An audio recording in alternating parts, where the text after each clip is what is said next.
Loku. Walofa ko mama faragena. La fakupuro kala. Male lua utuma walofa la kumu ole fa umasi. Si lo fiel Ekalesia afare lua ole mo sa fai. Ngayelo kal komuma re ai mai mo mai fa penanga fa solo ai Taalolo. Ai uilea. Eusika ia el meu kasi el komiti mare Ekalesia.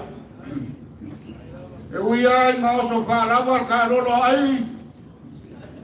Ya. Langa fainka ngai mai kup fia da fioma el famuinga. Fainka. Awalewa mo fia kua ko ka ofi kuri kua. Ai o ke ava o leo sa le fioma ke sa. Lala ngau sai ke ai se leo lo vea.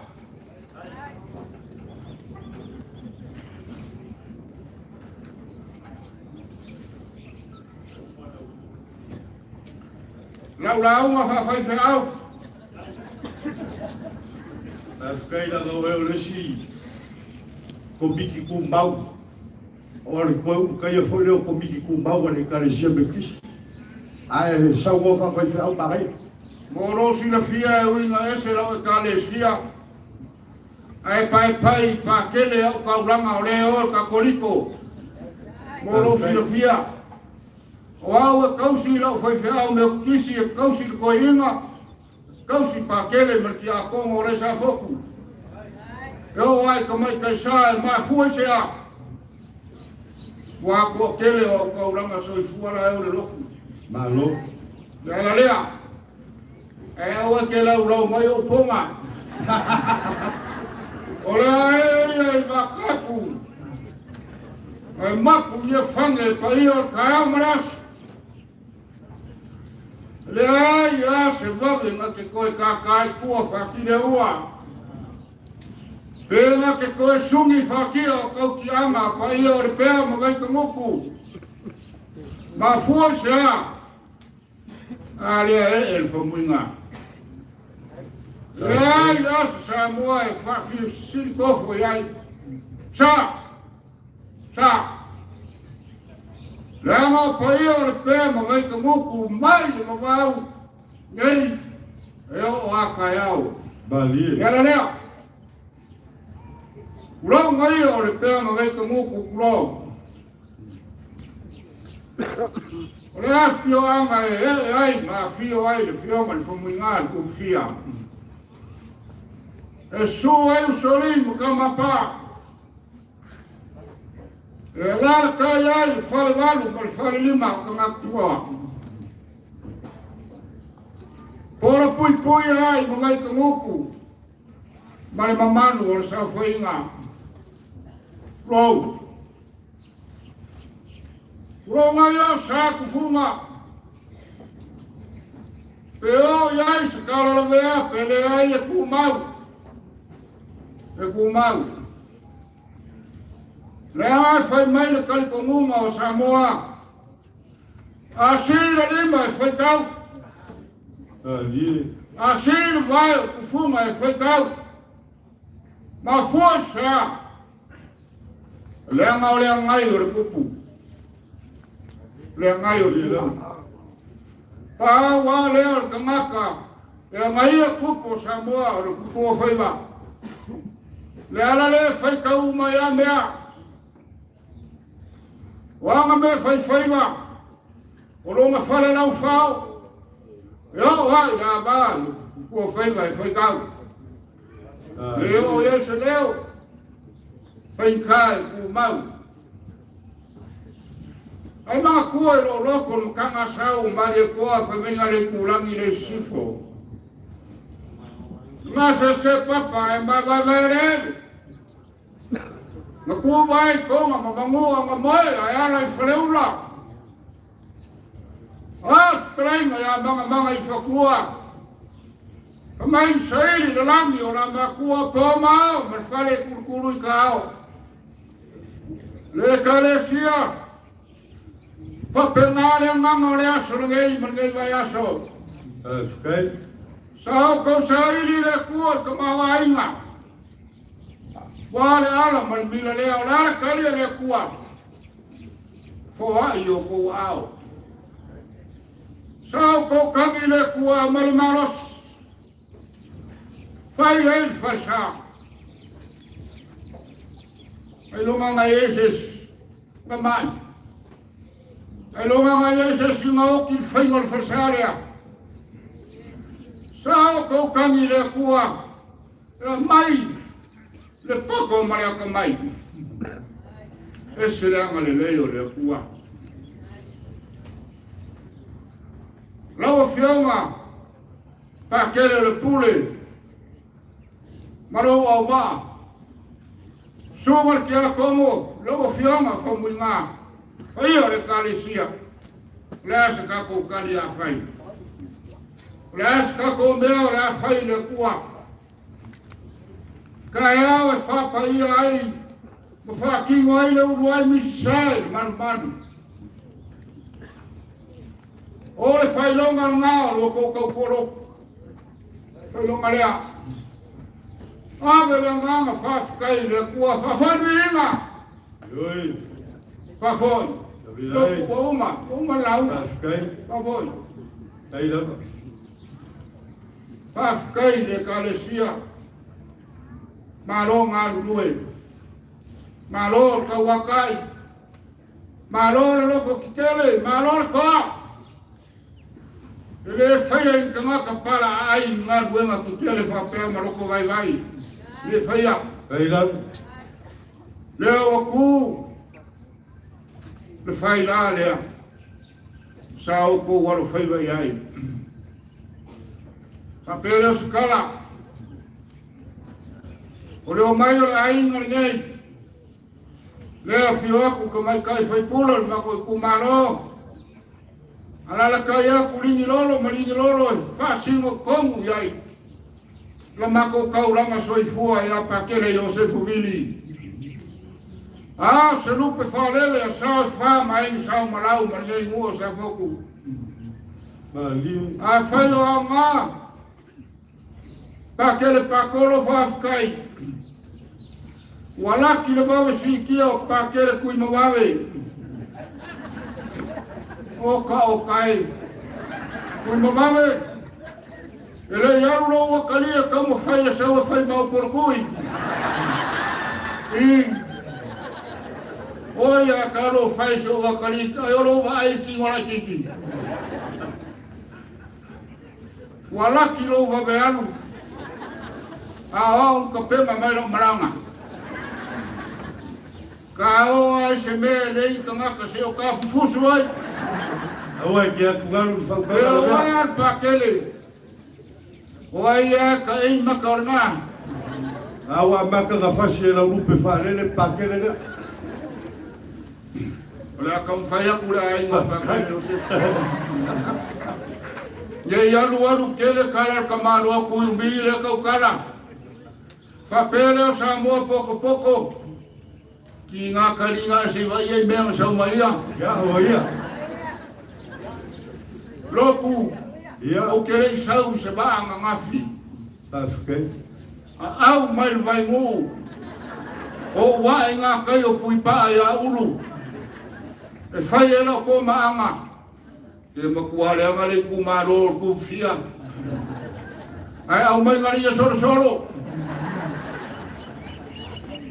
Ya. Kapinga mai ka komea.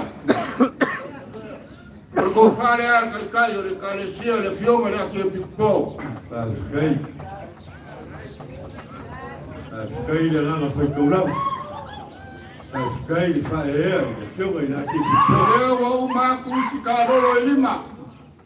Ele ai mase ia konga e in kai mangi. Ai wega aino. E rua kai mangi. Reo kafa. E leo a kō kai mange. E kaunga surulua o maoleo le wantase.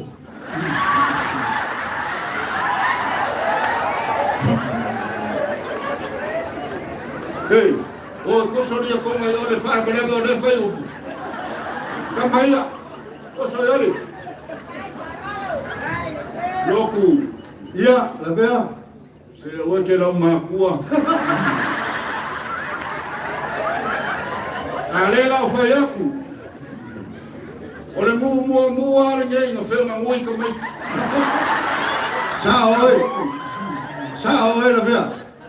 Ngai a whio mai whau mui E ui ai ka rengi mea pe ai ka whenga muia. Ai sa oe. O sila whia ngangu i aso ia. E o whakasi ave a pe koru ko so nauma. Lea ngangu ena silo makua le pēa ngāru i sila i aso ia. Ngofo maa o a o le mole meo whesiri foi lea. Ia ngā grandchildren na wara kua iai. O ngai. O e ina tāle papa. Le i loa e ka maiki. Wafo ora whaparami. Fiu lo makua mawhau sa parami o mele. Who is the... Whai mai who is the king whai mai le ai. Whai mai lo whaparami lo makua. Ka maiki. Who is your carpenter?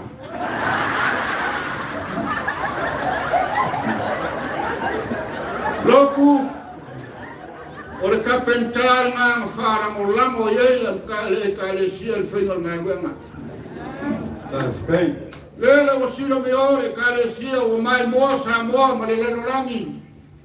So le maeu ngā luenga. Lale foi awa ave i o makangi. La o komposiva ngā mafi. O lai le rofo le kua. E a sua se au roku fe komu mui on kamaka. O maua la roku le a kou. Oe sa o foi o e Lepea. O le wanga wola Lepea. Beba. Vai o louca masa. Oe ke whekalai whapengai piko siri anga ko mungulo wa whike kare o ringilolo. E ngawa so o le whaukanga rouka mā. Ai e lo whaukanga roku. Au e ke so o rouka mā le mele ro kawakua. Wa makua rouka mā ar fia whaitenge i e asa ia. Se sero e Lepea. Ai. O vai aku, loku. Ia. O vai o singare uno lo ponga ua ngai ke fia. Ya. Paro mo whaukanga ngai aso. That's great. O mai o kapo i. Au malonga whailau whanaiku. Koko e oma kokoma. Le la ki. O le ko whakrea i pule. That's great. Lau whionga pakere pakoro. Ya, alo mai.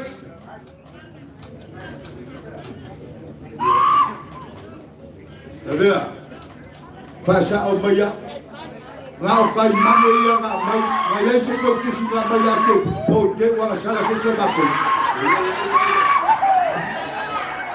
Le hoko e sau si kai mange reo a kofo. Loku. Ia. Lepea. Ona le me kupur kai mangera ngana kumua mua. Ngai o fo mai ngā pakere sef. Vai. Va kuara o skaulanga mare a fio fa mui ngā masa mo poko ko le sa fe o me ngā. Ale na va kula fe kara. Kai. Na va ku fo pakele pakoro.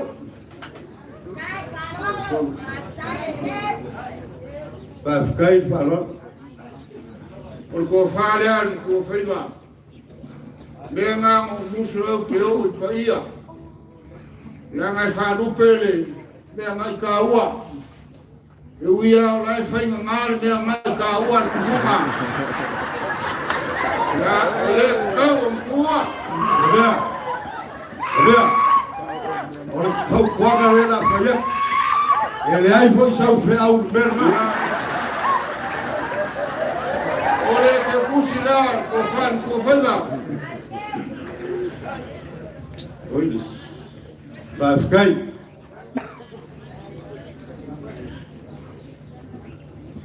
Ya. Ya se o uso pakele kui mamave. Ya ko whare lo fio. Kai. Wa la ko foi mal fangu ma fang o la fiaf. Kai. Tere Ekalesia o ko ke ingu nei mai mau ko kalame kai ao. Se ingu kai ala fiafi. Moi. Ya ko pe mai.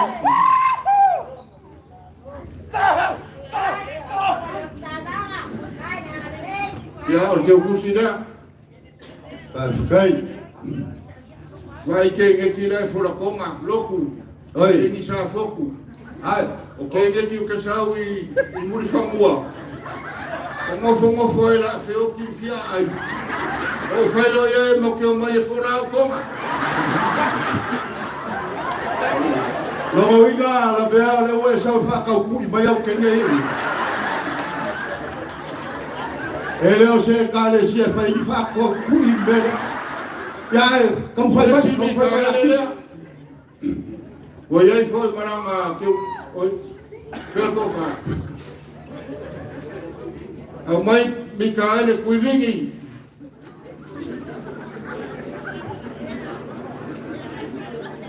Vai. Vai ficar.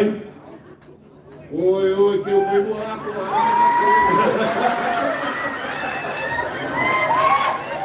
Olha na mako, masura ko makaya usa bay. Olha. Olha que bus. Ele se be que como foi mai la vea, ave mau ave fua.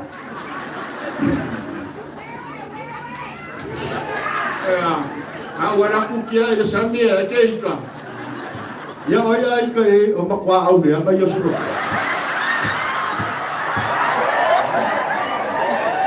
Aga se ko ko ka fa foi a kusi. Yo ma ke amoro ko. Ya malo. Malo fa ko Loku. Oi. O poloka o pore fai a fu o oso fa lava, oso se mai. Ele kai e fale se o kari vai ange ar so fakele. Ko fare fakele Josefo. Paskai. Ya, oye, maram ke kus.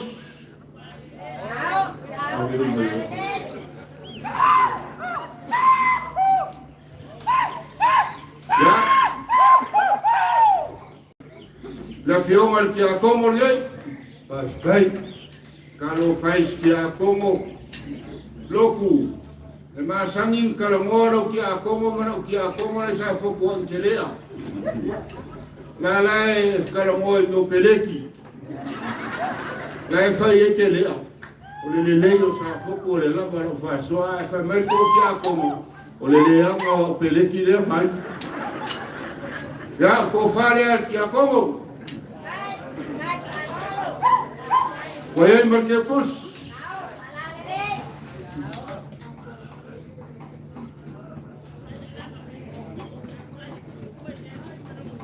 Ya, le maua, le afio maile, puro malisi. Ole alfa para mi malisi. Ole o kios. Ole o kios association. Pa la people mans.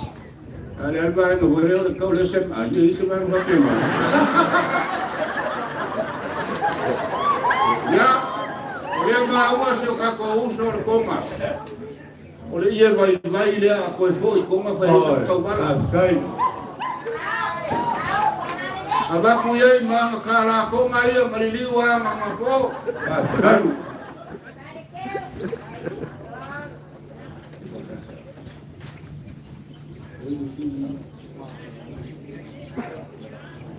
Loku, fai ka kare va mo fuaio. O le pule o mo fuanga ma le uska o langa ma le kia kongo. Ya maresi fai fe aua. Paskai. E fakasa. Paskai. Pela kiki. Ya, o ia mo fai ya por ai mo Josefo. Ya, awaya. Sa le fakasa. Ya kumakagi. Ye vai, paskai farol. Ya, o ye foi malama. Kamu marulu o le chef. Paskai. Ya fafkai lo fioma al famuiga. Se o maru ane aso le e mai lo fioma al kufioma al masiofo. Avira. Ma o ko se mai le kala. Ma le pulel. On kanga ruanga ma le oska ulanga. Ya fa maru ka ko waso. O le aso o kou, o le aso hui leo ma kou. Marko whaar ku whia. Kai. Mahau, kai whalol. Kai whae, le whio whia. O langa ngāti usu e le kikiri konga. Ola toa! Samoa! Ola toa!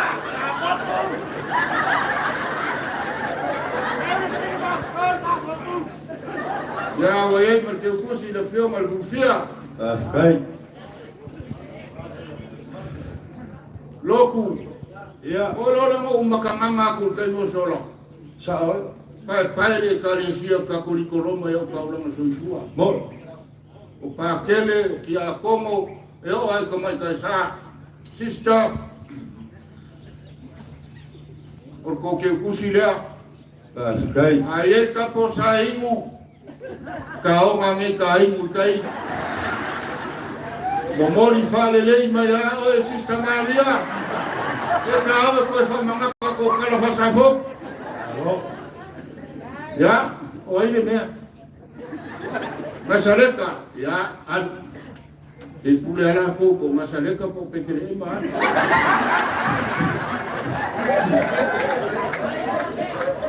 Kai. Le si ko inga Lepea e ala nga ia la fonga o mal kai mi nei. Uki fa soa. Kai meles ko inga mo pu lo kalima. O le kangi fornga la ingo pa ke le fo. Le Ekalesia se o pu lo lima. O ia le. Ma se fulu lima afe o maua. Kai. Ya. Ya me akoa. So me ma Kai.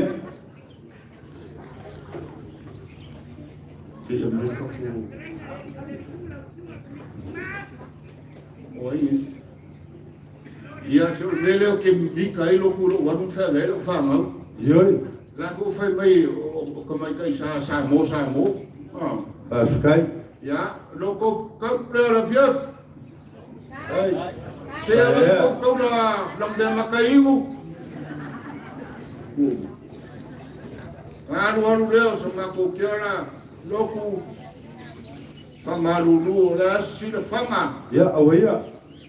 Ale problema o si kaulanga pa le forti a Congo ma le fio ma ku fia ma le Ekalesia kai al pula ma vai a feima ma ku maru tuama aso fa pe ngai mo ka kia fia ka ngaka Samoa Ba lia ai fuor ka ma ainga pa o se me o el ma ko salima ya o kalalea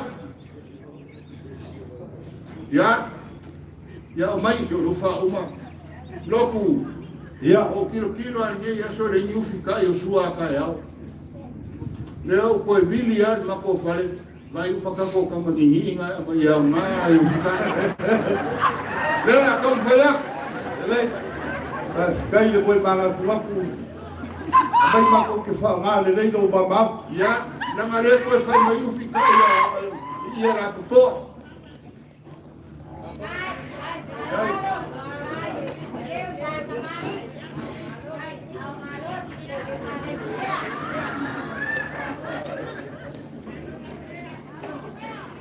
ya kalau baik ya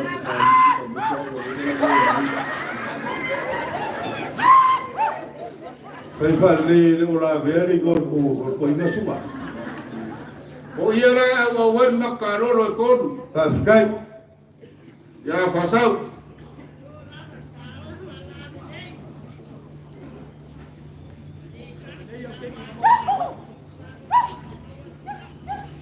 ya vai o ra kumboko oia kai faral e ole le wa baka e fia vai farolo mama au piuma pasau ia lai tua o tikimu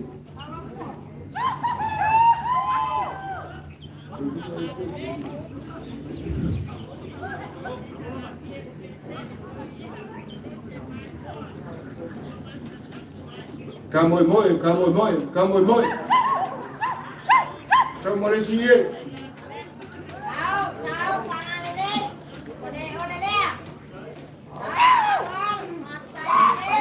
Ya samares. Ya orang ngai. Kalau kamoi moi ngai aiwa. Lo fakiera so kaeo a ver so fua mo ka ko ora ka ko mo fia fa pa yain o ala marmila ile amarele o le po so fua mo muiar ka ko was alo kai alo kalai fa ko ila ka ko le mo ba ko le ga fo le ka ya ya i fa mo le fa ka mo so ali ngala bea la ye le ka fio pa yo figao ma yo ao wala fio sa fa e foi le fio la isa balau ya bari mai lo fikalenga ni kula fale lo fikalenga la veo o le rio le kur po giu mala ki fa sau balu yo sa fo ma ya fo nga fio mai ya le kigao le ku malo le fio le ko mai kai fe pule ma ya no ka fi la bia ma lo fa fikai ia ya so me ko wale ka o so o fa u ko ai mo ka go fa ko ima por fikalai fa ko ima ma ya no ka fi ele se la umaro e ba foxa a o maria ale nga ni ya solbea a ka o foi ka so ka ma ka ya ba kere ko fa ya le la o de kala mo ya se si vai ga ai fa le o le ba ko kala le nga fa fikai o pa kere vai a ngel ki a como le foi e a ku ka poi ga mau le fio ga fo mu ga e mo mori a ku le ba ko fa fikai ya la ile ko ma le ya la ile se le kalau fai lo kuma o wa e fa ba o ba foxa o ka ula ga so fu ma fa mo le Ekalesia o fa pele o ba ko kalo le veo ele o le la i lo ba au fa for ge yaso a o maria o le Ekalesia o fa pele o mo ya ku le ga ma fa kai ge yaso yo e wi ai nga ka ko fai ma fa be fai kalie ya o le ka ua ga so fa pege e ke aile fa go va fa pele ala be ya o le a ko ya kule pa ia o a was ka ulaga ya wale fio mai makala mai a o le gai ku o so paulo o ka wai le ga fo le Ekalesia la wa ga fio mai le fio ga ya pa kele chef fa pele ya almai o le fa ka mari le wa le fio mai o sa fa leo fo wakule fa vela mal fai do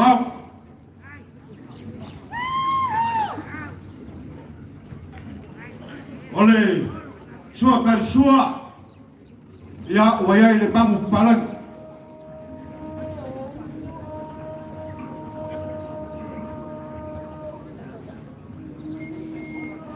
eu fia ku le koma la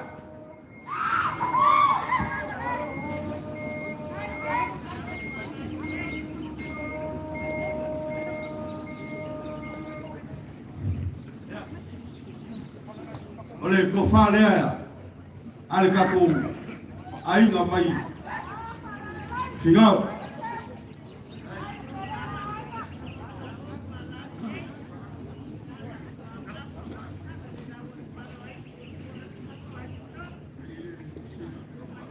avea eu pole akumua malu fale malu fafu na ga fa ka ga fio mai de kofio le kumalo Yei fesidi gia fampea ele ama ga ia le mu yei le fio maioli fio ga fai puli ko fale le fio ga fai puli le fio ga fai malo Vamos piso la borpolo wa e pawa e babolo la wa para le toi ole fa o solea con wafi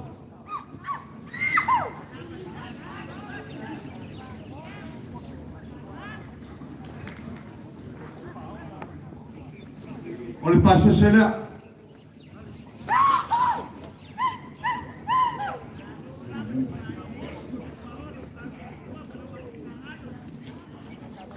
Lepea ele ma fai ngo pelo ele ma fai foi ngo ku ai lalo lo foi ko finga e ala de Ekalesia be kisi Langa paua leo le komiki a mga ia kele. El presidente ma le mofa asea. E fai a fai ungo le Ekalesia o le komiki kumau. Ia o le melea. O le kofa le ai. Lau suga le komiki kumau. Langa o eo leo kai komiki. E momoni aku lo lafo le ke o kusi idea. Mai toma fukama.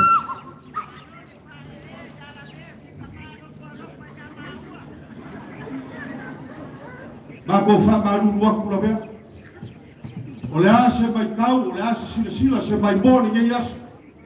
E vai le kau fai aku le Ekalesia. E karikomu al fa moe fa lava ele tua e ala iau kau rama soi fuase. Kau fai ngā le Ekalesia. O le mako kala lea, alofa ngia ele kua ngai aso. Se kai me o le kala le fideli, mo kuama le fua. Wale pa ia ele fio mai o. Sao e fa pe foi sa malau. Malau ko fa pula fali. Ya, mau le ko fa. Wale ko ko ingo le Ekalesia sa fo. Mau le fa ka le vea au ngi ngau sia le ko. La mau o le pule makua ai o so ma. Yo e fa ro ko pa ia ke lua me nga. Yo. Ya, you mai ya. O le ko fa ya pakele. O fo le ko fa ki a ko, mau le ko fa le fio le fo nga. Mauia le Ekalesia walfa moe kai au o uma foi sa ba ku kala na vea loku se o mi o upu yo na ile na lorangi la e mai le ko fai ese loco pa ai na nei na ku fai so ma le o loco ko ya mo wala fa kamaro pa fe ya mo fai ko le mama la venga sa pe nei ko fa fo ya ku pases.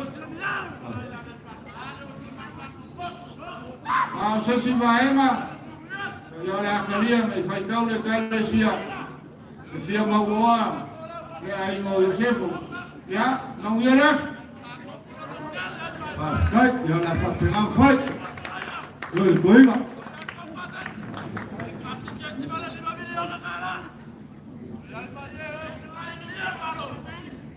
Ia, o le ainga rela so mai ki whamarurua kua, mga kua o le kako o ko isi makaferola le kako Ekalesia. Ai mali die ngaska mai suine kiki ano suite rei. O le la o mai le aingo o le whawhengai kaulangia whomunga le whionga ki a kongo. Mele ia saungi mai ki a kongo a uma. O koe whoki rei kua ia le ala musegia. O le sale, sorry. Ia. Tapi apa? Saulo.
magak. Le amako le koe kau sungiinga whakia o kau kiana. O ia o mamalu o sao whainga. Ngā ka leo e whekalai e fua i le kau ka kawasu. Ai ka li kongu whamoe moe. Lop. O lau whaukanga e manu ai aile a wai peo a maala le kofe kai au. Ese Paulo. O ngau magaku lea.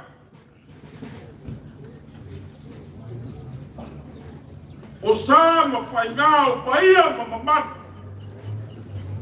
Le usonga pule ma kumua i kuau ma la kaua ai ma le kai ma le vao kongi. Sua ma le vai whamua whauma i kulaki sa ale ma sa leo hua. Kama le mangua kele ma whakuia le mauku o kau la whale una. O paia ia ma sa ma whainga leo wa kapu mai kasi ma o paga. I le kupua ma le lao ai. A wawai kanguku ma le pea.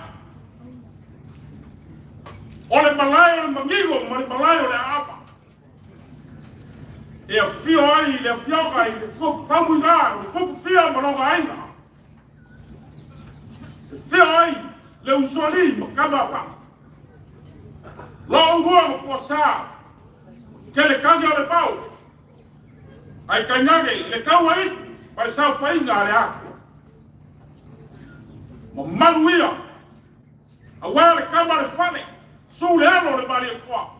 Lo lako ko wha le pule loa ma le whainga ma le gafo a pule. Le mamaku iai kua un whanaka. Kasi o le whamu e moe. Walo wha. Pau wa leo se whamu e moe o le so e fia ho iai so mako leo. Le ala leo ma le mila. Au paia ma maru masa. Pe pole aso kako kalagoa. E le suia. E o wai mo whakapanga. Au sa mako whamalo, ma le anganga le whawhakai. O le aunga lea ma le whamoe mai o le so. O le o whanga fua mangusinga o le kosi. O le whalala fua la au o le pao mpua. Ai manga kua ai lo loko. Pai mai ua kapisa le moku o karaka. Wa mosu ma mumu. Wa feku legi. Malako vavao. Wa fape ami. Se mea le lei o kupu mai na sareka. Ore fesili le ngā ore kai au rei. Se mea le lei o kupu I vai kamuku ma le pēr I kai au rei. Le ana lea ore whamalo mo mai o pai o ai mai. A waka pau mai ka wa le fio pali kene. La inga samari koa. A waka kau whamua malo mari koa. Ma inga samari koa ainga kau maupu. Ka lainga ya lau pāma mamalu whanko. Ai kainagi whau. Le fio le usoli ma kamari malo misa. Bola pui. E kalainga ya moe mausu maranga whaiala wapa ia ai. Ai kainagi whau. Le fio whakupu ingaki. Mua ua koa ma le whanse fulu o pesi pēa pakai. E bola pui e ia kakai. Ma mamaru ia kakai malai. E whape ngā rea nganga rea so le mako kala. Wa malia eo, wa malia malo. Wa malo koa. Malo kau.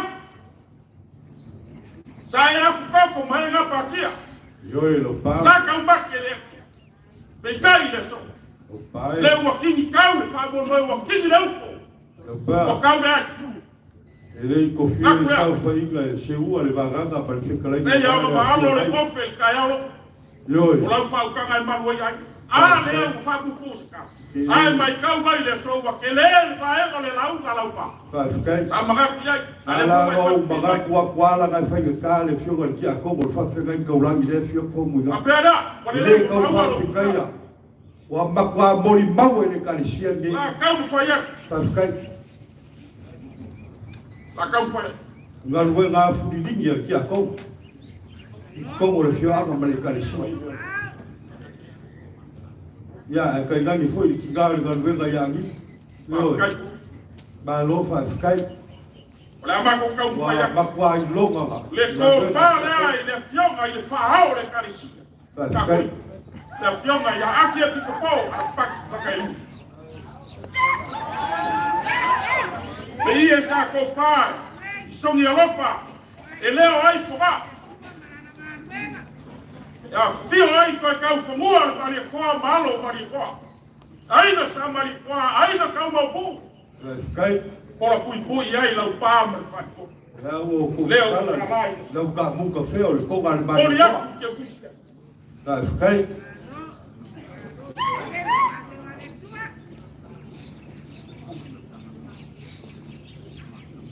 Ole kama pule ole kana ko. Albai. Ola kau fa ya kula ko fala. Skai. Yo ya pakai. Ako pulo kana. Ie sa ko fa. Ibu kia kaya wafa ko kwa. Si oi misa, male usori. Poio ai ga pola pui e kalai ya mo maus. Paloma foi ya. Leo o kalai so. O moria que gusto. Leo o moria que gusto. Skai. Kai falou. Kai magapuli. Ela lea, loku.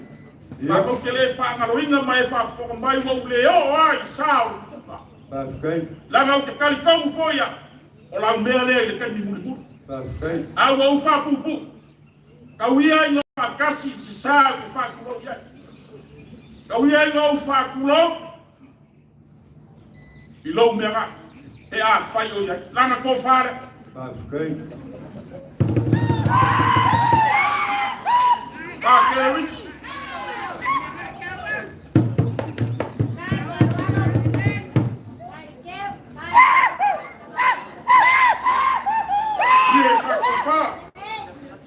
fale mai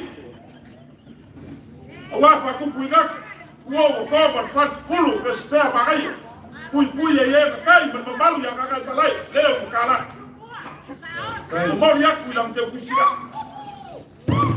afi kala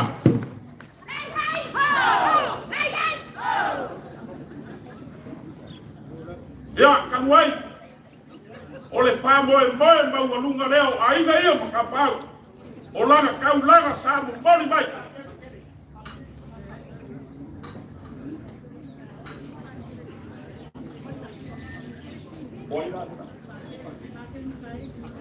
Ya. Olha fionga ile pakeli mikai. Skai. Mabam. Almai. Skai. Sai, tu ele o escolar. Ia sa ko fai braiola maka foga. Sumu ye ya o valor kala le ya vale. Suai kala sala. Por ku ye ke vaga mai fa. Skai. Moria ilanga ke kusia. Skai.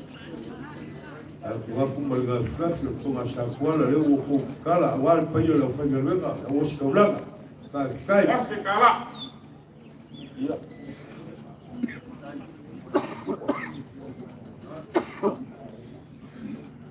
Ole ko falea ya fionga ya pakele Mikaele tuvini Skai. alomai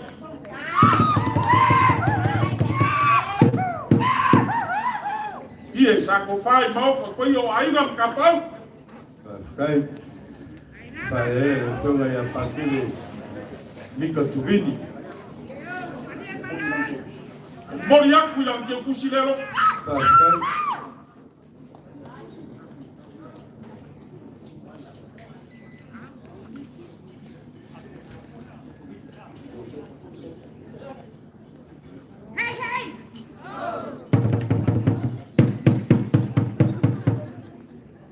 alomai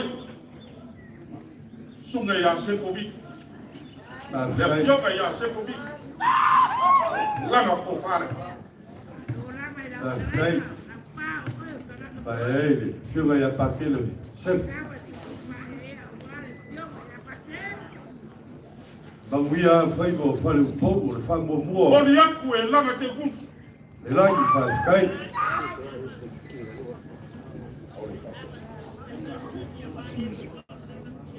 La ma ko o se kasi o maenga. La ngai fai ka fa fa ngai na ku fia fa buga. Vai, cai. Le sunga fa fa ngai no re fa kasa. Ya alu mai o la ko fa. Vai, cai. Vai, vai lá por fa fa ngai. Eu vou ku fia ali. Vai ver o Ekalesia. Suma ya. Esquia.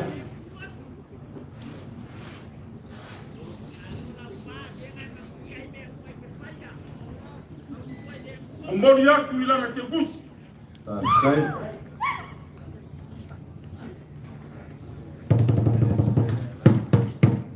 O fionga i ka mai kai sa. Na selek. Alu mai. Vai. La ko fa. Vai ver.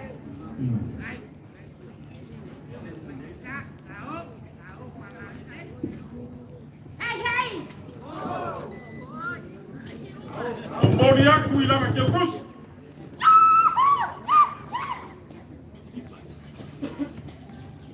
Vai, vai. O lunga le so. O ku fo yo le aso ele ko ili ko ia. Bela alo mai ku fia fa buga. Vai. La ka un faya. La ko farge. Vai.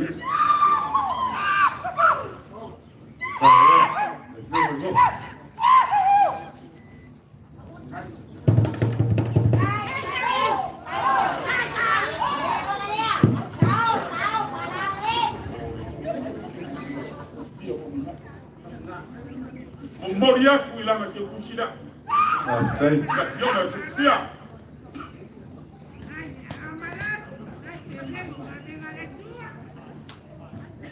Le fionga ya kuwa kama sasa kama ai. Vai. Dame ko fale. Aí. Taalolo. Filma está mais.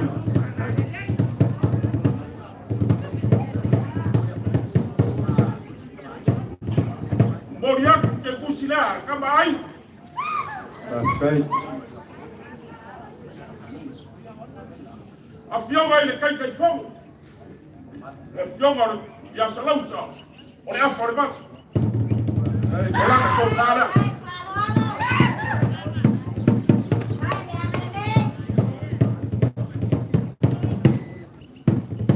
Mori aku ila na kus.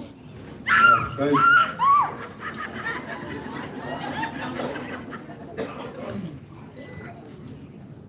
Kai kai fogo le. O le fit. Le fionga ya. Yoanga. Vai. Vai. La ko fale.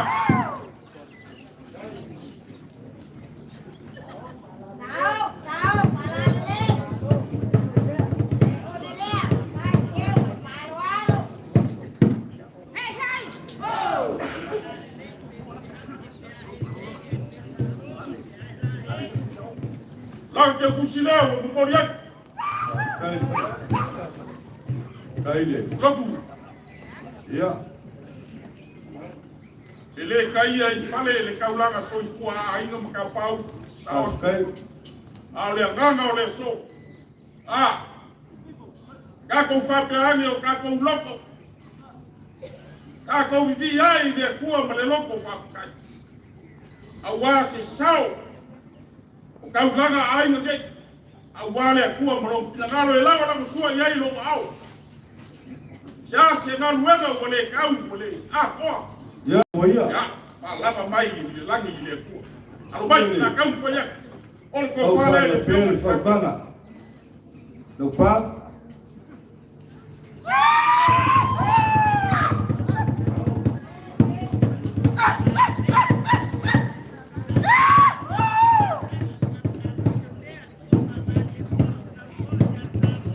Tá escape. o maku le, o lupe whalele, o le whawhenga i taurangi leo aku le whionga ni ngofu. O mori aku I la ke usi. Tā whikai.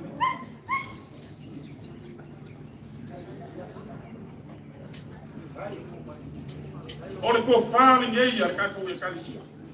Tā whikai.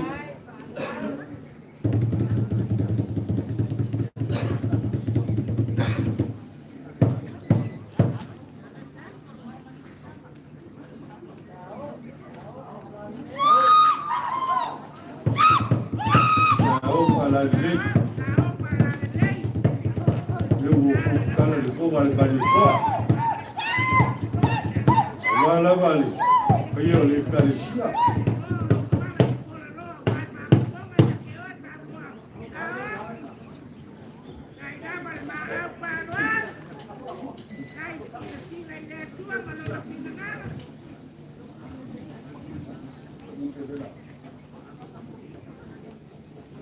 Logu. Ya. Taalolo musa. O leo wa ke aku le te paenga kele sa kau whai api ai so mako leo I whaleo. Whakasi ai masikasi o paenga o koe ko koe ai mako. Ole amo mori aku le ngai ku o le kako Ekalesia. Se lengi pa ia lea. E omo spuru wafu. Ole lea. Tā whikai whala. Amo mori aku kai spuru wafu. Tā whikai.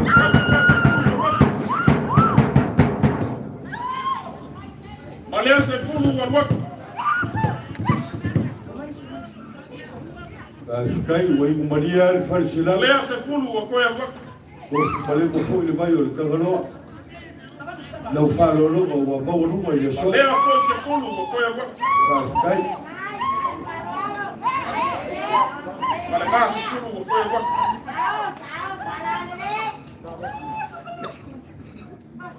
O ngā mai ai lea o so mako whamui. Te isi vaenga lea ua mai a. Tā whikai. A o le mako whamui moi le so. Kau. O rofa ngā o rofa ni. Kai lau. A ve ese le uku. Whakua. Le ai. E leo le ngāwhi na ngalo ai. A so mako so swak. E kuwaku yo au e a panga lima ai le soba fa boy I lau fa ka alba e a pasoro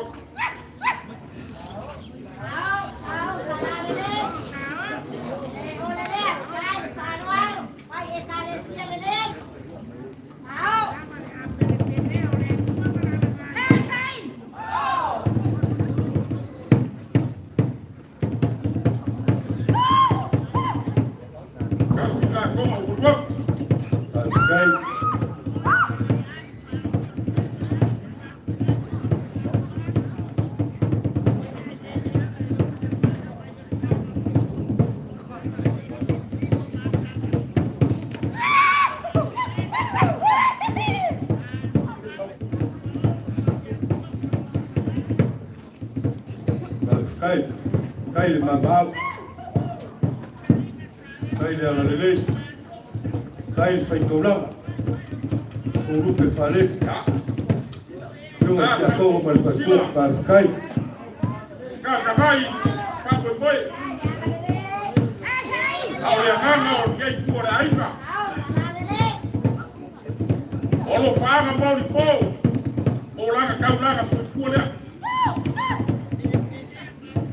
leo lo uko ngā kue o wāle te au mara ka whanga leo waku I o kou au se maenga ma se whaabo moi ke yasi au wāla o whaukanga whaaruanga Kai. Kai whalar.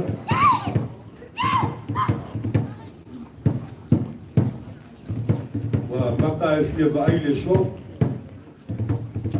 Yo ko piu o mo ko whanoro.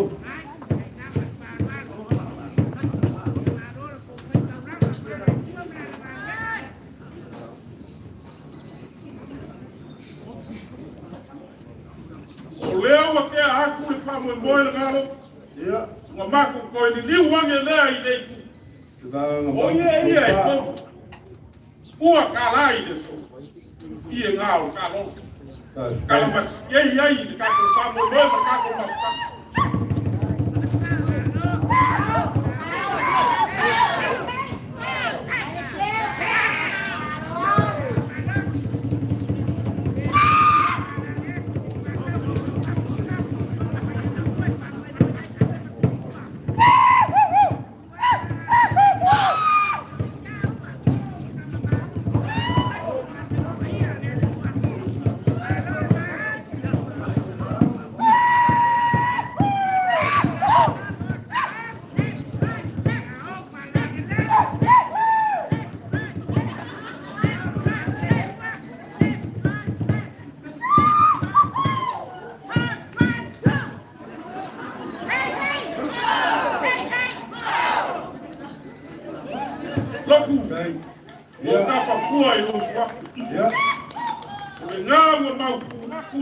Moe a kwao. Aleasa sila masih mai ko. Ya, awaya. Oh, family mau kaka mali. Fa lava mai le lagi. Yele mai. Wa uma foi sama ko kala. Ai alo mai. Olo la fora.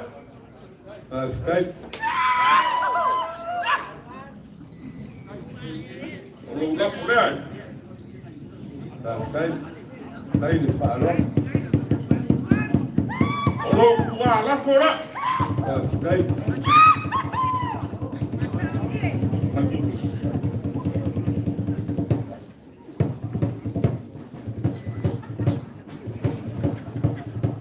Malau solo muli na ngagai.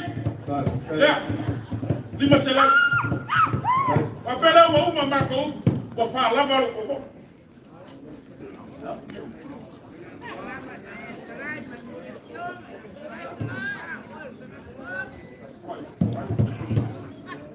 Wah, kalau leo manie le alo le kuiko, awa kalinga e fiefa lobo, peo le bongo makaukia. Ile makau mai kau, male makau falongo ni yaso ila banganga, laupa. Wale fio mai o le paia mo runga lea, wale ainga sa malikoa, fio mai koe kau whangua le malikoa. Kai me foi pali. Paia foi o wale ainga sa kola, kai fio mai kola misala. Da kodua. Paia foi o wale fio mai o ainga. Mariu mai fio kalaiga moe mousu. Da kai ngi foi Kalau kalau pama, lepas pagi di falikon, oil kalau kesau, awa kau lengan apa foi kon, awa sola foi le akapayo akio, ema foi sia, alele wa sila mio. Le fioaku pakele. Fioaku le fioaku ki ako le fa fere de kaulang. Le fioaku le fa munga le fia wala kapo inga maulas. Bal bishop. Ai ale payo Ekalesia. Awa Maria le loko wa Maria le ngam. Wa malia foi de fa kolkolunga kapa. Ala pula no koko kele. Leo mako sa paia fa pule. Oleo wo ko kala le malole. Fa mai ole ko male mari ko le lo ka mu ko fea. Leo wo ko kala le ko male ai sa ko le ngaku male ngafika. E ma foi sia. Ngale e mai lu mako ko ma. Fa fe rega ko lang. Le fio mai ki a komo ya ki lasi mai fe ko ya. Lo pa wale ma faye de kala o nga fa ma kala inga le ga ko fa kai. Oku O le fa mo. Ile ke yaso. Male mako mai ka. Afa au se uia I famua lo sa. Ka o le aso fa le pua. Wa masangi fo le ainga ngai le maso salo ina wagaga.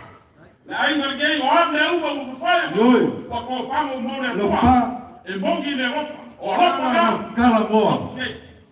O le kau kua ala fa maina. O la lupe fa le. Yo. Kau fa ya ku se mako fa makalanga masi. Ai nga sa. Ai nai no. Na makanga mako fa lo I male fio per kia komo. Kalofa. Wo fia. Ola au. Ai le ngaka I kio pa io le. Ai ale so.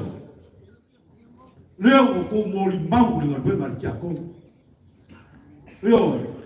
O mika mikanga na basa fe figoreva. O le mo muri e koe de ngana fa. O fa pele o pa. O ka fo se makukala. Yo. Anga o pule le Ekalesia. E le si kia fa. Kia ko. E koe fa pa pole sia mau. Au ke kau ko aku lopa. E le si kia kia ko. Le awo fa ya ko fa ko pule fa be sa ke ko le wa mai e mabonga ya kia fa ya fa mo ko. Ya ko pele. Le la ko fa ya. Ele auro pule pule pule.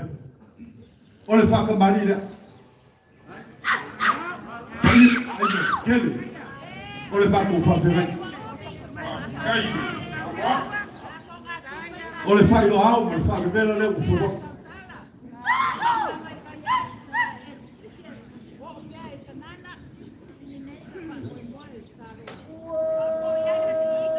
Ole sua kan sua.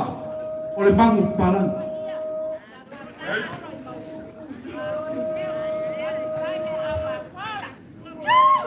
Eu fia com ele, como é?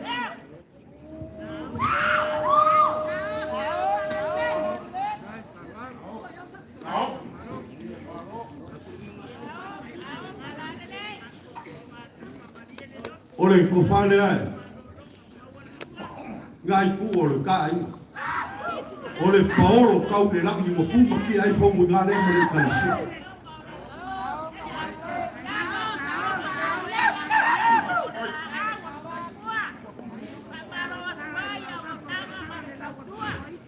Opa, ok, no, como quiere con cabana. Como fa pele o bago calor com passe se les fua. Olha, falso, fua.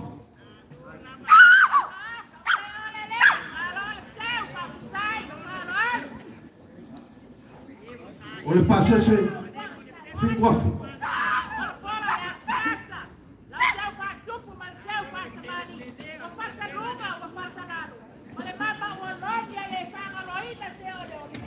O male que ele coloca como foi lo ngavalo para so papel o lo la folha casi deve calar.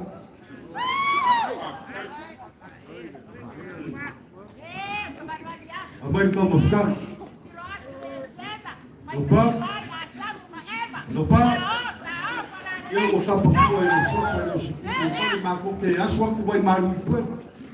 Vai com famani guapo ngai o se polo como lá. Como o mai le Ekalesia ge. O le ase ko mai kau le ge yaso. Ya e yai le kau.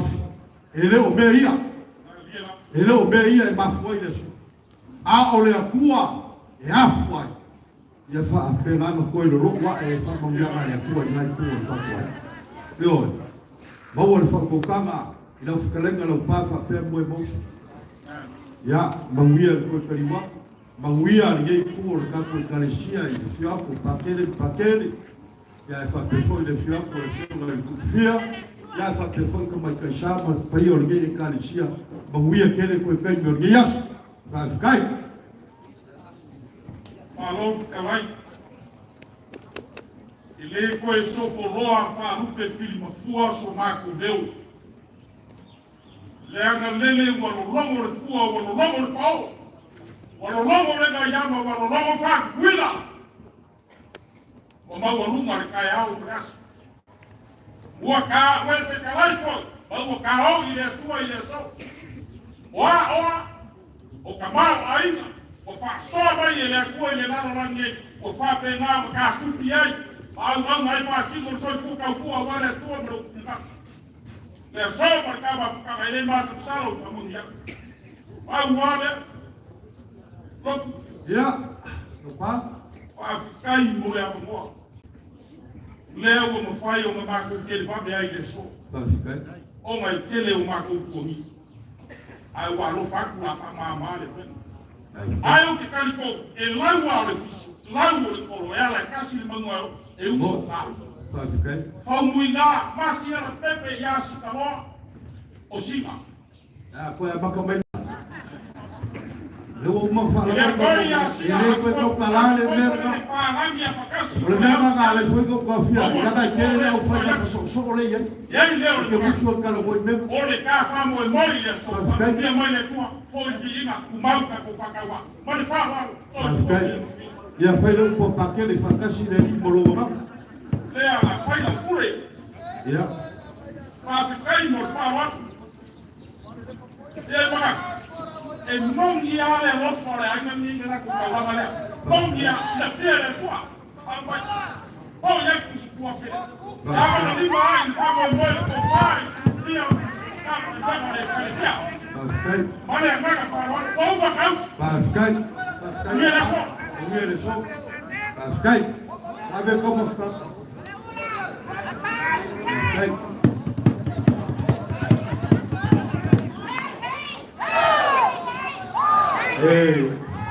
Papa yangu ilisio kako ainga leo le ala masegia fa molmolea yanga eia ngayo kako ko ainga e babao olmelea fingalo malie la maisa kawa o le kalosanga e ko fia puri le ba sulua melea malore katsia Katoliko sa kawa o maso o mailole o le ala masegia fa molmolea so mai ai nei kua mafusi sa whaka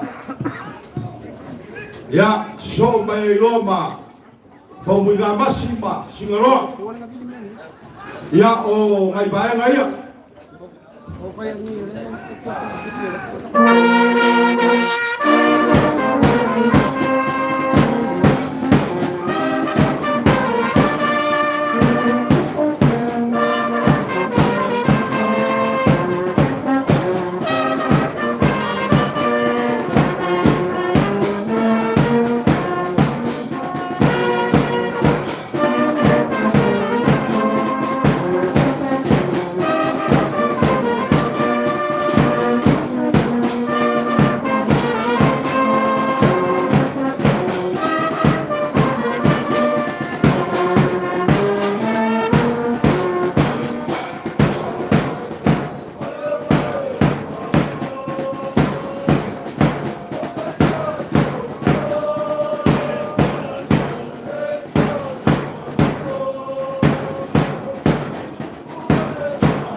Apo i marulua kula wa ngai pa ai ngor kai au fo resu. Na ma leo wa fa fo se ya mai muka ngaro ngai.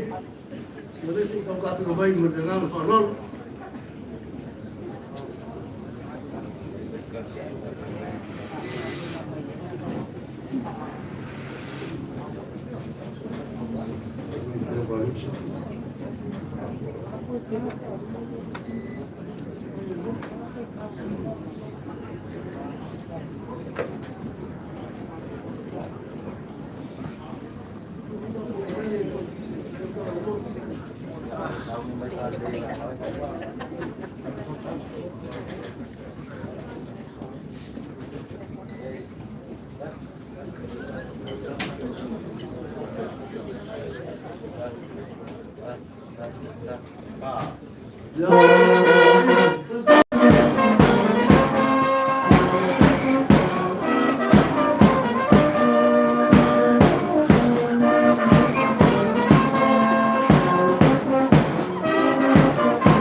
Logo, woka pua sofa lopo kuri mo vale. Mo baba ko man kon ka ruga. Mo sa tawa. Pa kai fa lolo ko nga ko mai. Ol mama o sabai. Pero sama ko ka ngi ba ka ya. O paia Samoa. Mai ara ngonge kia se paia ke ulo. Nga fungua. Ko wilo ai malo. Leo wae. Le fiawa ngai. Le fiawa o fominga. Le fioi ku fia. Al fominga foi le fioi. Kama pa mo sori. Ai ke ngai foi. Le paia maununga wale fio pau. E sua foi kama fale sua yalo marikoa. Ala ka yelo la kofa. Ai ke ngai kule lua he fai ga. Abe foi. E no fa pule. E ka wai ku mo se fai nga kua. Male paia me mamaru ya faleka. O leo wa vai ko mu ku pe fio e ku fio. Por favor, o país agora caiu mulher, o mangá culea, o maior que é sola, logo, o lei fez um filho o ele, o ela leu que eu vou puxar mas o cala, eu uma moça, le rua. Ya, Pa ia wale fio mai o lai o babai ka. Ya. Mai lo fkalenga le rua. ya, Fkai lo karimanga. Na fa penga ko fai. aku boleh orang sa, nada mau kembali, Ka fkai. ya, mas aku mau kembali ini faham meu, aku pengen aku maafkan, lama ele fez o filho, meu mano kan alweer, paia, mungkin kau simpai, faham ali, mas foi papá, oleh kau faham, faham Ekalesia, filho lagi pos, sama pia, pulang, ele umur beliau.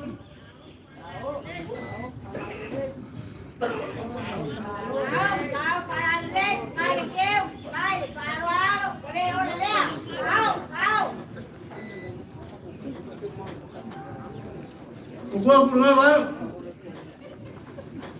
Lepas kan paia wala bayar kupu, kau fakir kau fail orang fara enggak. Ada kan kai fail. Pai o Ekalesia, Lepea.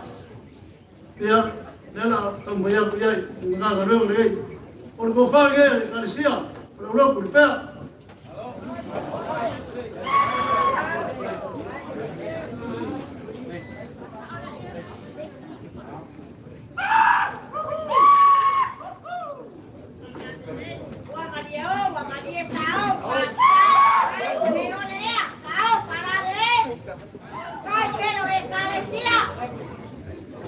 Ya, bawa pula.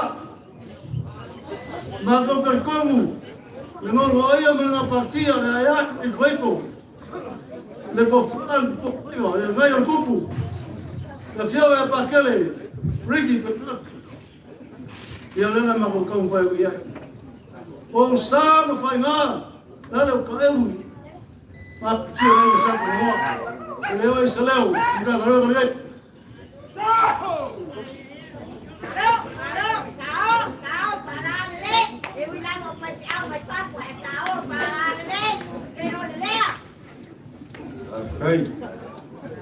Ya, ormai, eu fior que mapulo no canal.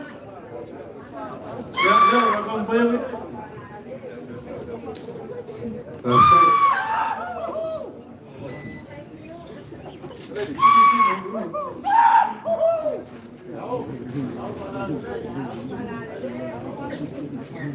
Ya, fior aí que agora, giras. Eu vou falar, hein?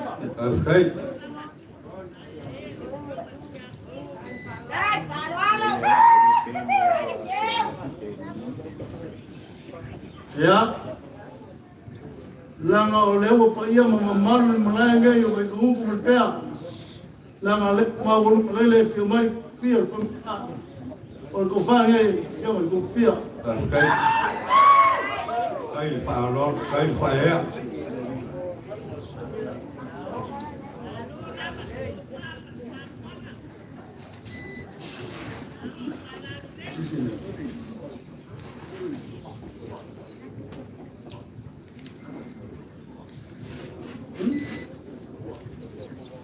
Gua kurang baik lah oleh mau oleh film itu kamainga.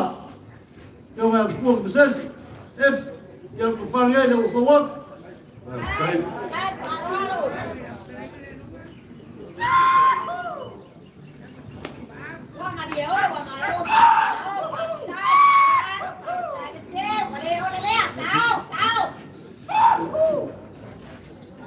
Ya. Lek mau gua kurang baik lah. Blok boleh mau convoyar, forçava ninguém cá na rua, vai. Kai.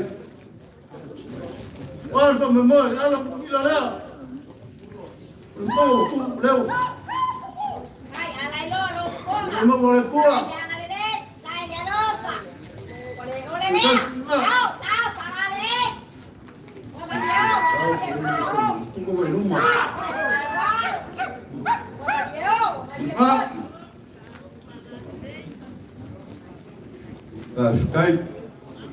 Kai falon. Ya. Kai fakup. Oleh lalang Kai fakamari. Ngim ka ngale ukal. Mukia mukai paia. Amwali mo fo pa le ukal le so. Mol mo ke ka ya lalang na mol mo ya.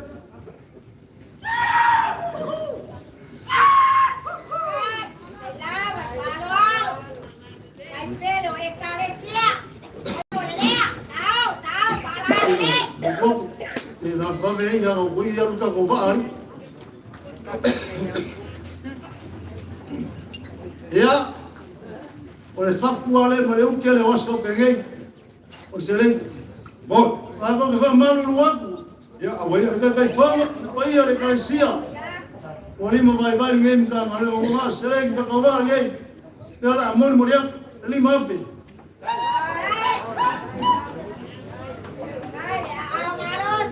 Kai.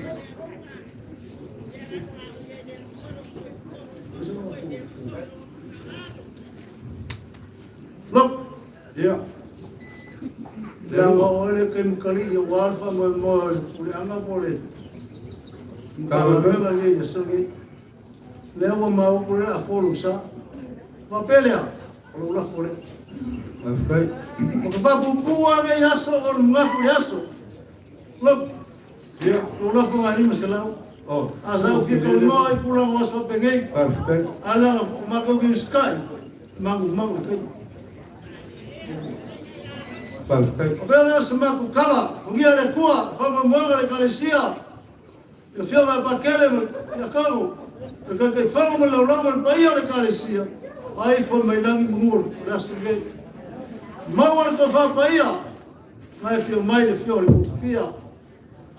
O vore ko whapaia wale whenga le paia le kua logo ngō mangu. Ai sema le langi se mangui o kaiau me lua. Mangui o kako kaiau. Alo Afkai. Malo le whikalai whakoinga le runga. Ia. Ia o whikalai a mengi o koinga e whapenga foinga maka ngofie ma. Ko whapelea le runga. O le whio mai o le kako mkanga luenga wale. Paia wa makia makia kuau. Ia e whapefoi ngai whio mai paia wa ia kako mkanga luenga mai sakaua. Ia. Ia paia ia wa le whio le aingo mawaiga. Riu mai lau whikalenga le runga. Pal whao kaunga. E leo le kao while se mako launga. Le ala mako oa whapupu. Ia e lai sila le langi. O le so. Ia e momori aku le nganga le whawhikai e wha leo so mako waiwainga ia. Le ko whapaia le woskauranga. Whapefoi ki a kongo waiange le kapo inga mau le e aku le whiunga le ngofo le whiunga ia whauminga. Maka ngofo foi le Ekalesia iau piunga mau whalolonga le gei asu. A ua mari e o, ua mari e whasao. O whapea lea, le runga, e le whi makeria kakale le so. O le konga le wa e mama au iai. Ia e le kalao sesi vaenga. Nga kakalo le mila ma le ala lea awale whamoemoe o le Ekalesia. Ai momori aku le nganga whawhikai kele ai tusai mai le so iu au mawhola. O le au mako mori mawingo o kou kiri alo al mai. Ia e whai ka lango se rupe whalele le whio ku whau winga le whio ngai a pakele. Joseph Stawa sule kausia ka kumkanga luenga. Whawhikai le mangaka. Ia o whapele ia alo mai. O le la kau whai aku ia le Ekalesia ma. Wa le whio mai pakala mai au. O le whakamani lea.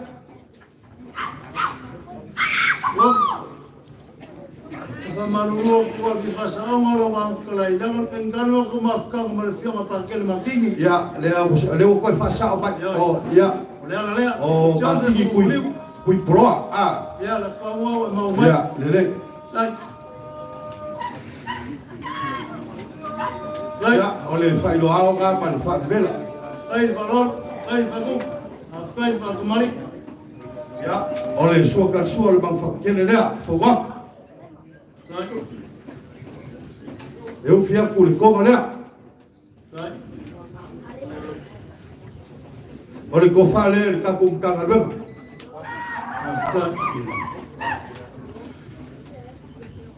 Olha, fala, o senhor está se defendendo lá.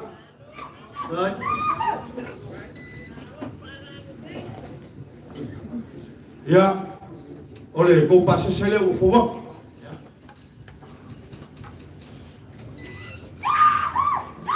Ele cara foi de pouco lá foi de foi de panha. Se eu afia querer al cara moa para o meu e ele para o seu lima para a Ekalesia né. E eu vou pegar a rofa mais de qua. Oh, se que foi lá para pegar com vai le numa ya a le qua wale ko kariwa. O le vasa leo o querer com mau le no ainda.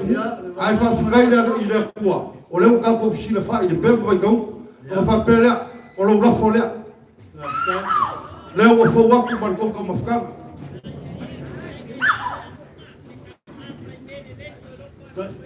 Ya wa uma foi so bakukala mawia kele le so. Pakai. E mako kele ko a volta elo lo sai ngi vai ngole. Kai au me ka felo ina. Ole se lengi le ma au yai lo ko fa mo pa yo le Ekalesia. E fe kala le la ko fa ele uma ko fa mo le Ekalesia mo le ka.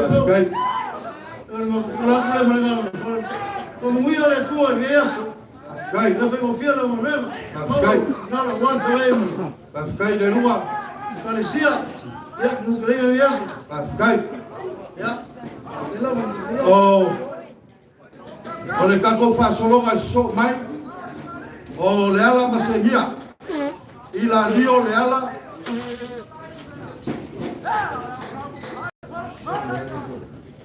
Auma ya ila dio ma seguia o so mai leo le Ekalesia mai fusi sa faka. Auma fusi sa faka so mai ma famu ngamas. Auma famu ngamas kaufia kangaka na konsimai. O so mai leo le Katoliko mai mulivai sa faka lama. Auma le Katoliko mai sa faka. Ya o so mai lea ma le Katoliko le Ekalesia le Yusu.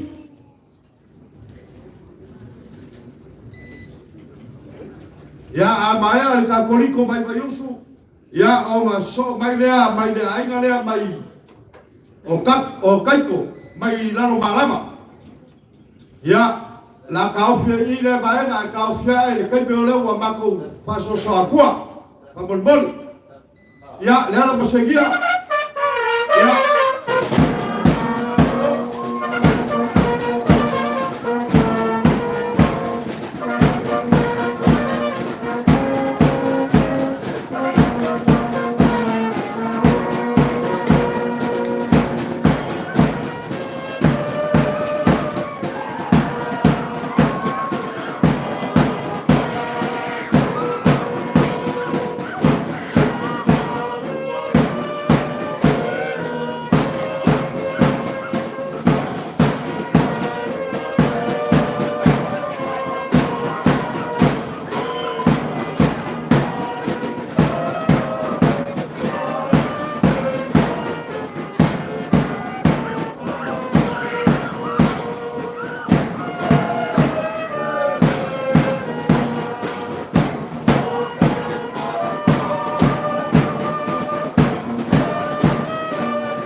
Nakoleo pasio payo leso foi o maoa.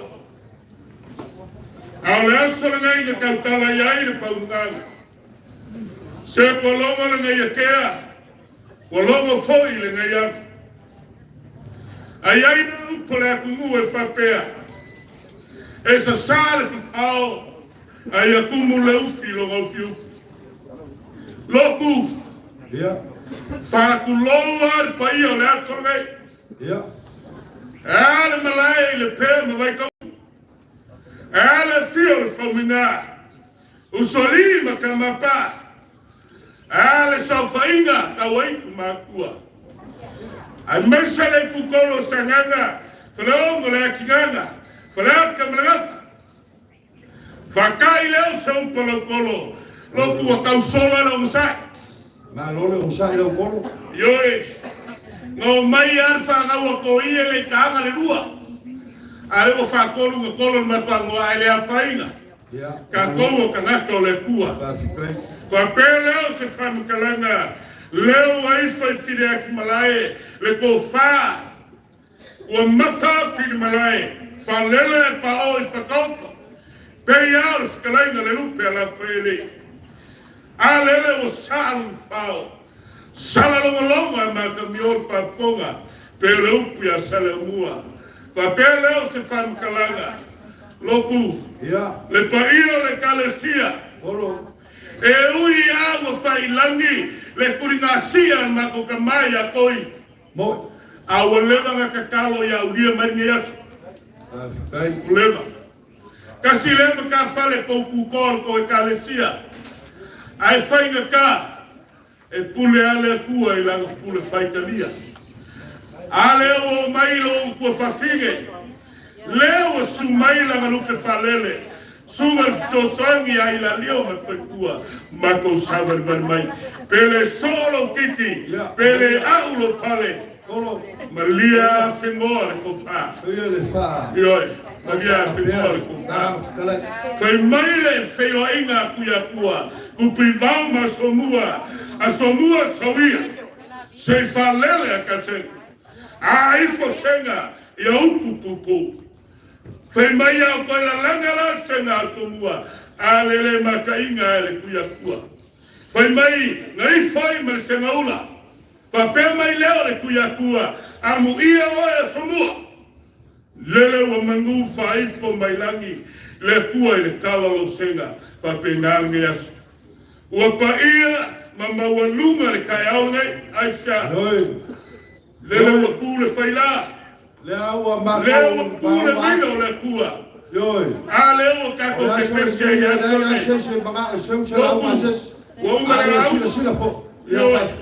ai aua ke seu launga. Langa ele sau mega fai. Ai o sai mai. A kau fai ia. Yo e mai la vea. O oe o longa kari. Ai fe mai lo kolo. O longa male kau kala. O le kou fale a le Ekalesia.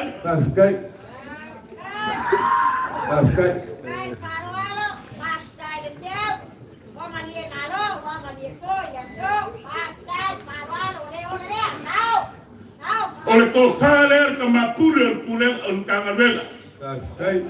Yo nga ia pakele tolo.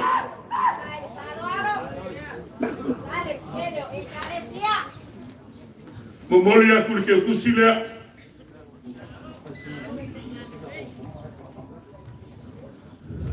Pakele lango ia loku. Yo nga ia pakele se foi.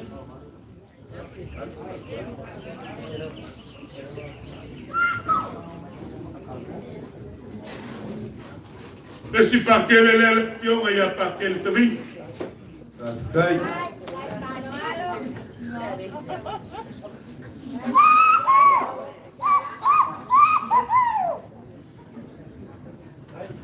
Yo nga ki a kou. Fai kar koe kau whamua, mai le koa ngai ke kau siroko.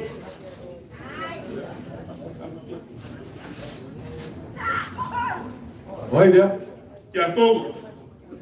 E le kua i lalo, sunga le whengainga, le whakasa.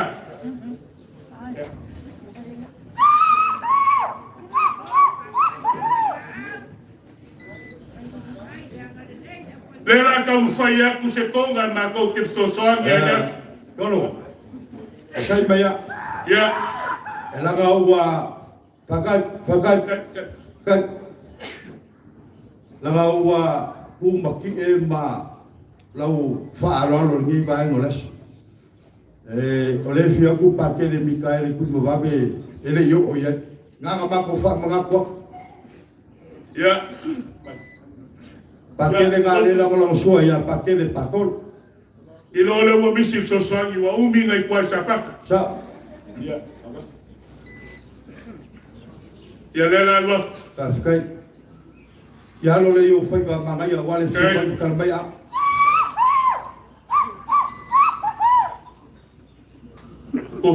Le ia le a mo ptosoangi ka kwasa. Kaskai.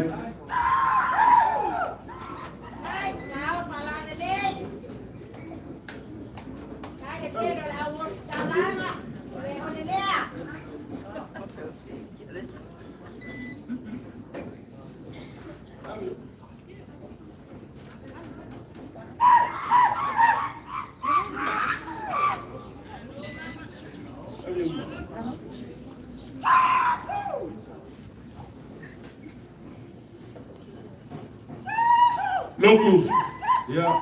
O le mea lofa lea ko i o kua whawhinge marangtanga. Ili ka ko whamoe se fulu Afrika la. Kai. Kai le whalol. Kai le au malos. Kua uma kua ukala. Kai. Kua uma hoi kam whainga nge yasu. Alo. Pau au lea loku. Ia. Ia se sa pere whao.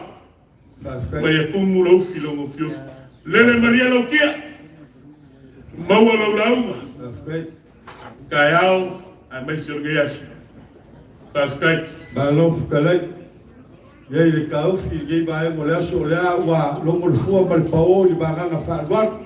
Na yei le o le Kau kaufi. kua misi aku le melea. Ia. O lau kifa na ngai. Ele a fa misi a fa ke de mu. Afgai.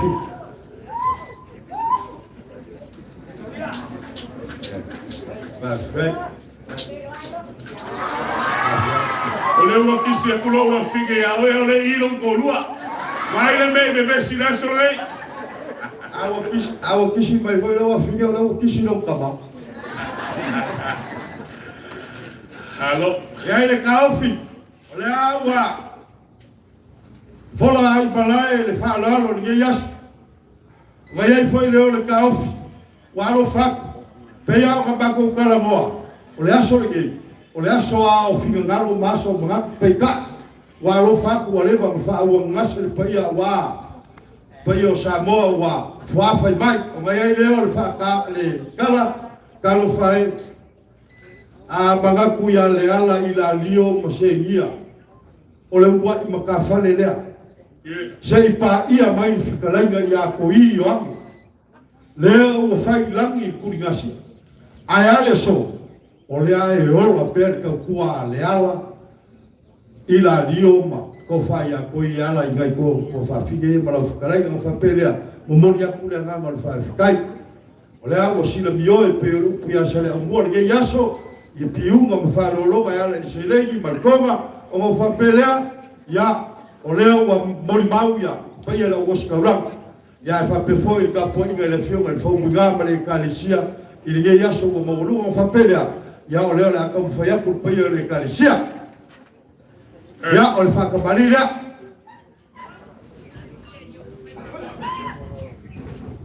Leo wa whawaku le whailo au ma le whapela.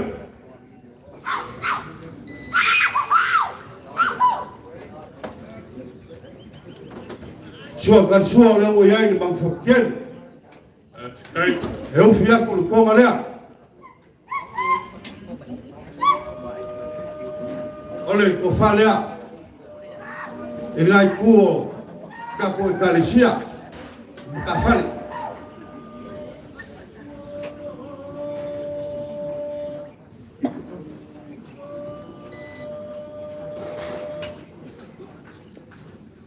Kolo le fao solea, e a Felipe Selau.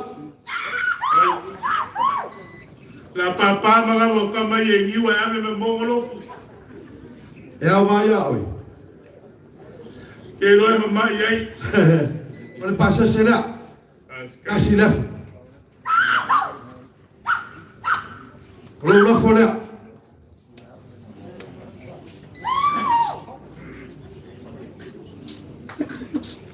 Wangi si mai o le mama au mo minusia wale fio mai mo kala mai ao o leo le akua ia i ka ko Ekalesia wala le fa mo o le mila le male ala ia sa ka ia o ma ko kala mo le fa kan ko mo le ko fa le ga su mai sunga ile sunga so swang ia e fa perfo ga ko fa finio ko fa ia koi ia malosi ni ko le Ekalesia le fio ko o skaura ka ko Payange ka poinga le fionga le gofo ya mako maloloinga le Ekalesia le gofo le kuar ko mafanga nga ufo wa Kai.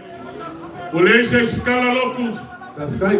Falava foi kolo la pule kele. Famanguia le kua. No wala la kaya wa mention ke yes. Famanguia le kua. Au ia le kua ya pakel. Ai ka confio le kua. Ogo Yesu, amém. Kai. Ya fa kasina ni para o gama no coro. Agora só o feio o barco não faz mais causela. Kai. Ya agamaria ka ko Ekalesia vai fusi safak. So vai ko fo bunga masi. So vai mal Katoliko vai muri vai safaka. So vai mal Katoliko vai usu.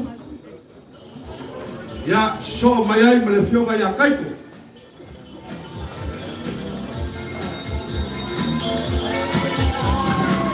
So mai me fionga ya kaiko.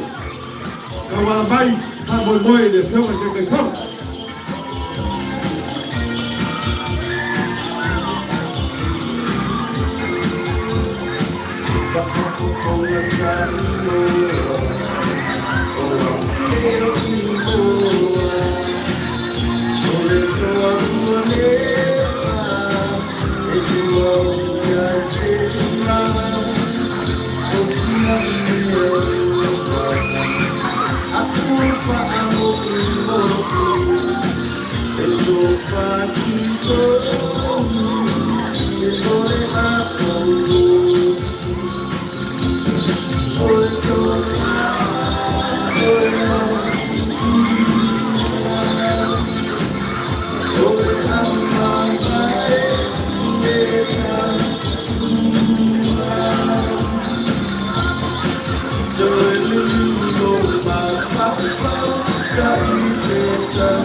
Kulonga ia le whamua.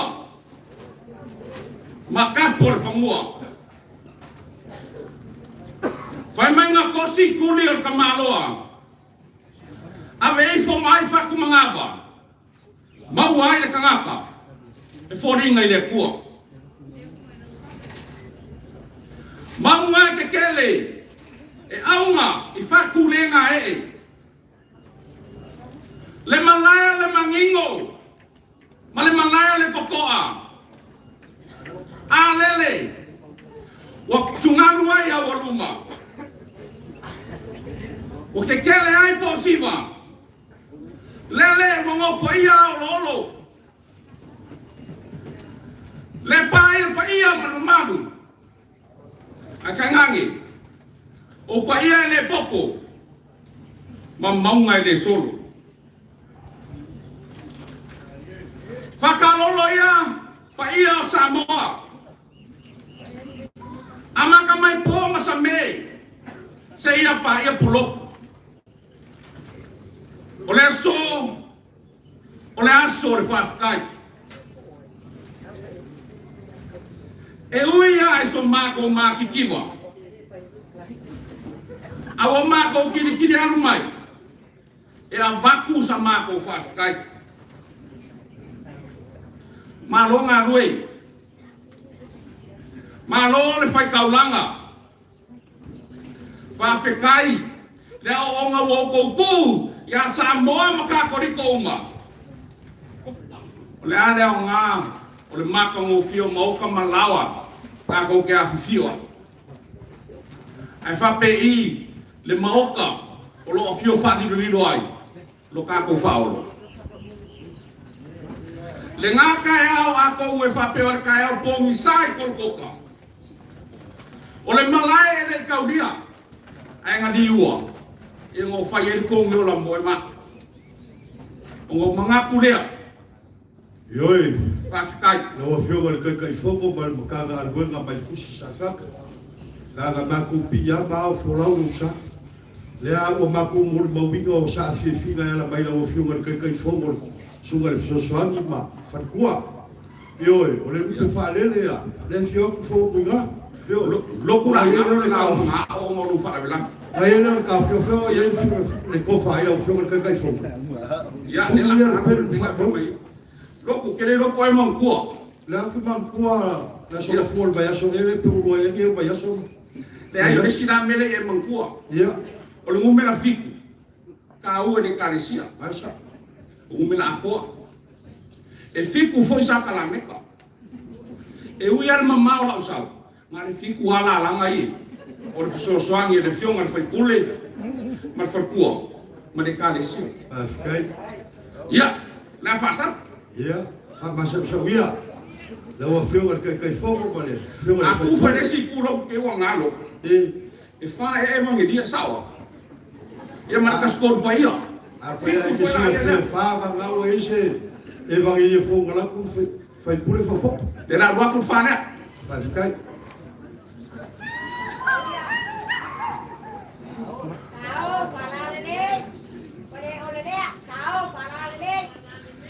e a mo fa ya o fa mani ya oia o lau ka fafa kua maoka o sa ko mofongo lo fa le manu e lau ka ulanga so i fua o le kua le Ekalesia ke pa wa se me o no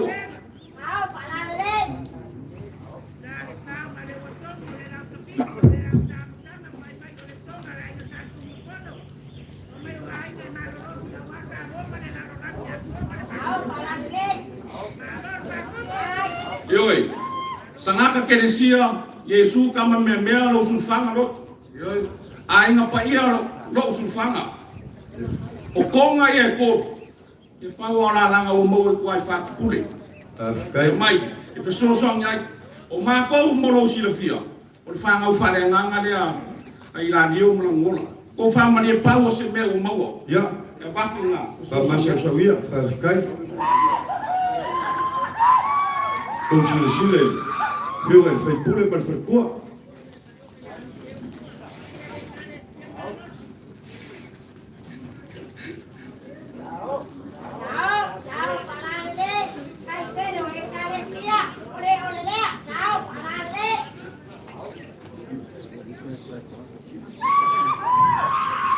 ficar ele falando ya ma ko que deixou com masangi de cupo ia fa cupo masangi de fal pog ia fa pog masangi foi de camali ia fa camali fa ficar ole lá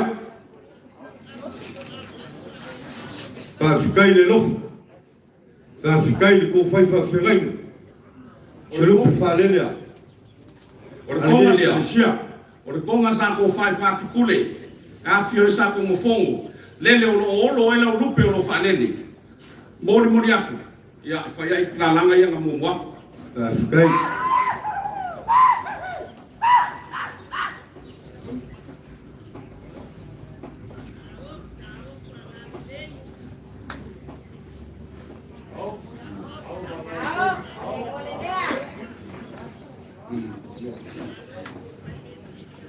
Ya. Ngare se fulu a polo inga le kua luk. ya sa Ko fa mali. Sa ma ko fa ngo ka lisan. Ku kuri le pau. Ka karo le lang. Pau ar me o mo. Ngawa ba. Mal se fulu a felia. E mo le ko. fa fikai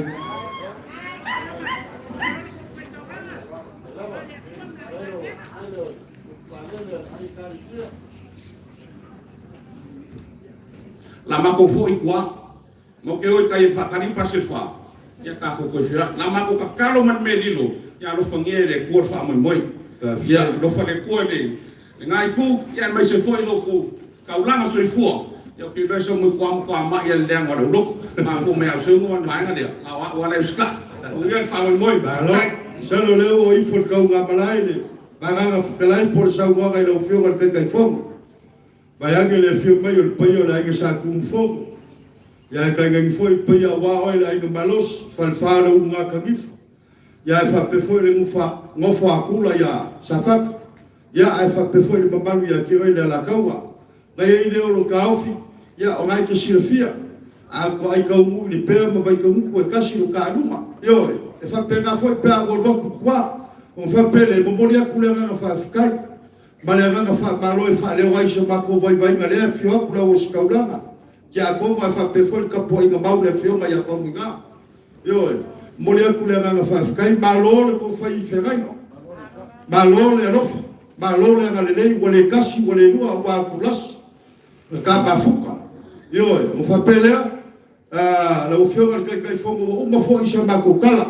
ai lo mai o la ka fa ya o ngai rofa le kaimi wa aru le la abaka na kusaole le fikuar ka malo ya ala fa pega fo ina lofa isi ba nga yo le ba ka ka mai fa pele yo fa ka malida tai Ya, lewa fowakule fa vela mali fa lo au. Kai de lo. Kau so kan so o ye mang fakkel. Eu fia kul ko gala. O ko fale al ka ko Ekalesia mai fus. Se Ekalesia ko ga mau ale au ma ko mol mau le sol ko fai me fai. Mar ko nga fai ka ulama.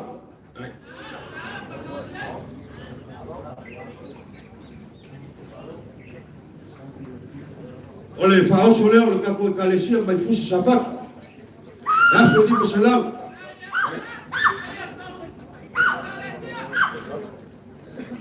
Ole pasa sur ka ko Ekalesia kasi la fe kala. Ya, ole la foleo la ofio que kai fom. Ole la fo ngalo ai me un mornge yola. Ya, o fa kai leo se ma ko fa kala nga le le ko le fio le fe pule per fe ko. Ai kai ngi foi le fio mai la isa kum fo. Mau le fo ko kama i la ofio que kai fom o wan fa foi le Ekalesia. Ya ni liu mai ngai ku mau le ko fa ya pakel. Fionga di kia kombo bayami le ka pinga le fionga ku fia le fionga pinga ya fa pe fo ye Ekalesia falava le mako ko le fo wa ko mafanga ya le kala le mo le so ya ma lo talai ma fai no le yaso ke doi le sa mako karkeli wa ai si u poilunga por fa kai si va ngar thank you fa palang fa kai mo me wa fo ya lo fongele ko fa mo ngai ku da mako ko kalo mai no fonge for fa le malo lo ko lang sui fo mo mako Ekalesia manguia fa mo lo ko a lo la fonge vale a o fa lo kai manguia ka ko as fa tai ko fo kai manguia mies ya alo maya fongu ngamas kai so maya ya Katoliko muribai pe au maya sa mo la au maya le Katoliko muribai sa faka so mai le Katoliko bayus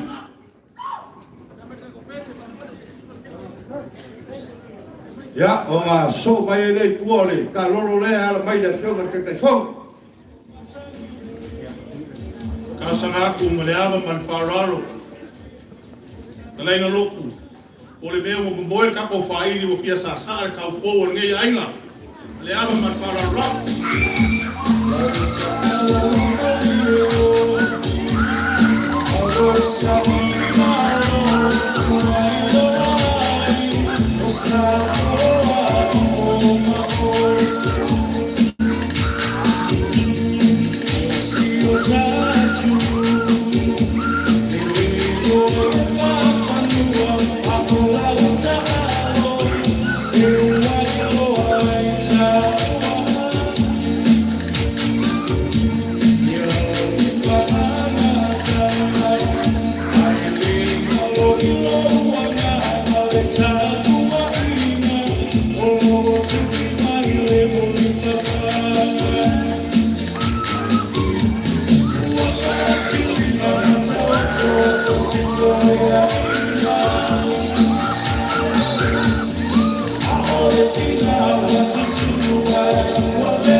wa mamalu mapaia le fianga ale le fiai famungar kupia alu fole ngai kaiao fa au ngaser ka komu ai mai sel paia ma olungo le Ekalesia kala fia awal fa boy moel ala mlimila lea leo ma fuai o ka ko lau silfa in ngai vai o kaiao Ole ainga le ngei. Ko suli o whaminga mas. Singa loa. Lilo makua me sa kokula whai. E o mo whangau ngei kau kalaka. Ao ke le kai ala hao ngai le maunga loa. Pe hoki koe kau kala le e fumua ngai whai na aina sasa mau. A lele o pa ia ma mapalu le so. Mange le fio la o fio al whaminga kupia. Kau aiku ma sau whai ngā kua. Ai ma le mai ka huku ma le lua mai whale. Ai al whale limba. Ma le whale sifu. O ma whapelea sa mako whamakalanga. Loku e lo whaku. Walu le aso ngei e kako whapengei. O le fio mai o sulio. Whamu ngā mas. Le a fio aku, le a fio ngā, le koe aku a whangofo. A fio aku paia i ainga. O wā suli ma fio i o kako ainga. Leo pō foi mala e. Kainga i a le pō. Le pō pekelo. Le sa asa inga na sua le kai au. O wale ala ma le bila lea. E ui lawa inga fuli mai longa kua. Awa ku ua ma kou le whangau. Ma longa kua fa fige o kai olo. O sila fia uma le Ekalesia. O suli ma feo i o swafa vau minga mas. O wale kako a fio ama le pea ma vai ka uku. Pa pelea loku. O le au le koe apa kele la o warka vago fwai. O le a mako kau mu fwai aku. O le a se la langa, ao se ili pe lau wharavao. O wale whamoe moe kei asu. O wale ala mali mila lea, le maua pa iyo le kua. Leo wa kako lau sili whai e ngei kai au. Pa pele se leo vai whale. La kako a maka aku ka maole, Ekalesia. Pa ao le Ekalesia. Le a fionga, le aki e piko pō lui maka iringa. O le ko whalea lau fionga.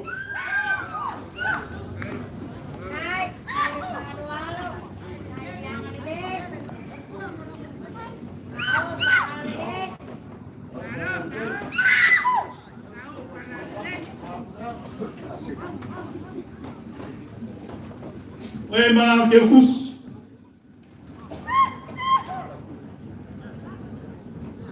Roku. O lele anginga le ea. A pea fio mai le fio ma le ake piko pō kuila mangua.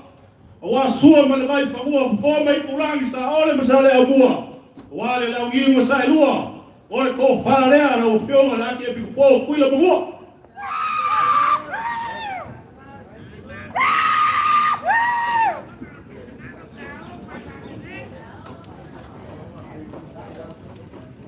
Ya, oe marang ke kus.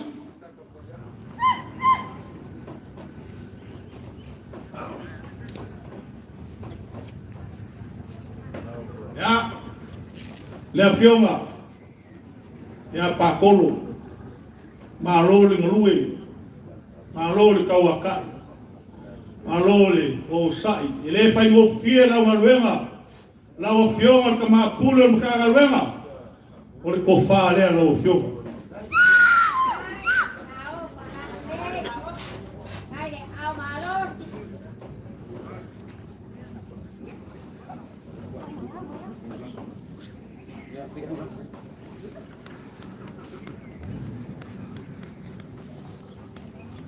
Ya, mul aku lang ke kusila.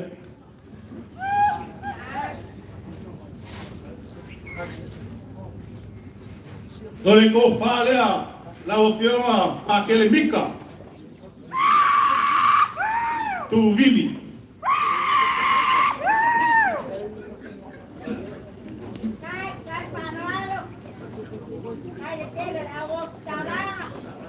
Ya, mul aku lang ke kusila.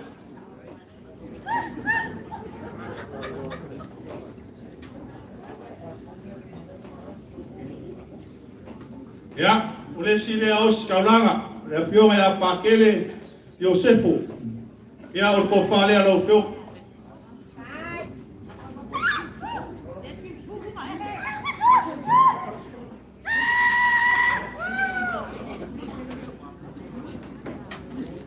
Ya, we manang ke kus. Ya, la ofionga pa que le mica por mabave. Ya, por cofale a la ofionga.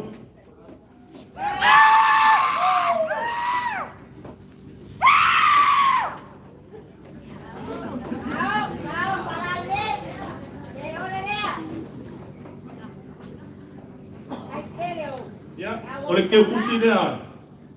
La ofionga pa aquele.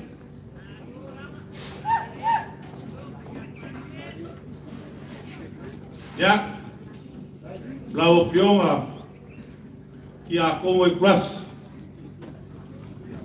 E nga pakia mai o loloia o ale mongoleo le kua. Ai que le pa e lava. O no vinga ngai le iar kausinga o ero. O va pelea. Por ko fa le ala usuma. Que a como.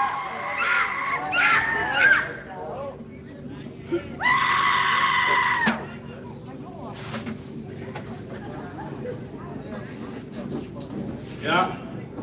Porque eu considero a usuma que a como.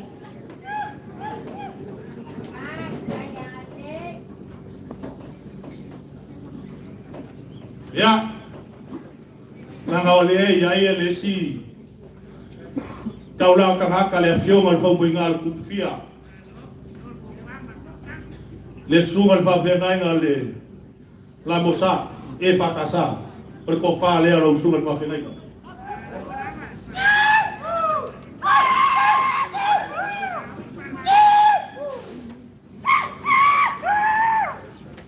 ya bol molia ko lang ke busila.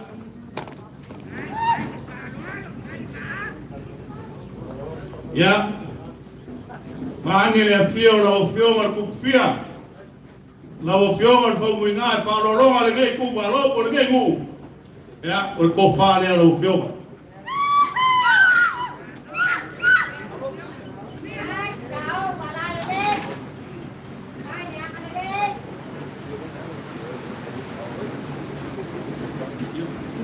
Loku, jangan lewo ko uru mai uang ale langi.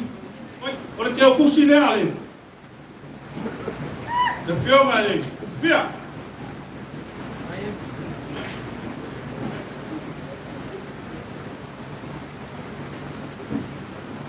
Logo. Kalau la fa que vai me cuidar na ele cau, na ele kim. Que o que ele a tu cara ele. Te com ale au, com a cara ele so. La hora com a saca o coi qua vale filme vai le filme. Cuia cua fa mo foco. Leva a cara ele so. O fare a Ekalesia.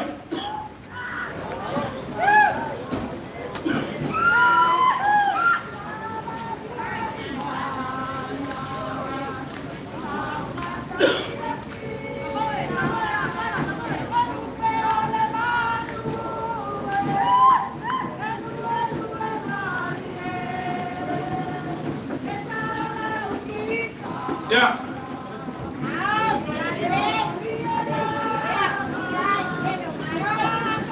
Ya, memorial cualquier cosilla.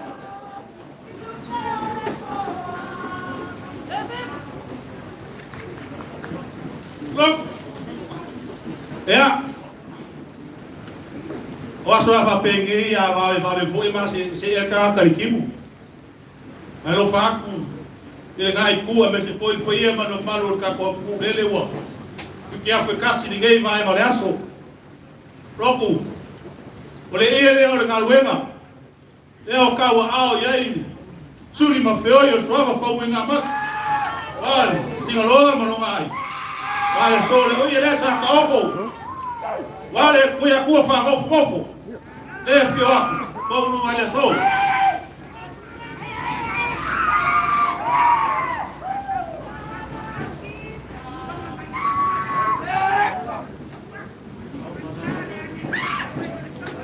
Ya, le asa se lengi ua kau mawhai, ia ili pai ia inga.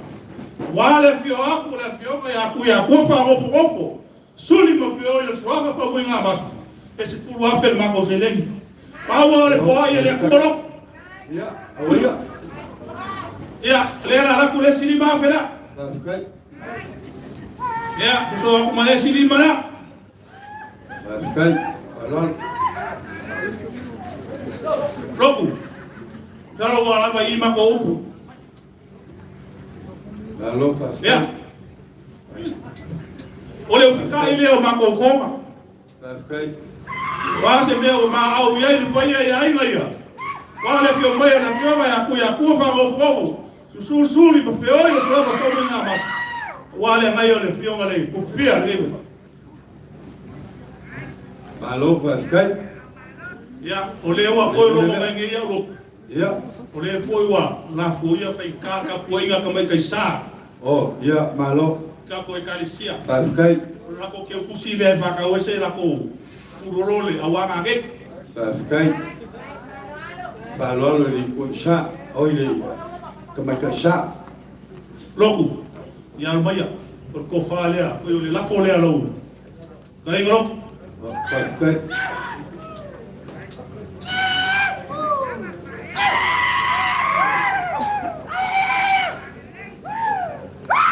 Ya. Mo malesi. Ya lo. Ko ala fo moro la fo ka wala. Ya male la fo ya ile show, vai ile show. Deixa eu vai. Ya masalo la vai ya kala. Ya. Vai ya wala ke ya so ka ko kala moa. Ya ele pali ele lang ya ka ko. Magia ba ya. Ya ke ya so. Malo. Oh, perfeito. Fali. Olha só o amor uma vovó le show por fé ya ga ya ile kalagoa. Mai ile le ka ofi. Ya, oleh ale yo olah siap kalau mau lepas kali ya. Ai bawa le, mulia ku fa fikai le ai ka ku ai na.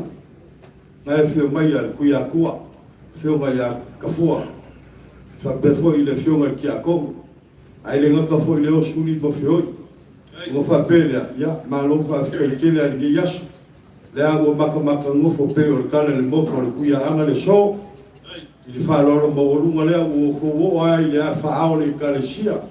Ai le o skaula ma ai fa fe la kaula. Le fa o ko o ai le mo fo ka ku mo le ai le fio. Ya ku le fio ngai fo mungal fia. Fa pele be fale ya la ga fe kala au ko la uma ya la ko fe ya kwa ya. Yo o fa pele ya wala vale kala mo boli ya nga fa fikai ni yas. E ko sa male bamba au ya le koma ya le ia whaakumu ele kuose a wala wawe ka mau ainga marisia o ma kou mangaku a waia lukaku wango fuai ia o whapere ia lo mai o le whakamari lea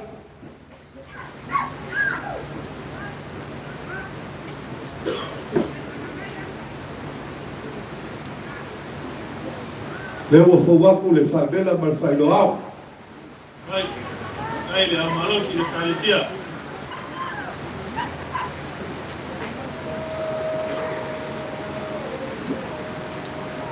Bangu palang isu kersuak. Dai Barolo. Eu fui a Katoliko olha. Ai. Ya, o sai ka ko ai ngala o ficou ya com o mai mar kai o kibunga. Ya ka ko o fa su ai pe fa pe. E eu anga fa mau. Yo. O kai o ka lau sir fa ai. Ya, le ko mai fa mau yang ale ri. Lewa a vai fali. Ya. Sila mai ile ko ngala. Ya. O ko fale, o le ala ga mo ma ba kula yo le ale agi ngai malai. O mai sa kia le ya yo langi le usau. Kai. Kai Barolo. Kai. Ya, also Sia. kasi le afeli masalam. Kai. O le pasese kasi le afeli. Kai.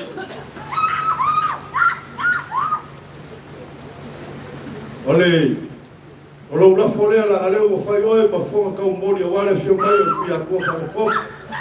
Ya fa pe fo ya fio ai ka ko mo mangai ko ka ko ai. Le la ka fa ya ku le ka mo fka mai. Pa isi ka linga su la wa blas. Kai. Wa famalor ma Taalolo ngi ba ngalasu. Salo mau que le foro mo le ingan Taalolo wal pa ia mau rumo le Ekalesia. Dele wa ma au le konga lea. Ai ale bang mo bangi lea wa ma au yai. Le wa e ko fa ma le pa ka le afio ma ku ya ku fa o mo. Pasuri o mga masi. Le ako e fo ia kuman se lengi lenga e ma au yai. Wai lese ma ke o mai yai.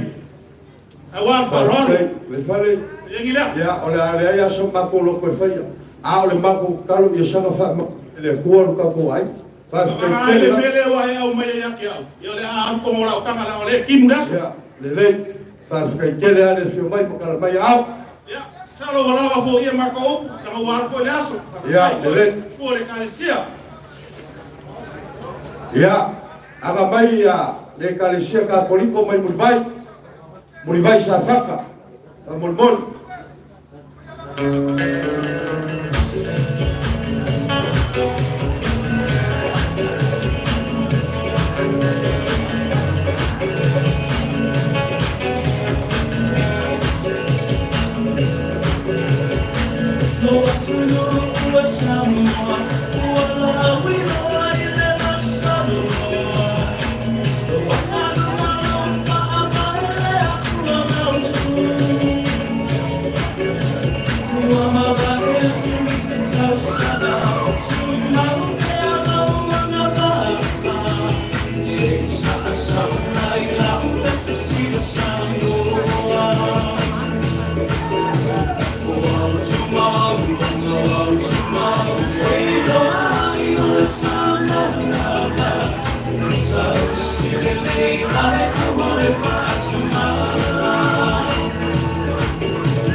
Oleu kapuiera kapua kupore sama. Mapa poi ni ala au ma por copa. Afe ala pe upu ina ne sanare mama. Mori ale ai kai malolo. A senhor fa kuloa. Malai malmo ka Lepea ma vai ka upu he. Wala fiama ku fiama komuna. Ya uswali makana pa. Ya kawai kuma safai. Malwala ya kyotra. Leawa popo ele pa iyo. Wa inga maula kukama. Kukama maula kuwainga fambayo ainga kukuma ainga ngopo. Ainga oema ainga papa ma ainga wakafasa. Leo songa kumua mkula ikuamba la kaua. Ainga le kai malko fua. Ai masifu. Wasua malvai kumua koma ikulani. Usaole masalela mua malalongiu masalua. Kokoal faleula maupu ya kiole mamokeli.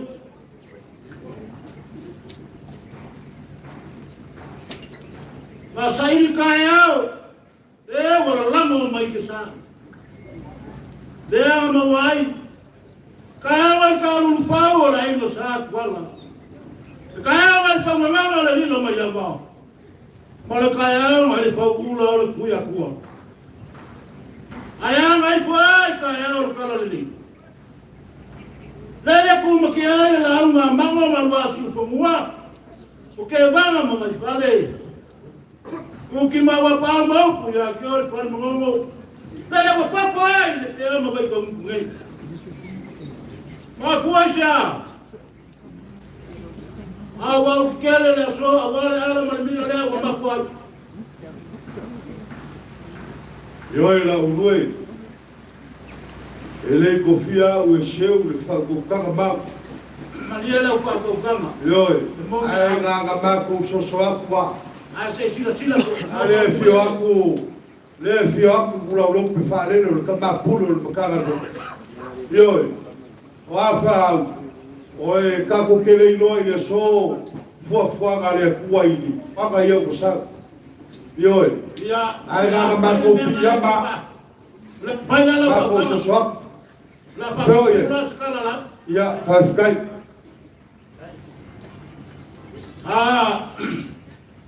O ngai fio mai la fio mo kama pulo mo kama rema.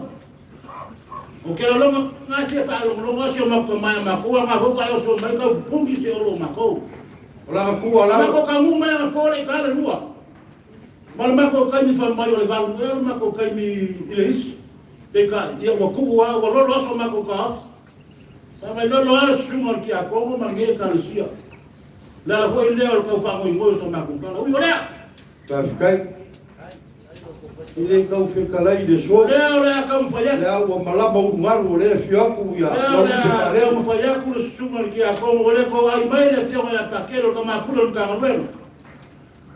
Oi a foi lo foi masuya ki pipo. Ia oli kalia ko sa mo al konsa. Ia ngi se ko ponia. Alon so kama ma kele ola le kaula wala koma. Ya awaya. Le family inga. Kama lo fo ku pe yo mo kole. Kasi foi il faut ka. Le chebe ki a ku abia. Le wa ko ai ko u le pe ma vai ko. Ole. Yo. Ko fa le fio ma kama le plan. Le wo fo wa. Tá fikai. Tá fikai fa le fio le aqui po. Le fiore ya le pat.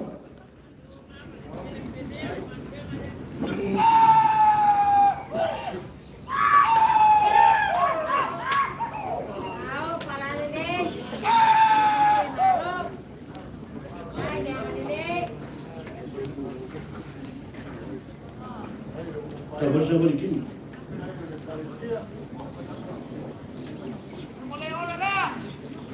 Momona kula ko fa ke ku se ate kala. Tá fikai.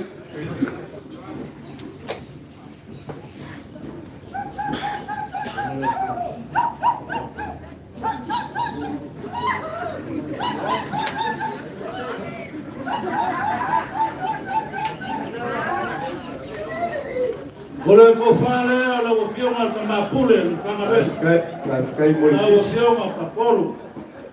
Se não pe fa le foi ngai Ekalesia ale ngai. Ko fa le o fio.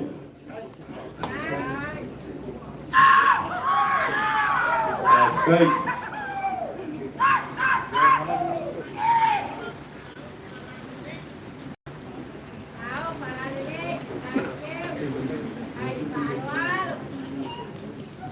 Momoria foi pile que ku se kasi le ase kala. Tá fikai.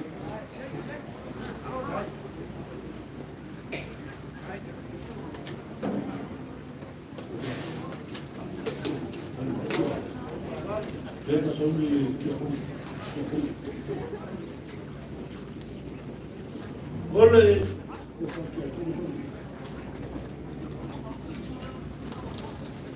Ko fale o fio marki a como pico e como ele na rema. Tá fikai.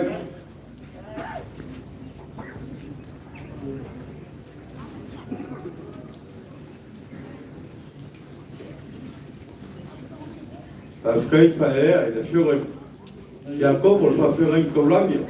Como lá, tá fikai. Moriak foi lang ke kusila. Paskai. Kala ie.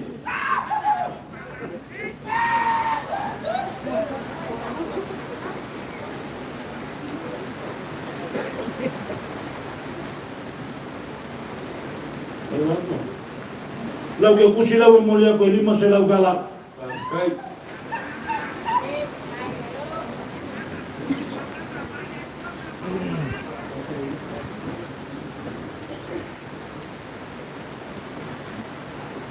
Ole ko fale ole tio ma ko fai ba.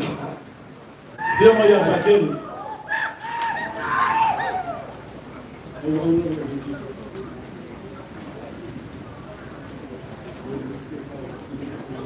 Paskai. Sila je kuwa bergerak.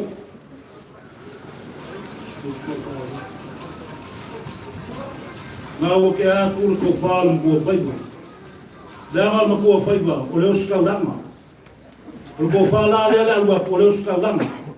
Paskai.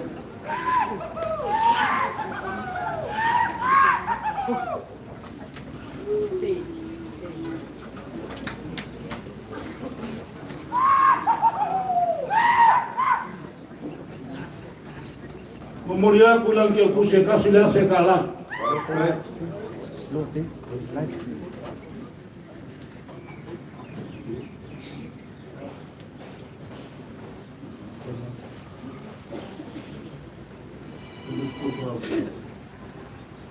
Oleh ko fale oleh fiona ele. Pule oleh kuah ingal maris. Dia lagi aku long kufa.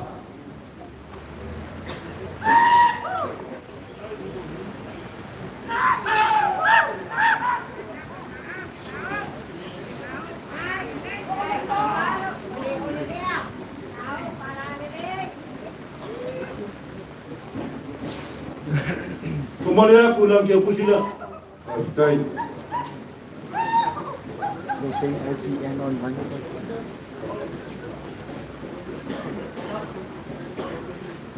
Lawa film al kai fomo oleh Ekalesia.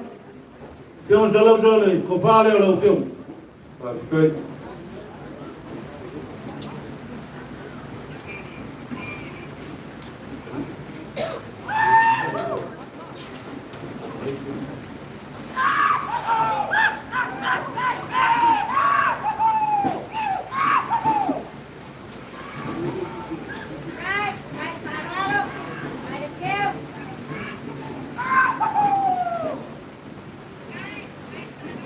Kemudian aku lagi aku sila lima selau kala.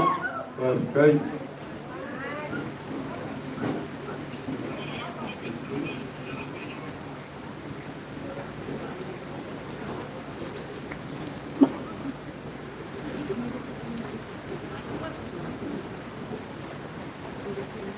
Lawa film al kufia lawa film ko binga ko fale lawa film. Paskai.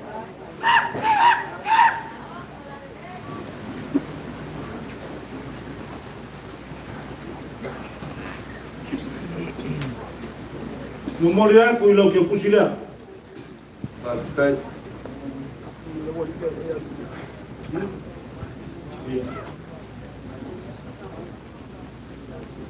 Kalau kau fale oleh Ekalesia, dia lagi apa?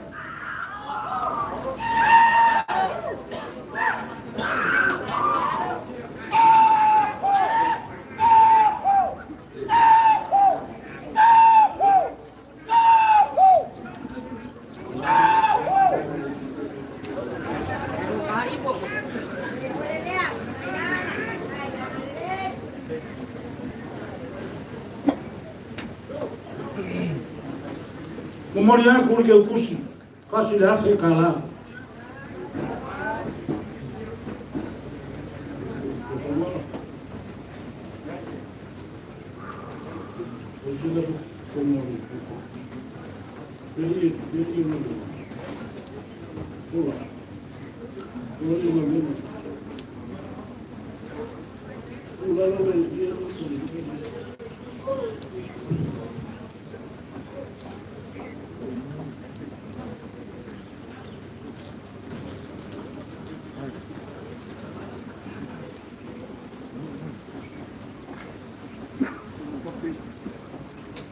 Ole ia lea sa wapa ki walama. Lea fio e sa ia leo ka skokele o kaman malo. Al fasalau ka po ia la inga sa kuni fongu. Leo wakakala. Ole ia leo ngarwema.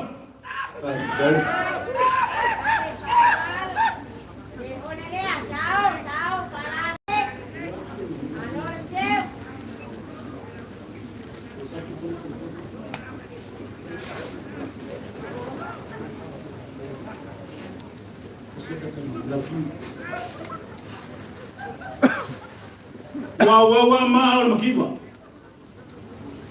Maka fa ma sia wa ole sina kama maka ole ni no vai. Ya wa ya. Uyola. Kau fa ya me maka. Pa wol fo ya na ku wa le o singon ka bang. Te fu wa fe se le ni le o kam fa ya. Wa ko yo wa.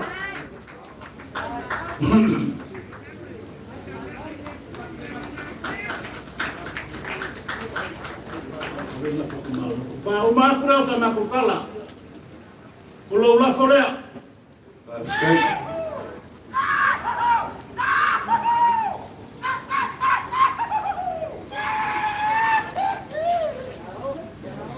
Kain falon.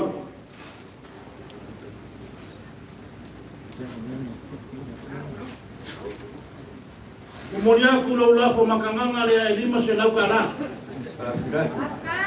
Kain falon. Ora se vai o silfana yermo. Kawaswa vai malu pema. Wa ngase ngai ku le Ekalesia. Wo mako lima vai. Ia wa so fa pengai mal ka ko kupu mo fuan. Aya ya lo mako kar ko mo. Ora ava kele a so finga lo fa ku. Ko fa ka Maria se ukama foi fa ko. Mangalo ngai Ekalesia. Lo fangia le kuwa. Ei ma ka yao. Tauri musaulo fa memoi. Falava no makokoko. Malo. Wa. E foi com a filho para ele vai falar la ul. Pai ia wangi wala ma wale fio ma ka balo le fio ma loko sukele. Malu ia ka usiba kele o ele la kaua. Kai ga foi le mo fa kula ia ke o safaka. Fai ka foi pai wa la ai sa ku mo fo la ai malos. O le farfalo nga ka difa. Ya ka usi ba kene lo ba ela. Pai le ka ofi dei ba ngo le so. O le wa baka mo fo le fioko pa kene. Fio wa ki a como ba yange le ka pui no ba o le fio ma le fo mu ngal fia ma ba shof. Ai ase kal tia galua. Olea wa makwa mamoni ai de ga ko fa ka ye kusa nge yaso marka ko ba fkanga o fa pelea laulu ya lai ke sinafia le foi ma ko keilo le ai la ga kasi no karuma awal ka ba mo foi le mo fa pelea o laula uma la u le la uma foi nga faleaka ao le so mamoni de ga ko fa ka nge yaso ole au falolo ma maka bayar faole Ekalesia le au ma le ko ngasar ki akomo ayale afio ma kufia le fio fa pe foi le Ekalesia wa o kele le so ala ya falolo ma fa pele ba ko kele se bo yo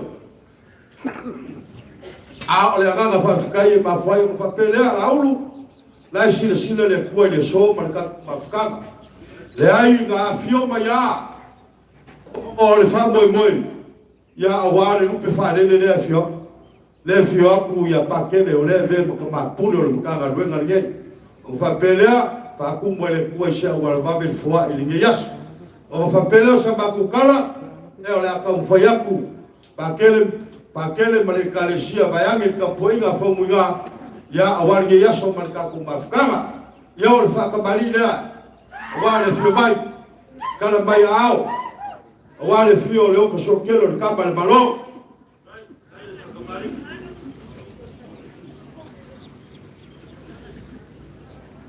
ya ole fa vela le o foa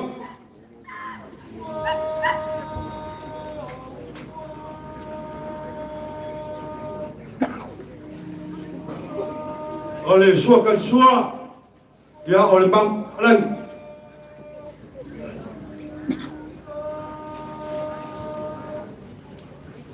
e o fia kul konga lea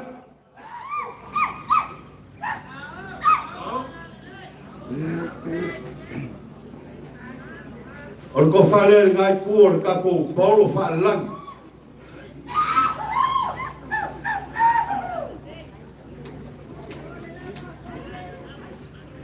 o le whaoso a Felipa Selam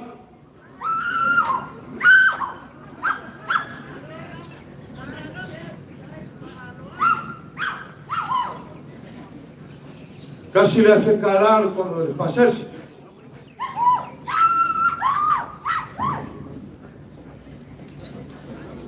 la ulo lo la folea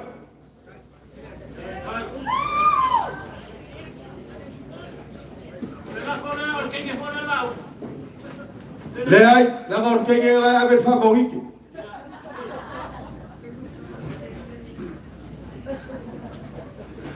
ya le u fo wa ko mofkama la ulo ba ko wa so ko vai maru i puega le yas o le asi le faga le kau pa io kako Ekalesia le fio pakele a fa pefoia ki a kom ya e fa pefo yo bali kabal balo le fio mai ya le oka sokele ya male pa io le kako Ekalesia ya ba ko fa balu wa ya le kaofi ya e fa kumo le kua isi awala babe ya le ko mama au mal mimisia ke yas o le kalalea ya mawia pakele fioma ki a komo bayange le kapoinga le fioma le fomunga man moso a pefoi le Ekalesia ya bako wa maloroinga le lofo le kua o wia ke yas Paskai, le kulai mumula fioma ki a komo man Ekalesia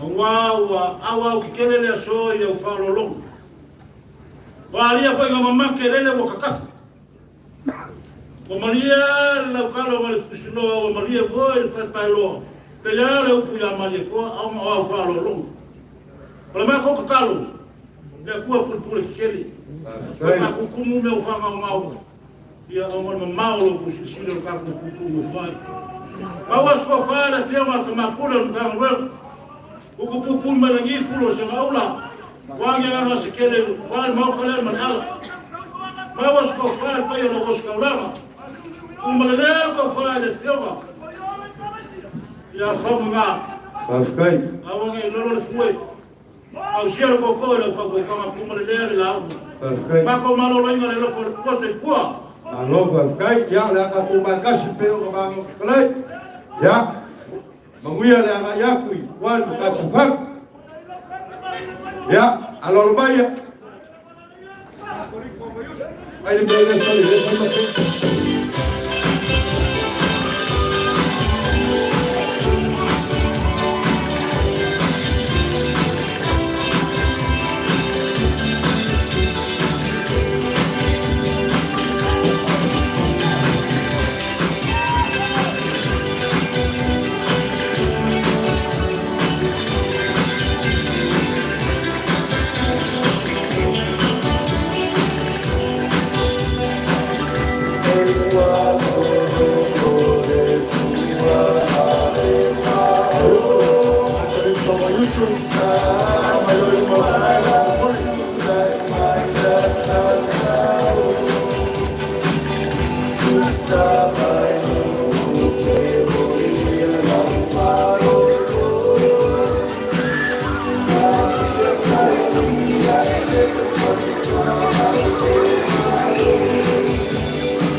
Wah, oleh bang ko ngofori lo ai ko foi ko fa ka wala ko.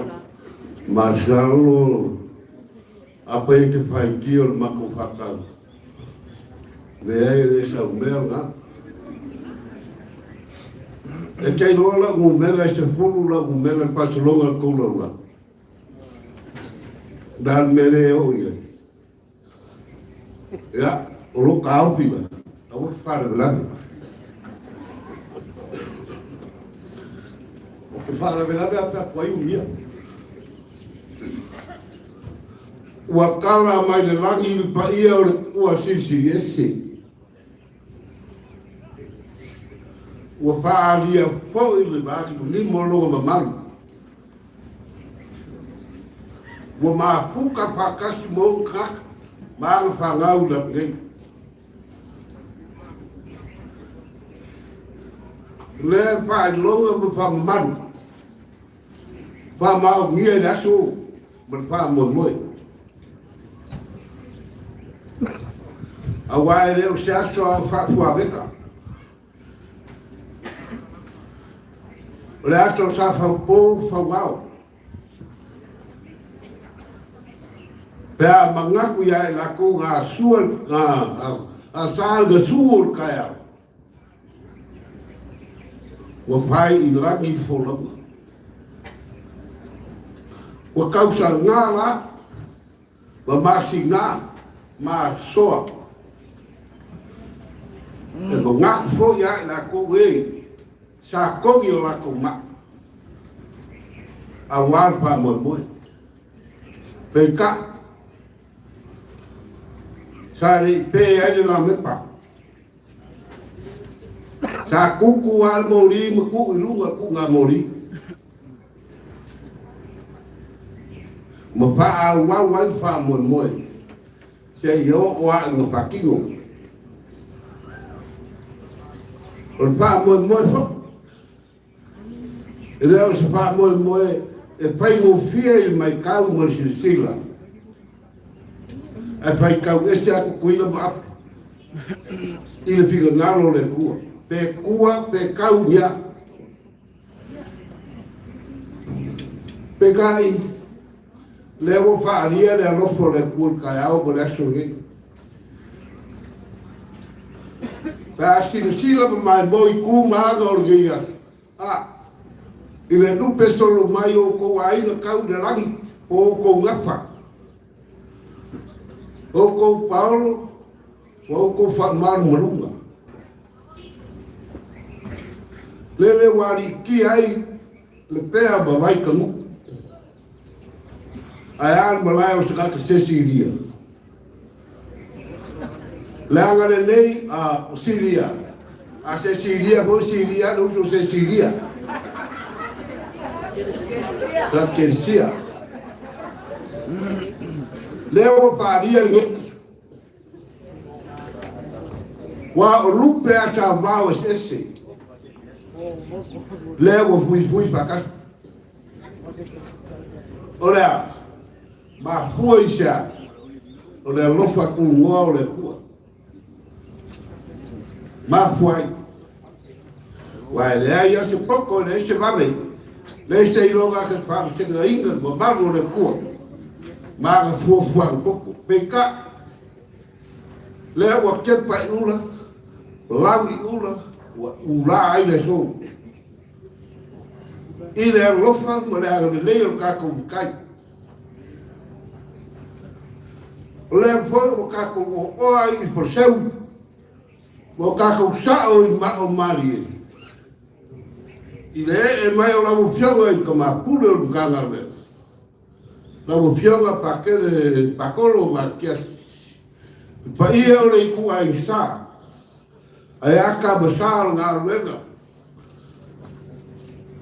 le mamalo le Ekalesia yo ma kupu mo nga ma le mamalo mo fo ka fa le fia o ka nga wega le mogi o le upar pa salamu a paisa ko mulu mo lo imbak kok se fo i de langa ma fia. E ai le so. Vi ia o kakumtai. Fa kaya le lofo le kua. Lo ngā le wai le o se ngā reka pai o pi. Ngā pi kai kuma ia le afioga le ngai ku.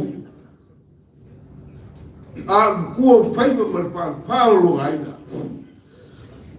Ai ka poinga ka formau mal malu le Ekalesia.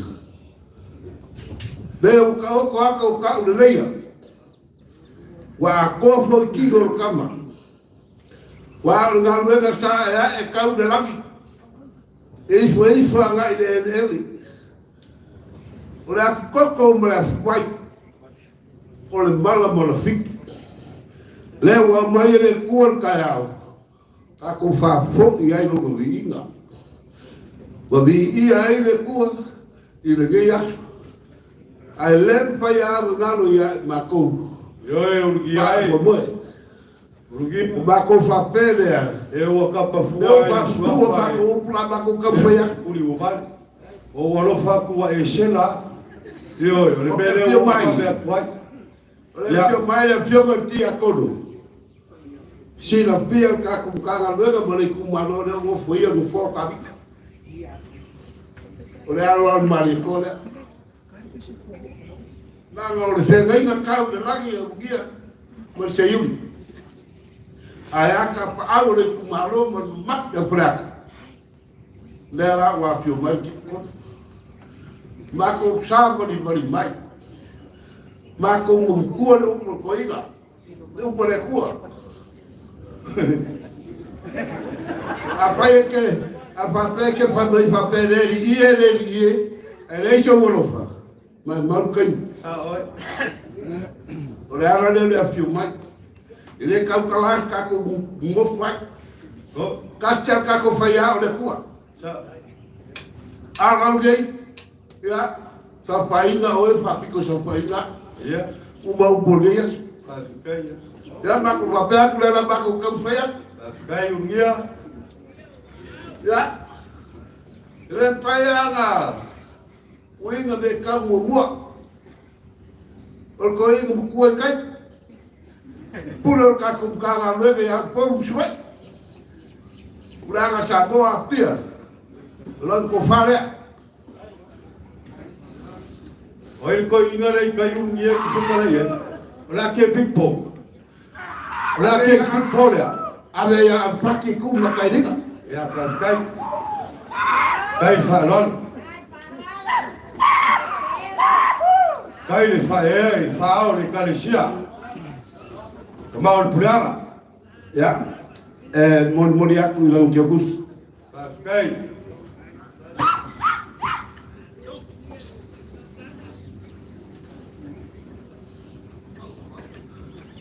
Ole o mako mau en kai au mo lasu. Ole baba luole. Kamal puranga i apia Samoa. Mal kamal puranga pangpako. Kai. Mako kamfaya ko ko farea.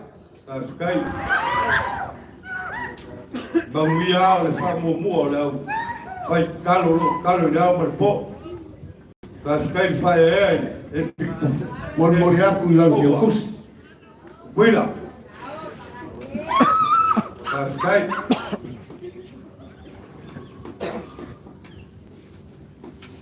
Le pai po o mako ku le fionga le nga yuku. De pikai ku pa pai. Awale ala marbila. Mas para ka kalo fa nga le ku ilo la ku kai. Ko fa le fionga le nga yuku. Kai.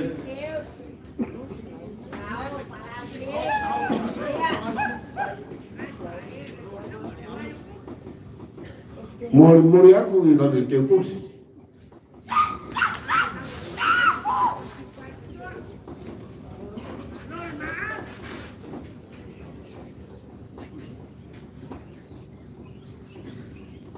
Oleh pionga ya pakele pakolo makias. Kai. Ol pule o kakum kanga weka.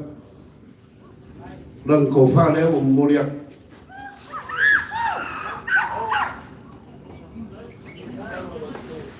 Sisi lunga mo lunga le. Mori aku i le te kusi. Paskai.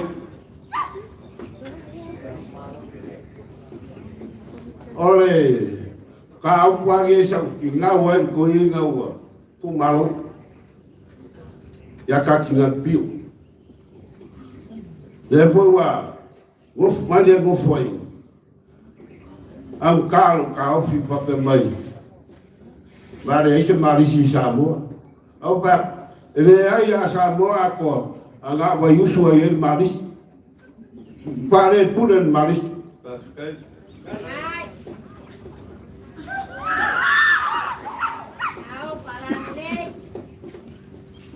Mor kuriak fo i kus. Paskai. Ei, sai, pulole, coi gal marisi. Taalolo foi pai au riku ai sa. Ba kai na lui. O sa i kau sigol misai yo. Ya so uma se kau da sa. Ya la opción la pa que le di caer ko move. La ko fare. Paskai.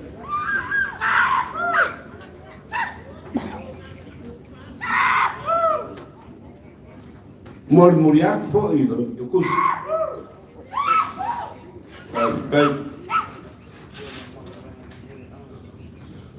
O pa querer dica tu vini. O lo swapa ya mako. O slow man. Lang ko fare.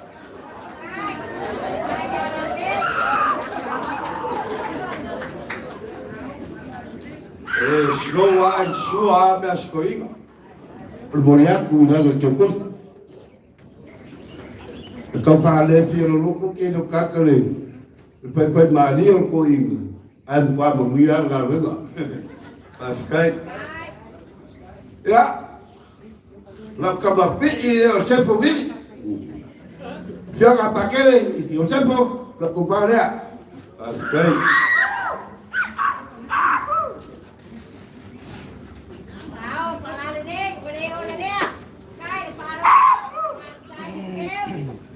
Awal ko fama fa ko kanga la ku. Ave la ko fama la ko fiona. Mana la ko suga i ku mai o la ku. Ala ngu pa jamoa. Onde ko ngare ka ol fagei. Langa wang ka besa. Fiona ko mai ka sa ala ko fare. Paskai.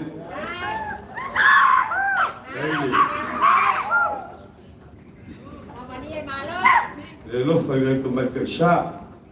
Mo dia fo i la ko ke kus.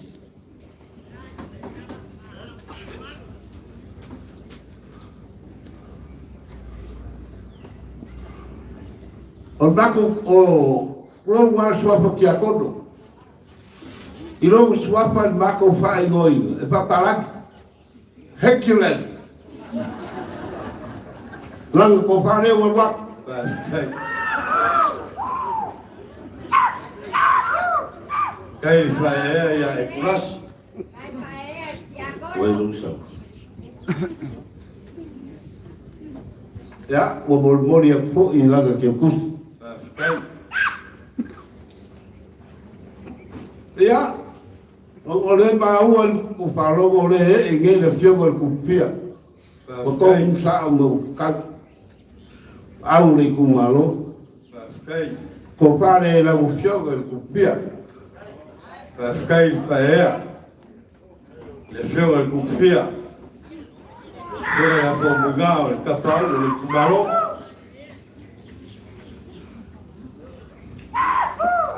Ok, no kwa kele o kupe ko ina. E baka kwa ile ka ma pu ka ka pau. La no ge. Ke le yo fa bu ko i. Ai mon moria ku ke kusi la ko fa. Paskai.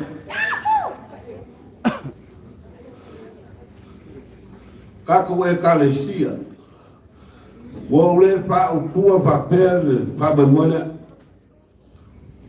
Pe pa i loga kai fogo fia kai fogo fia. E lo foi Ekalesia no lo ko fala. Paskai.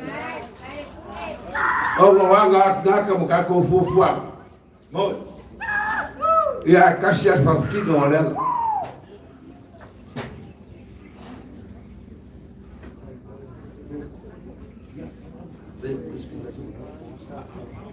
Wow.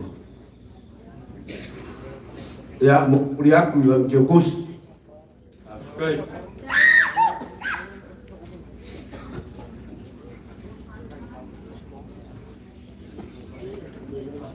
Loh. La kau whai aku sa wha moe moe. E ke a ao i aina so. Afkai ungia. Gai lapa. Pasau. Pasolo.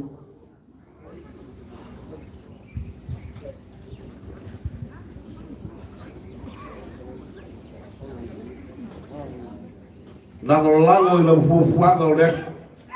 Wa lau fuafua i lau penga luenga ma lei kua i sa. Hoi pa ia malu lea pio lea pakasiai mo lea sua kai au.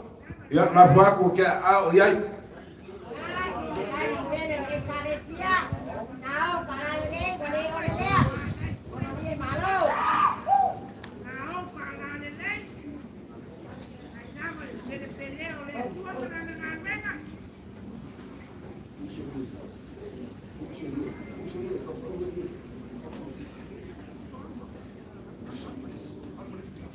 Baba me ko.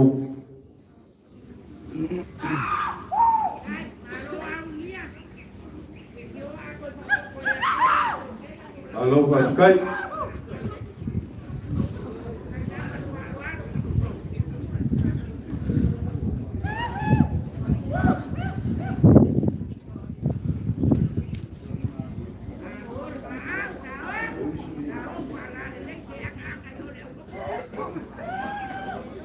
Walu kufa.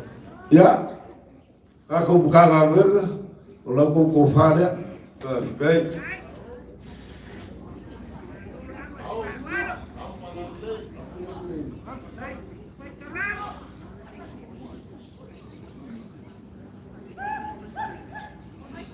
So, o ese que me quiere fe ay malwa ng bala.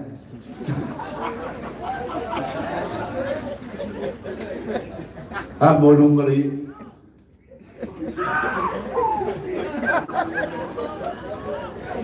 Afkai.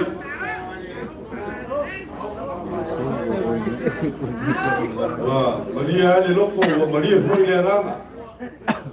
Ya. Ko falolo. Ko fa pegi si o i orgabe. Alfa puga win. O ia. Eu fiat malo. Afkai.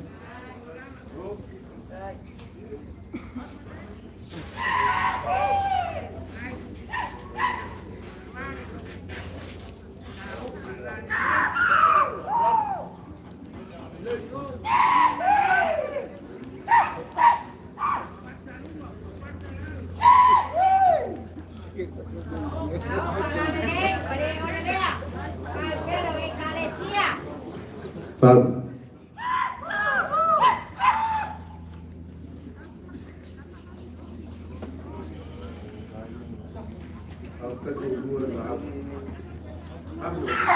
amolo.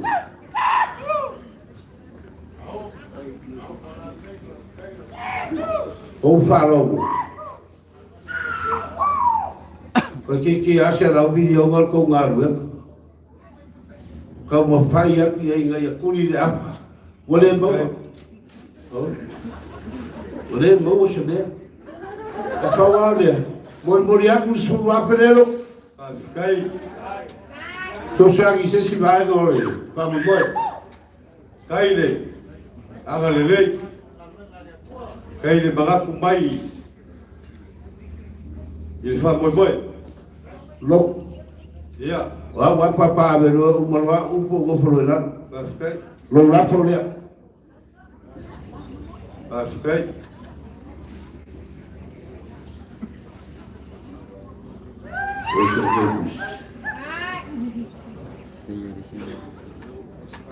Ya. Mon aku dah kia so muri dia ngagai. Afkai.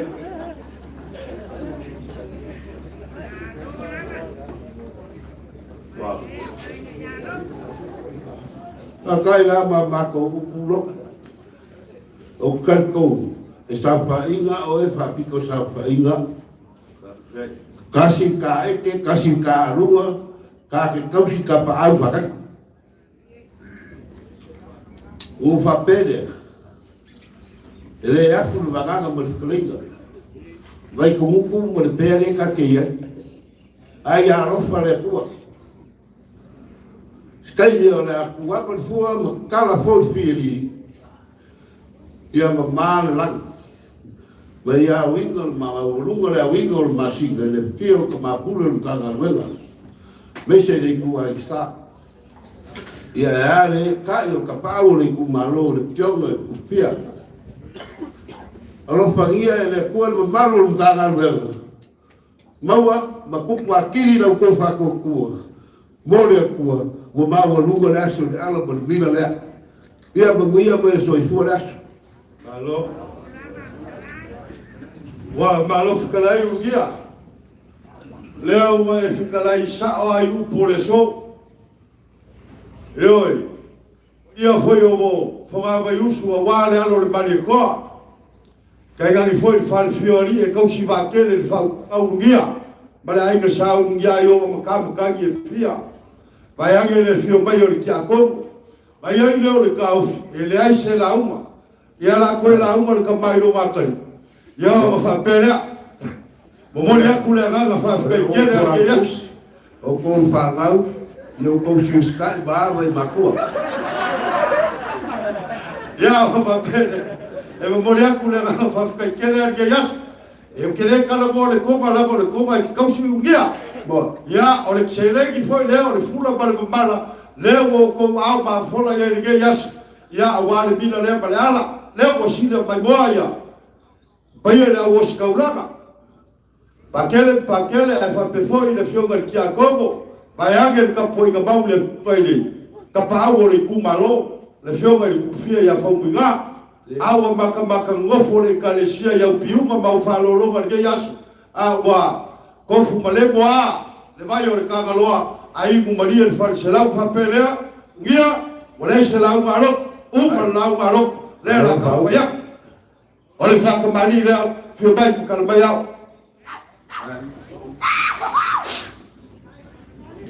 Laua, moni aku le, suinga malonga la e. Whailo au, mani whaavera leo mo fuwap.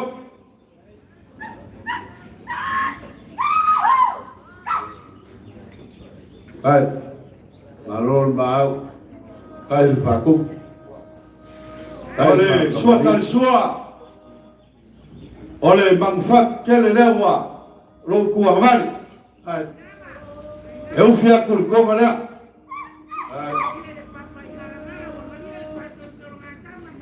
Ole ko fale le paia o le pakanga luenga. Ale Ekalesia paia.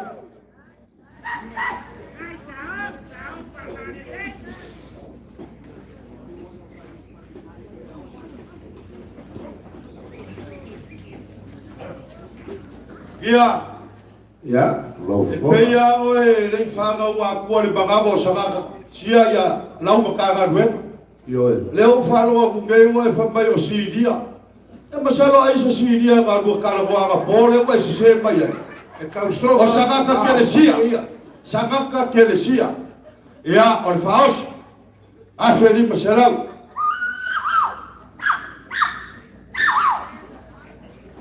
Ba, kai. Ia o le pase selea.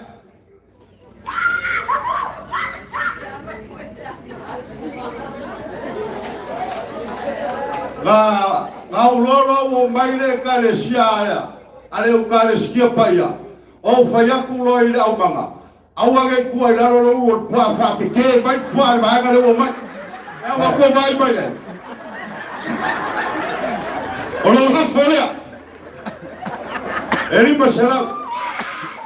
Fia maka si mea ia oi ukia. Kai lo. Ole kau wafutanga lea. Pawar mea ke pole. E koe pasanga ia ki oe na nini. Ai papea. Ia o kai lea mako. Ia iaso mai au. Ia nga leile kua awale koe kariwaku ma. Fio ide. Fama bayus. Ya mawal ko far ki akobo. Mawal fa ko ka ungia war ka ustori ki akobo ma. Lalo le bari ko. Ya mau foi se balosi le ko sa. Ya fa pe foi ki akobo ma. Le fika poi ma mau le fio mar kupfia. Ya fa pe foi Ekalesia malua. Fai lolo po pakele. Ya fa kasi le lima o ko ma. Ya le kala le pa le ga fa lolo. Fa kai logo. Pa wale. Le la makobo. Ya. Ele eu mai ngilo va ngilo. O se legi nga au yai. Ya. Mor pa au so mal passes. Ali ma ke mo fu mai. Le ho mo wal ka mo fukal. Fa kai parar ho ya ku se legi. Fa kai. Ele ai a se ala lo ko fe.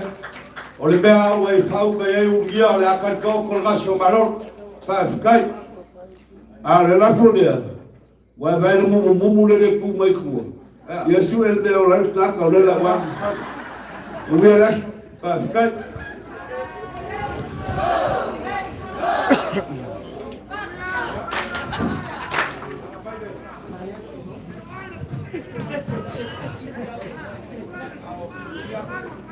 Vai beleu. Au kumuria ku le Ekalesia bayusu ya Paulioni Bailoa ya. Ya malfalkua ya la lei.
Au fo waku sa mako kala wa le aso mo le fa moi. E le mangako ke le koe koloa le kiri aua. E o ke koe lo koia le lau ki whakumalaro wa ulea waka oko. Le au pe au le aso e lo ki. Ai are fa moi. E ka uia o kaia le kawai e whai mako. E sunu le ko e whai makulo e pe o upu e whai le se unga e po i fua alo le kuia anga. Inga wai loa o ka ngā kāngu o sala. O wā o kui whawhau o kāna ngū. O le whangua mau a kapua whangua. O ele ele mau msa. E aola ka mako whakulou. Pe o le mau ka pai valu o le kui mangua. A la sia se kas. E mua ma whakulou. Kulou ma lava. Kulou ma la fio sao te kele mai kutaulangi. Kulou ma e sua fio mai patele. Lau te tofi lau whenga wenga paia le atua. O au whakupenga. O sunga i whawhengai ngai taulangi. O tātou olo puni matangi. O so tātou ngawhale tau le langi. Tulou. E au na mātou te pai lei tū lea ia Lepea ma vai te mutu. O malai mai whio ai. Le whamui nā o le tuku whia. A whio le uso i tā mapā. A whio le ota ma tā nua le wāo. Ai a whaitu. Ma sao whainga. O pai o whai. A wāna ngai a tupu na tua whaiva. Whai whāinga sa malama. Manatu. E a tulou. Le mea nai tā ua le apisa. Tulou o te whungasa. E le manatu e le tau la e ia le mao Sofia. E le tau pau ino poi o whātu pe tau la whonga lo tātou wāna lo whai. O Samoa. E tā whawhau tama. Au e loa o la te wainga. O le tangata maro na tupuanga. O le tangata foi maro na whasino manga. Papelo sa mato whamtaranga lotu. E whai alofa atu. O le aso upu. O le aso launga. A o le aso le whawhitai. E mamole tuaila ngā o le whawhitai tele. I paia ia pa tele e mese le paia o mtanga ruenga ma le Ekalesia. I lo tau whaiba. Le o tau lo tau langa. Le o tu le whai la, o tu le mila. E ale ala. Le maunga le atua. O wha maa lo le whai o le whaiba. Le o tau le tau whanu. O tō le whano tau tai tātou whale le whano le atua. Pena iai le aso ma le whamoi moe. Pa pero ta mātou tala. Lotu. Manu ai le teimi. Whawhikai se iuri. O le whio mai o tanu wasa le la au le whausia. Tai nane ai ono. O ainga sa tuala. Ma inga whaalangi mau la tau ngafa. Tulou le sua le sunga le toina ia efi. O tamā marolo ia e te wati. E ia le mafuanga. O le whionga ia salausa tulou. Mau e tala o le taitai o le ngā luenga. O le taitai fono foi o le lotu. Ai a le tau seri. Ia puetino la le lei o Samoa. Le ala leo le mātou o mai. Pua ta mātou whamtalanga lotu. Papero ta mātou tala. Ia, o la tam whai atu ainga ia. Wa le so mo le whamui moe. Whawhikai. Whaika le pai o la i sa kuala. Lau whionga pāte le pātolo. Ia, o le pule mtanga ruenga. La tam whai atu ainga ia. O le tō whalea. Whawhikai. Mate toa i aso wapenei, o ngā ruenga i mautala, o oba marisku sanga. Na o le toa manu na te whaia se mea whapea, wha maror whaia le whaiwa. O mori atu le mea alofa te utusira. Whawhikai. Lau o whionga le matu o whaiwa, pa tene wiki, i alo mai o la tam whaiat. O le tō whalea e lau whionga le matu o whaiwa na ngai o tupu. Whawhikai whanau. Whawhikai whaia ea. I te utusira. Lau o skaulang. Whawhikai. Ole lea. Le whionga le te akono, ia e tilasi, i alo mai o la tam whaiat. Whawhikai. Tō whalea.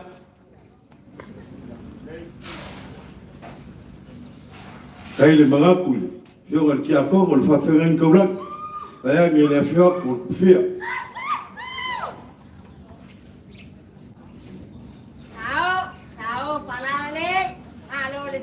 E mamori atu le te utusira. Whawhikai. Lotu mo le pai o tanga ruenga me se le whionga i pātele. Tam whai atu se e awangani mai le aso mo le whamoe moe le Ekalesia. Whawhikai. Le o ia e tonu.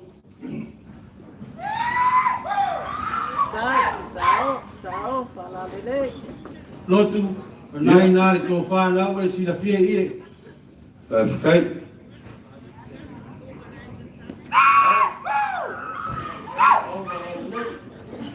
E ora wafa le ai ono leo tala wale aso man fa mo moi. Ka skai. Pai le ai sa kwala le wo kala le ga ku ma le ga fikafi. Kai ayo. Pai agi ga su mai. Sunga le kang wasa o la au fau, au fau. La au fau sia.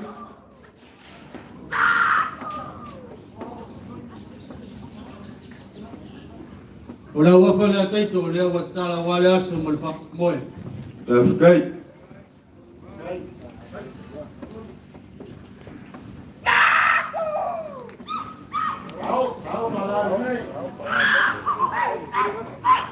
Lotu mo payon tangan wenga. E ora wafa le tan masa au fausia. Ka skai. Tala wale aso. Kai le fa'alalo. Le fionga la au fau sia. Le fionga ya kang wasa.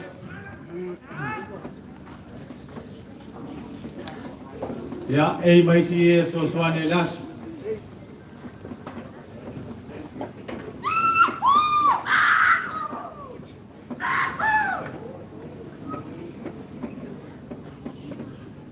Moli atu, e matu whararo i elea. Ka skai. Lotu mori pai o tanga wenga. Ya wa urawa le tama ainga nei tu. Ya awaya. Ona o se fulu wa fele moli atu. Ya wa le aso mori fa moi.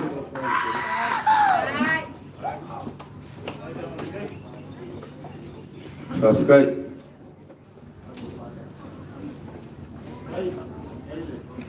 Lotu. Ya. La no mela ya mai ya. O se fulu lua mo se fulu tolu ono winga so. O mela. Langa ese punilo ese puni mtatongo. Ele ngalo foi a fi e so no ba. Ya awaya. Nga tala nga fe nga tai tai fono ya so alu. E na to te fai pe pata sa maya. La tam fai atu ainga. O fe lo tus tu lo, fe lo tus.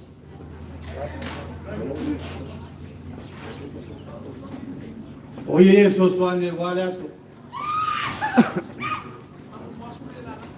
So con fe lo tus ya so alu. Ka skai. Lo tu vai mai tau mai. I te o whapea para me o wasu so wai whapea ia. Mea la ia sa tuala tu lo ia whalitoru mai inga. Ei ore ngafa la vaitas. Ore kino la vaitas. Awal bole. Ba ku makani o le ba ku ki ma.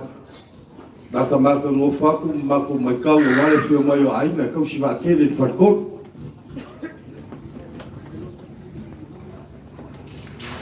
O mole atu no mato ku whano anu le whelo tu si rea lea. Ka skai.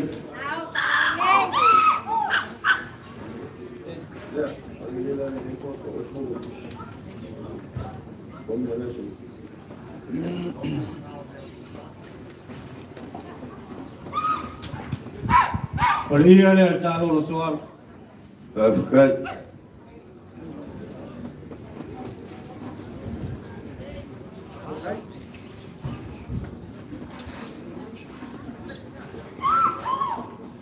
Ia tasi nei so soari le Taalolo soalu.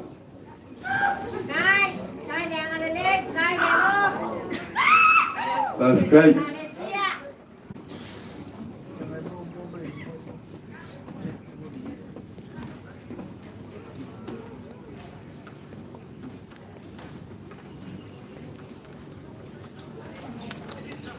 Lotu mo pai on tanga luenga.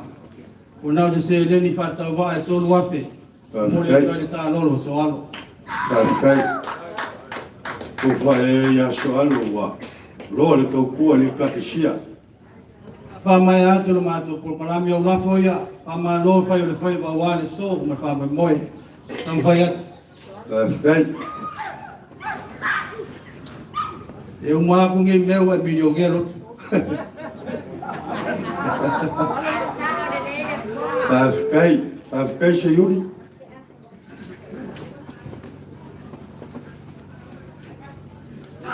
Teu se. Ka skai.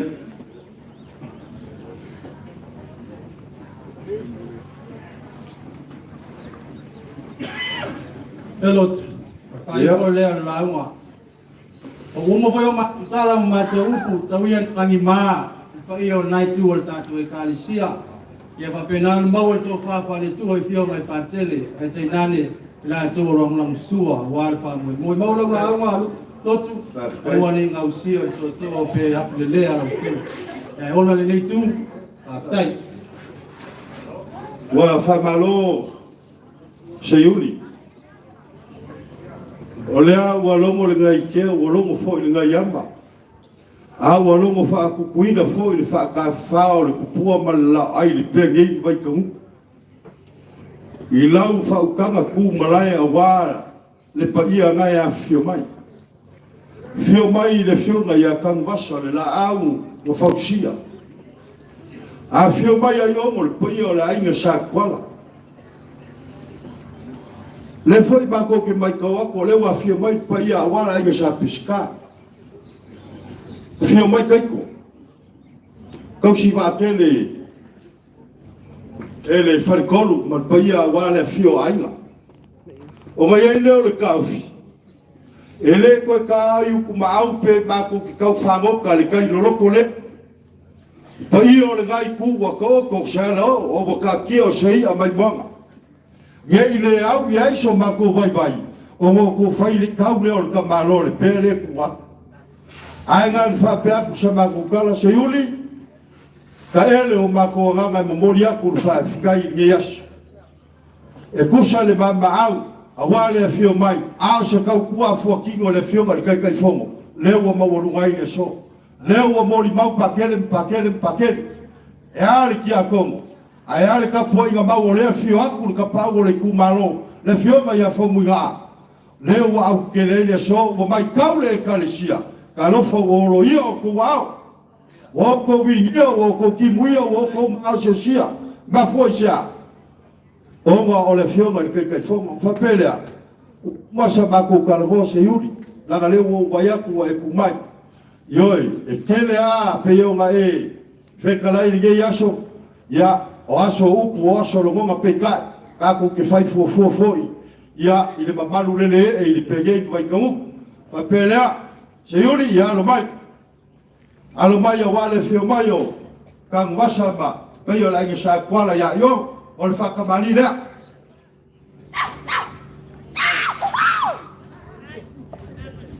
Awa, fōwaku le suinga malonga la e, leo o fōwaku le whaavela male, no a whaidoi au.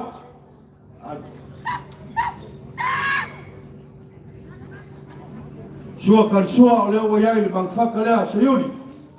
Leo wanga aku le kua kamani. Leo fi aku le konga lea. Thank you.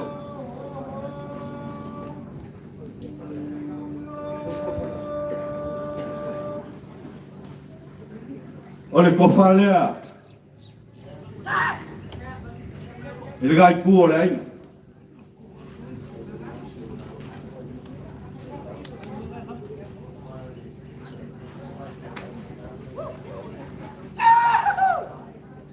Se uri wa wa kele le so ngai fio mai nei.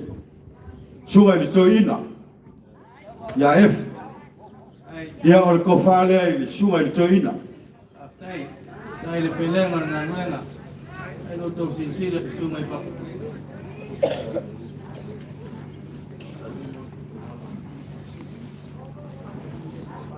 So. Ya or suga le toina. Ya F. Aptai.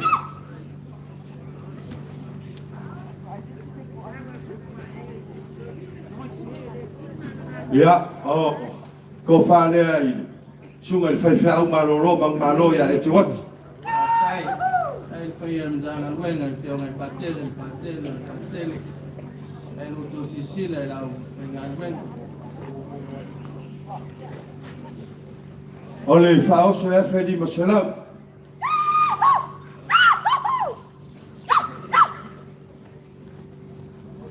Ole passe se casi le af.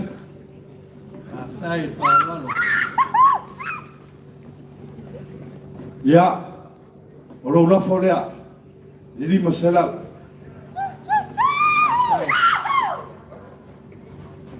Se yuri ole bangingo yo le bako mai ka. Le lei foi le bako falong. e kasi a le maa kongi ai rua mangu ngā mawai. O ka whapelea, langa e whainka le fio mai o le pai o ainga. Kau si wākele whanikoru ngai fio mai le fio ngai a kaiku. Le lalakai aku whikalenga i a soalo. O ka whapelea i alo mai. O le akau whai aku si whakamari e wale fio mai o ainga. Kau si wākele whanikoru, whakamari lea.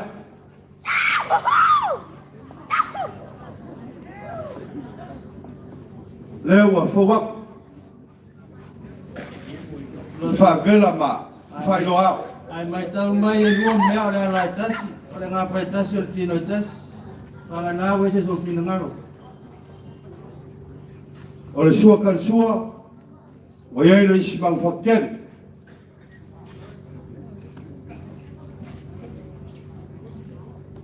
O le eu whikai lea. Matai.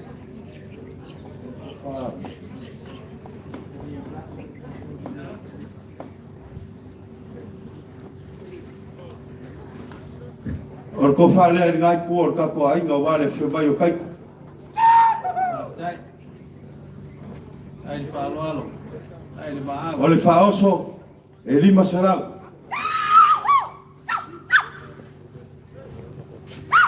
Ia o le pasese ngai a wale whio mai o ainga ma le whakoro.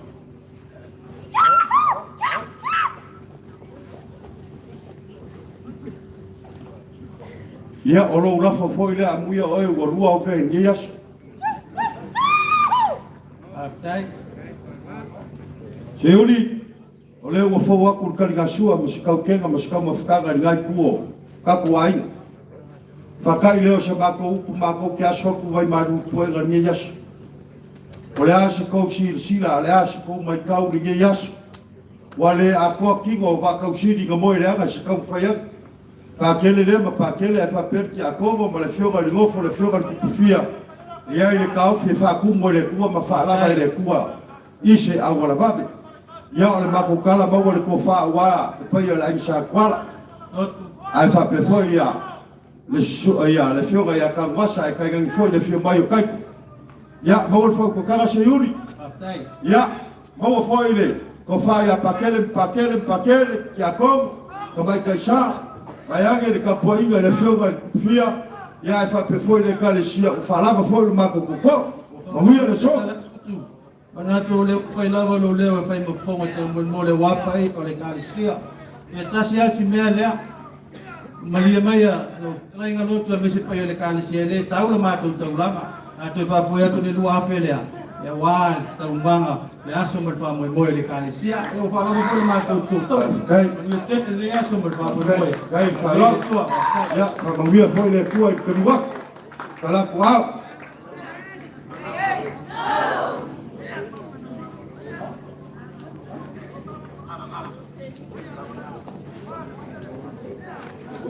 Ia, e kako Ekalesia mai whareula, Ekalesia Katoliko whareula, ia, o leo waku muriaku ia, lea i kua wā kako polo wharelangi ia ae, a whio mai makalamai au.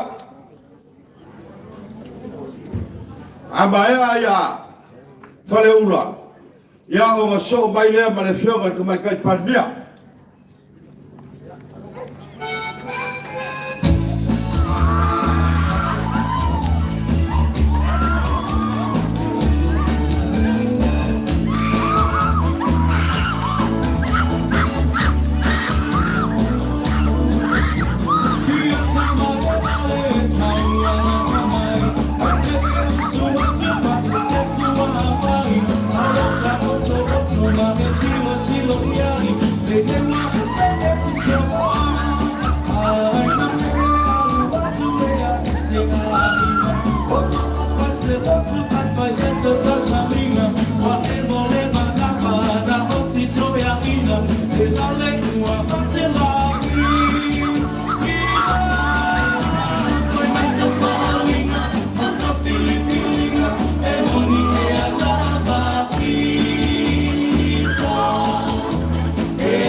Ole au le koe ka i uka.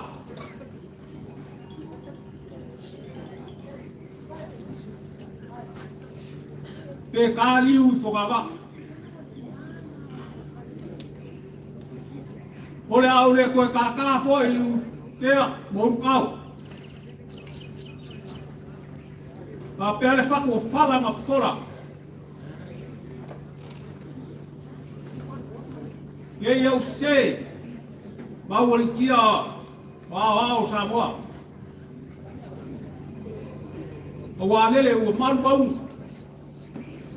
le aku ori. Kau kai.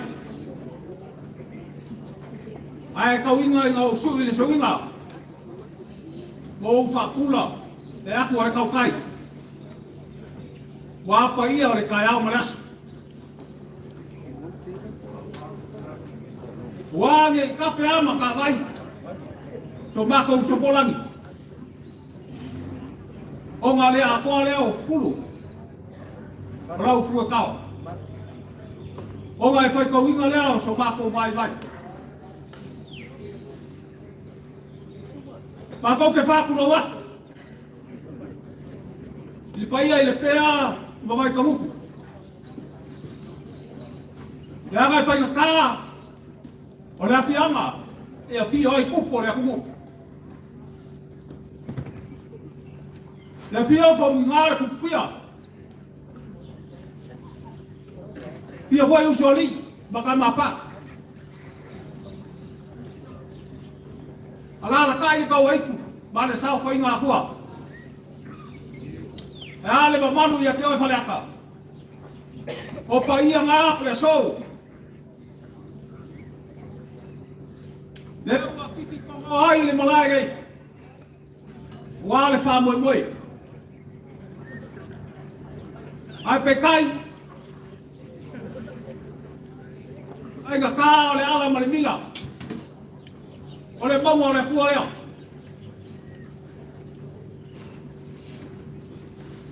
Kari kongu voi le wha moi moi. Ai kaua kwhai. E o le fionga ia pakele e lesa ngafa. Ma le whaki ngoi ngā ruenga māka o fie. Māka o mangaku lea. Ale e o sa māka o whamkalanga. I saa o le kufunga. E lea a kōpa ia o le kai amarasu. Ia, awa ia le. Whakapanga maulau pā. Ulonga, lau wharka. Ulonga lau apsa. Ulonga lau sila. Ulonga lau koi whawhau. Ulonga lau sal. Ulonga lau whale whao lau ko ainga san malam. O pa ia ngā. O le ngai o kupu. Kasi ale mea ngai misi. Oe a, o se mea ngai ka ua ngā kō leo. Leoi. Anga o le mea ngai e ka ua yaso whapengei. O le nganga sa afi le ngā ngei ka loku. Oi. Mako ke magati. Ia ele koe whao mia sa mako whamkalanga. Whakakai alau pā. Leanga ua mea hua le whala. Moi. Leanga mako ngō mai a ngūmela stufā. A leo ngūmela lua leo mako yaki. A eu ia. E pule lama o kau i whaasolonga ngei mea. Lea ke mai ari hina lea po ke sufa. Ia ole. Pāmoe moe le sau. Ole fia mai. Kanga mai ao le fia mai kamapur. Kamakau simkanga wenga ia pakele te waki. Ia. Ole chancellor lesa ia i kako Ekalesia au. Fia mai foi le fia mai ia pakele Josefo. Le lua mako pakele o lo mako mafuka le sau. A fia mai tia kongo e kos. Lima. Ia. A fia mai le a fia mai koe kau whamua e arau. Ia ka maale on. A fia anga ngei. Ia a fia mai le fia mai kai whango. Fia mai a kuala mana lau lau. Ia pa ia mau lunga i ngei Ekalesia. Kau whai aso masao ka ua i ngei aso. Langai. Ngai sila mai ma. Ia ngati akonga ia kilas. Ia o se lupe falele ngai a fianga. O se kaulang kanga ka foi ngai Ekalesia. Levo kau kua i mako Ekalesia i kau sanga wan. Ai le bala winga i laua i nga wenga le kua. Le mo fai ngangalo. O laua sao kaua i ko kongo le ngai Ekalesia. O se kasi foi o ka fale malosi kongo ngai Ekalesia. Le ala lea ele ngalo a fia si o ngabao. Ai. Ako ngaku lea. Lea kamo fai ap se mea wa awe pakele. Yo nga koe kau whamua, ma kai whango, ma kai a ngai Ekalesia. Wa le wha mo le so. Ai. Lea. Lea wha mua aku ka mao le kako wa Ekalesia o au Samoa ma ku whafo. Le whionga le ekipo Samoa pia. Le whionga le paki lui ma kai ringa. Ai. Ko wha le ala na whionga. Ai fa Fa'au le Ekalesia.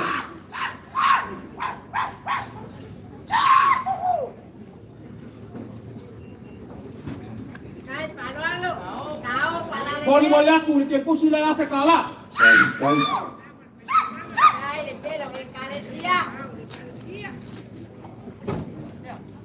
Oi mo ba.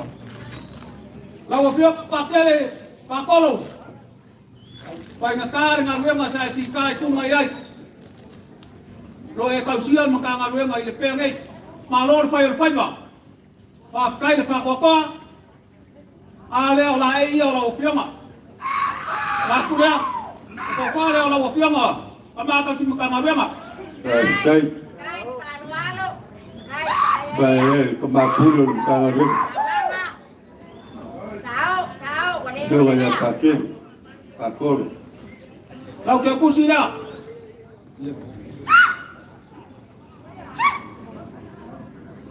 Ni pasal lau kala. Ai.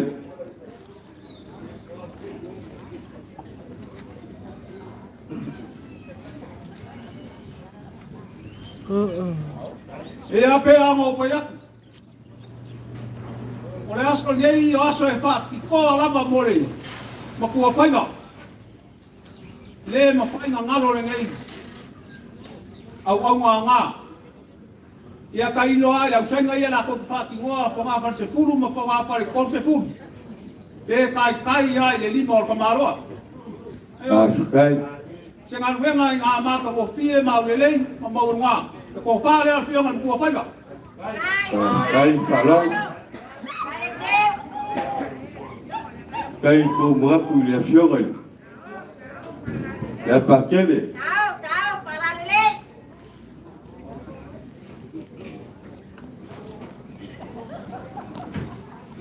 Bol aku ilang ke kusi le di masalau. Ai.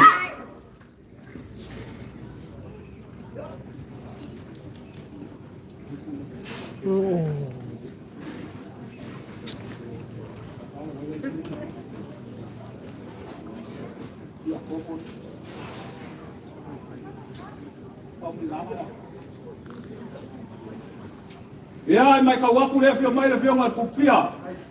Ai. Ya. Upu ai masa giai. Ol pangua manong kapo pangua. Mo yo. Ele lo makapu ele. Le o mako son mai le so. Mako ngapu le. Ko fare le fio mai. Kupia sa famunga. Ai. Ai le, mga kumai. Kapoya po le fiona le fukei le fiona i fia ya famunga.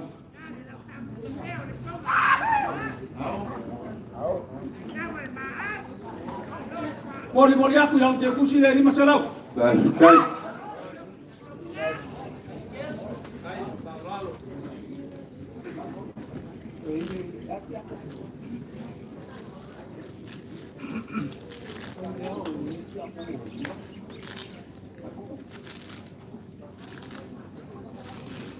Ya.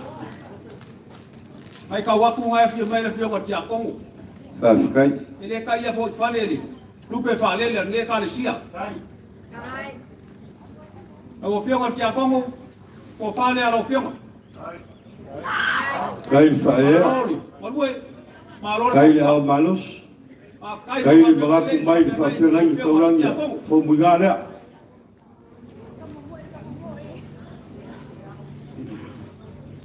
Lau kia kusi lea. Ima sa lau kara. Kai nhà anh đi.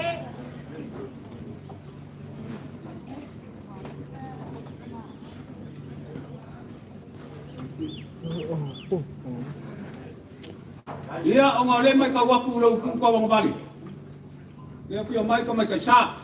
Ai whakai. Ia whai kua i lalo le whaalo alo. Aku lea ia ku whalea. Ia mai ka mai ka sa. Kaua ngā le mele le kere le sila peta i whongo le Ekalesia. Whionga ia kuala, whamomua i kuala ka mai sa. Malo kuala. Ai whakai. Le ai kakalo ka mai ka sa o ki ka kau. Le ke kusi lea. Ai whakai. Mai ia ka mai ka sa.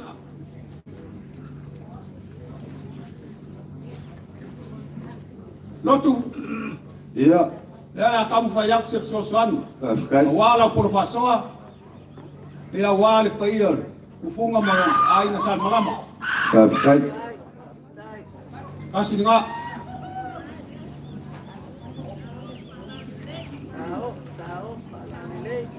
Kasi nga wa ba. Tahu pangalan ni, boleh dia. Kasi nga. Ai whakai.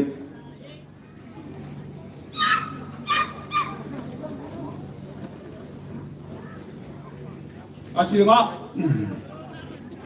Ai whakai wa. Maria makai vai. Maria foi lau pule wa koko kene. Kasi nga. Leo wa mako sa paya whaafako ele ele le gias whaafikai. Kasi nga. Lotu. Ia. Ia au nga aso fa peki. Fai aku le. Ia nga ia pakele ka tsinga le nga pakele Josefa. Ia nga ia nga ko ka mo ya no. Ia nga kia kongo.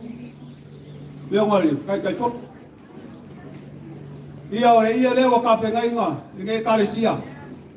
Ole ia nga me ba ia foi le ka lo le ma ko Ekalesia. Ia.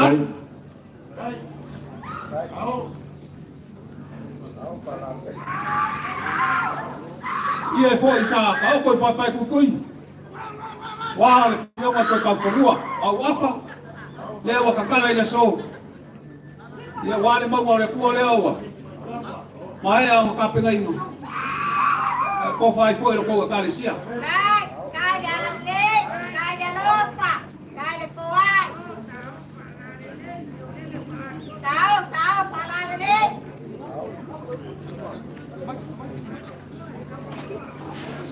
Sao. Ole le whakai. Ole ku pe mara. Lotu. Wa ole. Ia o waso afa pengei. Ia. E au nga i sereng. Mo Ia ilo. nga ro ia se sa milion ngare kala fulea. Ama ko mga kulea. Ai whakai. Sereng fa ka wa le o ka pengai nga Ekalesia. Pai mo la ko sa wa le mo le ko le wa pa kai nga la sa ka au. Luas puluafi. Ai whakai. Kai le au malos. Kai le whai kauranga.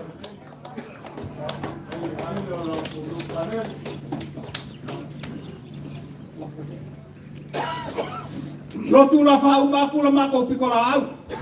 Lelei. La nga fa kala ko fa. Le va nga fa kalai ma ko fa bon bon i so. Oi foi al pula ko sa manga. Ai whakai. Ma ko mga kulea. Le la fole la fa kalenga. Ai whakai. Kai le whalon.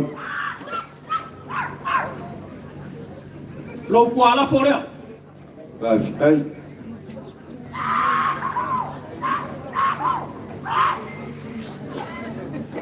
Kai le whalon. Foi Kai le whalon. le va ma fa nga se le so. ia wa ka kau hoi ka ingu sau dua manulu yo nga fa nga nga me ya so fa penge Mo yo e lau pa. lo la fo le kupe le ni masala kala Oh, tá.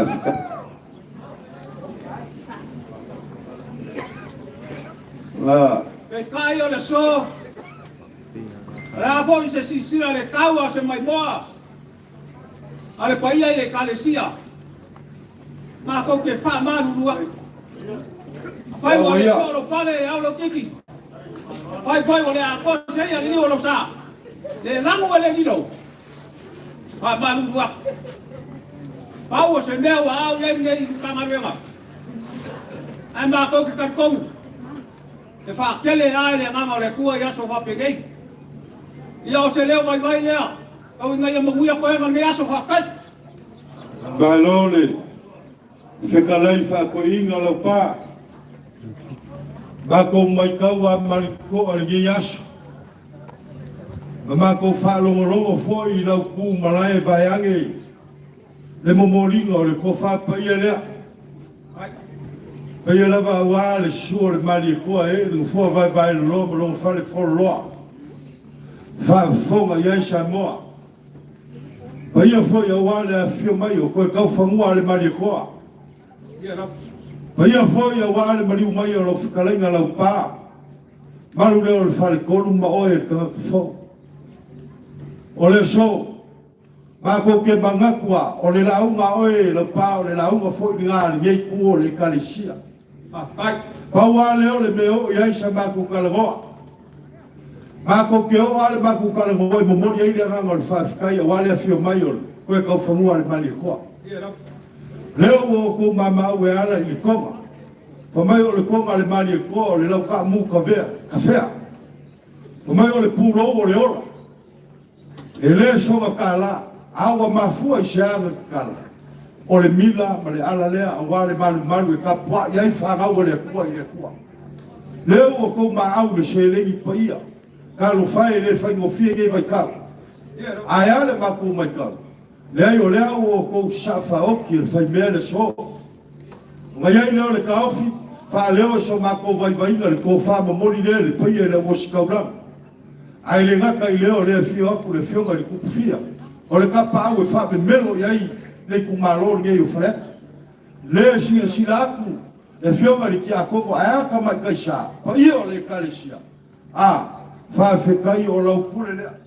Wa maria o maria fa sao. Wa maria le papa ngai ngala. Wa maria le fa kolo ngakama. O ngo lau pule o koko kere. O leo wa mako sa paia fa fapo le ele le ngias. O ma fa peleo le mako kala. Fa fekai le mga kumai o le fio aku ki a komu. O se kou kaulana soifua. Ia awa le wa fai mo mako kama. Fa pelea lau pa. Ia ka ave yuka peo nga. Vanga fikalai oe. Falcon, fa pelea, ia, alo mai, ngai ku le fio mai o le, pai o le, makanga luenga ma le Ekalesia, o le whakamani lea awa le fio mai makala mai au. ai le pana ai le paku Lea wa fauaku le whakela ma, whailo au.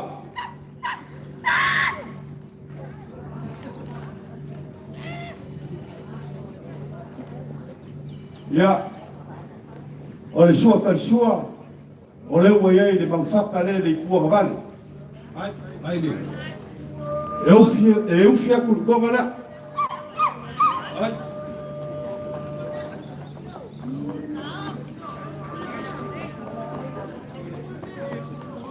O le kofa lea awa le fio mai makala mai au, le koe kau whamua.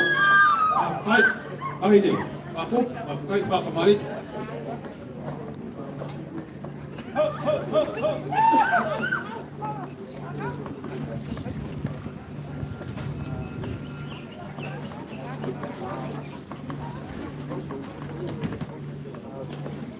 Wa ku mo lu ma le fa mo wa le fio mai makala mai au ngai fio mai le fio ngal ka pulo le makanga lu. Le fio mai a pakele e ke wak. ai no tu Ya o le kofa le fio mai ya pakele. ai ia sile ngalu awang mare kua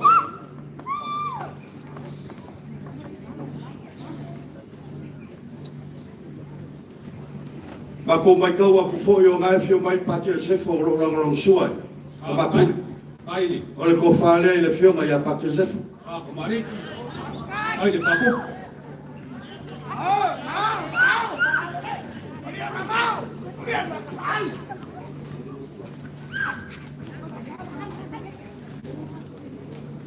Ya, langa ngai whainga ngai whio mai lau whawhi ngai me kaurangi I lau pā. Whionga ki a kongo ia set. Ole ko whale le whionga ki a kongo. Ai le whāloalo.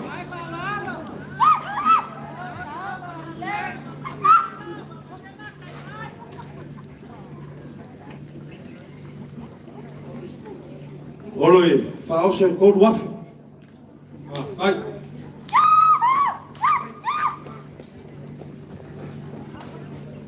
Ko pasese e lu afi.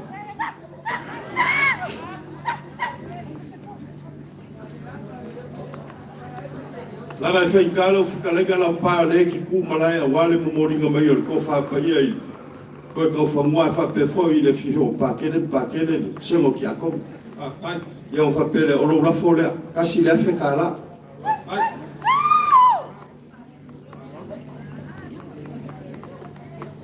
Leo o fau aku kou ka mawhikanga, skau kenga, ma skari ngā sua.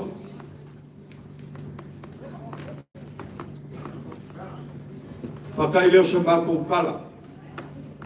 Alofo mai le kua pēa kako kau mawai. Maua le ko whaere koe kau whamua le mani kua. Maua le ko whaere koe usai a pakere. So I fua maloloinga le pia le sengo ki a kongo. Maua le ko whaere whionga le koe kai whongo le. Ka ko mkanga luenga. Ia, awagi solo pe ngauri ko pe solo ia lo fue. Lau pā awale pui ngole ngaluenga le kua. Ia, li liu mai. Maua le ko whaere a pakere. Maua le ko whaere whionga ki a kongo vai ange. Maua foi ko whaere whionga ia whamunga le whioaka. Ia, e whapefoi le Ekalesia. Ia, o mako whalaba lo mako kuko. Manguia le geiasu. Kai rotu. Pavea lava lo fo ka mulboli man. Fonga pai e Ekalesia. Ako mai ka waku e so mali. Alo. Ia, ngako le mo mga e mo moli ku fa ku. Ia, o kala ngai farkiu male moko le piam. O maka o fe ku ko uru fe ka ko yaile. O fa mal fa ka. Awa kiki mangu wala mamangu ke pai ula o kangai ula. Lau fa alo ka kuku o lau ke fa kamari.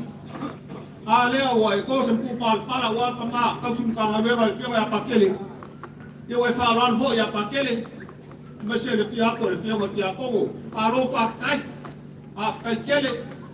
Le fa kuku fa kai le fo hai. Afkai le fa alo o maurunga lea. Mako mamaku lea lotu. Ia, o fonga la pa ile kanyo fago. A kongo ka okko se fa moi moi o Ekalesia. Ko se. Ia ngati si le fia so va pene. Va ku le me fa la mai si be ole. O kala. Ko wa fe kala. Ai. Ia ma ko mama. Pa mo ia tele le kwa. Ila o fia mai le. Ama ka su ka ma lema.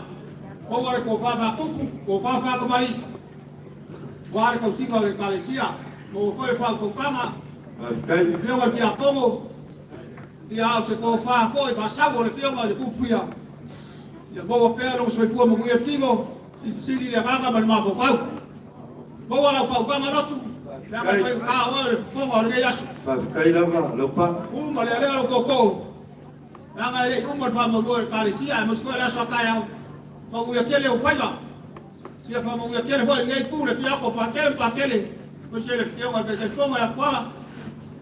Mo ia ngai aso mo ko ema fa kai.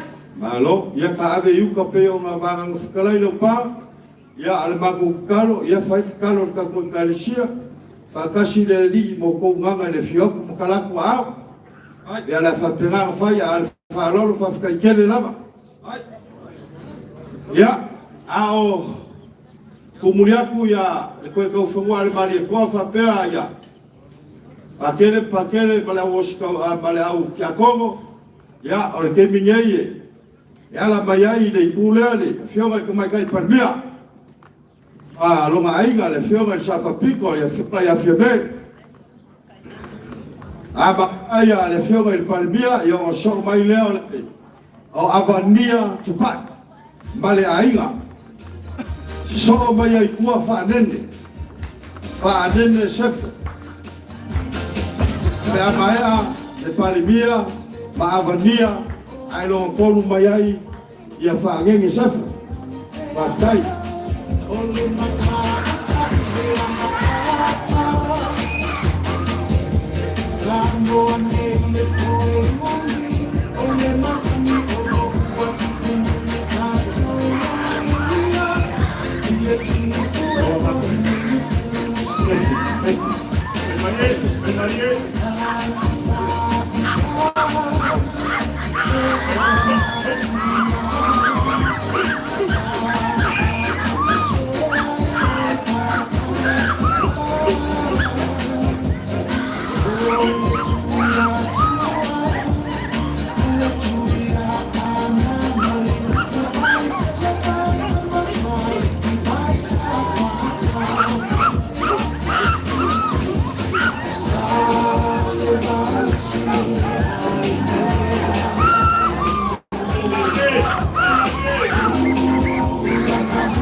Loku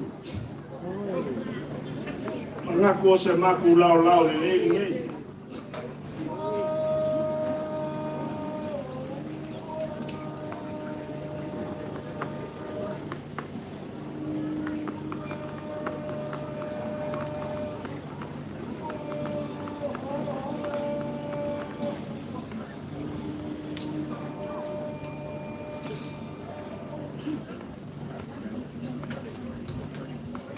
Pai o Lepea ma mai ka nguku ele koe awhiwhinga se kalas ka ngak. Pai a mai le mawau e o ele whamawau. E whio ele whai mui ngā o le kupufia.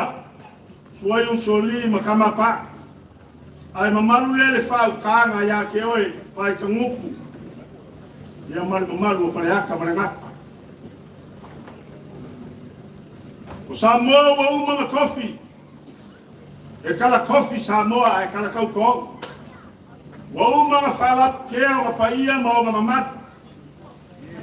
Ainga kupu, ainga we. Ainga nga ka whai wha. O ia ainga. E kau, awa ainga ma lako kama, o kama foi mo lako ainga. O lele whawhai lele li usonga kumuma pure i kuau ma lako ainga li kai mo li waa o whangoki paia ngā ole aku loku. Ele koe ka wola ia se kalas kraka. Kai si ka. Malama le a wo bangi. Ele ka fa ya ku ele ka fora sa ka fala. Mo yo. Ele ka fora sa fala. Sa fiela. Sa fa pikor ngai. Feoi ngai. Yo ko mo ngak ku pa ia la ku mo sama mo fa nga. Ka ko la ia. Kai si ka. Ai ngai yo ko ka make. Ko le ale me wa fio mai sa fa pikor mo fa maru duat. Ya o ia. O le fio mai le fio ngai sa fa pikor. O mo kuranga o tutuania. Ale wa fio mai o fio. Fio mai alo kau kingo ku konga ma koe le fio. Fio i lo sa fa pikor. Ele kau fa yaku se kala. Le fio mai ya ke le sa le komo le Ekalesia po le fio mai aku konga ma koe. Le ku fia nga. Ia go manga ku le aloku. Mo la foi ya upu. Mai ya kala. Malo fa Ele kau fa yangi wale fa yangi upu mo ngi kala se fa le velape.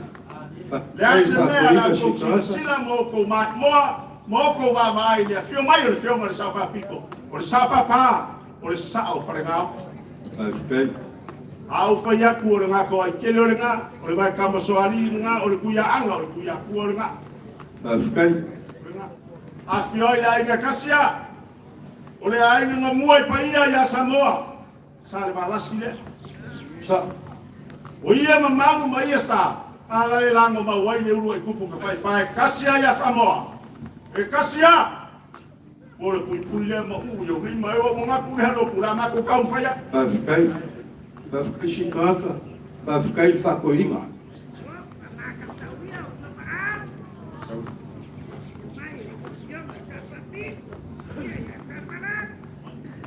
Ole ko fale o le fionga ya pa kele patong. Pafikai. Fae kama pulo le kanga ru.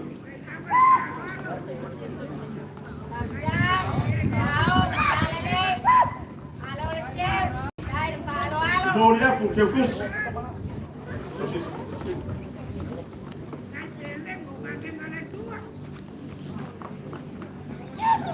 Pafikai. Kamu fionga pa kele o Paya le awale ngayo. Ele ka failo dengan dua mafikale. Le otu le mila le male ala le ku fa fe kai dengan lui. Fionga ya pa kele o fo inga lunga ka mai malonga sosia. Awale fa usio le oro ka kwa. Le bo sila ya Samoa male lo lang ya ko malo fa kai. Alo mai o ko fa le. Pafikai. Moria ku te kus.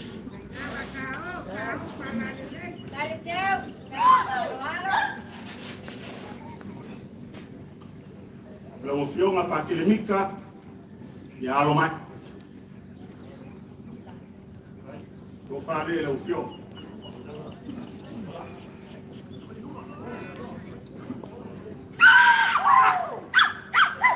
Moria ku te kus. Kai. Di mangapu paya la woskaulang. La fionga pa kele sefo ya alo mai. Pa alo ni.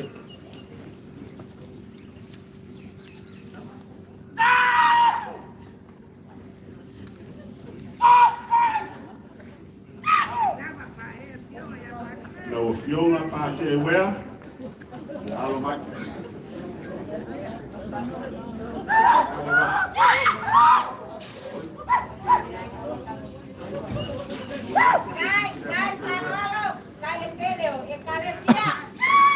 Kai fionga ki akono malonga lue fa kai fa kokoa fa kai ke kalo. Wai umale manguia fa moi alo mai.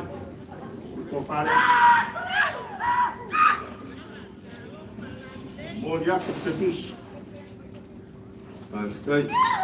Taalolo. Pafikai fae le fionga kiako. Na fionga le kukufia sa e pole fala maunu le mulila.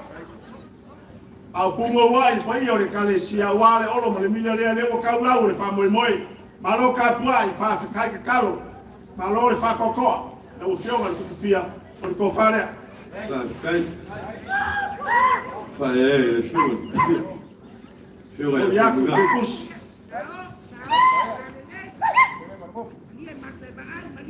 Ua mau aku le falo alo nga. Awe sa fika nga luenga. Meso lau fono le Ekalesia. Lau fionga le tai fono. Ele fa ki kia le nganga le biinga ma le famalu ma le fakai malo koa. Malo fingau. Masalo o le maru piko isidi ale nga kau kai le tatu watulu. Malo fakai. Ele kau seluinga anga le kupu. Ke masangi kau skupu. Mai kau sia warfe au ma nga luenga le kua. Lau fionga le tai fono le kofare. Pafikai. Kai fa le fionga le falunga. Moria ku te Kai kus. di mangapu le fionga ya salausa le kai fong. Lau sunga le fai lau tusi. Ma lo fa kai fa mongonga wale anga le lei. Ma le maak. Alo aku le Ekalesia alo mai. Ko fale. Moria ku te kus.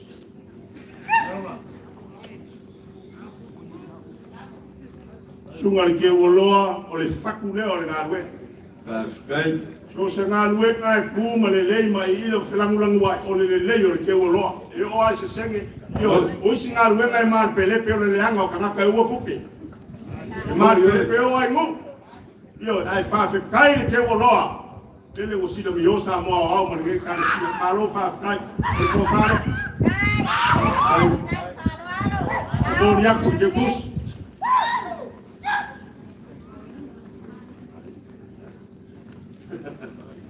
Lau fionga pali ma kerita ma lo fa kai de sosoan. Awala ko lau sa ko lalo mo fo kum fo mo ya awa pe mo kiu ki alo mai ko fa dia.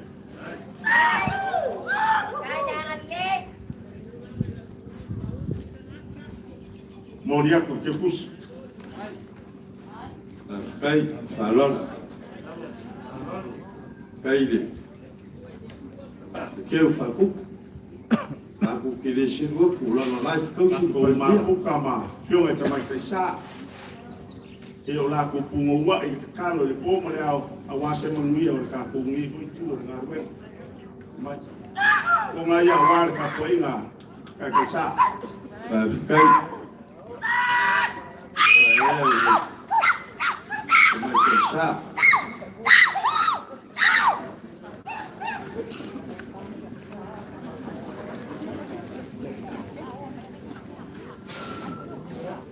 Ua mau kuaku whawaro ngā loku ia lo fosi kata o le ie lea sa wafe mo di fusi makango ma leo rango ma wai le ua i kupu ngā kawhaiwha ia Samoa a fio aile ai ngā mua i pa ia ia Samoa ngā umaronga kau le kangaka usida sida aku le kua wale lei maka ngofi kuku lori whakoanga kofi lo msale walas o le ai ngai moi pai e ele a sa wa fa lo ko fanga le maoka e ai fiemelo ko pai inga malonga kala nga ko fio mal ko vai kai pale mia leo ko kala mai a o pai ko ko mal ki mo ko ma ko nga o le pulu mal leo nga malonga ko sinuar siapo pulu mal leo sale balas a nga fi mal nga ku nga ka kwa o le pulu nga mal leo kala mai le so e kaua nunga ai le whamoi mō le so a wale fionga ya ke sa ko le fionga ya ku konga mā koe o lo ko mā fuka komo le Ekalesia. Ua mau ku waku le whamoi mō le ngā. E ale mau whai a koe lo kua mai kaimingi e fua ka upu meu ka maua. E fua yei upu. E anu sai, anu sifo, anu maku, anu sauki. Ia i kiki rā mako kau whai aku. A wase te sosoang i ngai ku. Whai kawang e nela, whai kawang. O matingi kuku.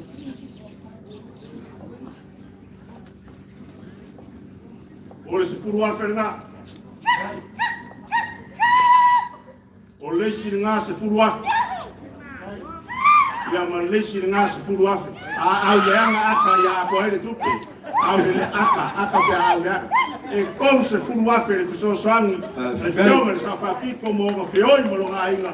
Wale whionga ia ke sapo kuko ma koe. Ai mesa whionga te whia.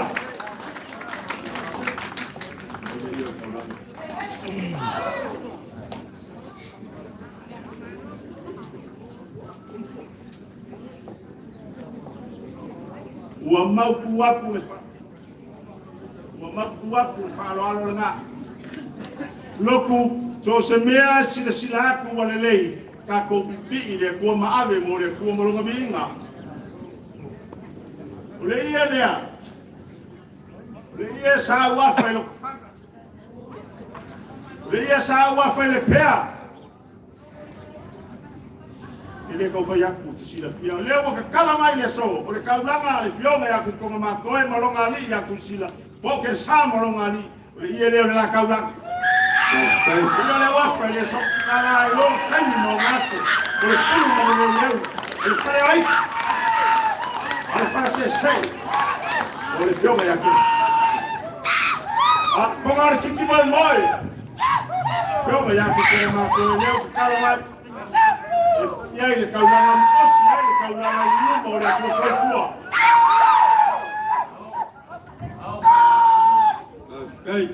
Ole lea. E momori aku le kaulanga le whionga ia ke le sāpo le whionga ia ku konga mā koe le tolu afe ka la.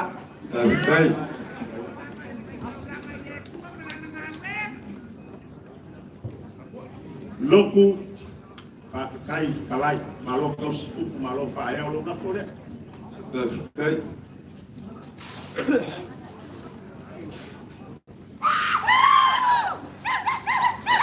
Lo kuala fole.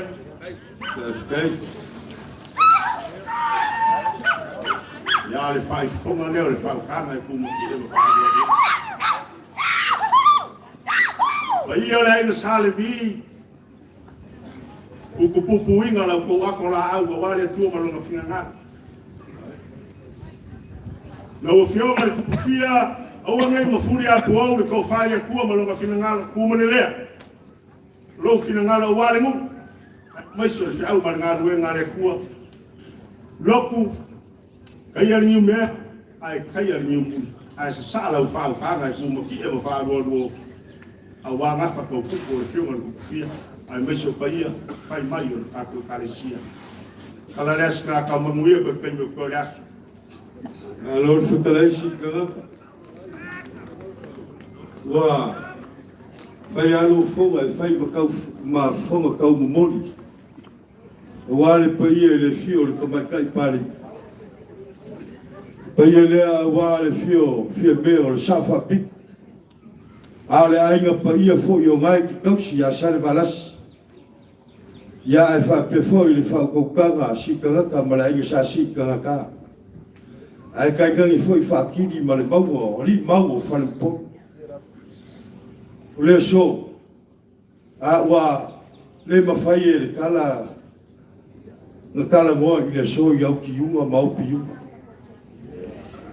Wa au ki kele fio ko pa kele ma pa kele a fa pe fo I le fio ngel ia kia kongo ma le Ekalesia ka Katoliko te penge. Gaya ile le ka ofisi ka. O ale ai a se muria uma ke le yo o ia ile so. O gaya ile le ka ofisi. Ai ka ngu ile pem vai ka ngu. Ku ka fa ko lo sa. E sa umangi o e sa umangi ye. O gaya ile le ka ofisi. Si ka ngaka malo fa yo le fai. Malo le ka si kupu. Malo le kausi mamana. O mai ai leo le kaufi. E le ai foi se la unga roku ka iras. A o la unga foi le so. Lo winga mo ka mai le ai mo sa mangi a fa ese la le so. Ai leo le kaufi. Mo moli aku le anga o fa kaisi ka kusa. Ma le fio mai makala mai a le ai nga paia ya salvalas. Sa o le le oi. Ngau malo nga fai la lo lagi fai lo mo oi. Yo. O le mele nga lai nga e moi paia. Ya, ai e pawale me ka ke ese ai. Nga o umanga fai le kua oi, ia le langi. Fai lo mo oi. Ai ke le no fai lo ai le kua. A o le kua. Ma ma ka la go le kua. Ka wai ku mar sa fai nga le kua. O le se na nga. Yo. Ya, ama fa pela alu ba yo le la ka fai. Ya o le o ka le konga le. Ke le ka la go le konga le ga ma au ya. Konga ga ka se ka. Yo, o se legi foi ma le fula ma le mala. Ia ma o le kua la si la fia le mama au ke yas. Fa pelea, se o fia kala goi le so pe kai. Wa anu yasu. Ia ma fa pelea si kaka ia mai. O le fa kamali le a wa le fia mai ma kala mai au. O pa o ngai le so. Ia, o le fa vela le ma le fa ilo au fo wak.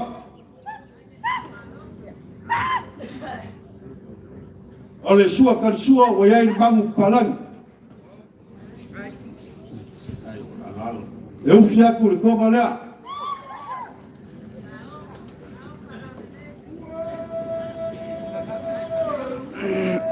O le kofa lea. O le fio mai ma kala mai au.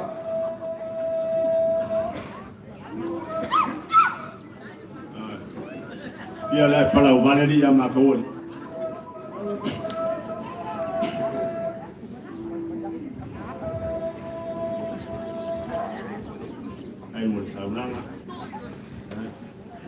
O le kofa au se fafi.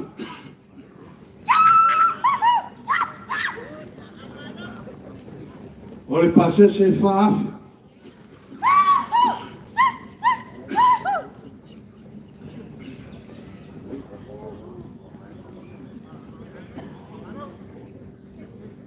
Si ka aka o lo lafo lea, kasi lefi.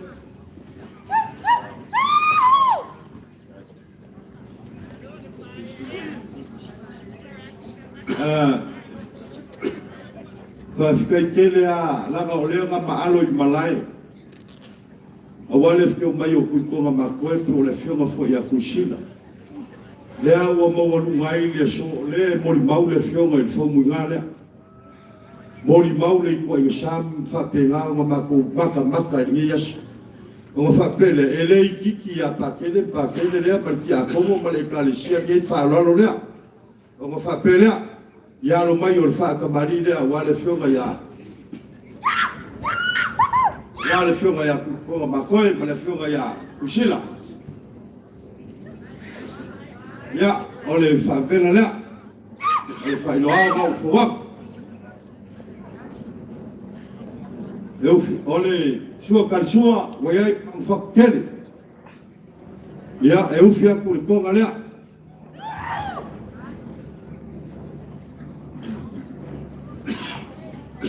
O le kofa lea, o whawa.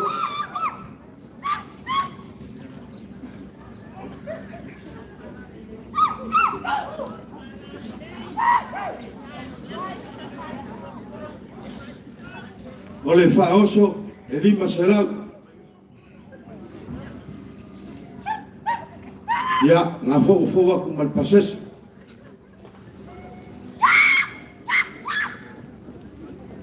Leo o whawaku kau kenga markana sua. Alu kau mawhikanga.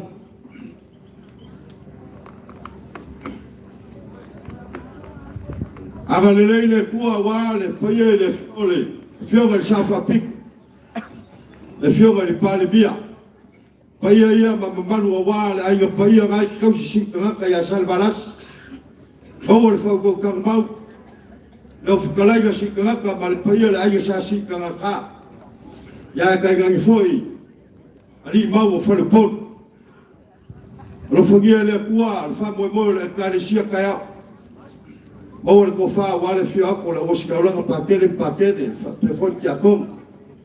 Ia e wha pe foi li ka po inga le leo a le whionga li kupufia. Le whionga ia whamui ngā. Wha pe foi ka mai kai sa, mori mau le Ekalesia li ke aso. Wha whikai le rofu. Ma lo fai o le fai. O ngai e leo le kaofi, ia o whalava foi le mako koko, a fai e le lava, whalava mai e le kua, sa mako kamu fai aku whale lava ni iasu, mangui e le so. Loko, o lau whaaloalo, ma lau whakupule, whakai whakupule kau se ruinga.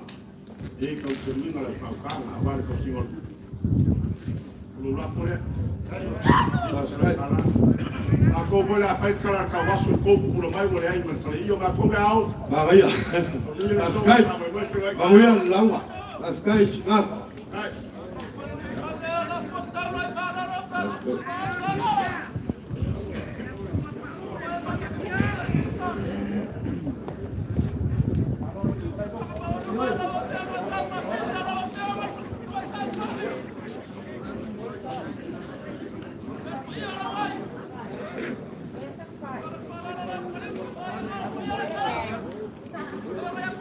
Lila Maya, vai salvi fulau.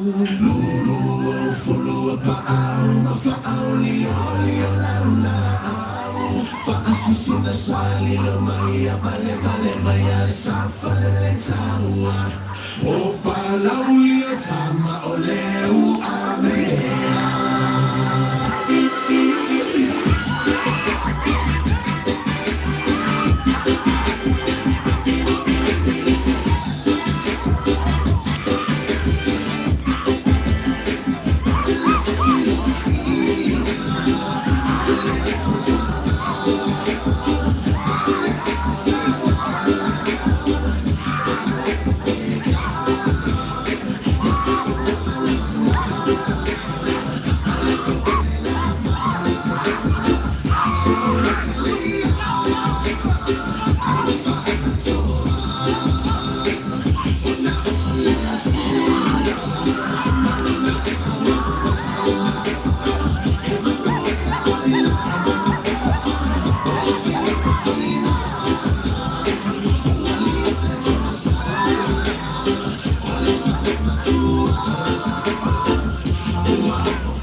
O paia le kai au mai aso. Le koe whakuringa, pe koe kau paparinga, whakupe o kau leponga. Awao Samoa. O le aku mu kopi, le o se aku mu kaliola. Pulo. O paia Lepea ma vai kamuku.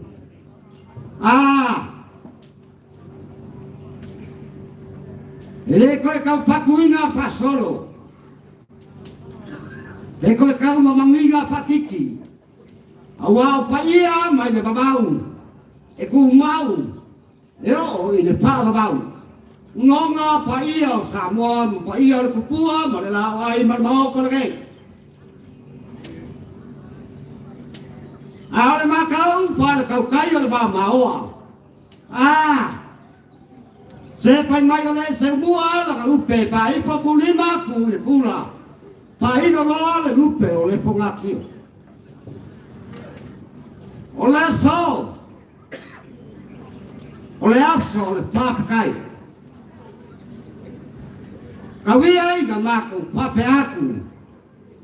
O pa malo le pa kokoa. Malo le o sai. O ko paia mea sisiri. Mau ko mangu malo ai. Ngonga la ia o pa ia mamalu o le katao ngai. Wange sama ko kala. Yala le soflia o pua. Luma mauka malu malau. Pai ka wange po ai le ai malu ai mo. Ai le ai o pa ka lava makunga. Le aftia mai o paia maulunga wale pasinga masalilo mayaba. Oni mai le koleva ya sa fale le kawa, lauri un poco. Makoko vai loa. O leva wa sumai. Le paia maulunga wale pio le pionga ya. Kofi lawo le ngai vai ai no wale ko. Aya le maulunga. Awasa sulu ma kaula miu. Leo apia mai le kama le pale lua. Apia mai le paia ma walunga. Awasa kulu pono. Kaula miu mai kangaka ma le mofakula ya ki oi sa paka mau pule ala kaua. Le pai kwa mai aku le sia le aiga sa pai mai kwa muat pai. Ai kawia mau fape aku. Abe ia le maunga i ngai vaenga le pale pai ka waso. Le afuanga lo mako mai. Pai ka wane se ka ulanga. Ala ngai ku ka ku malai. Ne se apionga le kia kono. Ya yoange ku pai. Malonga pale kua. Ka wia inga mako fape aku. Mako o mai ku aku so mako ka au yo ko au. Kako lango whakasi nga ia mule kaulanga. Awale maunga male ala o le kua. Au paperea. E uli ale moanga wa ilo ala hoia. E kama poi le makau wa kangaka. Se ai loa pa ko inga ya so whapenge. O le launga wa uma. Kawia ina mako whapeak. Ya ngau sawa nga poi le kale lua. Saulo kaine se fulu mal fa. Alewo o ngai walu fulu fa. Aya lo kan ko mai papea. O leo le amako kama paya. Alo maya. Apai alo so kana le bakele. Ele so le akualo la wa pekalai. Ele so lo ko kiki le awau lo ko pale. Pale ia ele pale o le ku. Mako papelea. Kako mo le langi, pa muli le langi lang. Almaya la pia ngai kama pule al matanga wenga. Leo le ama ko kamu payak. Olo ko fale.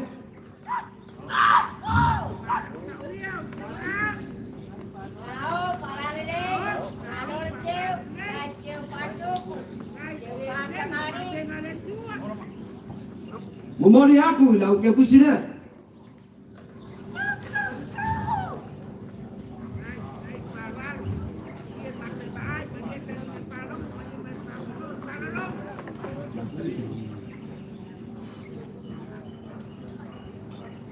Nó tiêu nga pa ke Ricky. Oil makuha fiber. Saya was sele di mana dei lo awa wal mau mama ala wala. Oleh ko fa le lo tiêu nga. Ini makuha fiber. Mukti aku ile ke kusle.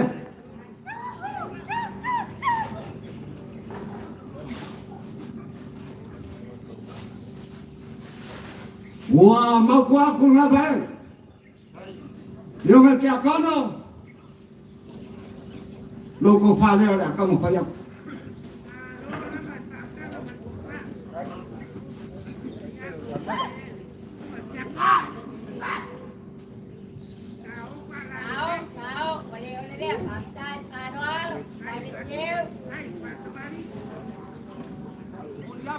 Kusnya. Ele mau buat ini biasa. Agora fa pia querer o fogo. Wah, mau aku ngapain? Sao oi lu kuso. Só só aqui ko i wala nga ai si paka e aromo. Leso. Leo ngau ke pe yung mako kalangok. Mako mai ku aku so mako ka au yo ku au mali Ekalesia. Nang lang suwa walas. Oh iya. Oleh iya leo. Ele pa moi moi, ana ngai ai. Ia leo le ngal wenga mal so swam ye lu ai ko ai.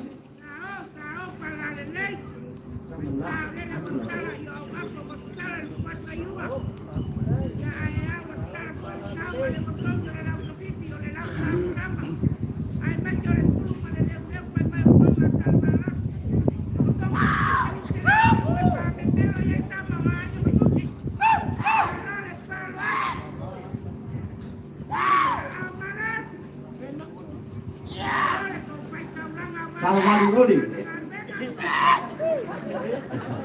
Wah, mau aku ngabain. Kamu pai saya muliu awal pa mo le ale au no le au ke wa pa mo nga waso pa pege. Selengi leo ka wa ya. Na. Kasi de o se tulu wafe. Le akla.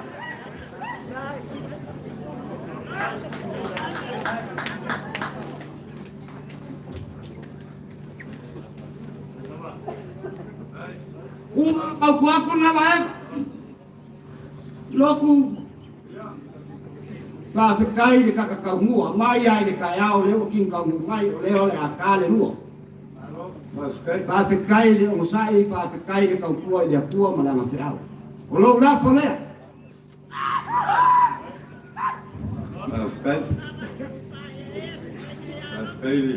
Foi por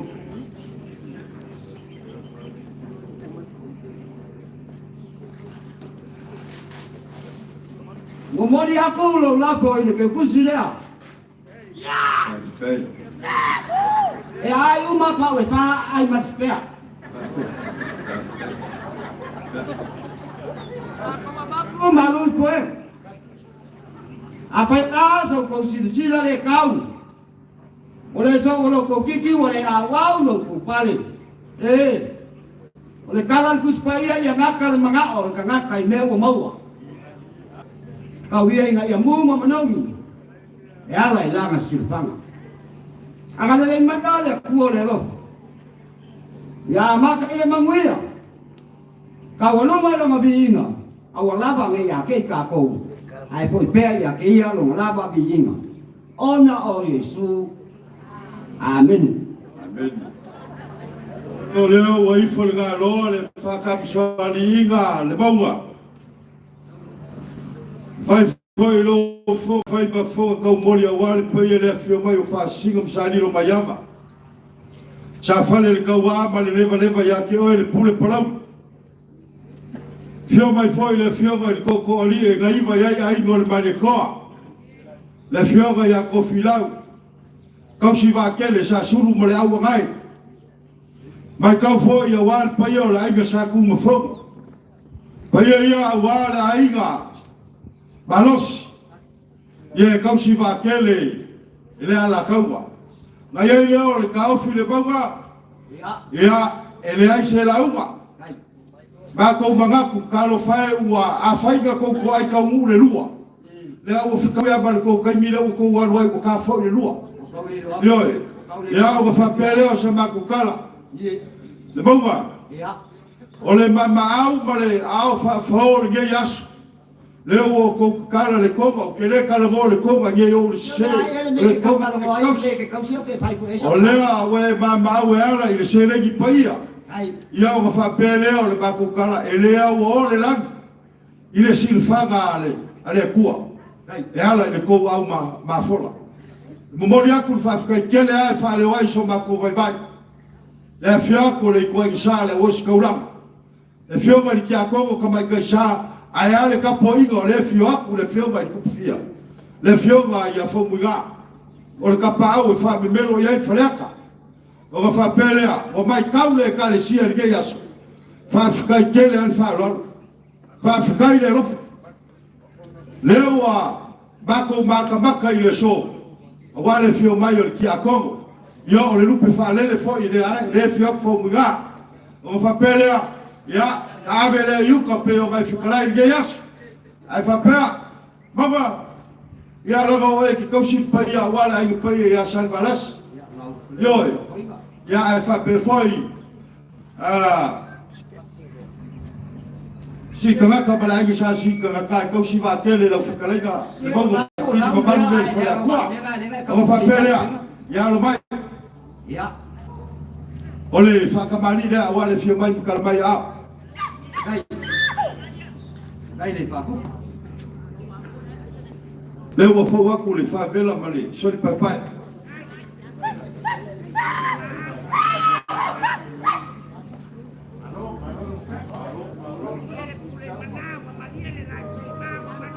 Ole sua kan sua. Ole bang fakale lu ku avan. Dai, eu fia ku ko galea. Bongo wale bakta pafuko wa masangi bo masang yoi pe foi malai on ya le pasingo ya ke ya se pa ga nge ko la nga se ya o ko fala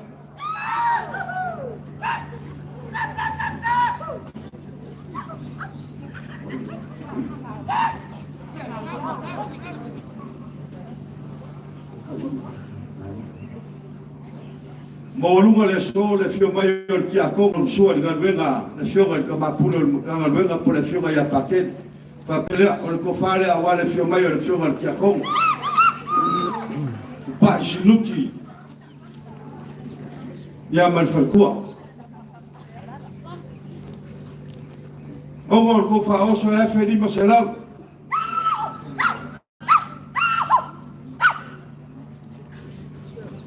o pasé se casi la fe cala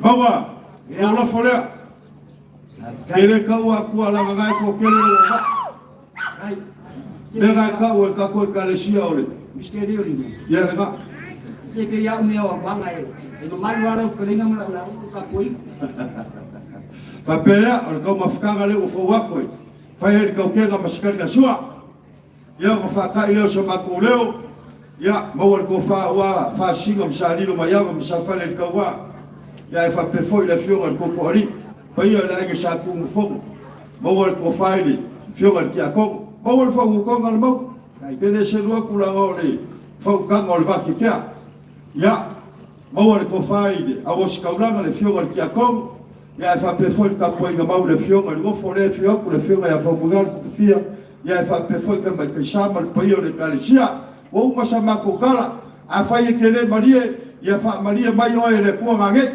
Mga ko le wanga lo lulo la au le maksinga baia. O mui ngal pal ke la ngalo ngo pale sa ku ya ma e pe krenga ngal pal ku mas ngai lau pa ko panga pa luan. Loku. oi Pai mai de kala ku spa ya awanga le upu ma le upu. Al patino mai ka mamawa ma le upu le lopa. Pai mai le moto le piko fogo, piko fogo ale pule anga. Samoa pang ma kiki no ko fanga. E fai tau langa le lopa. mali Le atia mai al ki a kongo mai pa ia inga ia ma mali mai le ngofa pa le polu. Ma kongo mai le mongi de alo lopa. Pa wa le ia le me pa u. U pa la ku mua le ia se kau kai e pa ko ka sa ngol le ko se ni lo ka. mali Manga ko le wa ma u ngai a pio le pio ku pia. Au mana tu le. Ya ngai u mai lo kua a be pale inga pa be pa wa le lo ko fa mai pa ba le ai le pa le kau scoop. Elea, la watiaga le pamingala watiaga le kufia ele dei me ia e mama. Ma se lau lea wale ko fai lau tioga le gof. Pascal. Oi ko sa o a o molka. Pascal. Pascal mo ya ka ya ko ngami ko ni le alo wa ke au ko fai. Wa ma ku aku ngama ole ma au lea ma le pa lo. Ah, se wai maria le pale selau. Ko fumale le male pale safungi. Ya wanga pa kupu mau ke uma pa kamali. Ko pa ya ku le ko dea ma ko male le kau la wo pa moi moi. Pascal. Ya ko. Ole se le ni dea ma pa pe mai. Ya ngau ka wa sali no mai ya ba ma pa singa. Ale ngau ke ke sam. Ide ai no po ide. Poi ya con le sele idea le pasese mal paoso. Awale fa mo le kau la le fa mo. Angale le mai le ko le lo ferme ya so la us kaulanga. Pa ku yer kala lei ya kono mo ko fergua. Le ma wolu ma ba ya ku le pio. La o pio mai le ku pia. Ya ile angale le pa le anga lo fa le tua. Le anga ma ko mai fa mang yanga.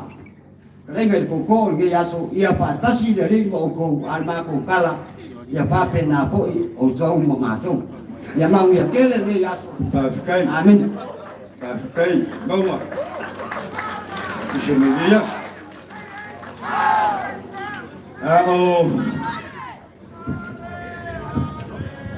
Aku ya fasingo masali no mayama ya sawi maya. La ingo le fioma ya Samau. Ya por le fioma foi ya fangei.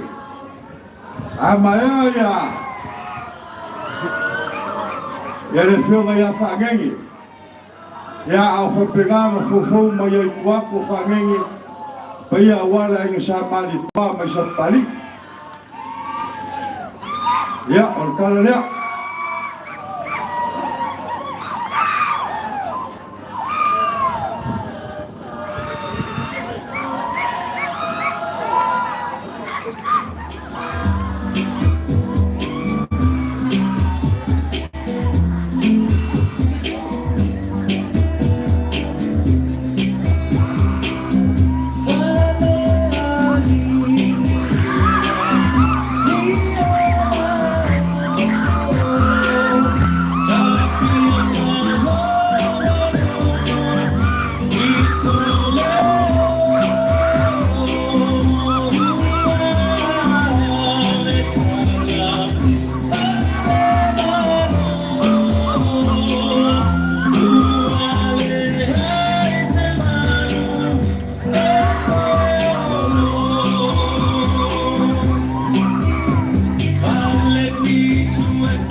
se upo.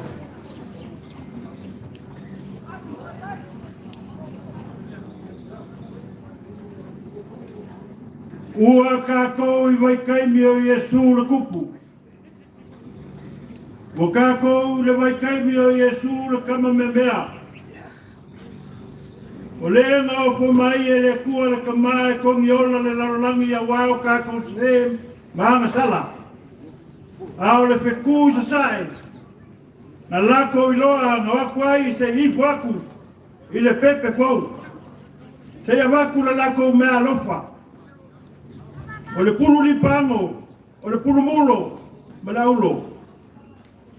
O le kaiaro ngei. Wapio mai Samoa. Ionga kulanga whalupe. Ainga ka whai wha. Ainga sa malia kwa, ainga sa kukwa. Ai se a. Se ifu aku I le ala malimila. Se ia waku se kaulanga a wā le maoka ka kwa. A se kala fale alili. O lea ea longa ango fale. O le kali. Ea fio ai le kale skia. A wale kingo keriso.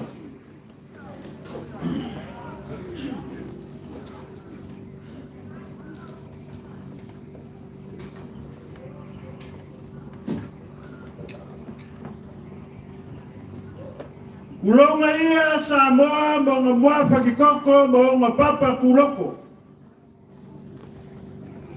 Kulonga ia Samoa yung pai pai lei. Mga kafa kafafunga. Kulonga lama.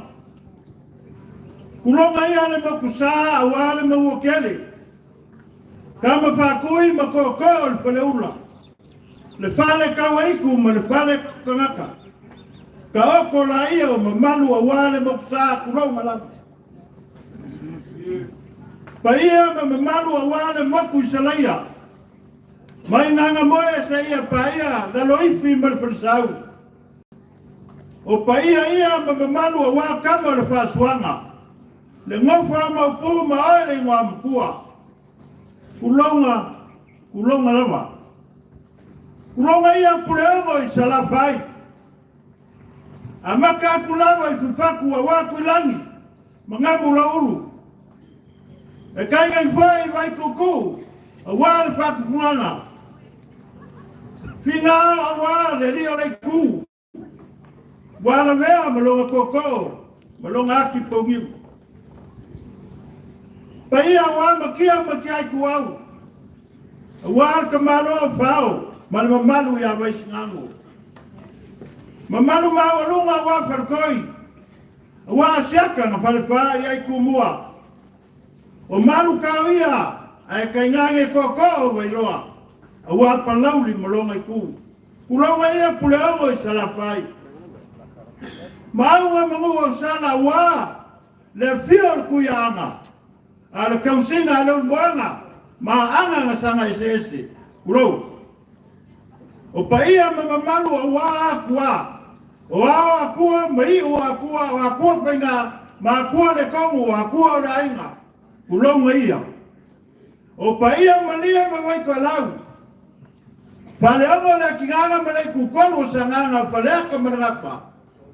O malu kao ngao Samoa. Ale fai kao pa u ya kele fa fale alili. Fa hale paka. O lea wa hao mai. I vai ka nguku ma Lepea. I le mea fia ai le fianga i le whauminga.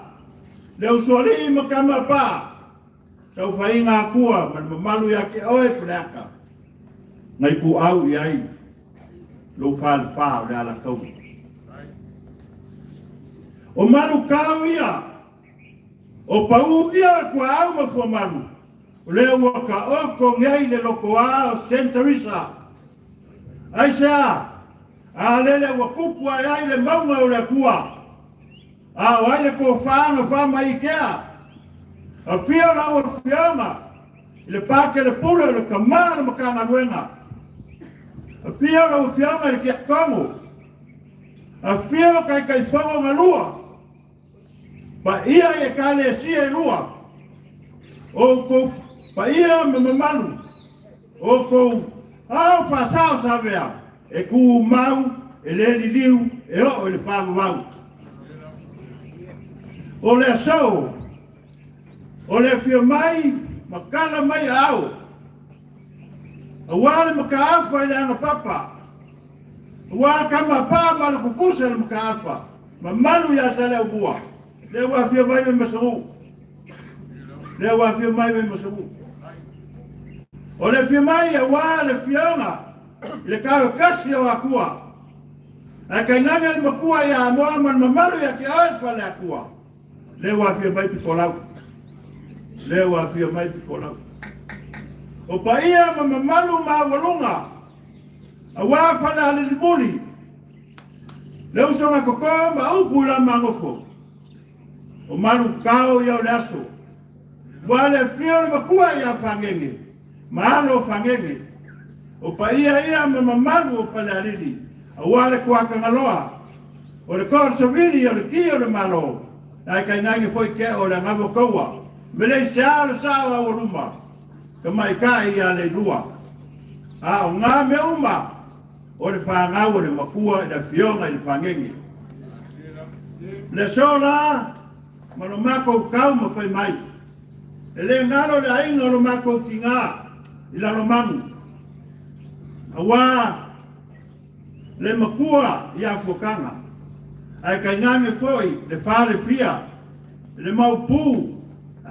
Le mamalu ya ki oi vai ko ko me fa koru mal fa kanga ya ki oi sala mua o malu kau ia o nge yasu o le so nga wasi la fia le Ekalesia lo mako kama o la e fio i fafo sa ili makani le ala falaifu mal kausia al fala ka ko kakalo fakas ia manguia fangenge le anga o le ai Yosi le Ekalesia, i so se ku. Loku, o lea wau atu ai ku mai. Ya. Wau ma voi le kala fale alisi. Taskai. Ai le mea ka ua lea, o ke fia ka ua.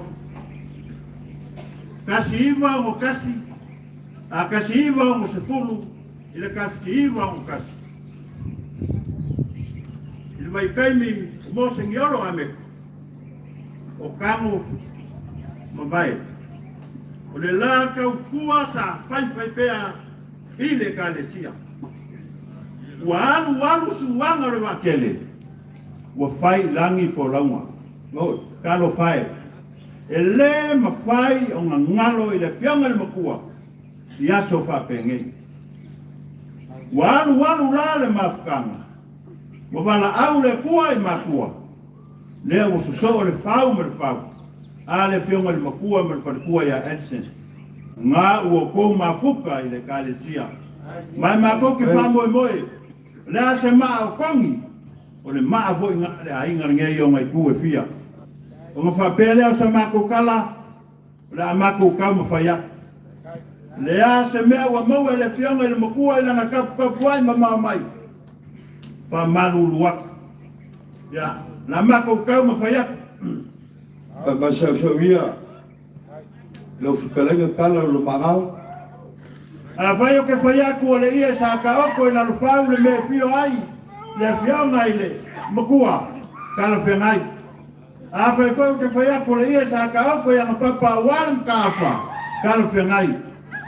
O le ia lea o kalolo. Taskai.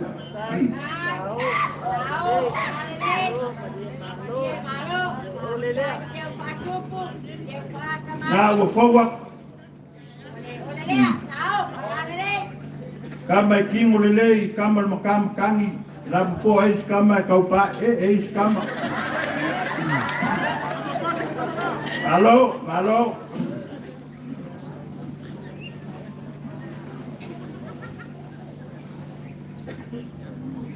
Loku.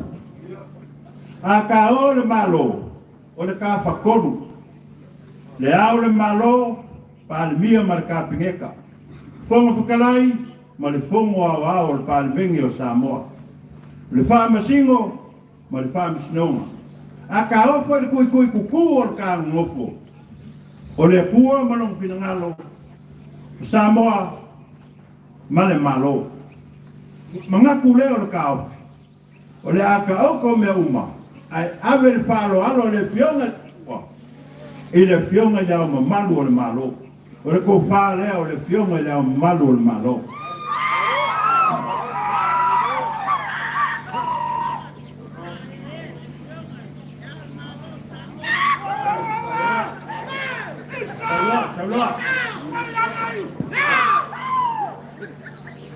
Ngala se se ko alu ngai kai.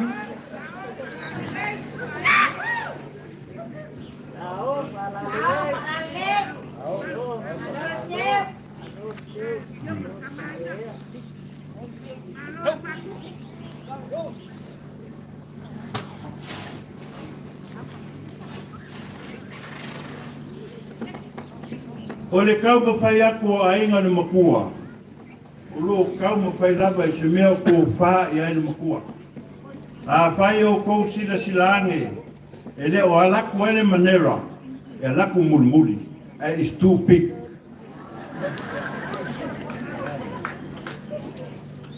Loku o le ko wha lea o le Ekalesia. O le ko wha le fionga ni makua. Aui lava ngā rua Ekalesia, o le walu ma le awharwiku, o le kōwha lea o le Ekalesia a toa, a Ekalesia ngā rua.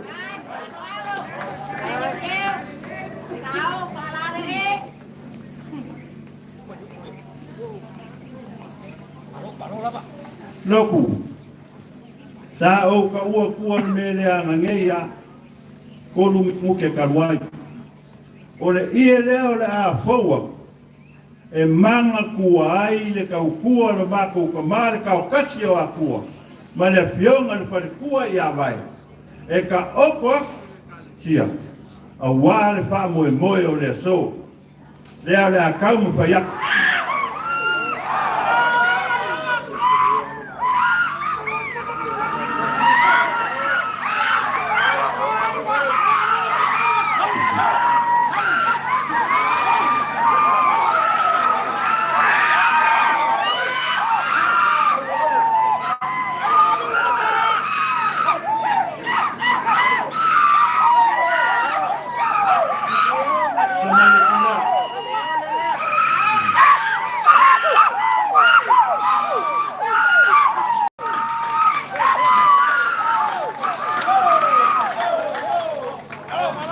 ngā ua kou sisirangi, ngā ua aku ai papalangi i le awa mai le mwhale alili. Kama ngā kama. Ia.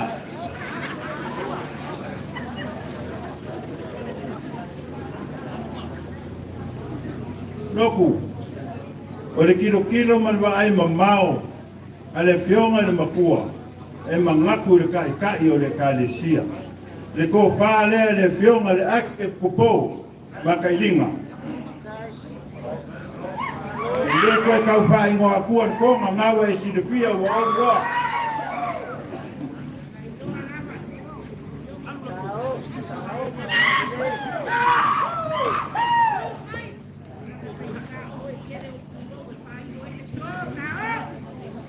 Kai wha.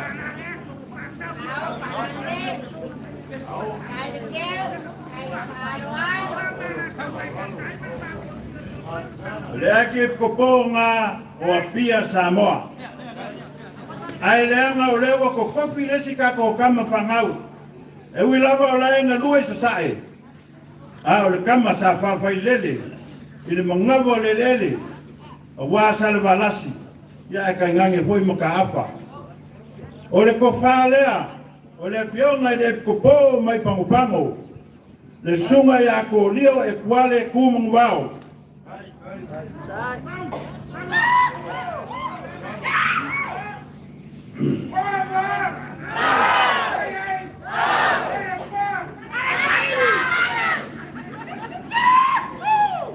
Aku wala wa ku poe le ko.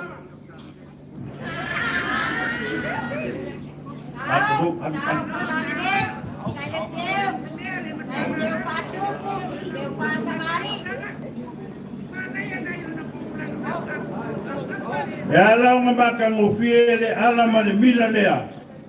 Wa sa whawai lau ko whawha kupu. Ma lau whau ka ngao. I le ko wha mai le langi. A wā le whionga i le pākere pule. Ma langa ko wha sa aku. A wā se manguia o le Ekalesia. A lele wa kūru whaila. Le ala ma le mila lea. La kam whaiaku le ko wha o le whionga i a pakoro.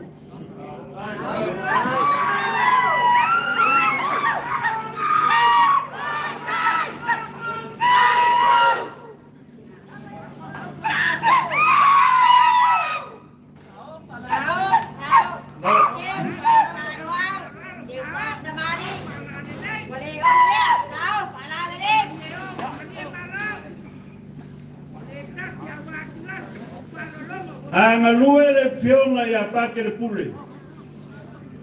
E iai longa soakau le whionga li ke a kono. O longa lue a wale Ekalesia. O longa ko whārea a le a whawak.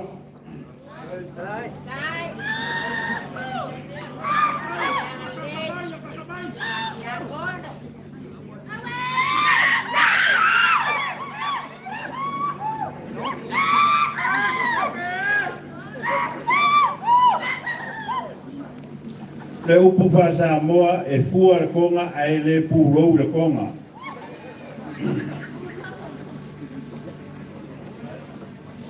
Ngā la whain kako i whonga le si kako si. Le whionga le kai whonga o le awhanuanu. Na o whionga sa lausa o lou ko whaalea. Kamu whaiak.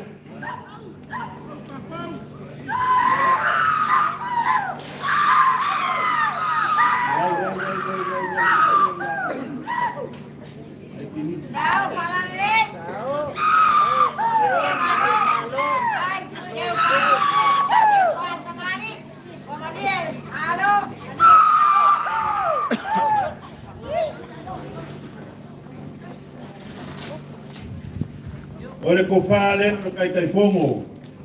O le uropo le fiku. E ui anga ou vai a kua. A le ko whalawa i le whionga le makua. O le Ekalesia e kasi. Tau roa.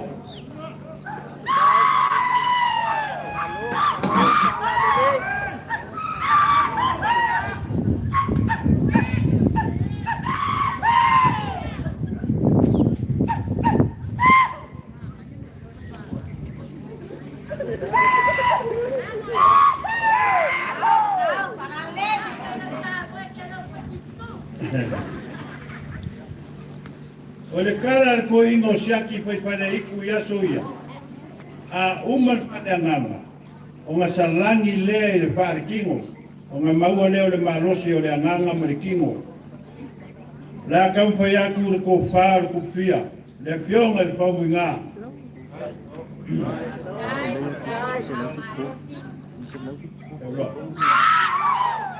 O le kama ke kausi. Kama foi ma ko ke kausi. Ela kasi ana mau ngayon.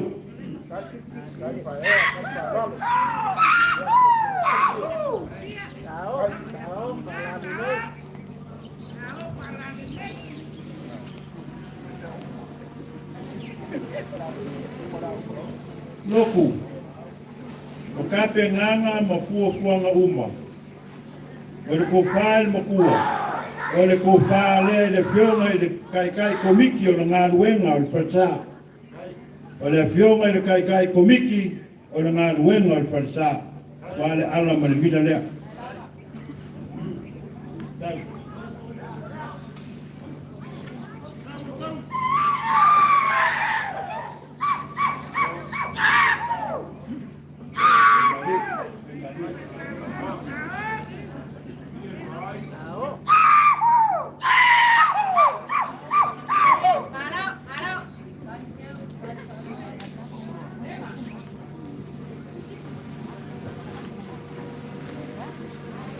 O le angai e kupu. Le makua whaiva ma le whao le ainga sa malama. Sula konga awe ki pisa o le whaikala. Kulounga lo wasa sa vao. kulonga lo fale lau fao, kulonga lo falka, kulonga lo mana marafiki, kulonga lo wafu lilingi, kulonga lo wafu koko. O mamalu e hui lava oe le o si kaulanga. Au e whakingo le ngā ruenga Iosefa le kamau Yesu. Leo le akau mu whaiaku, le ko whaale whionga le mau i le ngai kupu. Wa e whaia le upu o lao, wa e poki uma le lua.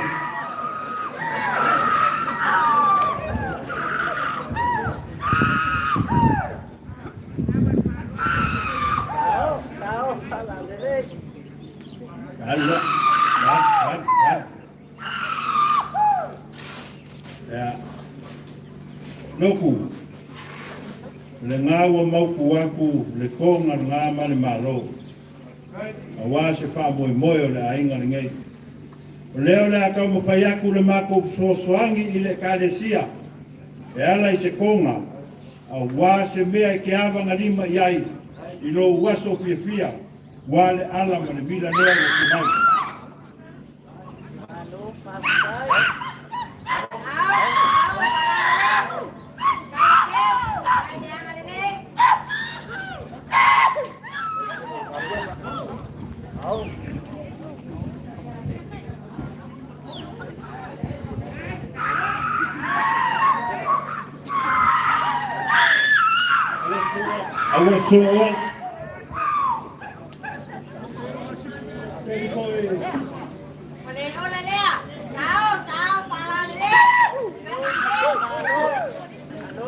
Awal fasoon kai faia surakonga kai ke ole amumua kuya kuwa kan asal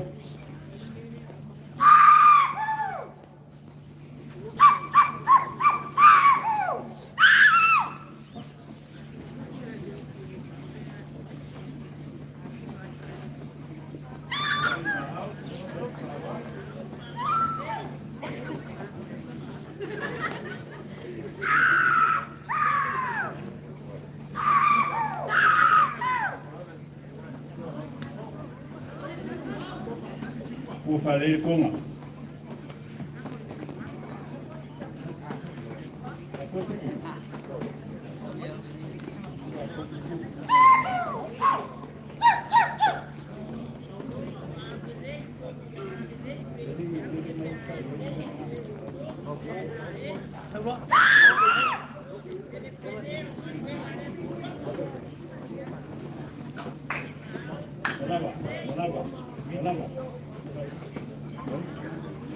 Noku, o se kau mo whainga na ngā sosoangi a wā le wha moe moe o le Ekalesia.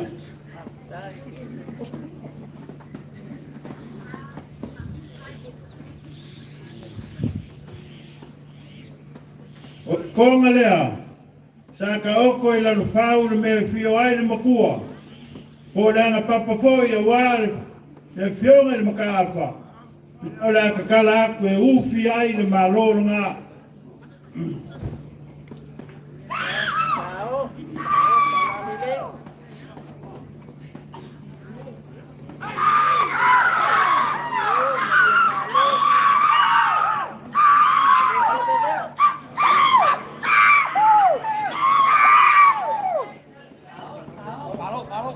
O le ngā ua mauku aku. Se fuafuanga a wā le konga ma le malo, a wā lo waso fia. La se iau liliwanga i a pikolau, po i aise mako kupe momori aku i ngā, po ua lawa fui konga mako koe sa wari ngau kai le mamau, la mako kam whaiaki.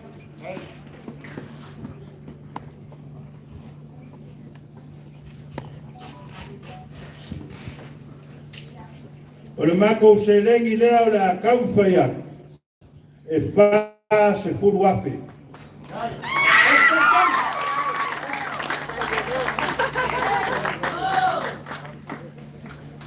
E wha se furu afe le se lengi lea, e konu se furu wha afe o le siaki, a iongo afe, o le kes. o lea la wa makanga se le pese foi le ka no gas le mea la le wa yai check and a gas la kan faya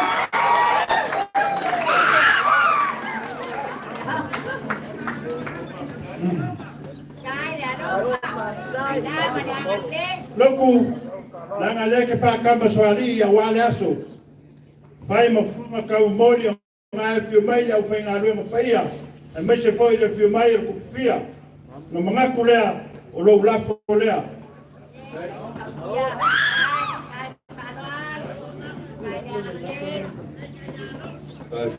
Kai.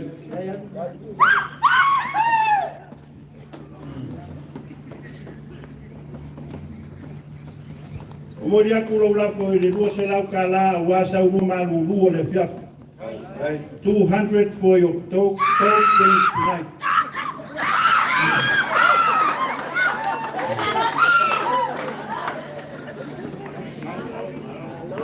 O ma ko upu o le se u famua. O le so marfa moi. Pei lava nga o fayak. Ui lava nga le o fio mai le makua.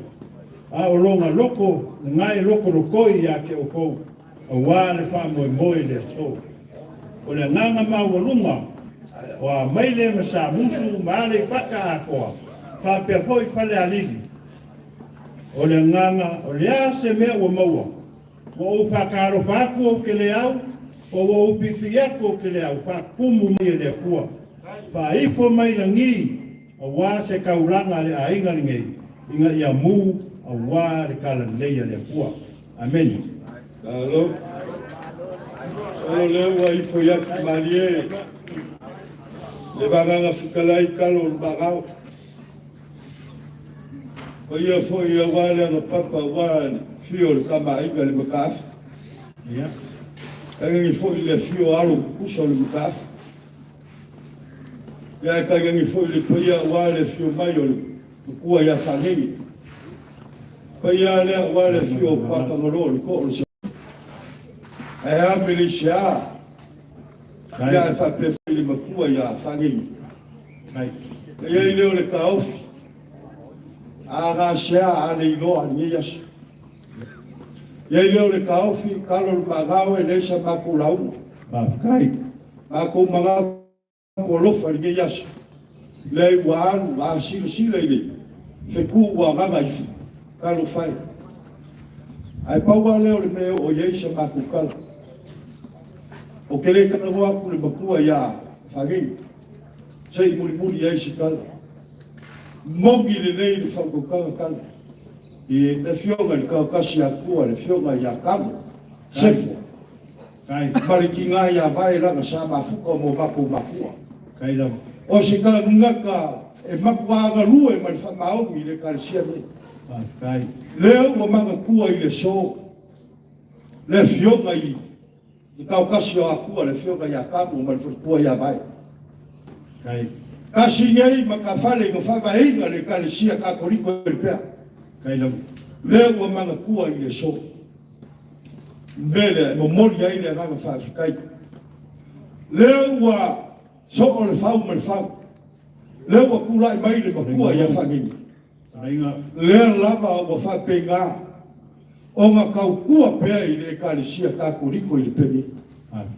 Kasi lea makawhale ke le sao. Ao se makawhale au hai kongo le Ekalesia vaiange.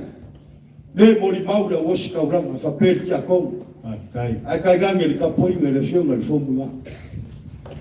Mako ke le sen wakula. Pe mako ke kaukala wha ole aku i le so. Lama o leo mama kua marwena. O mama kua marwena kango le fionga ya kango markinga ya vai por farkua ya vai. Yo. Kalo o ke le fo i le sao le fionga le makua ya fani. I le galwenga lea.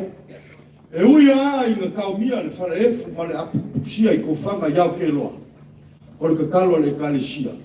Ia kauru le whako whala inga le kua. Whafausia le malosi. O le makua ia whangi. Se kai mi koe kariu mai whamua. ia fo ile vinga ile kua ale so wa le lopo la se sikala akaukala ile so ile mama au lea malibidu le sia wa le pa fai o mako fai ka winga le mama au malibidu le sia le so mo fa pelea nga ole kua kai ka ko ke su fai nga ole kua fo yo yai fa ma bian o a me o ko fa ma va ala le ko le sele ko fa ku mo le kua se wala pa be lo ko ma ai kai o mo le ko manga ku le ka kua ale makua ia fangi iko komo le Ekalesia Katoliko le penye o fa pele kalo ya ole akakiu le lakasi o launga o le maku launga foi lea ya ole winga nga o le kalangoa o ma e manga kua le fioma ya kango ya pale fale kua ya vai ya e fa pe foi le makua ya fangi o fa pele ya ole akamu fayaku ya pakele ki akoma fa pefo ile fioma le Ekalesia ya awale fioma i makala mai au ya ole fa ka bali la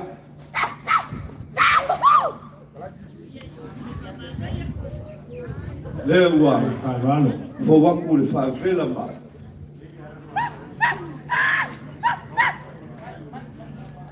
kai lava fa kamali kai lava fa le koloma roku kalo ya a malia le loko fa pega foi no malia le ganga wale filma so ka lisua le ngai kuo wale filma yo pa ka ngaloa fa pe foi ya lo pusa lu ka fa pe foi no ko ya fa ngeni ole bangu palangi so ka so kai le lo ko vale sa o ko soli eu fia ku le ko kala kai fa lalo kai fa kupu kai fa kamali kai ya wanga fa le ko o le kofale a wa le ngai ku o le kako polo tau le lang kai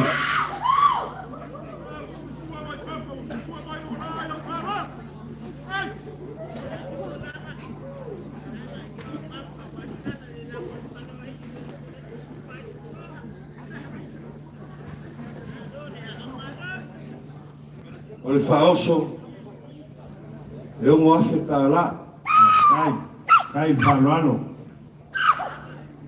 ma au maluma sui o le pasese e lima afeta la kai valalo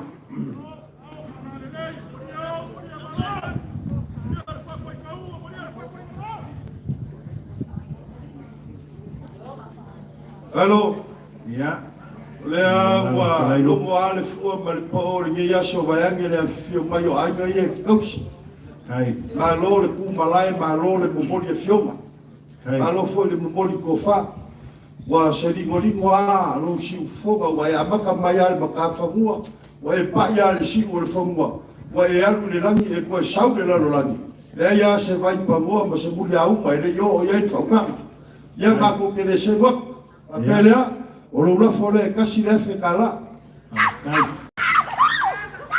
kai valalo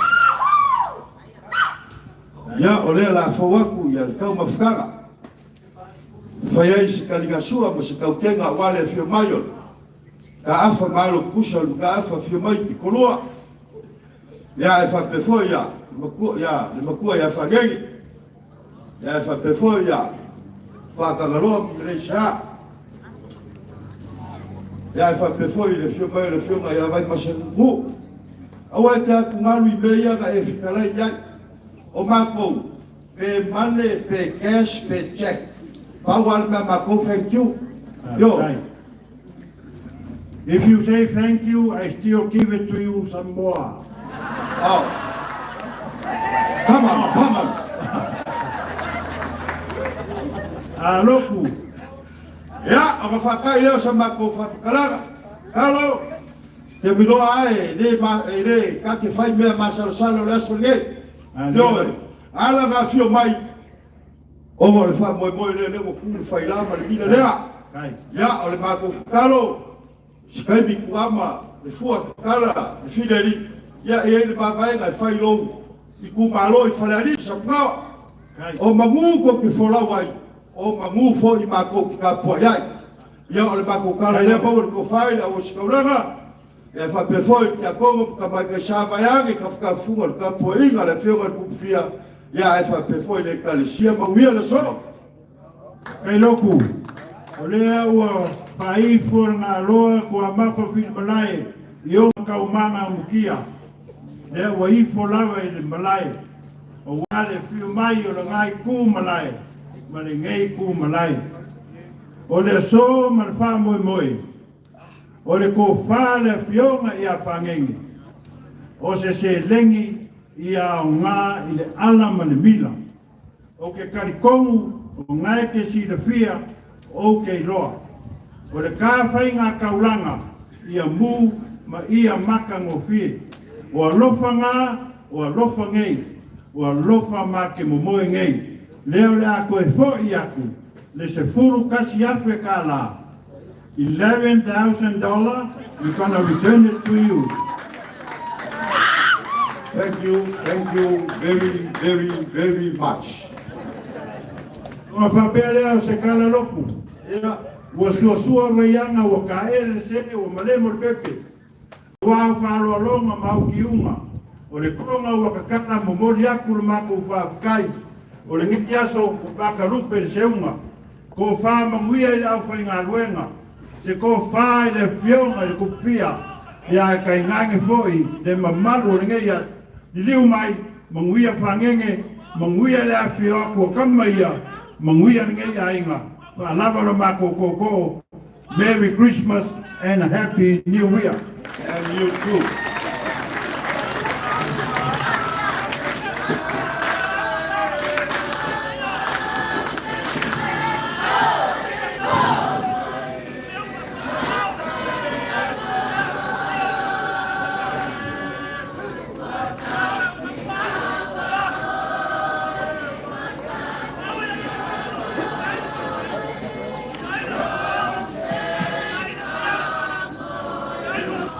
Ya, fasauni mai loa ia sa mali tua mai sa pali. Amaya ia onda so mali tua mali Ekalesia Katoliko mai baie ya faiui. Amaya leo na so mai leo ainga le fionga ya patele wiki pena. Ya ona o toile le fionga li tamal fale le fionga ya mateia malulato ainga mai baimos. So alo. O ainga ia. O ainga mka fale o le Ekalesia. Ka fio mai le fionga le kupfia le whamunga.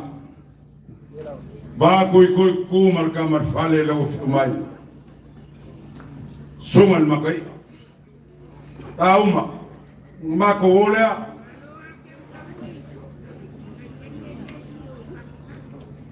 Samo le fili kariala.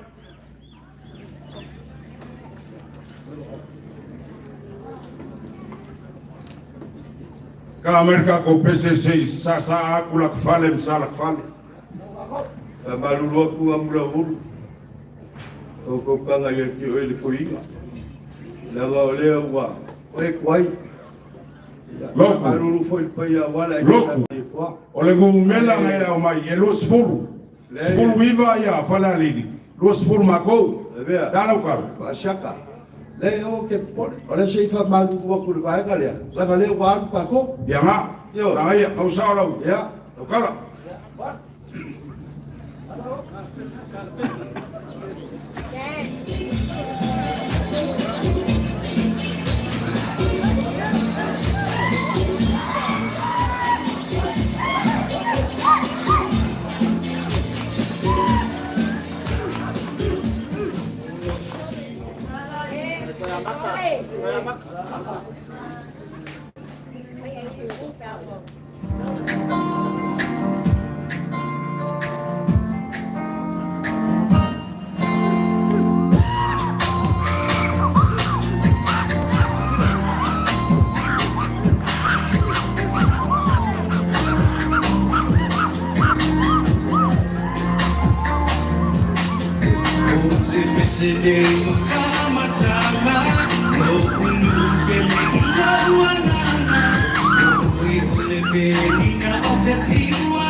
Let's see what we can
Ele ko menga inga. Kaupe lang mangaba ainga. Inga whaka pepe. O ngā whisiringia lea o malai. A wale kaupale malai o kupo Samoa. Mā ngā whena ngos. Ulawia lo welele sa welele makua lo welele. Ulau whangua ka whangua mau siu whangua. Ulau malai o au siu malai ma e kau malai. Ulau ia Lepea ma vai kangu. Mau kai ai le kumfia o le whamunga. O le akau. Soalo ngai ngofo mai. Pangau malai kai kio kai kafe mau a whamunga. Kako, paia papa ka. E te so kai ai ka walu sao Samoa. Karo fai. Wa ko si ma si.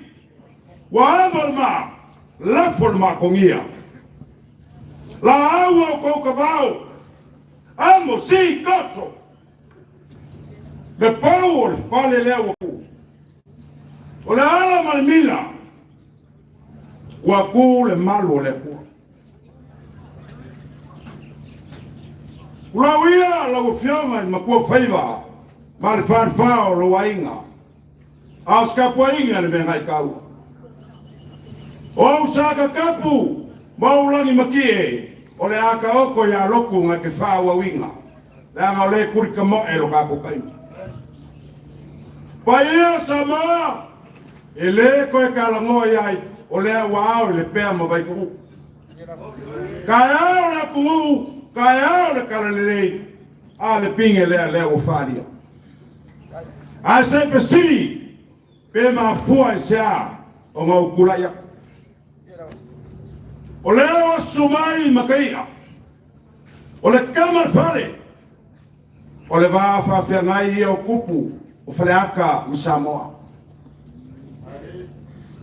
O le maka o kaulanga. O le kaulanga ko mako makua. Makaia pai ko malei filalu le ka oko makamsese ngakai. Makaia pai ko malei fimoko i le ka oko mai ngoka. Na whaiar kaulanga ma ko ai. Ele. Ai mori mawai whamunga mas. Awa le loku mlonga whamamoi. Mafuanga leo mafuai. O ngā sir whara ka mawhale. Sei whailo le mako kaulanga ngā whaio mako makua. O le leo kuat whasa. Ma le lele ka koke ngofuai. Ngai fio mai le fio matomi ngā. La kamwhea. O le ia leo le kalo. Kau. Wala yan ay tua.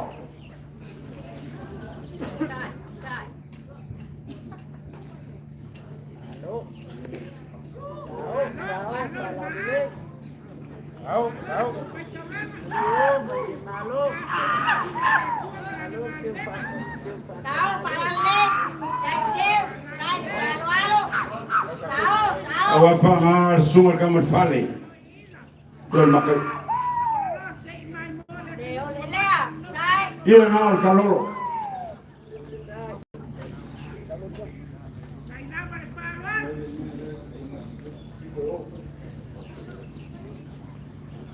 Loku.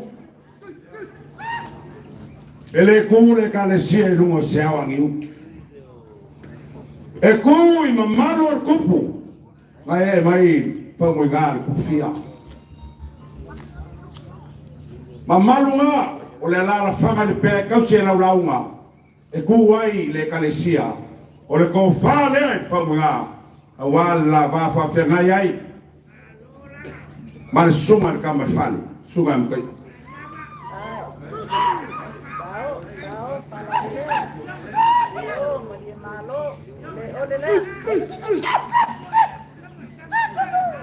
Mga ile ba kueske kusi sereng ya la fiona tanga a ver que kusi nga a ver que kusi nga ko nga momoli yo au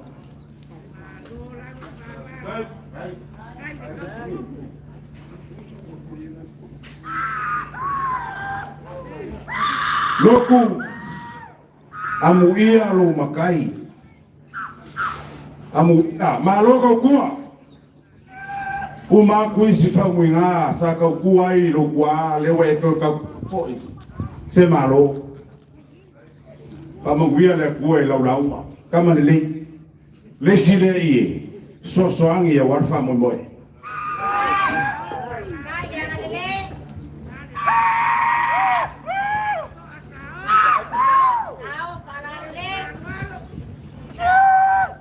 loku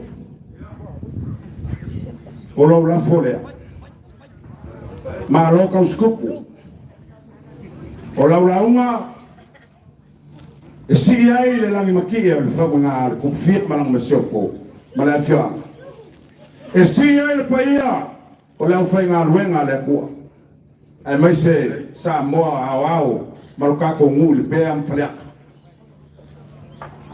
la folea lo uma nge laso a silo au faka i konga fakau malau kama fogu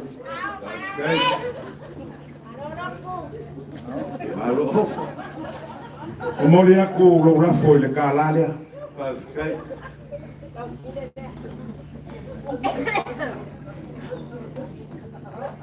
ole mako feso soangi awale fa moe ole ala mal milalea e fa afe kala ngumela songia nga fai ai fa mangianga le ko le mango hai Israel nanga kele iyo ya foi mais sama ko fam kalanga wa mafu kapisa Samoa sei fai longa lokaya mongvia sei fai longa ki mai le mele o ko ke lo kolea ya mangwia ka ko kaya alo wa fa malo fiklai ava bali a foi ku foi a shaka foi kala inga Samuel eu isa a foi ku foi o soalo foi kala inga sa pescaio sa ai sivi nga foi ngo fie pe fa yo a wa o ele ava bali ele ka o fie le chama kulaua kai agora o fio mai ai vai lá o fio mai de fio vai makai o kama al fat ale fio ku fo binga kai ka pau ye ko shere ku malo ngai ele o mako kafi o pa ia vai lá o ale fio makai o kama al fale ale makua ya pa ko kau si wa kele e ko manga wa unge mangu le ua mo lai ai kai ngangi foi le mamalu ya ki oe le malai le au ga mali e male fale nga fu pa ia nga o lea wa ma ki ai le pemba vai kau o le so e nga o le nga o le whaafikai le vea i le ngei aso lea ua makamaka ngofo pe o le kala le moko o le kuia anga lea wosi kaulanga e whapea le kama le whale ki a kongo ma le paia o le Ekalesia ia mako kere kau sewa mako kere di ka maia laga ke masangi e kau si kupu ke masangi e kau si kapa au o le kai kumalo ia o nga whapea lea nga le momoli a koa le nganga o le whaafikai le ngei aso o le konga i le ue kala ia o le konga e kikosi i polo si ufai ko o lau o le whale hoi leo ia o nga wha lea fokua mama awe ala i se li ia whaafikai kere kua e ia ngai me ia nga e whikalai e ingi pe ia e sao ai lea ia e la whai la ngai kua ke ua ki kilo i ingi si o nga whapea lea ai la ngai o le whafonga Samoa ia ai kaku ave leo yuka o whapelea la wafionga i kama le whale la wafionga makaia ia malai kua walu kaku u i vaimoso ia lo mai o le whakamari lea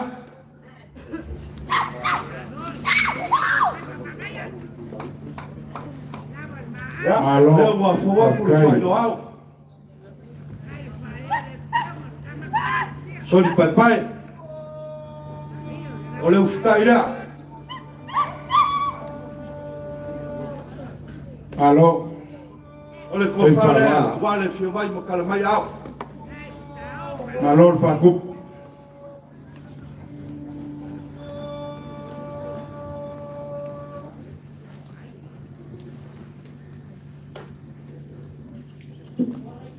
Walu kofa. Ia ku se eu kai au ka uma fa fore.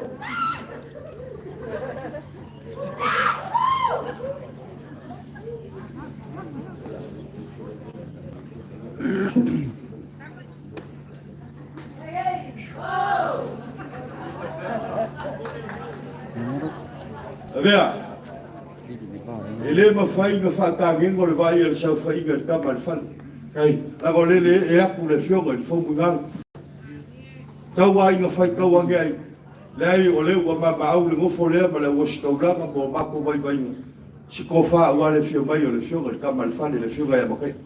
Kai kofa le fionga le kama le whale. Malo wa lava ngofo lea ma le fionga le fia le ea. Kai de whaaloano.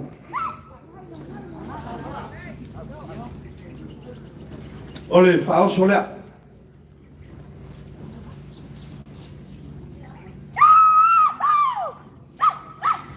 Ole pase sele o fowa.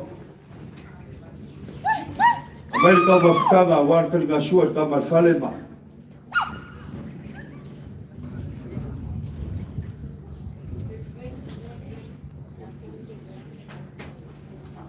Vea. Ya o lo la folea.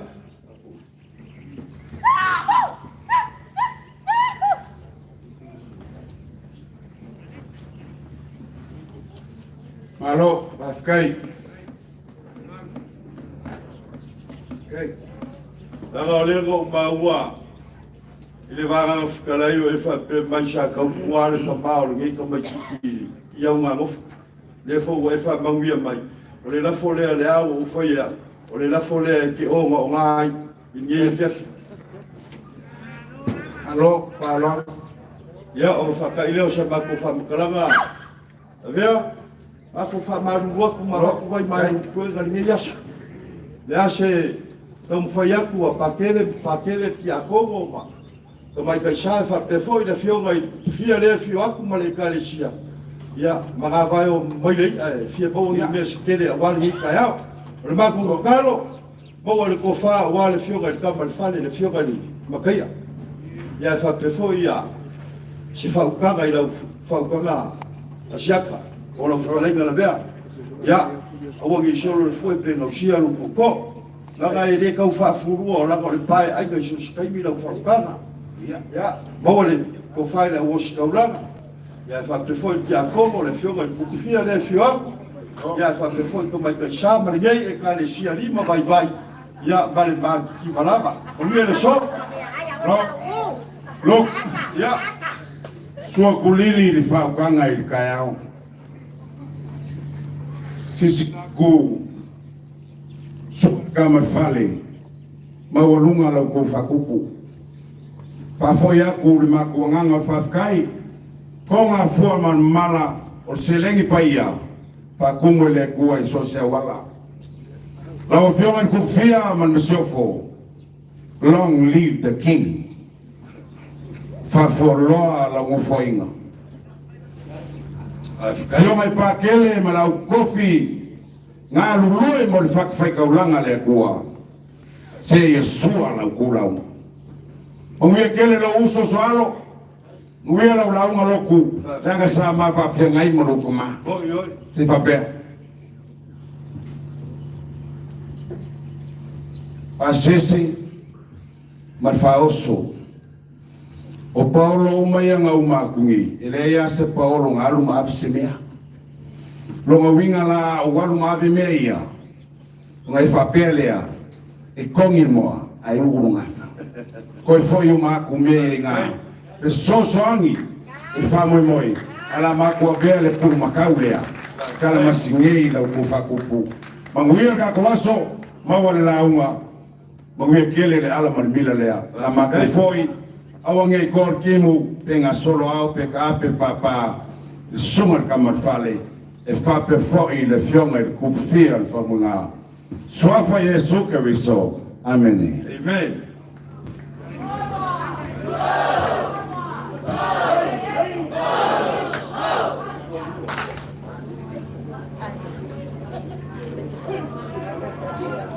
Ya Paulio di Paya kai makaya ako aiga mai sapali au mala aiga sapali se fa mole mole a o ye se au lo ko fusi sa fa kama va ye e fa mole mole o ya fa kai ya au maloa ya le aiga sa mali kwa ya so mai le ma le fio mai le ko faiva fio mai ya pakele Ricky Prenat ya mal fa lor Mole mole le kako faili.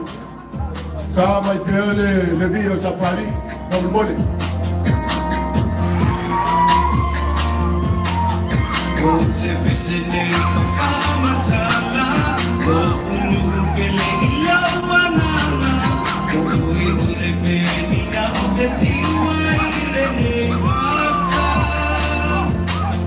ile tasimo isala fai, ulu otemi mitai, ile tasinore, tapapari ile lotoe.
Saloe.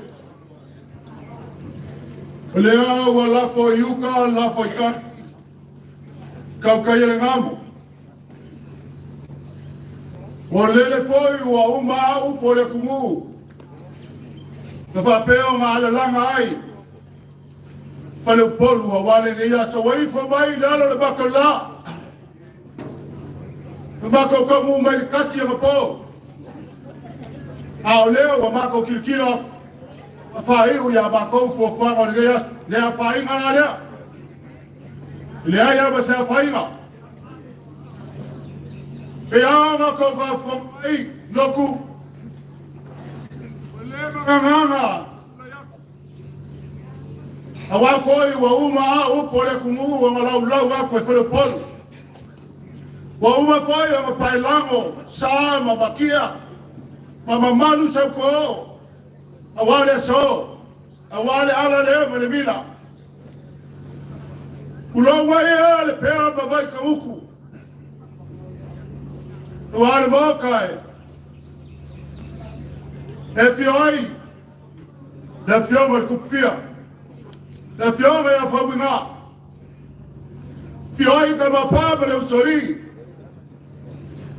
tala kayai ka wai kumarsa foi nga wakua ya fa pe foi fa le valu man fa le lima ma ko mangaku e ya ile kala le fai kwa moka ko fa yo makama le facile le kao koi mai mai ole papa inga ngala ole papa ole fa kolo kolo makama pa wayo mele yo yes felo polo ale papa foi lea o fa pea ma kuaile le aonga ma walunga le papa ngala fa swa fa ngala le papa ngala wa uma ho wi uma yai oh e awa nga moku le paa wa sila fia mai loa. O lau kula yaku. O awa nga mula ulu. O le esu aku le whalekua kai fomo. Awale kai fomo le Ekalesia e whakasa o au Samoa. Kia mese aku ngui fafu. O le esu aku pari le aki pari. Awa mamalo ayo awa sabale kwa pai ayo wa le fior ka pa fa siga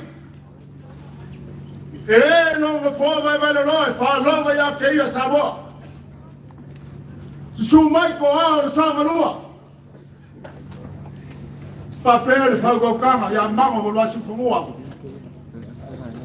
ya mali mamalo no foi ku ai ya sapari apele loku wa uma upu wa alu foi aso balo fa ku foi wa masari fa kakalo sa akaanga ka ai na le o sa na fia maia so alu pali ngai su mai alu manga le su mai wa mukia afia mai kuala tau ya misi foi lo uso ya ngablo ai meselo kalenga lo o ya leo que lo a usao kali ao ka ainga na le fio ai eu sori ale ba malo a lima kama kan foi le Ekalesia fa pera ba ko fa kala malo fa fikai ko fai le vai fai ba fonga le Ekalesia eu a kau foi mai o bele lei ba bele anga kulo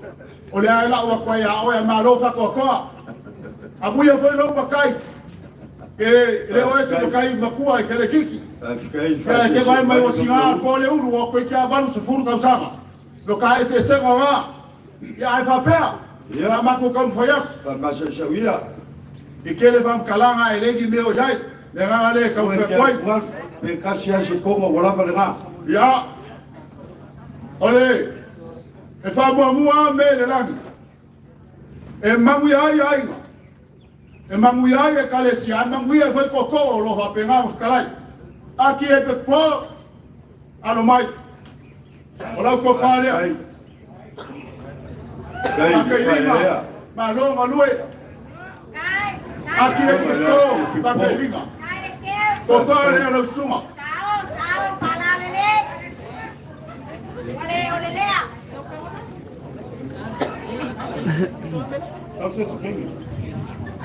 Moli moli aku ke kusilea o longa lagu e white fasa wako e lima fu anga ye kom kai faral kai fai kaulanga i le fioga i whaao le Ekalesia.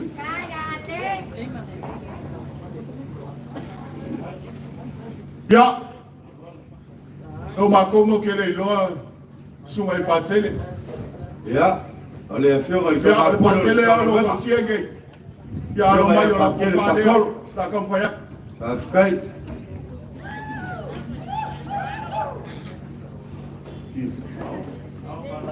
loku oi o ke le manga me kongo ke kus ya o ke ma fa iloa ya la nga fa mai le skala fa mai abaku fa penga ke fua kuno al me ai kan fa ke kus e kasi le fa kala ke kus e lang pai kai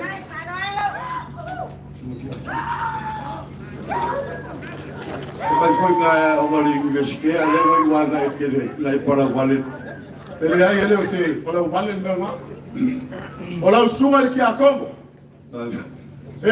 la nga mai ki ngo bakang le la ngwa wa fa fia foi ngo mako mai ngai Lepea mo vai kungu kumu ka ko fe loi pea te ba lo ngalue fa fe kai ya fa mangui ale kua i lo tunga o a fa awo le Ekalesia si fi ai ngo yai o le kua e fo lau o le kua foi e fa mangui ai a o e lo ngalue me fa mau le musu ai lo ko e vese o lo me fa kua o mo lava lo ko mafkanga mai le lau ka fa ngo ka po ngo me oma ana mai o ko fa le lo sunga ki a Kongo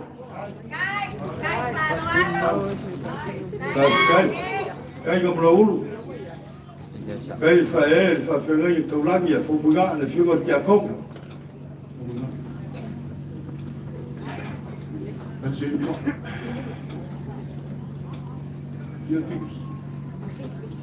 o ke kutile sunga ki a Kongo o fo waku e la o longa langu e lo pai pai ai liba meo fu mai e Kongo kai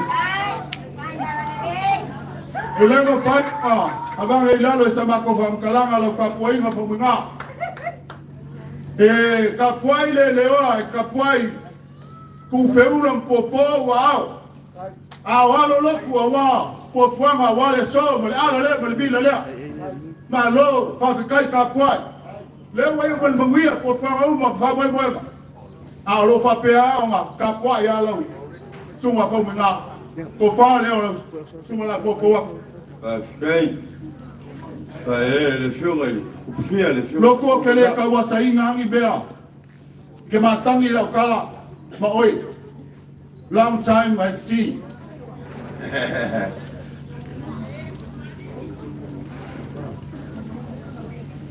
wala ya se mai pa mo le la langi ngi wala sila mai le ko i ka me e fai ya awa ke fai foi mai fai singa pelo awa la sila le i lo pelo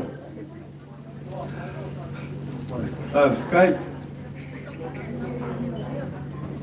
amelo pela ya eu a iva le aso lo eu vou pegar foi na iva e eu le conga me malo o le fio duma kai ya le ko fa le ai kai fa na o suma fo binga e moli moli aku na ko fa ele lima se la kala kai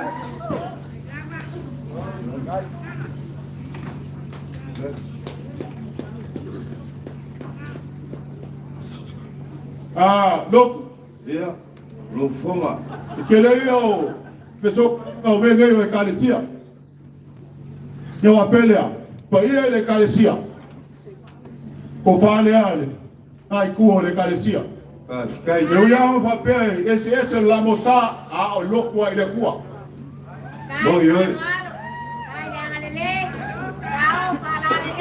alo sia o Katoliko wa wa ele skala kai ga o le wa ele Katoliko e que Katoliko wa ele ka mu ya o ele ka le ka mu ka ma fa yengo fa kui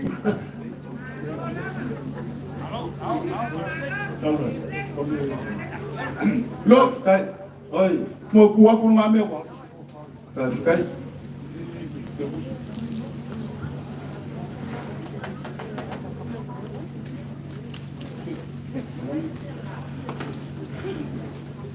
Loku. Ole konga lea.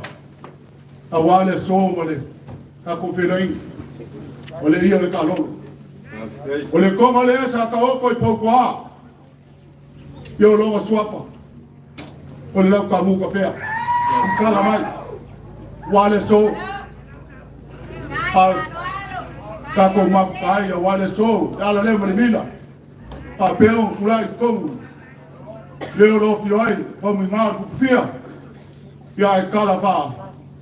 Sap ya lo fa ku kanga be umaya. Ya, fa malulu aku foi loku. Amaka maya yang wali o kafe mai. Lea wo maya te sema. Ele foka, ele o mokwa. Ai vai o imele. E foi ya ku ko foi mai. Lu ka ka sa, ai ke pepelo lo. Ma venga be singa o ele kuwa. E maki kiwa lo wai ngalo. Yo ia, pau se me o mafai o maua a wale ngai vai ngole. A fiafi man ka ko mafkang.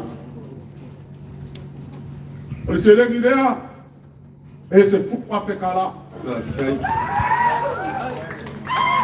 A maluluak. Ai ku, soalo ma. Pali ngal malmanga mga mlaulu. Pali tama. Wamukia. Awale meu maua ko ainga. Ko leo kuwa ngile ai abaki ni mase. Ya va pelo se makokala lo plafa o makwa. Ya, lele. O la foya. Lo kuwe. Faya. Ai nga wal fo le polu me masaki o mafai. Lo la foya.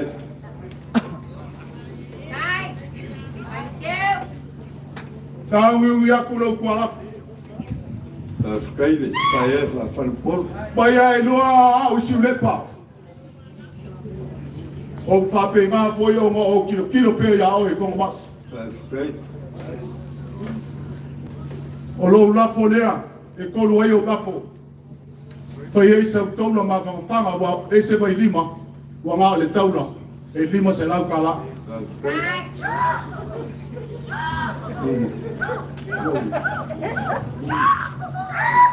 Ya o ngalo o pele sam kalanga lo. Ya ngale le ku nge yas. E ka ko inga il pai ai.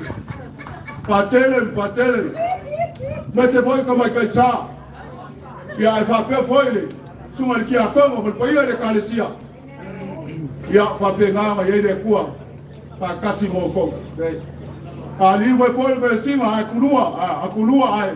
Uole le ngai suma le kai fogo. Per kuar ka fogo mo suma pari. Ya aga le kai mo mui. O mo sama ko fankala. Mo mui le fiat. Alo. Pa ko la o.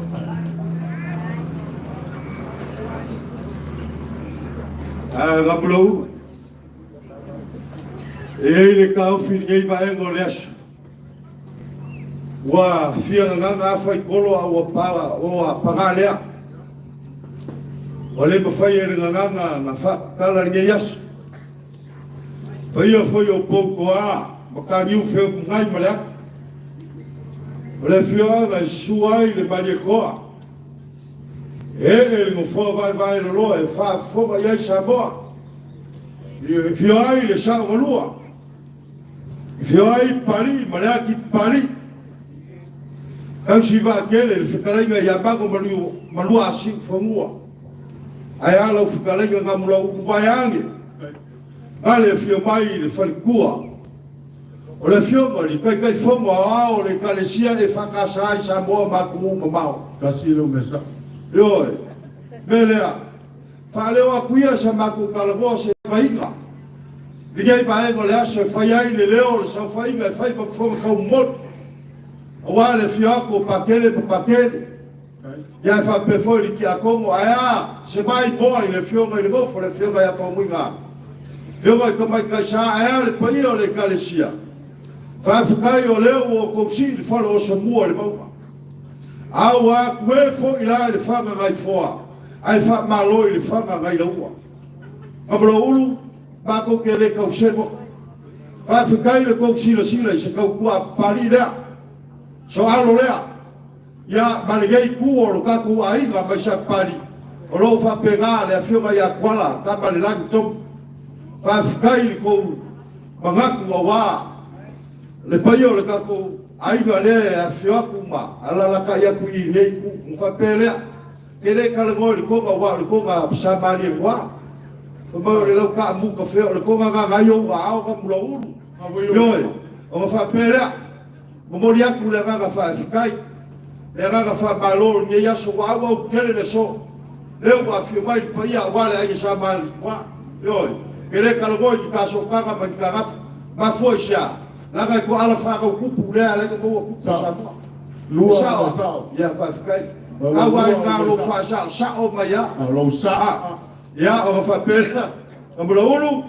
Ia walawa ia kala langa wā rofa. Ia i resi vaenga leo ke vai aku ia pari makua ngā mesa vai. Ia i ngausu mai anga po. O whapelea. Ia momori aku le ngā ngal whawhikai e kusai maringe yaso marikako mawhikanga. Whapelea ia lo mai.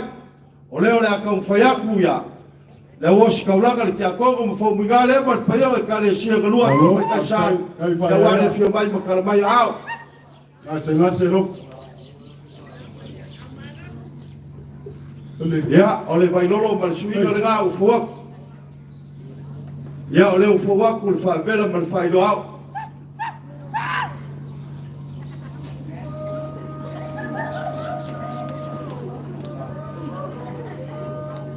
O le sua kauke po le sua kalsua o le waiai mangu palang. Le wanga aku le kua mamale. Saule mangu palang o le ufikai lea.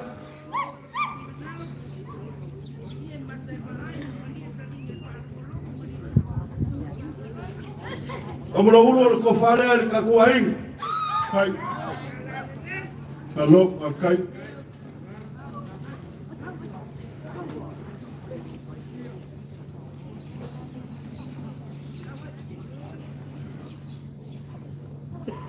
Wa kuma ki a le Lepea ma vai ka upo le fio mai o le fionga le whalikua o le kai fongo ao le Ekalesia. Ma pelea o le kofale le fionga le whalikua o le kai fongo ao le Ekalesia Samoa ma ku ma.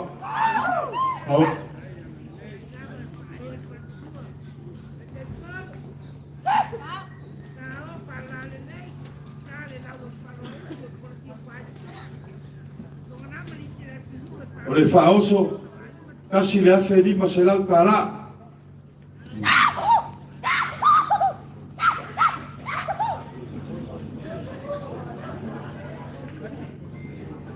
O le pasese lea, paya le aiga sa mani pa.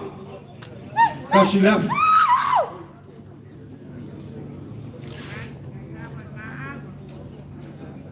Amula ulu, o lo ulafo lea.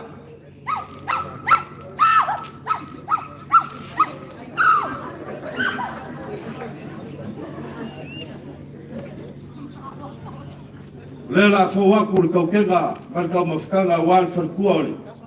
Kai fonga fa pe foi payo le ayu sambali kwa. Hai. Paroloku. Ele aya masekala o que coi foi. A volewa. Wa umanga e Ekalesia o kaukala ku foi que ele fa la ka pa wale. Mi yo kupe ya mai kamaya. Ei, ele ngam. Foi foi. Ele o mai para cuore, kai fongo e su mai pari. I mea e nga mako mai a vaku se so sang, ya power so sang o moa. Isi nga mea, nga wa fa pe nga ko ya. Ele lava mako ko forma. Ya e, wangi si meo ma ko ma au, ya mako kalia man fa. So aku le loku a fa fonga le pai ai kupuma ai o mako kala ya anga le le ku el gias ya folau i le mal pai ya ta kat pileri ba ka fi foia fo fonga le anga su mai fai fe au mal pai le fa ngalu anga le tua o fe lo i la so ka ya ile anga le mer ka ku kai le lang pai la silasi o mo kala mai ao pa ka winga fo fo ma ngai fia ia ba mo la ko soi fo ma le ko ka liwa ko fo ke fa pe na fo ngai ko fa so fo mo yesu ma kuia amen le ka fa kai ngam la u o le ka u o le yaso ngai o ngai fio mai fa ku ka kai fo awa o e ki hofo a fai kalo al farkuor ke kai fongo ka koe fa fo i mea ia le mele fa kai wa fio mai susanga wa ele ko mu mai fa kai kere a ka ua ia ka ko mu mai ka ai ka mai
E mako kelei asa inga le loko loko mako kare kongu lea ua maea o nga pai pai u whangua le so mat whamamoi mai lava le kai au ai le yoso ai le lase iau lea o whasolo i fore e whekua ka maloe longa mo whanga ma ko kar kongo pa ia lava vai ka nguku malpea wale fiol faminga e kupu fia a fio so ni va pe kama pa ko la pui pui a wal flengai ya ai ma mai ka nguku o upu ngao le so o pa ia foi nga ma malu nge yas ma ko kar kongo la le ale ko kai u kuma au sa ma ko fam kalak wa le wa ka ko panga kia o ka pianga wa mai a foi on ka pui ka pu po e yo sa kalainga ya loli o ma ko fa pele loko ma ko como le fange yo forsa ka luonga amua ka ku le Ekalesia ngai amua Wa foi o sa fai o se o le loko Samoa a o loku le igor ka malole kua o lo loka el ko kama ngai le Ekalesia o le loko Samoa A o loku. La o tifa mafau. O loku. Ia fai. Fai. Mano tapo kua no sua no se kuri mo mani. Ngai o mako leo o pai o le Ekalesia mo fapelea. Ai o ngaku mamare ai no pakele. Ai o faka o mavale la ai no pakele ka ko mafkana. O mako fapelea ulo winga. Ulo ngaia. E pai o le fiola o fionga ko mapulo nkana wenga. A te fiore kua i sa. Susu mai ka te fongo.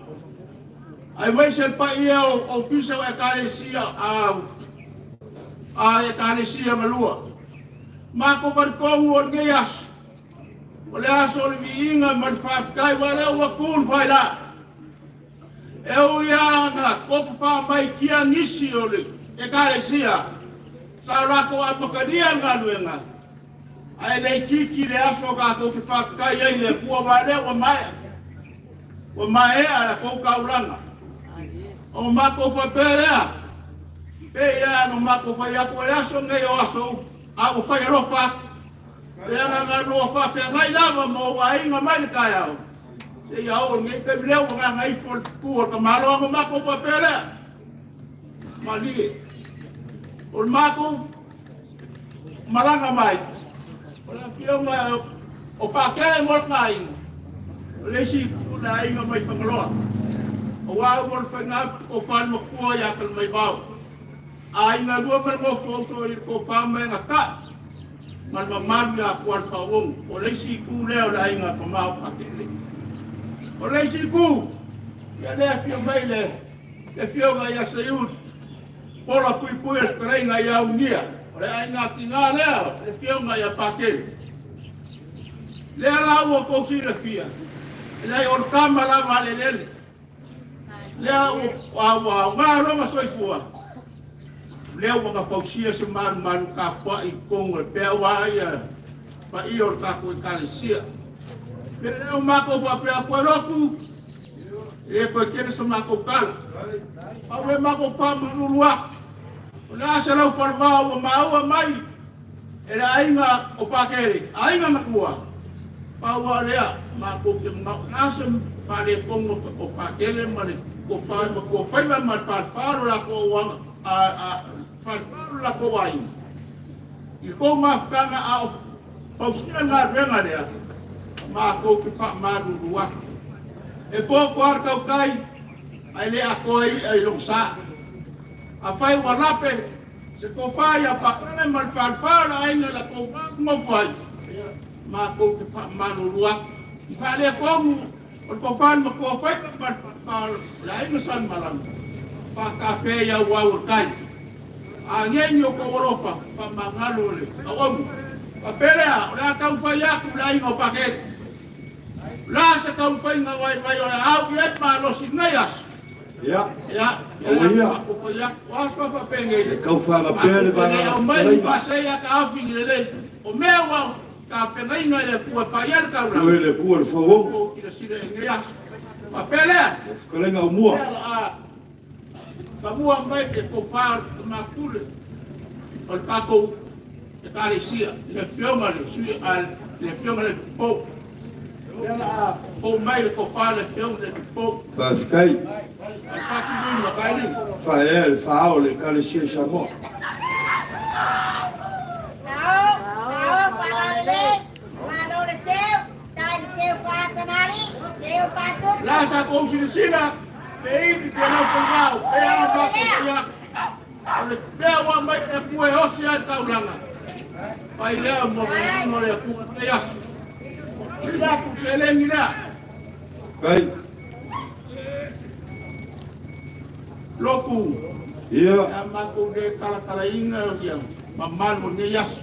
Whawhikai. Ako fa malu wa pa fa wo anu so tanga ma tele rale. A lo ki tele. So lo pa. Ia so ia ia. Ako fa mari. So ia le. Ole ko fa le. Si le foi ma kau whangape. Ko fa le ole ko ma ku le ole. Makanga wen. Whawhikai. mapulo ka ngale.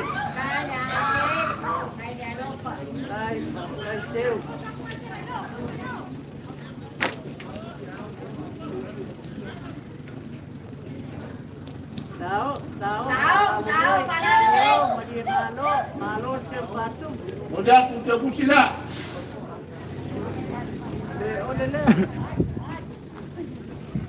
Loku yang mako fayak wai duman mangyal au male abenga leo ala mo mi ngole tapwa ia faiva ele fioma kufia ko fa leo le fioma ia la fioma ya famua Afkai fae. Laga ala fala foi kuma ia laga fai ka o mo fai ngafo. Yo, kere ka fai aku nga be nga kisira fia ma ko kelo. Ngal ka mai mo yo la. Nga. Ya awi ya ele foi ele foi nyengi so kanga le fioma ya famua ma pa kere ele pa kere foi ole ano le ko. Mata ke uku pamlo. Ya la que kusila la fioma ya famua. Afkai. Ya. Yang sunga tia kongo tilas. Ya, afkai kal. Wai mangui ai nga benga. Ai ka sanga. Ya, afkai na foyoma. Ele pelo mafili que kau mundial.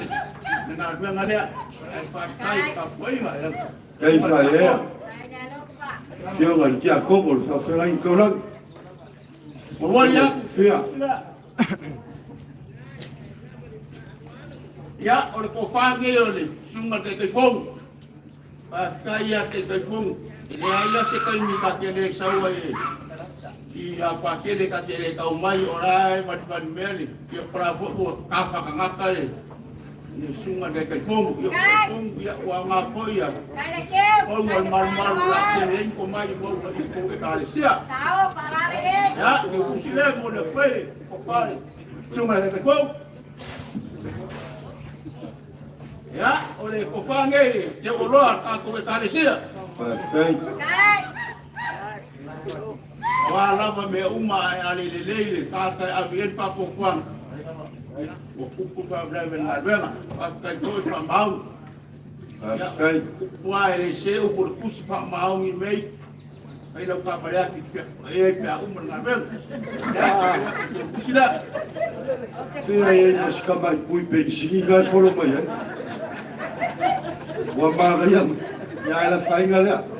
Afkai. Loku. Oi. Ya se kai no kisau wai ka kire ka mai wa pai pai uma pa kire ia.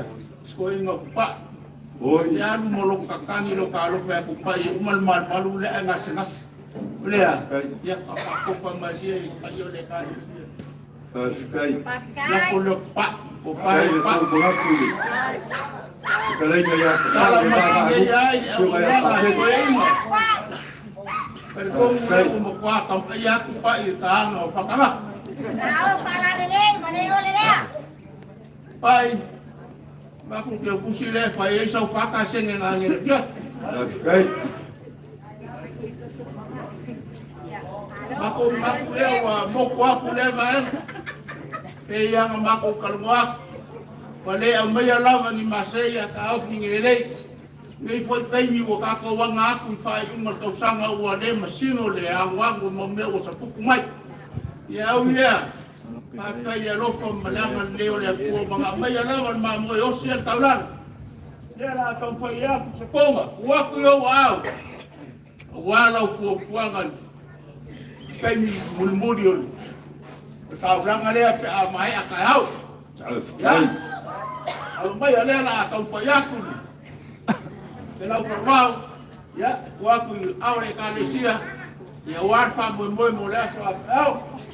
Sao para le, kai ke. Ya, ngamaku bayaku, bayar Ekalesia, failah boleh lama satu sila ya pakai, ke moi umiles ayau sawo ke asaburu. Ya, pak malu buat ko ina ng mga krisis ya ko iya nga au. Ya, alo pa siya mako pa au ke. ai no ko ko faia te viaja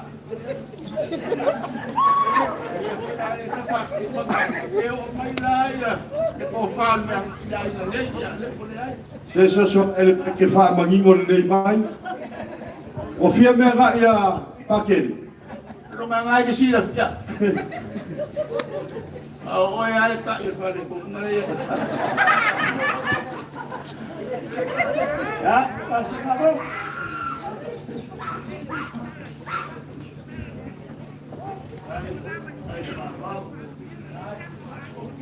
Yang mako faya ku mako le pengala ba sisi ba enga le maro le la wo ko sak pa io le Ekalesia wa ko panga mo ko ya so aka ya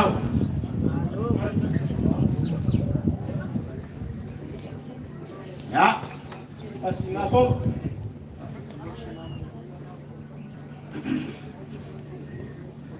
mamaku la ko fo mamaku mai nga pore ka nga sfungo ai mako mai va ku ngume lo sfu fa ya mako ai wo mako le lo sfu di ma ai wo mako mai wo le lo ko fe sa oi ai yang ko mu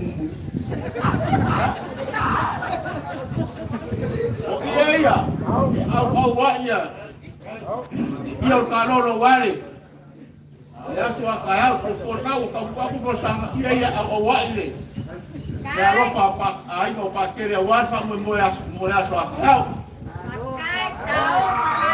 eu inga eu pe ka wa ya na foi ka ya mai fai mo de tia mai pa que le rit e ka se foi o ka ula ka ne ai ma lo ngaloi ma lo ka ula fio ma ya pa que le sangele ku lai pa ya apa mai lama susang ya wa ngau so agama wa ya na renga ngia ya kasi ngai o wa ya pa lo ma wo mo kwa ya ia le o fika ia de ma lo na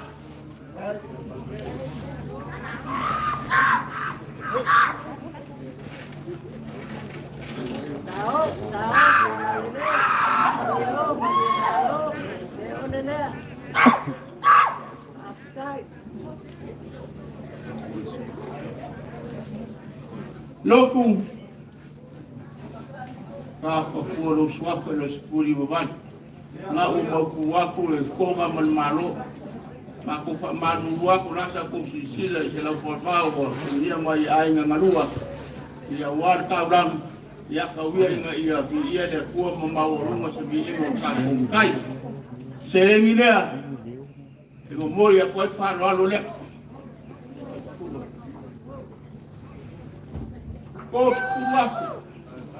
Koskuwafu sereni nayo. Ai moria kwa Taalolo. Ya watu mai ai ko lawe. Ya fakake msamako fam kalanga loko akele frai.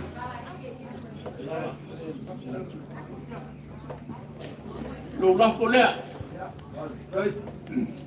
Ko bangal.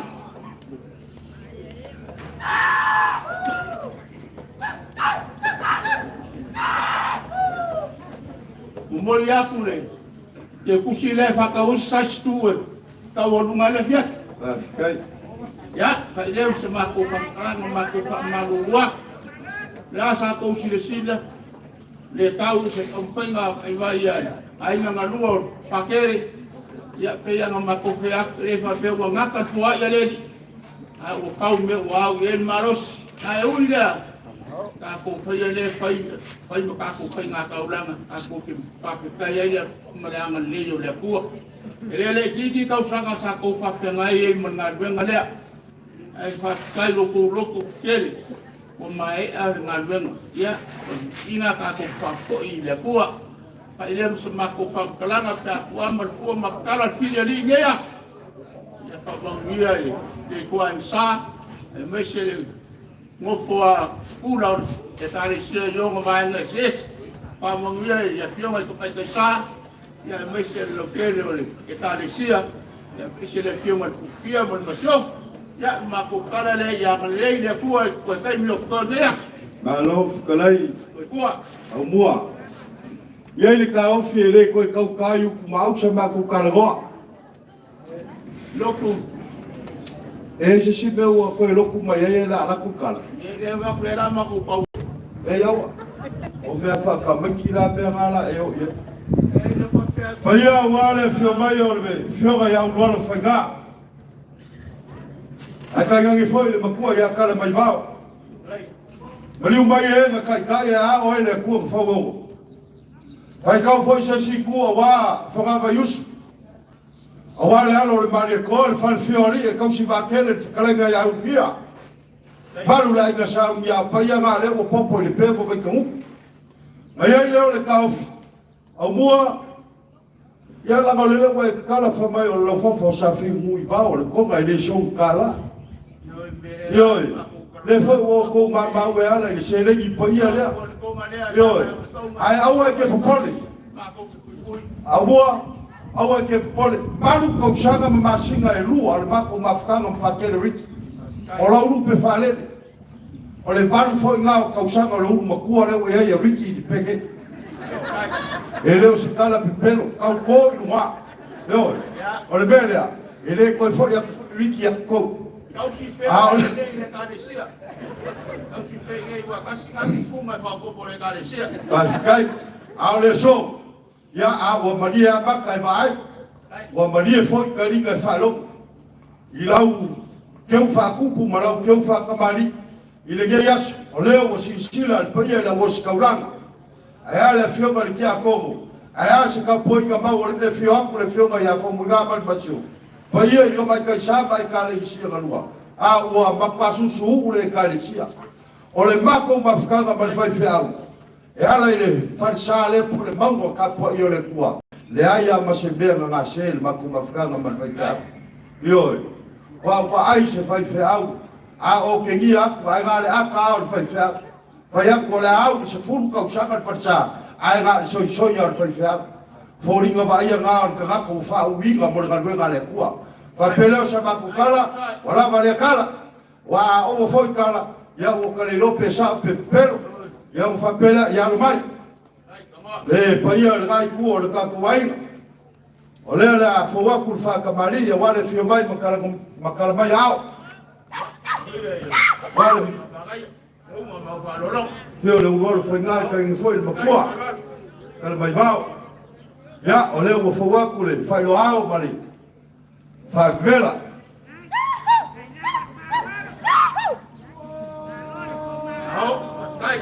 O le sua kal sua. Ya wa ya le bang palang.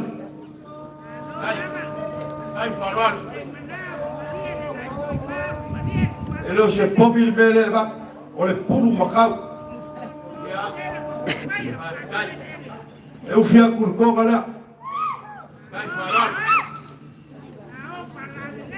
Olha que eu falei a wale fio vai para carbaia. O São Paulo caule lá. O cubo que é ele que yas.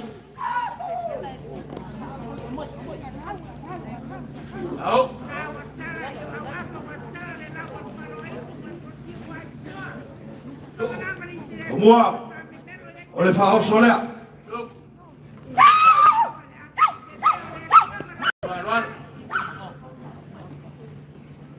On le passe chez là.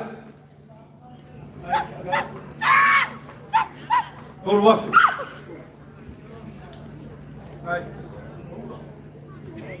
Au malo, au mois, malo le kumalai, malo le bobo de kofa, wal payer à fiumai. Wa, ya se muria uma, ele yo ya il fokang, on fa pelea. On lo blafo kamo, lo kwalafo, mo lo blafo kumalai. Awa ku marke kus. Yo le mako ko kala. Le la fo wa ku ko mafkanga fa iskari ga sua mas ka uskeva walu blas. Yo fa kai leo se mako fa bakala ye va e mola se fa ye leo se fa ingai. Fa ma fon ko mori ba ya gel pa ye ya. O mori aku le ga fa kai ye yas. Mako fa baru wak. A fa yo la se ko mai ka ye yaso. Ya o pawol ka mai ma moi wa mai le ku ka ke ava ngani mai. Awale ka ka ulanga i bila male ala lea. Ya, awal ko fai paya ya inga ga, awal fagama. Ya, mamuya le paya la oskaulanga, ya kom, ya fa prefer ko pui kamau le fio le fio kamau kaisa, paya le Ekalesia, ba ko malolo inga le no fo le kua. Loku, mako kan konge ko fasil fos mako fam kala ngale we ai fa iu pas. Mawale mako ko sosoak. O ke unga mau fa lolo ma le te o papa ku mai o le ai mane. O mako nga ku lea. La nga o fa moi moi. Nga mia sereng. Ko ya ku le lua afelea. Wa fo nga mo le aso akayao. Ya, mako kala apa te mo kornela so mo fana. Ya kau ngau mo fakas mai nga ngoleli. Kabanguya Kako bukai, kako ingat, kemakulan kangalengan merekuansa, ya wese komekaisa, ya fapefolia fiona ya komungaman mesoko, ya wese Ekalesia ikonga ole Ekalesia, ya ngia foi ya kuwa leva ngol, lainga, ko kaliu ya fapenga ngai ya ngaleo ya kuwa, falavo ngako. Bawalea au mua. Pasca kelal ko mga kuya pa yole wangi ngai malai se la fo pa ile va va lua ma le fio ngai kamapuri ai ke si lo fio ka pauleo le makai woleanga mai maka kofia pake yo wo ai me le ka un kai ko sasai yo ya ko ngele so ya awas ka kala mga biasa so so ngi fio mo sa ka mai fa ko ya nga fo nga oe loku ya ko nga fa maka me fenga nga ka alo lo shows ya le ola ki ole kama e mo se fa ka ko o le mera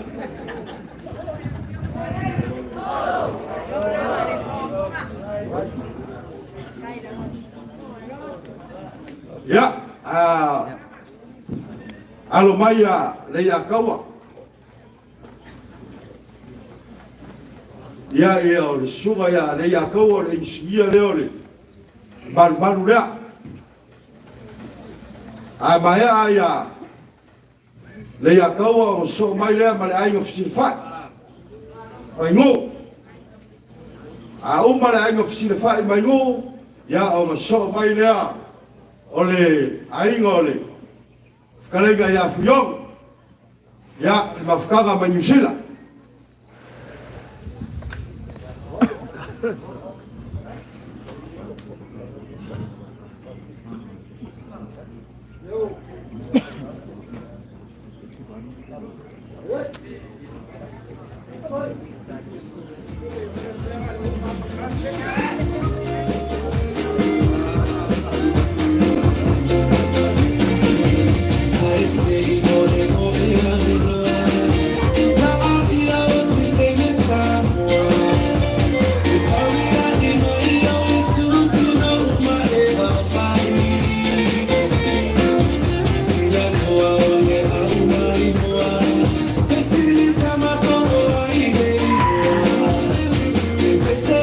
Say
mole se ko ka mele me le me o fa fo se ia mako ma ko ka mai nge ya ko lu ai nga ia o sole ya le ka o mako ya o mai le se wa le ka po ye ko ka me se pese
Ja, se pat mai mol fai.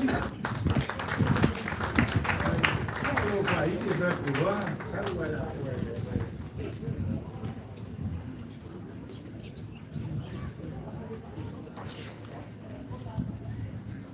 Mongako o leo wa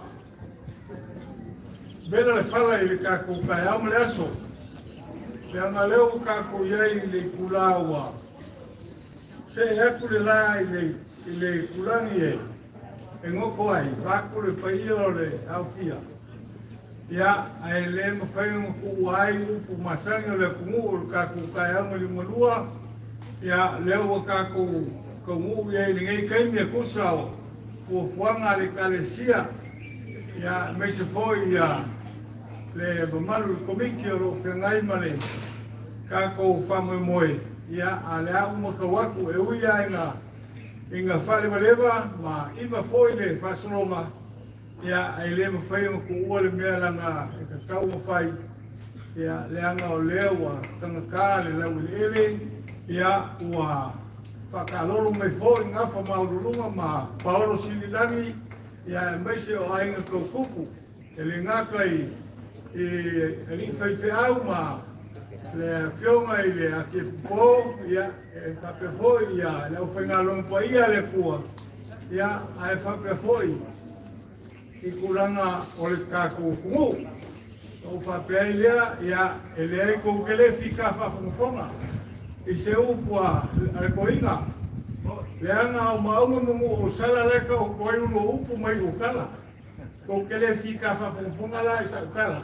O le mea sili, ko rupe whare o kona iaki. Wala ko whaia ngā luenga i angen pa i so whalaru lei lea la. Ai se i whio mai lea li. E se i wakure. Le whamunguianga i kaku o fia. Ia mal whamoe moe o leo o kamu o kumuia. Ia o ai ngāo. Le kaku whako koe le kua. Ia wae ma loe whaiva. A sila sila le moka lea. O le maunga ka poai o le kua. Ma le whika i punga. O le paia le Ekalesia, ma le kaikai o mukanga luenga. Mai se foi, mka whale fia. Ia ngae fio mai. Ia le kapoinga. Wai. Le fionga ili. E whamuinga o le kupu fia. A la whalafa kunga. Ia, o le upo le umuenga, o ka kingo, o le kuia ana. O le kuia ana. Mafua sa. O le kau o le painga uo. O le whanaua. A kuia ana whamuinga. Ioi, o le whanau. E iei whukiri kupu, e iei samara unu, e iei kore wha. Ai ngā muri a ia pia, i ngā ua umare kaua. Mā fuasa, ia, o le whawhengai mo ka pāu male. Ka uranga al pia wā ia ka pāu le kumu. Ia, le, mā koukala ni ngenka e au mo di malua. Ia, ka uia ngā whakurou i pēr mo kai kamuku. O le fioanga, o le fionga i kupfia. Ia, le raba o mawalunga. Ia, lau kou silsila ma le mai moa, ia ua kākou whawhonga foi ma mori mawinga, ia le lofo le kua. O le so, ia e kāpenga kuai mo akai au. O akai au, ia o le koe sāwinga ngā, e kakala alo iai le mukma kāpuai leo le kua. Ia leo ua kou wafu liringi iai, ia awale whawhenga iai rei.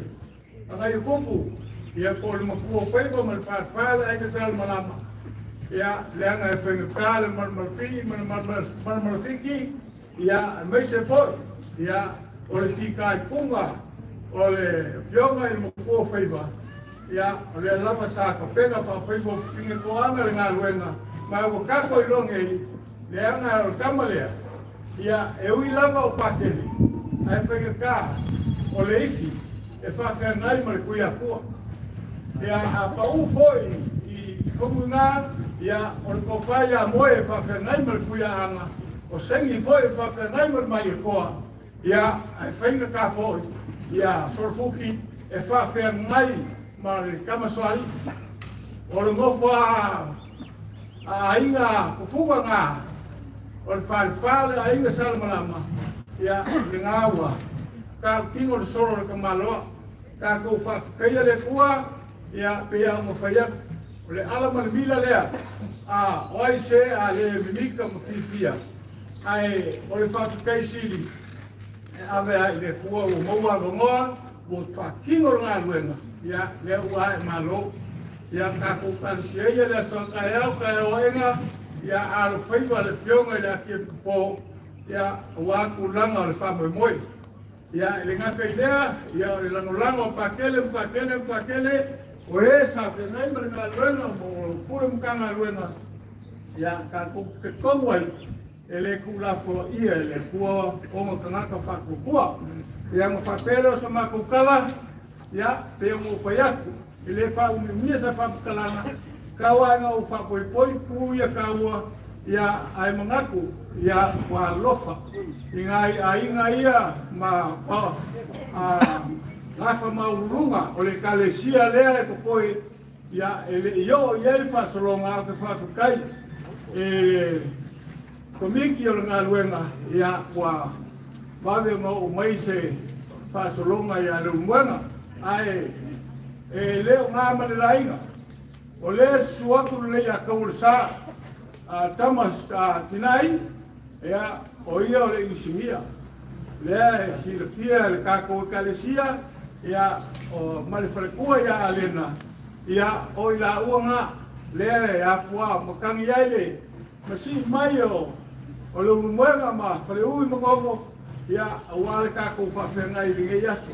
E le ngaka i lea ua o mai fōi ngafa o le aingai.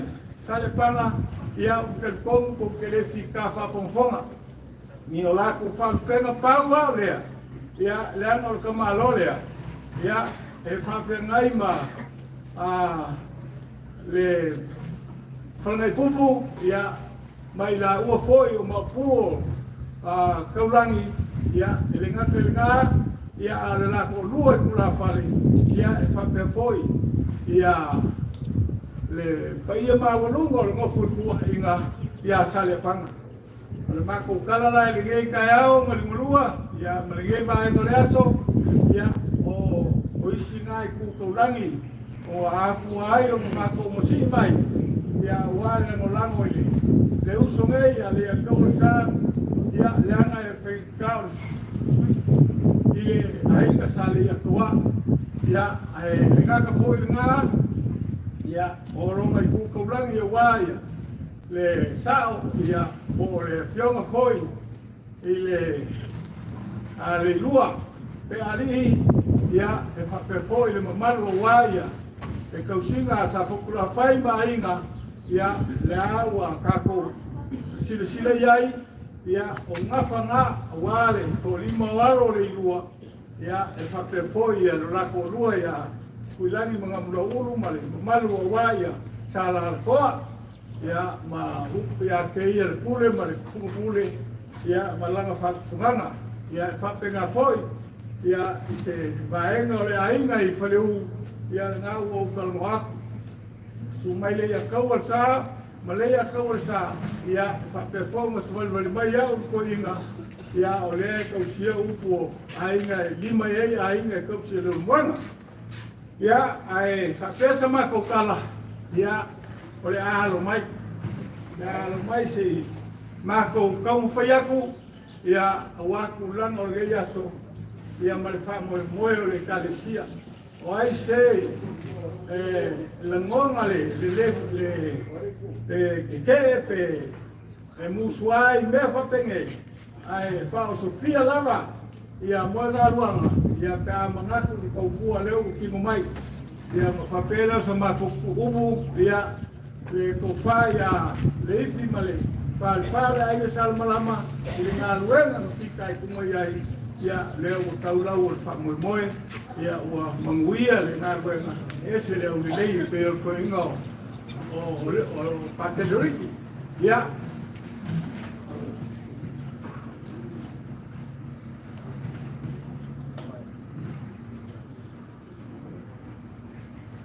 ia ele anga o ngei o lesa ka ku pele o le Ekalesia fakasa ia la le ia ngamaua le upura mo o sala ia o mo le moko ku ia nga ape ai le Ekalesia e kau ku ai le Ekalesia i nga polisi malanga onga ia sa fakino ma o mo o sala le mela lea ia fa mo mua le o fenga lu pa ia le kua o le ka ku kamal gei o le puanga ia le fionga le aki pupo ia o le fa lalo ngei e ka ku kama e o ma o foi le o a kokol malosi al kalo le kua ko fa foi son la rei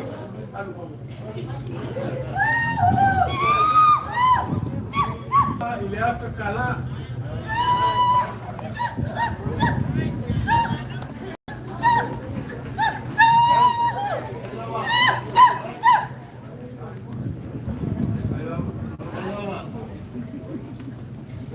ia le ana e whaikaka le vāma le Ekalesia o mga kulea le paia o le Ekalesia o lauko ko whālingei Nei, Taalolo.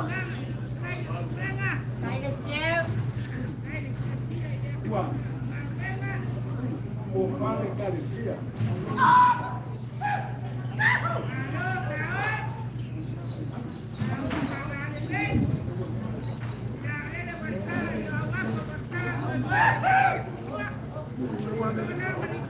ia o le ko whanga le pa ia o le Ekalesia. Ai mori aku le Afrika la.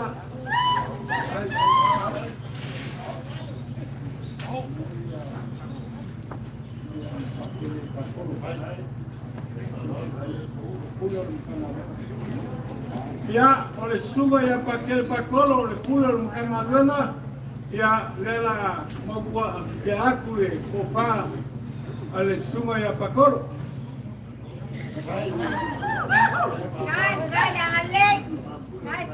Ya, emol aku, jadi masalah kala.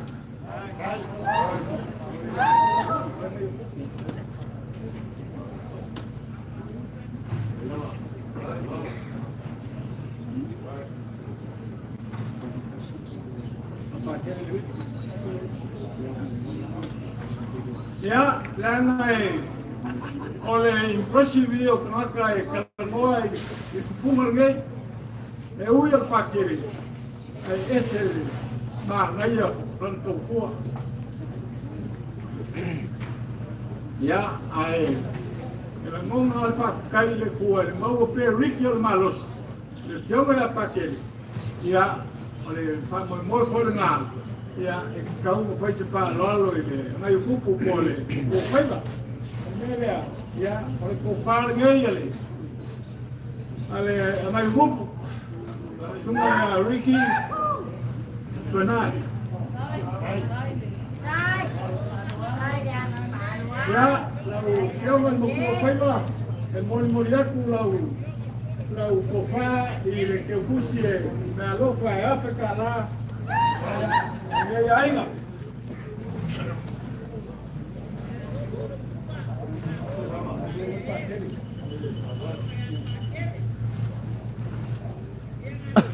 ya oleh sungai ya oleh fioma ya pakelmika ya lela kakowo kuyai ya oleh kofar ge fioma ya pakelmika ya moliaku por se la kala la kofa ya ala kuseange ya pakelvili lela alwala ufanalona algo Ekalesia pakelvili ya alomayo la profile la compañía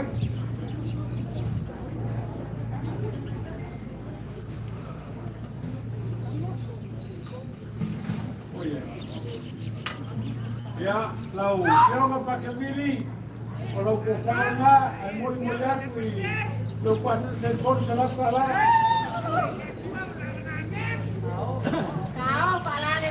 ya mau kau kuat yang bukan oleh fioma que acabo ya kilas tengo foca kama fa mo kama lo kilas ya ahí mo le la boca con magaya lo kin na kilas ya que lo hay ya fioma que como media ya kilas ya a lo mayo lo que fala na mo ya para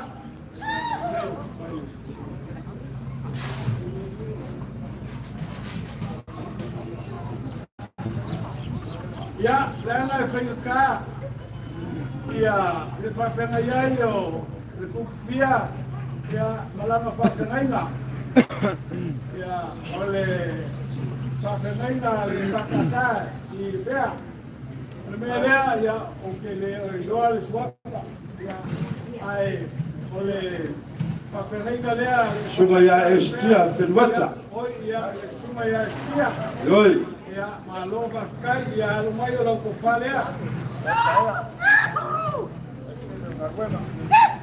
ya kaile corse la kala mo le puedo pasar baskai salalo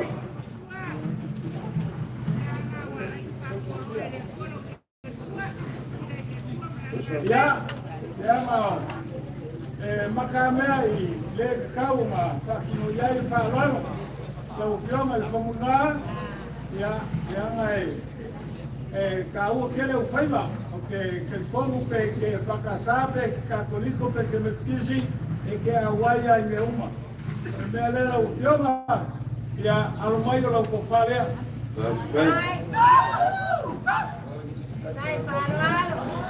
ya lo pasé bien ya el lima se la ukala Okay.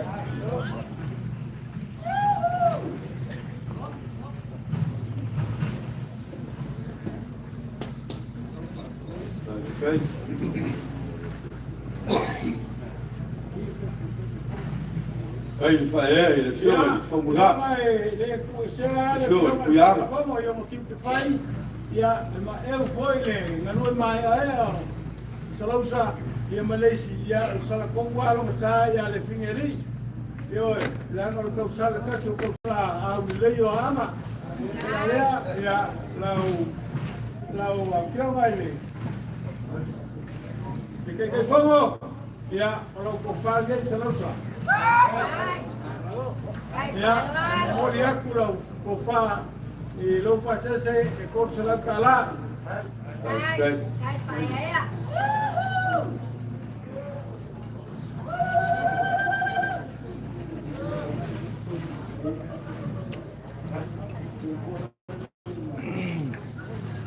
Ya, yang ay fingka poingo ole afuliringi male. Ai e foi fora, ai o cupo ma le farfala e salama ya uma fapelia. Ya, yang ay fingka ya.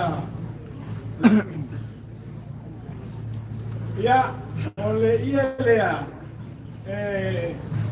mga iya gaya inga ya pakawumol nga luenga lea ole fale kayao mele ole ielea ya ole ielea ole nga luenga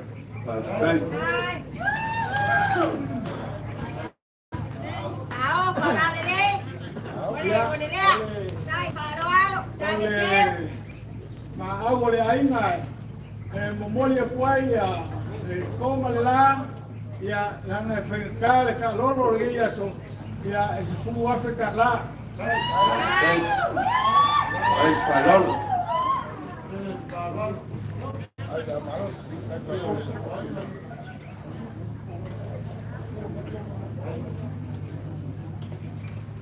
ya ole vaenga leo koma ya ole ake akele Ekalesia ya wafu fanga morea sakaya mo falo Roma ya vai le malo ya vai kai o Ekalesia ole a mai ya mori mawinga samina koma ya la ke aku de Ekalesia ya wala ko fanga moia fa mo bonga nei kasila ya mane foi wa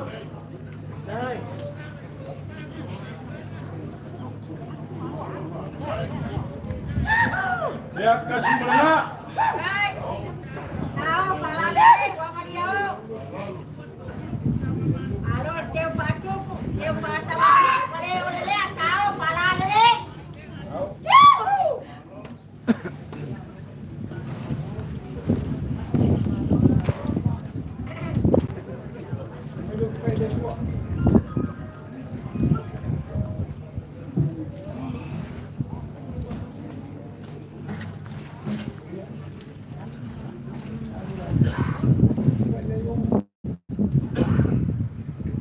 ya berkoma lengai na sosali mai mai berfakawa ya ke aku le Ekalesia ali ia ya ufika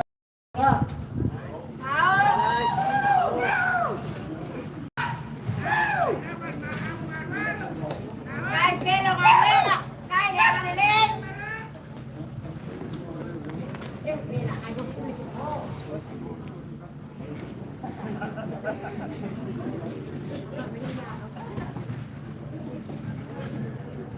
ya berkokol sa faina yoi amulia oi mangaya lo farpena ya mai que so ai lo kwa kamawa sa mapal ngai foi ya lo tu kuala la fai la ni foroma ya ai fa maonia ya maruena mo me que faia ya mal fa ko kwa mo mo ale Ekalesia ma ya que oi ya esa na mo pe oi fa mandiana ya wo fa ku aku ya la ngai que Silvia apa usa si ku o mo kaya sa yo que ka ko fa ku aku ya que oi ya wa ko o fa le ko mangafa ya era mai o lo la fornei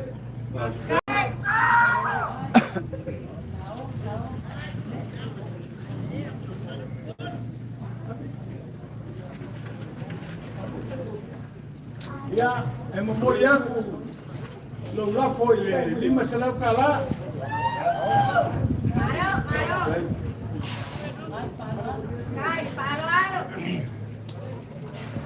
Ia, o kalikongu ele uma le kukumai au. O loku le anga o sila fia loku, ia o le mokua maka ko fia o le meo le kumtoko. Ia o kapelea, ia o le ielea. E whai foi lau lauma. Lea la whai whakua e whakaria o mo lande whai mai aka. Ke loka ka ma. Ia, ake.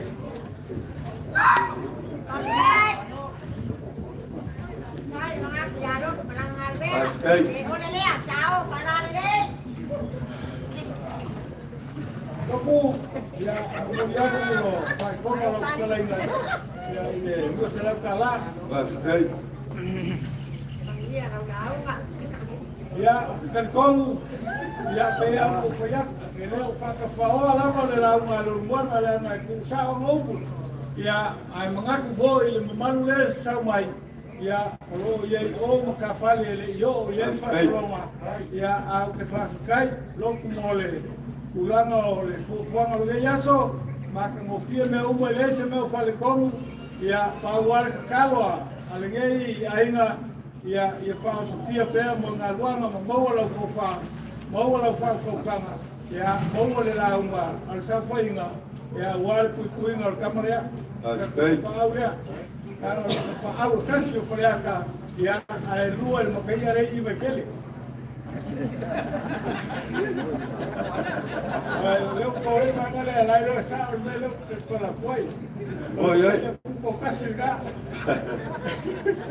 malo uma favela se matocala ole hace bua pa ngano ko papa ya oi ale não como ali foi se fanga ya uinga ia o falo por alo moço le ulu ya wa ngalo wai le mamalu le sao ya ele ai o lo buena ya ele ai fu lava o wato ka ko waso e ba no fie ya kapela le ko lo salo tu mo kaiao ya wa ya sa mino muli ya wa ka la ingo le mo ka kwa ile le kwa ya lo familia le kwa le fiona ya pa que le Ricky ya mo pelo mo malosi fa wo inicio maluena ai o ka ko ke ulo ile pa que ele fez com o rosto para aquele aí ya o casi algo sa ya para o mea o le muli mea loku dela tauliana ali ya para aquele ya caro lava ya fa manguia le cua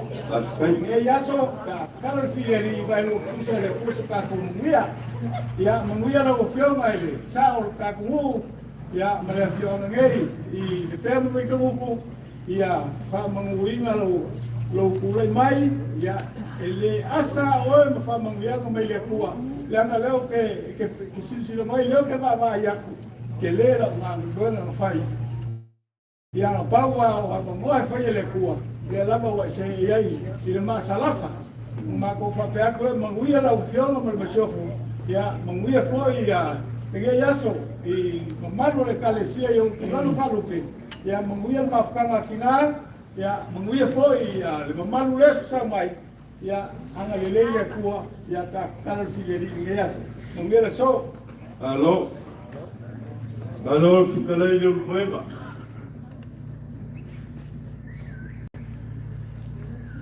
kako ouro kako vango foi susunga lu filufi susunga kuisa mau fica lá nga ele nueva o lala foi nga sa o le fa la velave ao e sa afi laga kumu ile fa alo ile awa singa o le kumu ike o e fai kau paua le yei pakai lai yoi ela foi le se ua o le vanga fikalai le kuega le jas wa fai alo foga fai ma foga kau mole wal pai le afio mai le ya kau al sa kau si va ke le fuki ma wa pau sa muki ma malu le o le fale mongo ai ale makua ya vai sa moki ai makua le ku kau si ga o le mo ai le o le kafi O le launga le umoenga o le launga fo ngā sa whai whaleaka. Ka wha koe inga i le so. Se ke saunga le fuauri le koe inga e kau le le. Leo e. Ia o le ala lea. Whai ia lo mako vai pai e wha leo aku le nganga wha whikai o le awosi kauranga.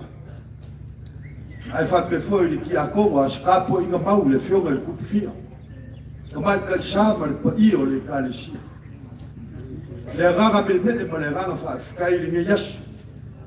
E le ia se mangaku le asi i whalo so mua le mau. Io ai fio mai de akau le sao le insinia fa pikoa. E ui ai ngā ave whawhai ngaro i vivi. O le mako wharisa. E la whai no le awa i pai no mami. Me le momori aku le nganga whawhikai ni yas. Le konga wa mamau iai o le serengi pa ia. Ka le whai wa milo sia o kou au. Io o le kou mangaku. Ia awale fionga ia le akau le sa male whawhoi ingo. Whakimo ingo le. Ia e whapewhoi ia le whare kua. Whapelea o le fua. Ia walava lea la unga peo ngai whikala iai ka ave le yuka. I whapelea. Ako whamaru mua kfo.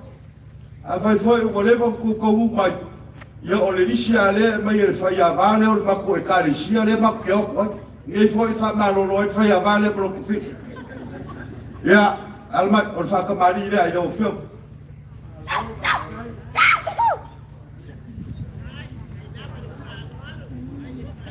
Leo o fōwaku le whawela ma le whairo au.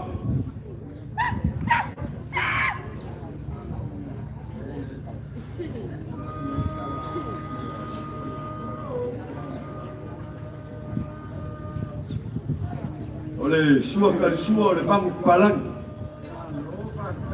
Leo wangaku no kuang vane. E ufiaku le konga lea.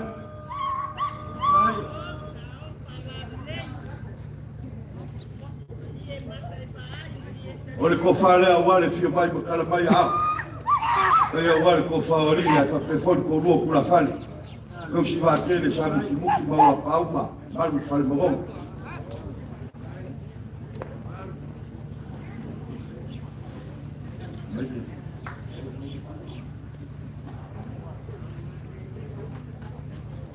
O le whaoso lea le umaina. Felipe Serau.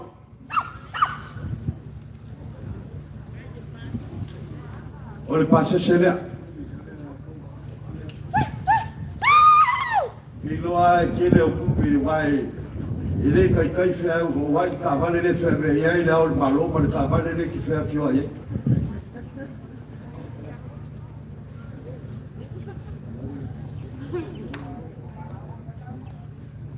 Ko le fua. O lo la fora.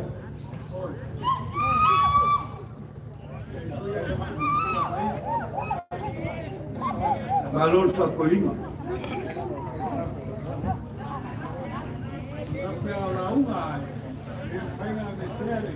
Le momolia ku lo la fo ile serengi la.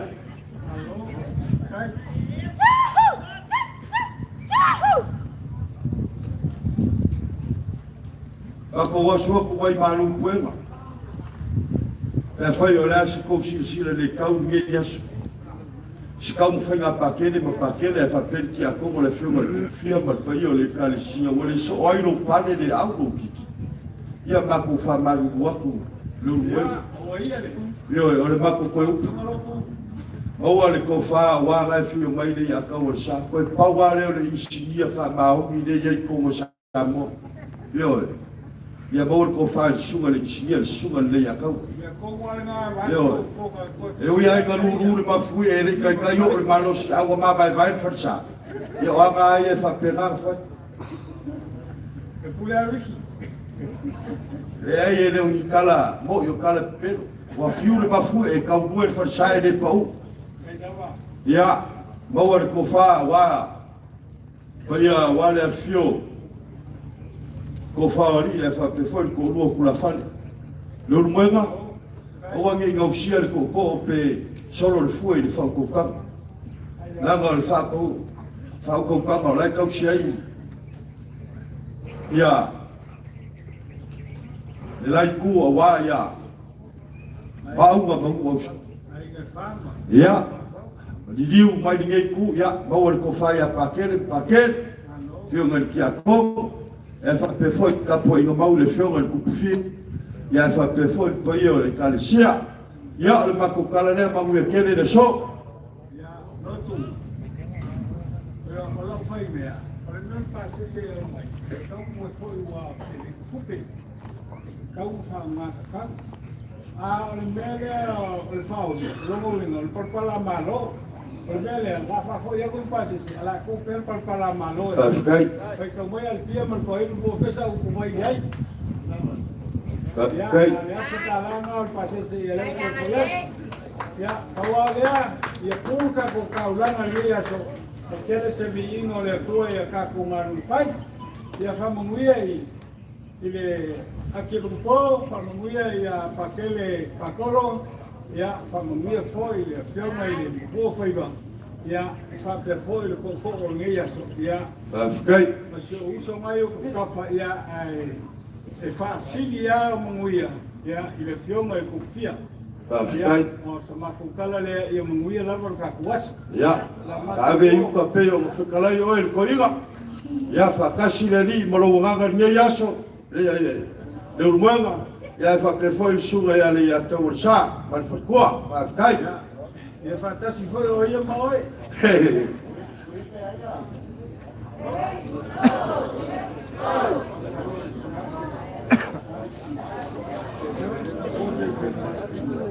ya orioli mai lola ai ofisile fai vai kele ai mo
Loko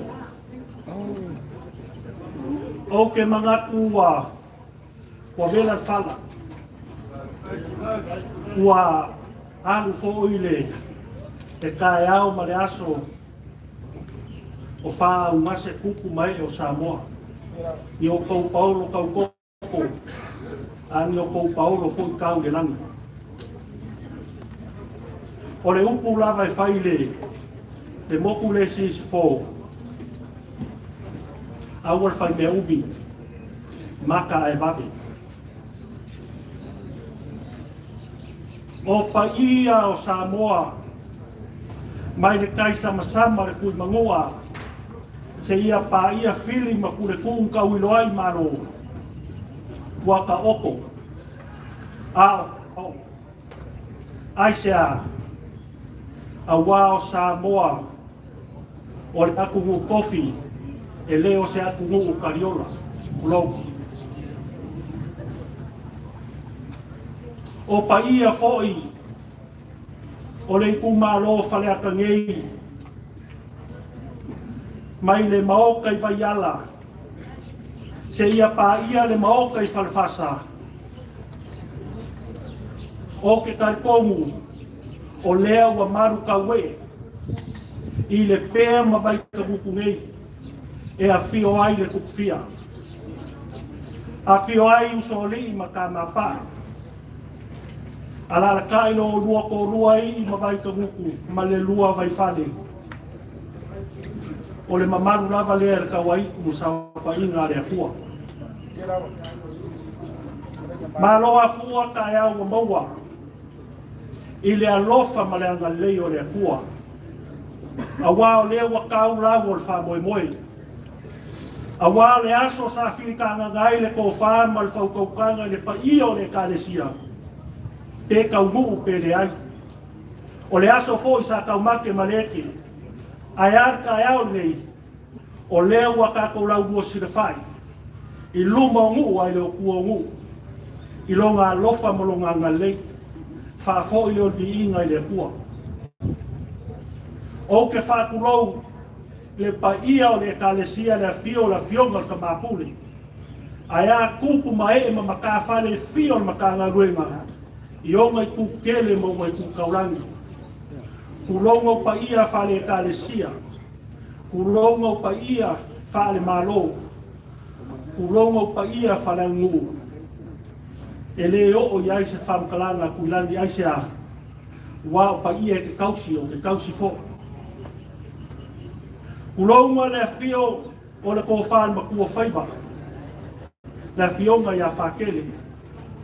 O loa pisa, o loa sa vao, o lo fale lau vao, o lo lango ka, ma lo lango se, o lo ifo ma lo ae.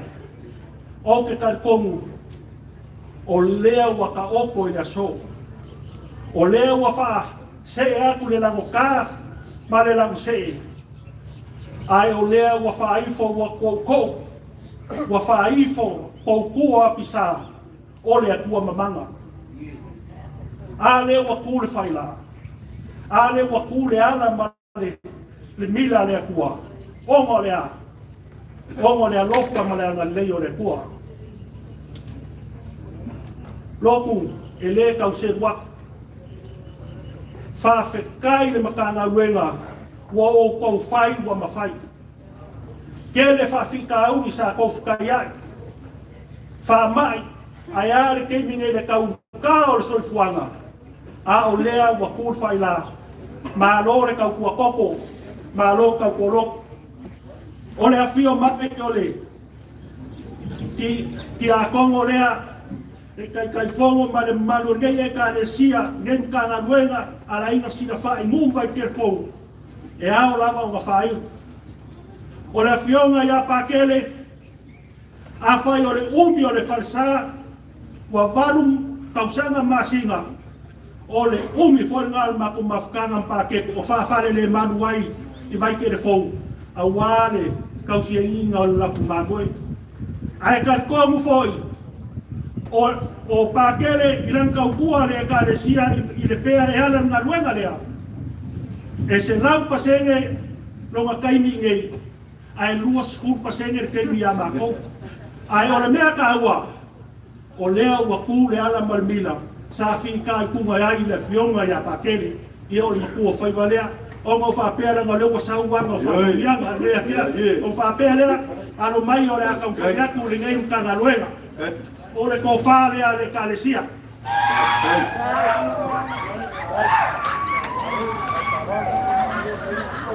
Las cae cuyo le Ekalesia la iba sufa ala sa silsila ya o fo ya le ku ya su fa pegei ya ka ko ke le silingi le vaenga kai ua mawalunga le ngai aso o ma ko inga la fionga ku fia o fa pelea o le ko fa le la fionga le faminga kai kai fa kupu kai fa kamali o que le se wa ku la vai ko si kupu sa bo yo vale no per ko le memoria ku ke ku si le lima se lau kasi ko si va ke le fikala ga ku la ni mga ma lo fa kai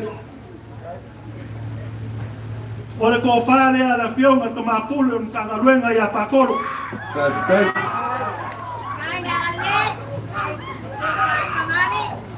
kai fa lo le bolero le e memoria ku la ke ku si le lima se lau fa kai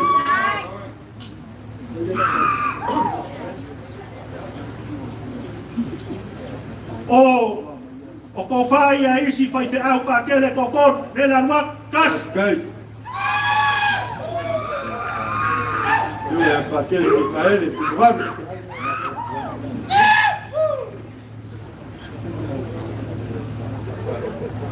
ya la fiora ya pa kele Yosef pa kai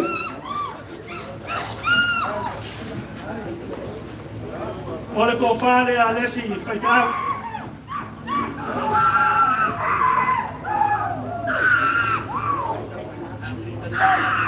Molia ku ke kusi le.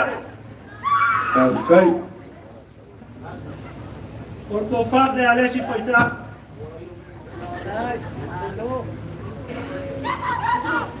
Hey. Akun.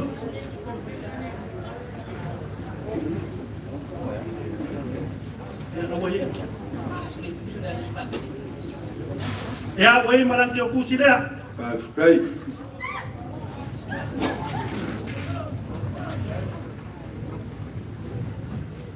Kai fa o skaulanga. O le ko fa le a la fionga mo ko faiva. Ya pa keleri.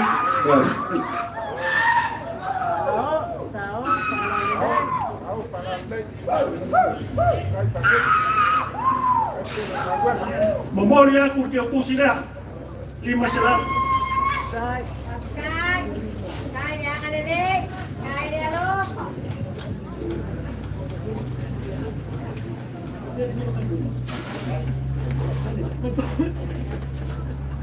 Look, ya, oleh ia leon garwenga. Paskai. Ela kya? Kasi ayafi. Oleh ia sa kaokon. Ilmau ko la fiong kia kom. Ia pakala la ba mo le asungin. Paskai.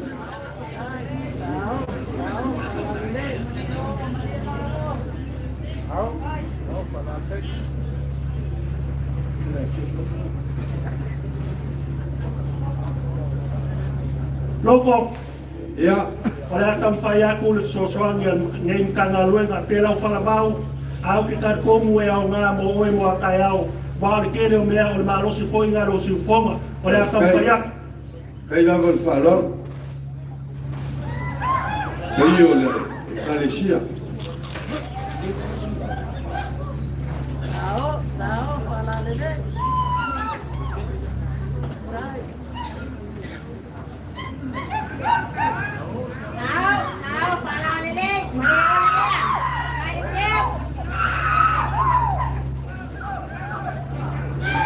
Tau la mo mea o mo e vai kele.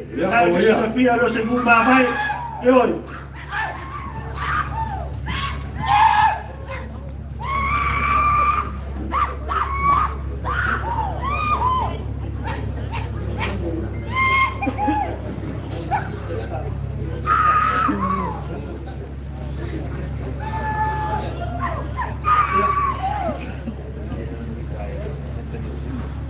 Whawhikai whalolo. Ua maria le loko, ua maria le nganga. A ua maka I fia vai le so. A wau piunga mau whalolo. Le ua mawarungai le paio le Ekalesia. Whawhikai. O kōnganga e sosoani le aso tai au. Ia warpa ia rau whainga luenga I tainange malo. Ia male au walauria. Ole wawawa ma o motiva. Whamaru ua kwai ngai kuore. O lukanga luenga. Ai len whai lava lo mako kausi whai whiau tu sai mal mako wamo whai. O mako sosoani. E ui lava whapea ili aisa I kālaku o konga ruenga a kuwaku pēr mako sosoani e se furu afe kāla.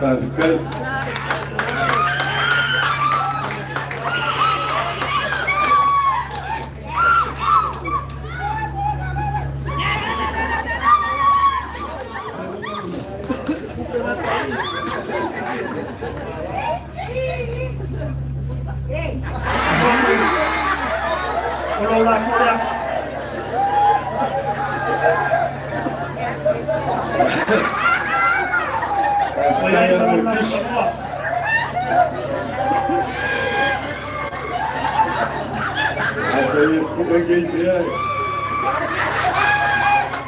Wajai foi moro kuara.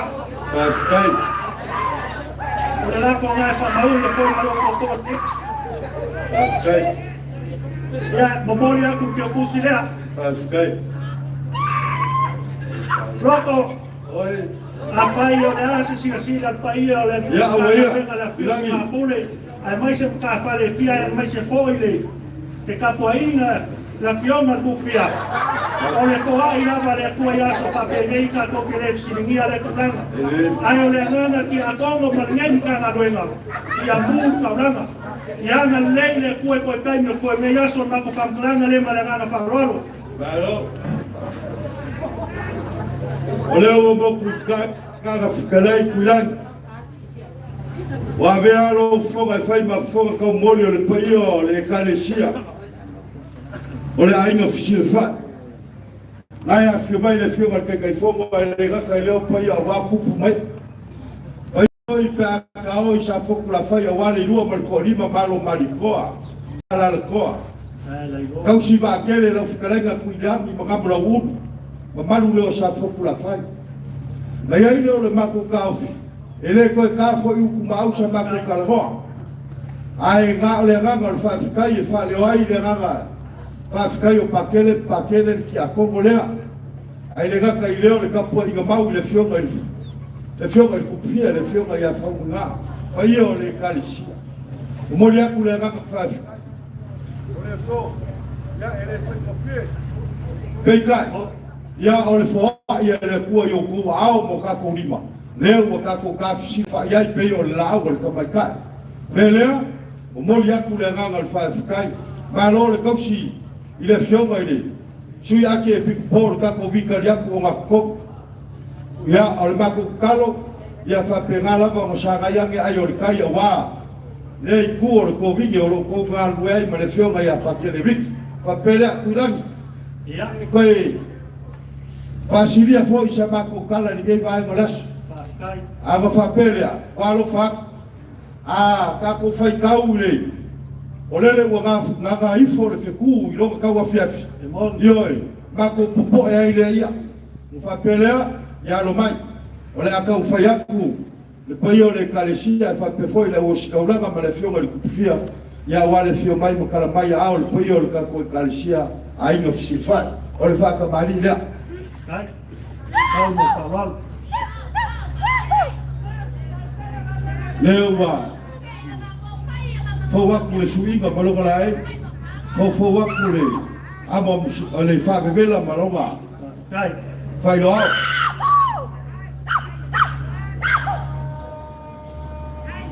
ole sua karsua le kako Ekalesia ole mangu palang Kai leo wa aku le kua vale e pia kulkova lea.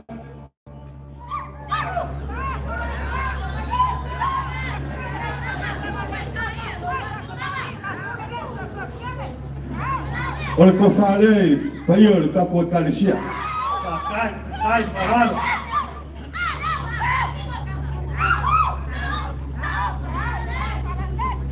Wa ku maki a le whio pai makala mai a ao le pai o le kako Ekalesia. O wa ngai whio mai le whionga le kia kongo. Whapele ia o le ko whare le whionga le kia kongo.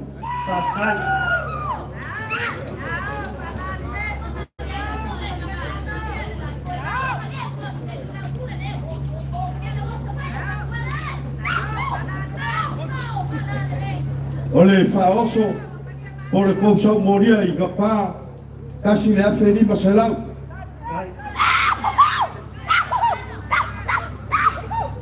O le kou pasese, kasi le awhi ka la.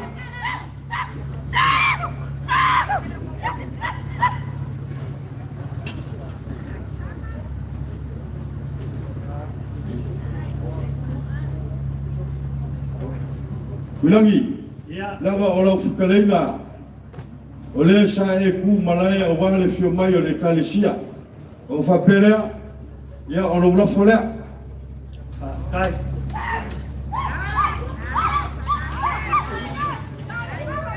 e momori aku lau lafo I le lima se lau ka la Kai Pakai leo sa mako leo anga le reire koe kanjo ka ko mafkar Skai o le whapegang kala whileri ma kala au ma whawhiapu pai o le Ekalesia e ainga whisira whai. Ia nga le reire kua ware ufale ma le ufafu. Le mako koe kala ia no whangia le kua le pai e le sawak. Whionga ia pakere. Whape whoi le kia konga askapua inga mau le whionga le whaumungare kukufia. Lea o iai la wanganga whakalai ngai wanga lasu. Mau le whau kokanga. Kuirangi. Mo lo fa ko ka wale pai ai. Le lua mar ko lima malo mali kom sala al ko. Ya. Ma wi kele ko kai mi nge yaso fa lava foi no mako vai. Afkai. o le wai whamua lau whakama so le inga roku ngai mapenga o le asu. O le foi wai alo iau whalolonga e kusa o le awhio mai mkara mai ao le ngai foi makanga ruenga. Wa le ai foi se vai pangoa I le o iai lau whalolonga I le ngai maenga o le asu.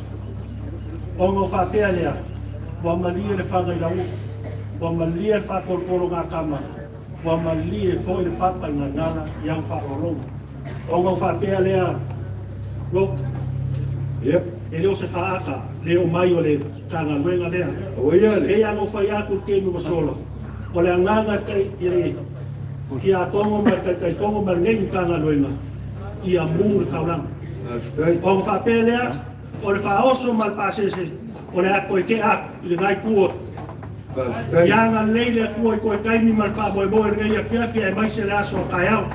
Ia maua I ko wha, takala I pai o ainga, ai a whaka ko inga mau na whionga I whamuinga.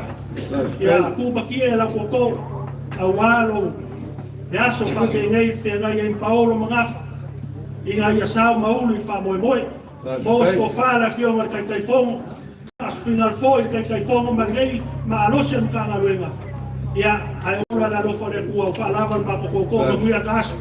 Le akakiwia le nakasi pei o le warang whakalai kulang, ma muia le whiaku mkalaku au, a whiai whalolo. Kai.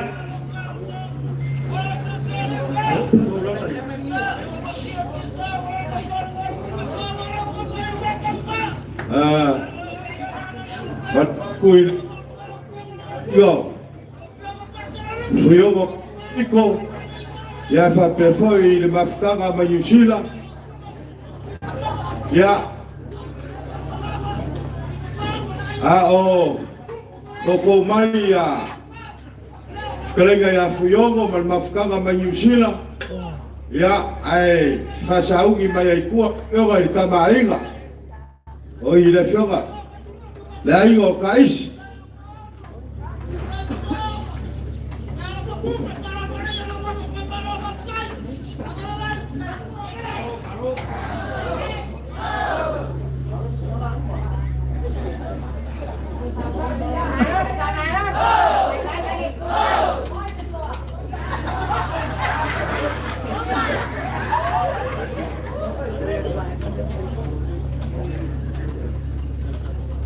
Amaya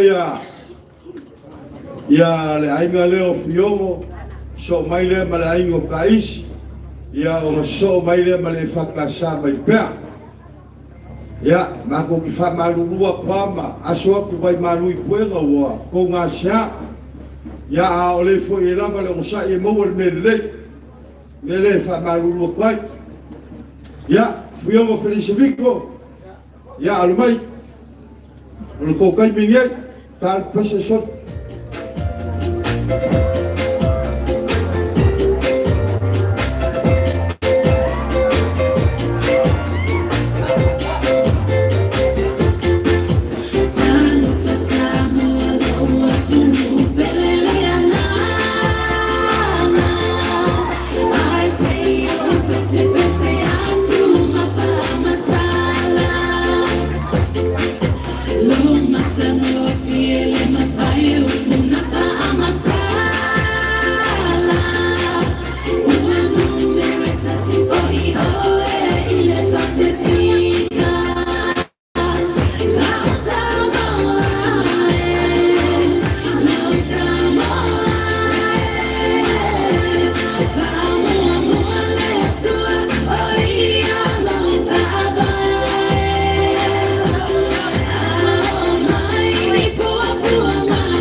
Ya, pione foi al tautai sa tiwai ya au mamau wa saulau wa soko fo ile tayau on fa pele le se mama fai fo ile fai fo ile mama mo ipuna sau e pe o fetalanga i le sa le mali e tonu whainga. Mani kwa ia mani sa o Samoa. Amata mai le one le ufitia i o tui mani wase i o ratu ki te pā ia le whilima purku.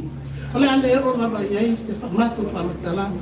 I nei se sa o ngangana. I haun whai le malape a whafonga le wai malu ma le wau whiwhi. Via le atua, no na rofa mo nanga le ya tatou mo na tausinga ya tatou mo whanau. Ya, ai ala matou whatara whatu.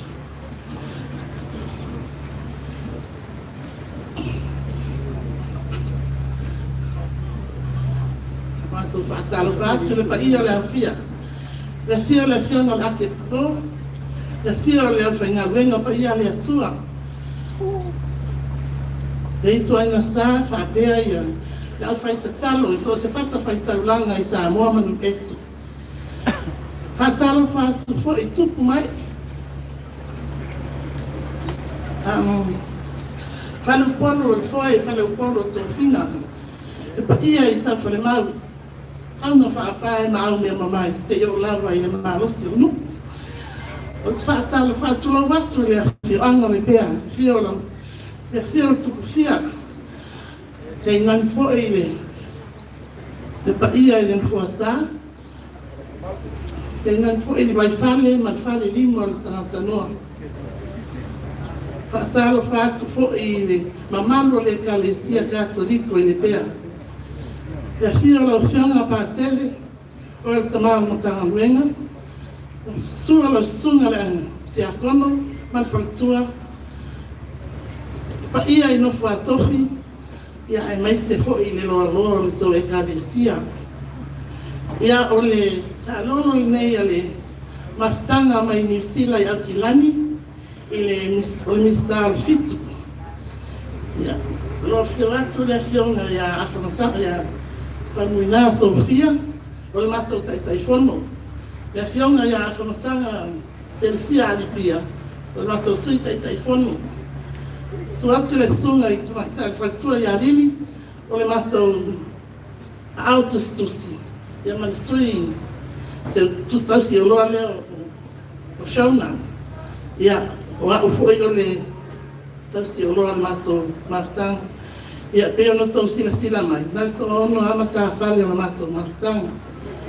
Ia o lawa i ma mea samawhainga vai o mato martanga o mato tamawhai mai e sa ili se eleni e peo no faa. Tala ula atu iai le misal fitu. Ia Kilani New Zealand.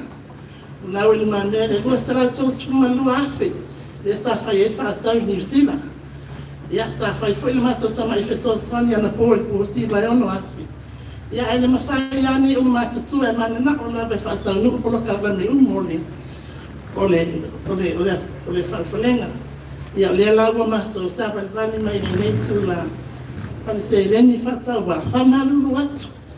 Ele ini tonga le ini mea ona na mau New Zealand, yes, New Zealand mai foi nai tina. Ia ele ia se toi anga va ele langa se ia nei tai. Ia ua pela u ka ina sa foi mea mai oi New Zealand. Ai pau lea ole sofa le Ekalesia. Ela sangat. Ai parado. Ai que. Tao parale ni.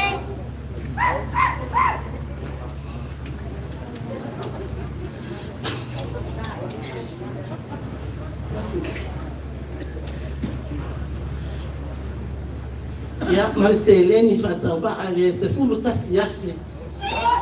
Okay.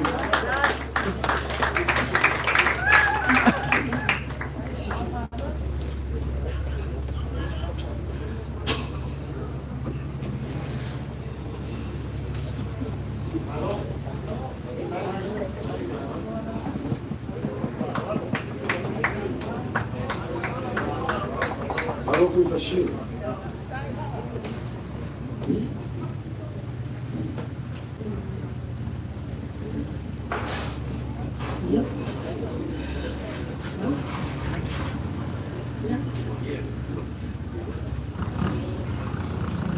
Ia. O mato não estou só ia tau ina lo fale atua whaamanuia i le whainga benga pa ia le atua ia whaamanuia fo i tau mamalu tau sia le i mai se tusia paulo ia kornito le Ekalesia le kornito ia e tupu maola ia nganga mani whatufau i tau le Ekalesia ia wa fo i whatu me whale o mana ia mata mo fia ia whauma mata o ia so i fua mai manuia Alô, vai ficar em Fonquinho, Samoa. Wa faialo fonga fai mo fonga kau momorio. Ai fio mai al paio le Ekalesia pai au ke lo New Zealand kai fongo. Ya fa pele le paio le laulau. Ya kai gani foi le kako Ekalesia le fiku i New Zealand. Ya. E ka ke le kala mo in ka so ka ma ka faia. Wa ka kala molo. Ya lo mo winga ya. Ole fio ku fo mu ga la ga fai kao. O fonki o le alo le fomu inga. Yo, o le melea. Ia, ka oko le vaenga. O fa pelea, ia, alo faku la wa maka ko fa karikasi. La o le vela Samoa. Ia o fa pele al pai. O le la ka o fa ya. Ia, o le fa ka mari lea. O le fio mai makala mai ao.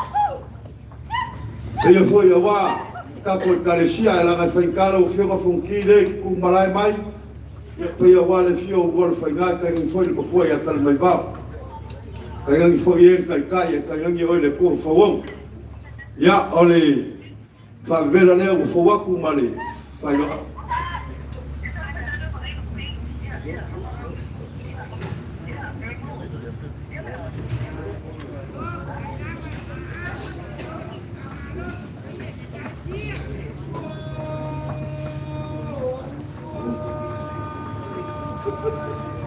ya o le sua kalsua o le wa whaari kupe aku langa i le anganga ko o mangi palangi usila ya o le whaari kupe aku le mangi palangi kasi lefe kala e o fia ku le konga lea fonki ya o le kofa lea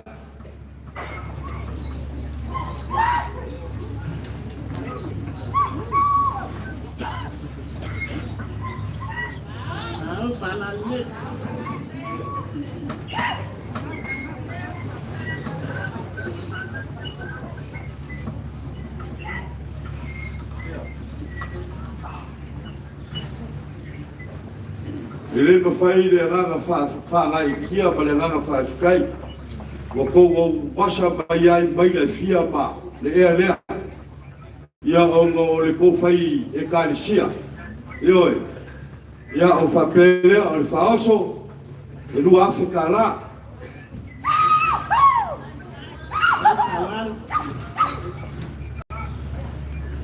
pa se kasi le Afrika la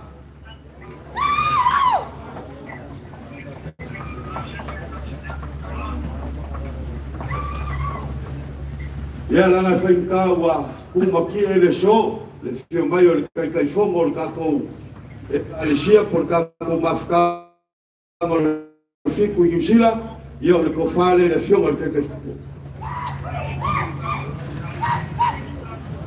ai sao fala ni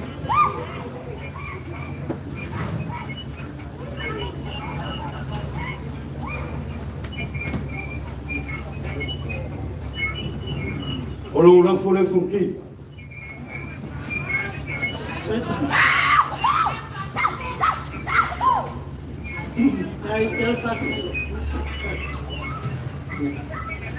ya ma ko fa ban luak asua ku vai malu puenga i ka ko Ekalesia mai usila ya o ame o fa penanga o ye pakele ki ako ko mai kaisa vai ane ka po inga le fionga le kufia ya e kan ko mal fa moi fa lava le ko sia warba yo le ba ko kala ba o pele ko fa le fionga le kai fonga fa pe foi la wa fong bo ko fa le o fionga fonki ya mo foi ko fa ya pakele ya kai le foi ki ako ko mai kaisa vai ane ka po inga ko fionga le kufia ba muia le Ekalesia ya ma ko ola le rofo le ko se fu mai ba muia le so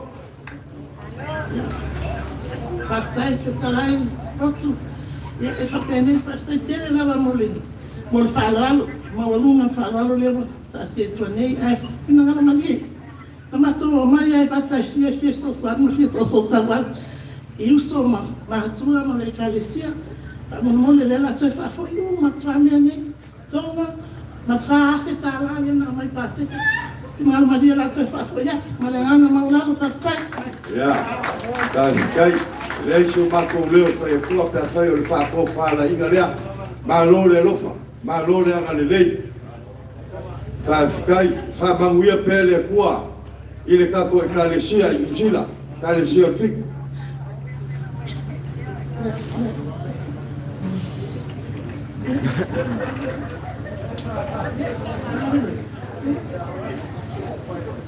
ya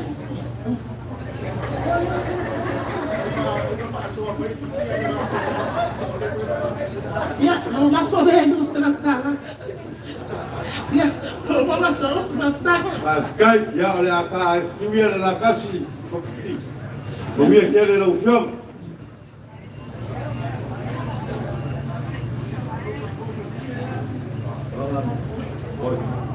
kai tipo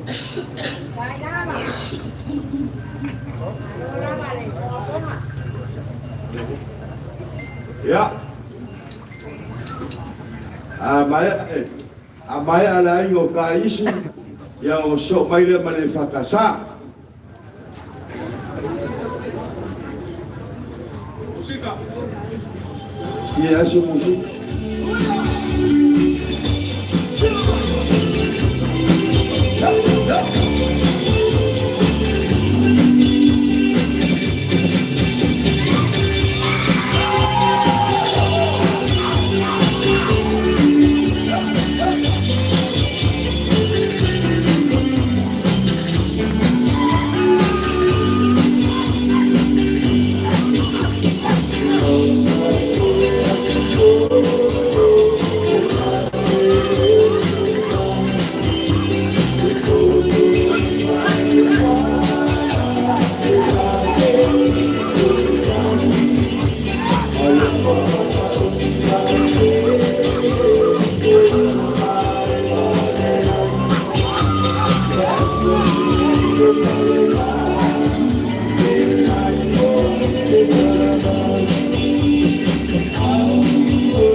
Lokon ka falenge kuyomo.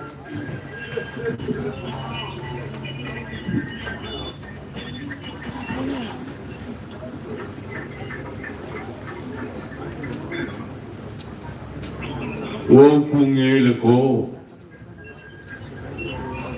Ai o falongo le ngambu pisang.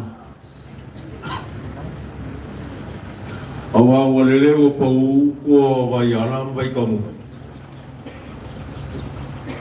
Fio ele fong pinga or kupufia. Fio yo soli bagamapa. Fio ele oka or kangel bao. Fio ele kele. Maliwe foile lo korua. Fale lima, mal fal van. Ai kai ngangel sak pa inga ko mau puya ke oe falak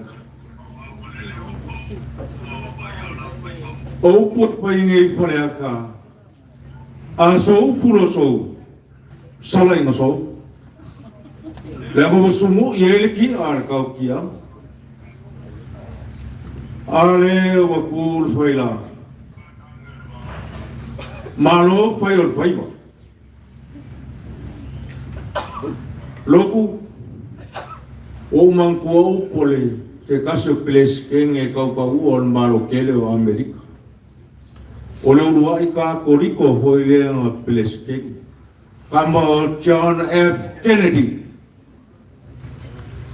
United we stand, divided we fall. Ale le kulai le famo e moe. Ila o fiong ngur kama pulon ka ngaluenga. Kai ngange o usa pelep kelo. Le paia le kua insa ya pakele. A le lang sua lau o ngal ki a ko mo mal forkua. Ia kai ngangi kai fongo malonga o ba. Ba ia mo lunga a inga mo kapau. Falupor. Falkua mo kaus. Ban malos se le Ekalesia. A le o kur faila. Le ana lo sori al malai. Wa avela ku fa ia fuyong Felice Vito Marcausi a Chelsea. Eyo nga mali e yang po. Fe kalai nga fai ngu le leile ang fa pe. Ore ai u yo fuyong. Lewa alai nga. A e bang mia fai wa. Kau ngu fa moi moi. Loku ai kama susu e kuspa ia il fa kauko la ia upunge lo fai aku wa e fusi lo sulunga kiki le malosi wa e fusi o lima le malosi onga e kau e leo se kau le ele make la la mepa o upuye ave le fika Saung yo la kau. Fa ako ko a meuma. La ko fa e le ave ya fuyo mo. Fusi lo le pa ia surunga kiki fuyo mo. Apa mai marking apa ia yo malima. Nuki ai kupe. Awar ngal wengale. Fa malo fai. Alu le aso ngeo so fai loku fari ia le bo malidia. Fiongo o fefe i o fa ngangi mersinga le ku i ku rai mar fa lo o pea o le mile mar mala le lo. Yo fefe ai. Fiongo ia le la uma ku lo wa ka pufua i lo so fa le o sikuri o vale. Ia lo o le aso le ngei o le aso le saafina. Ia. Le aso fo i le koefisidi ia kaya. Pafkai. Ai ngā o whakau le maua. O whea o iei whakukanga. Pafkai lo. Poma. Sila i le. Pa ia o sa poko o ngei lava o le a pongi sa. Sulu ia le pelu le wha moe ngā ala i loa. Pafkai. Ioi. A baka ia i le kaukua Sofia ma. Viko i kukongo le Ekalesia. Ai ngā ue mau mai lo. O le ngei a ma koke mai kauinga le kaukua Sofia ma. Pafkai. E le koe o la isi ma ramalu. O le ngei o whakai kai mo sola. Ia sa ngien mai lai. O lau fefe. Le amal fomi ula le sa le la langa ia le kuhungi. E te tele. Fomi ula le la langa ia le aingangi. E whala iki ai ma mafa. Ko whangei le Ekalesia. Pafkai.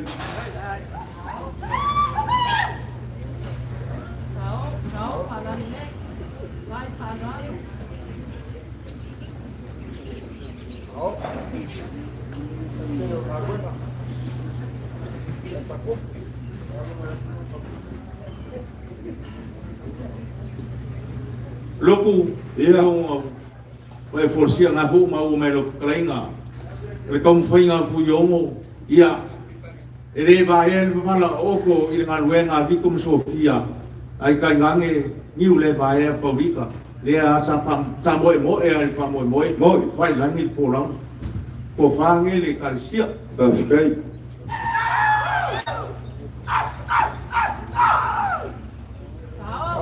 Leo mo fainga pele la mepa ele kau kua sunga le sosani a viko markina ya Sofia i Kongo le Ekalesia Pafkai. Lea ua whauau e kalenga ia whionga. Pafkai.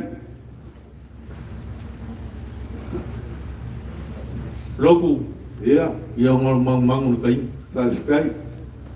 Se lengi nge wa apa ia ele ainga. Ia kor kaulangi maringi ainga. Pongo le ngaluenga le a o whionga. Kala wa ia. Fikus fuluafe se lengi mo mau yai dai.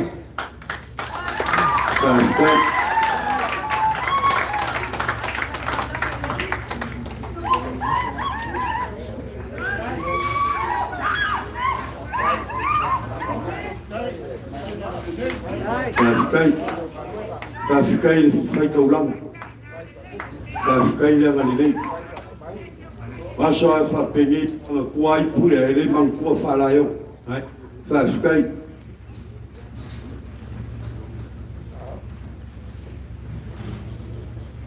Pamako upu umaluku. Fikai. Sangata te sia tama mea tal sia i tatou. Alo fangia e fio ngal kamapule ngangan bunga. O ruma pele o ingol masina. Ai kaingangi le ngofo le kueng saya pakele. O ruma vole ngal masina le fio ngai ki akongo mal fatkua. Ai kaingangi kafkafo le fio mai o kupfia.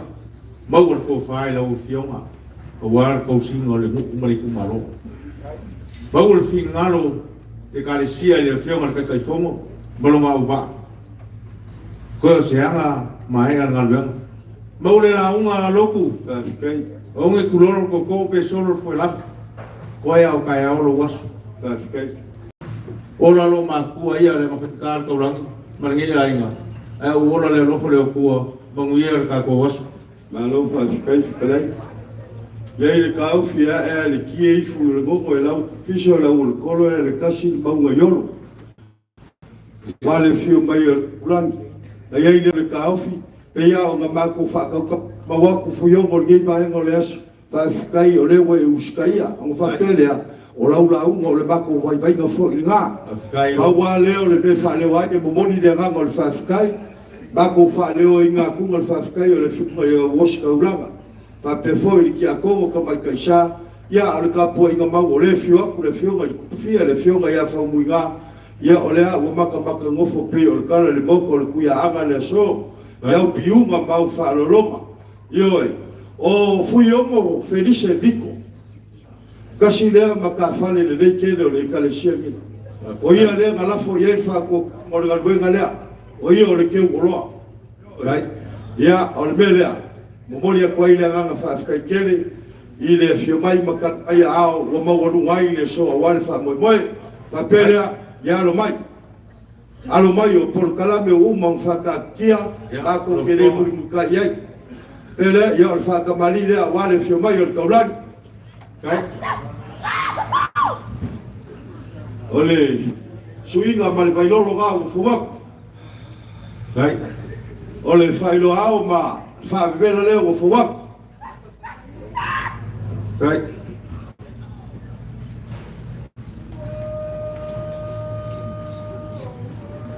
Ole. Sua kalsua ole mang palangi leo o fatu kusak. Afkai. Kasi lefe kala. Eu fui com a lea. Afkai.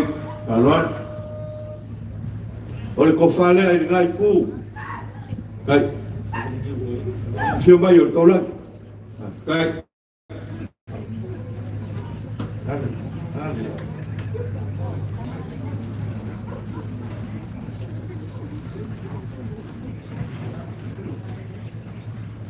Loku, o ko fala mea, o alu lo waso e fa mas. Yang e finkar fa lo no mo rumale.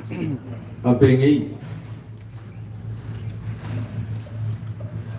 Kalian fa kamali lo o se mai o ke le fa la bela be aso yo ka kai yo. Ese lo fa lo. A uma kwa le fa lo nga pakele mo pakele. Nga pule ale oi. Kai. Sfulu a fer faus. Kai fa lo. Pase se fulu a fer. Kai.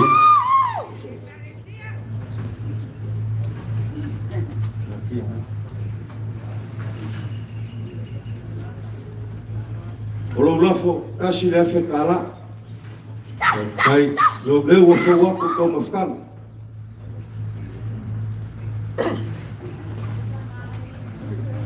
Yogo O le so e le fe makia e fa le por ia so fa pegei. Yo e lo kausi aso fa pegei o fa pele pa wala. Ba ko fa maru wo. Ya se ko mai go o le so ko pane le au ko kiki ko fa pakele logo ki a como fa pele fio le kapula o. Ko ngi le ai ke uma. Aku mau ke. Aku mo le ku se si vai ga lo ga ro ku mo ia ka ko. Au ole a fa ia pakele fa pe foi ki a como. Ya ai fa pe foi ka po i go le fio le ku fie le fio ia fa muinga. Ya fa pe foi pe le Ekalesia o fa la ko ma ko ko. Fai loku o fa la ko ma ko ko e ko pa ole. E mau ke solo muri aku ai fasia o lo ma ku ngai. Pa pengei pa fo mai a lu. Ya. Ele iso on si mai foi fora sinka. Ko ngale ngalu ngale. Ele i fai mo fie valu ka usanga loku como fai. Ai sea. Nanga o ko e ko. Oi ko. O ko foi eu. Ko e foi maku le i ele a fa mole. Ei. Ka abakali mai ka yao loku. Ba wale fe ngai mal malo. Mal balaudia e mai se le ngai o kupu mal falfalo la kwai. Se lengi rea ko e foi maku loku fa mole. Na u ko ka mai o sa fa ya ku lo maku rea wa e fia lava. Le nga fia le so ma fa ko. Ya o ma ko ko ia mangia ko ngo ko fa mo ka kos ma lo furelo ka stai falon yo ya ola apa ko le ko kari ko ai ola akari ko ko le gaso malolo wal fa lo wal fio mai o ko ran ya ola ma ko ko upu ava le le ko kai ko ya so marka ko mafkava ya awange i afese ko le ala ko ai ko le fio anga male na alfa foi le vinga le kua manguia no kako fiaf kai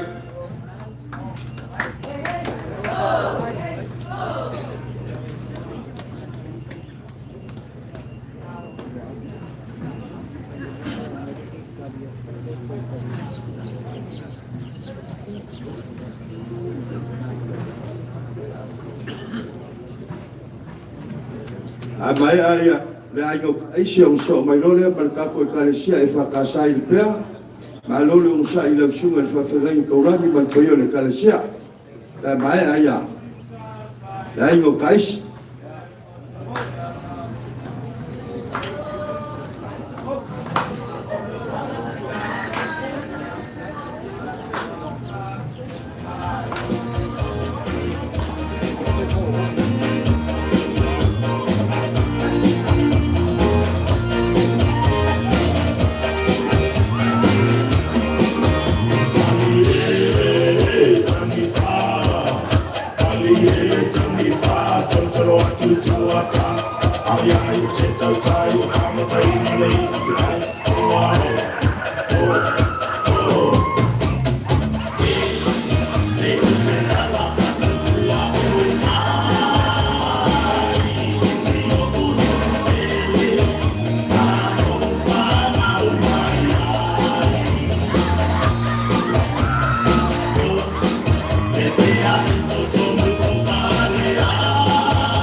Ele lau aso.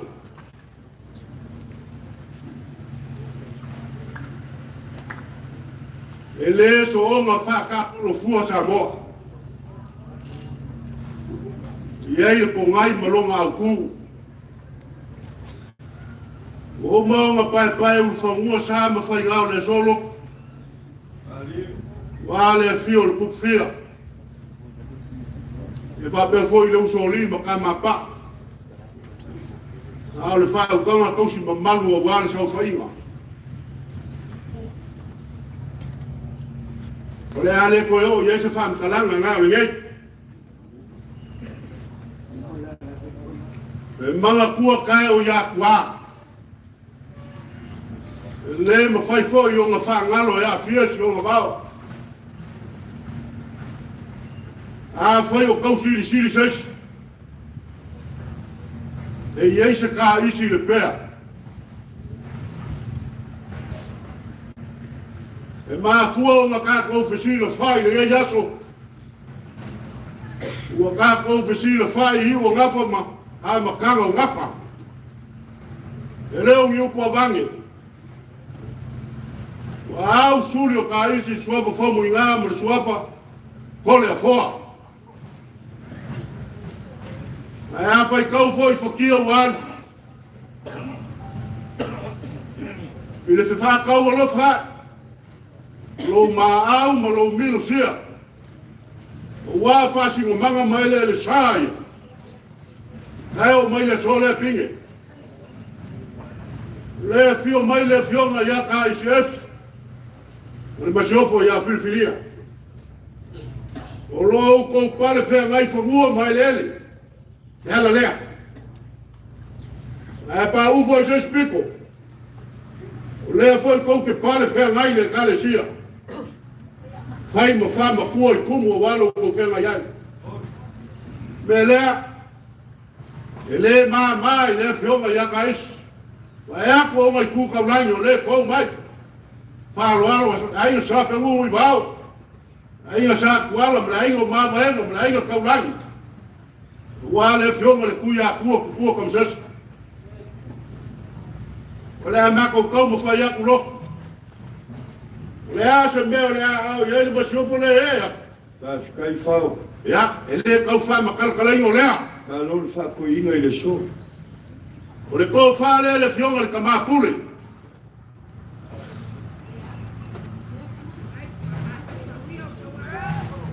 Ele ko suia le fa so sa sui lo ka e lo ka ka ko. Ta fikai. Vai fare lei o ko per.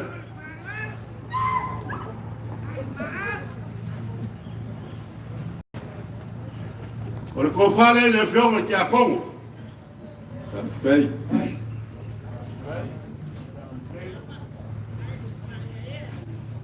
O le Ekalesia.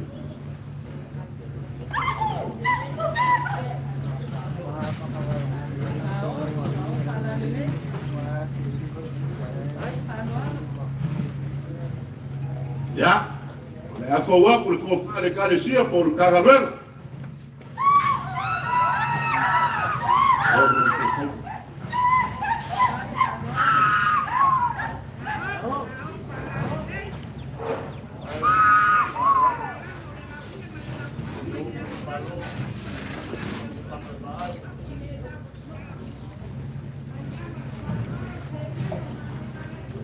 O le kapa yo sala o fionga ko faiva. Nga leo ke fa lo ko o mai sa mala mo le masini. Ike i wo ma fa o fi lo fa le ka. E kupu ki pe fe. O fa ka winga le fionga le masof. Ele mo fa un ko. La o fionga pa ke le wo fa le le. Ya ele le ye fi si le ye ya ko. Ko fa le o fionga ko faiva.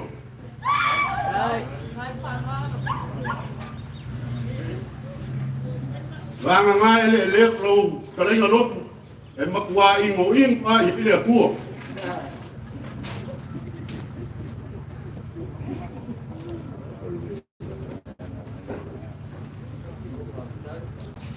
Ya. Wa au kele le so.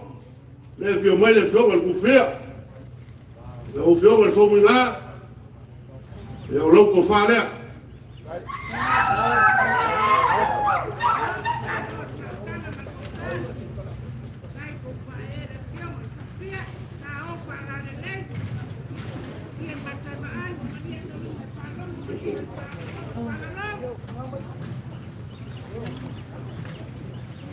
ya ile kau ya ku e se nga lu nga ngai maku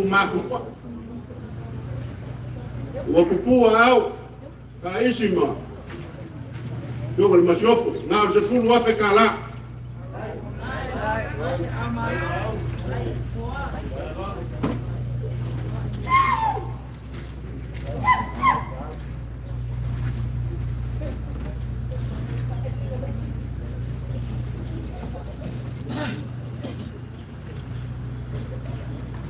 ya, o lo la foleri lo.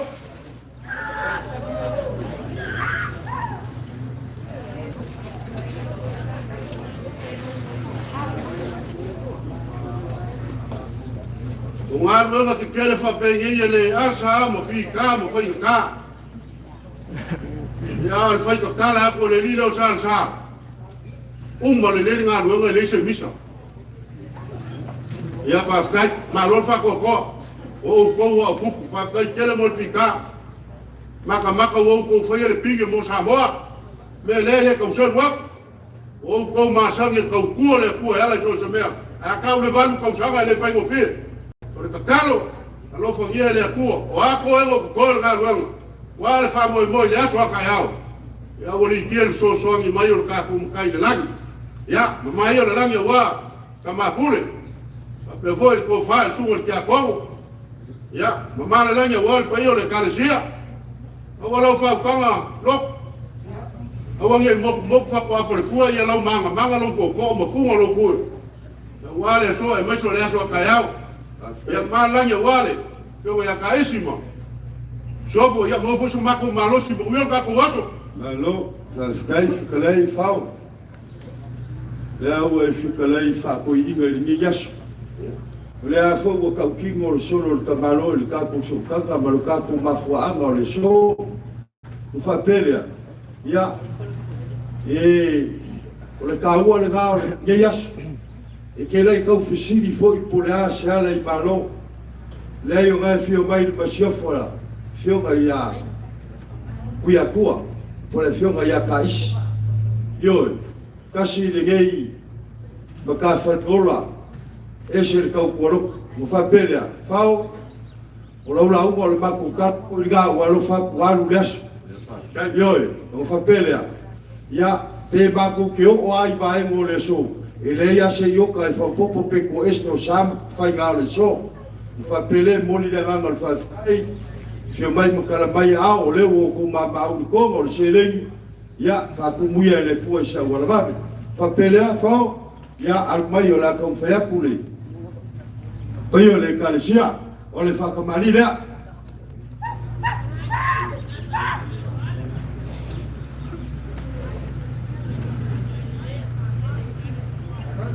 Ya, le o fōwaku le, whawela ma le whainoao. Ke ilo e kene a mang palangi o kati. Yo, mako mangaku lea, ya o lea lea whaariu se le kiaku le, mang palangi. Suri ma feo yo sof kais. Eu fia com o cor lá. Olha que eu falei. Ele aí já casi.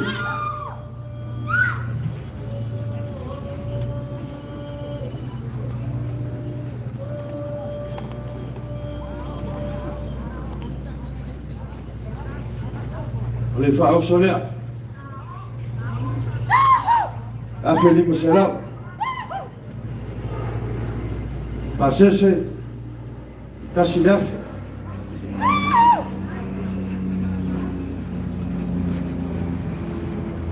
Paulo una folea Wagi si meo le afa peganga e mama au yai o la mako wavangani mai la so akayau fai le makaulanga ka isi malinge Ekalesia ile kua mako ko upu mawale ko fai le fio le chef ya fa pe foi pa io ai nga ngai kaus ya fa pe foi mo le fa ko ka fa ya awa lo fe ngai awa le ai nga sa ka spi ya o le mako kala le mo le malosi de ya ko le Ekalesia le fio ko pakele ki akongo mai angel ka poinga le fio le fia le fio ya fa muinga ya a se mai kau fo ia le pe o le Ekalesia o lo la fo le kwa va ya ma wi kele ko kai no ngai as so i fo mai ma wi le so Loku, e whaaloalo e isi meo ke kari ia. E oi ke fia poko maku pasese. Mea ngā sa whai aso ia e o mai pasi o teminge. Wa sa warka ka ilanga wa lele palanga ka vale. O lewo figa ngalo le feo le masofu. Le ako e fo i mau te kusia. ka fikai Ia e usi kai mai atea wa e ringa e umi e lo tue kua. ka fikai Ia, o mo le mako kala mo e ngue se pa mako kala a fai o e fika lai kuranga ia ka ko ameni fakas ka fikai fa malulu ko le Ekalesia e fakas i Lepea e langa e manga lua le vaenga lea ia o le melea e umalole e kamasese ia so mai lo mako ki fako esha io e fa magalo mai mako pe a fa fikai Ole ka isi ole mele a fau ale kupua kamasese ole mele kausie unge meye se meye lua ai aku fa kas ole mele la kas ya te ka mai ko faidi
Fai mai le mau fa perkangia.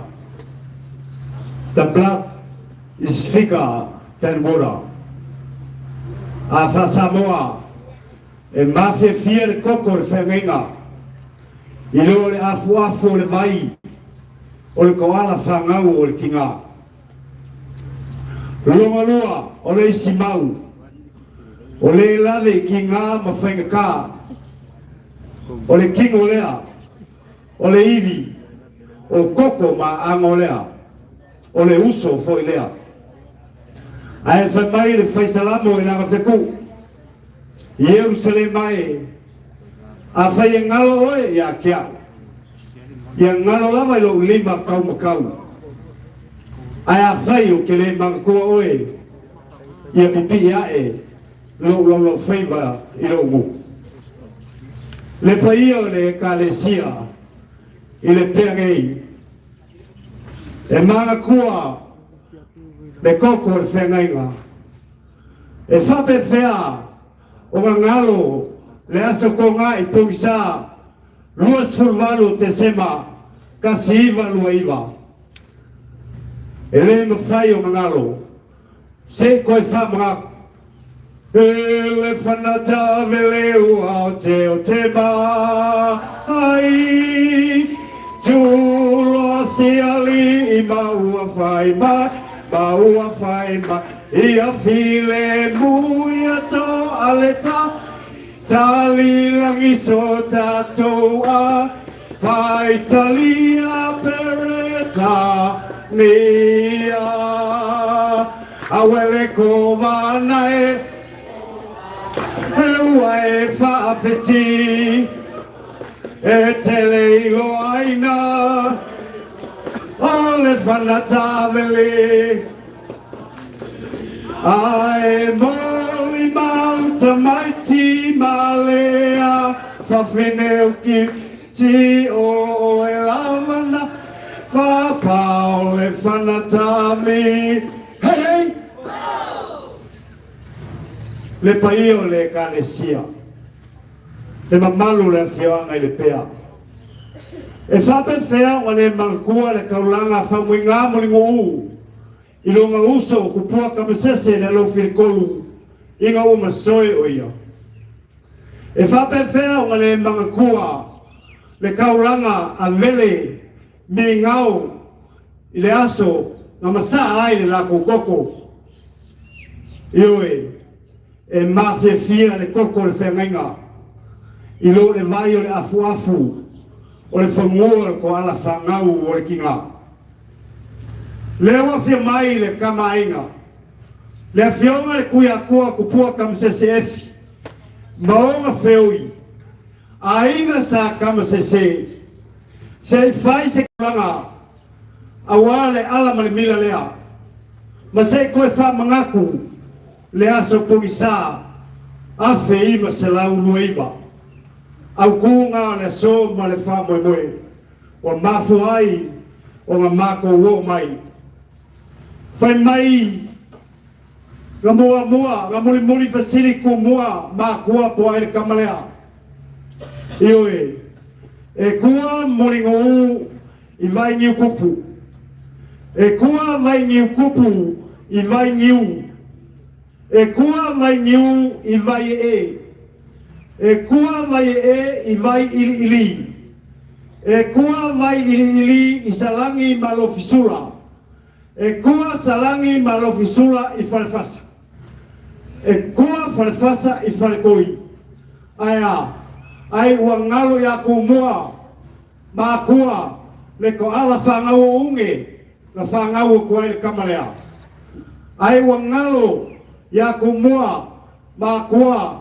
O le kamalea O le kama whaleaka Ai uangalo O whaleaka o le whapongai Ngā mafuai ngā e malo Ioe Loku O le kamalea E leo seo ka oko le kai kafe O le kama le ele A kala kala le ngafa O le kamalava whaleaka O le akali o le komanga unge Leo o mako mai Se kamwhaiaka A whai ele solo kiki ele au lo pale si kam whainga kama inga mongo whioi. Wha lava le kua so mako vai vai. Le koe whaia se kala le ala ma le mila lea. Ma foi se a. O a unga whio mai ai a ngenu kusi le aka. Le aka le mofoanga lo mofoai ma whio le kua le rangi. Leo o whakingo le pengei. It's heaven on earth. Here in Lepea el vai kanguku. Halo mai o la kam whaia. Ko whalea ale Ekalesia.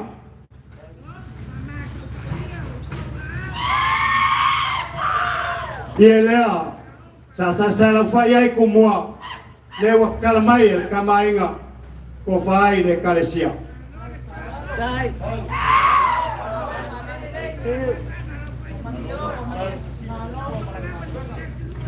That's great.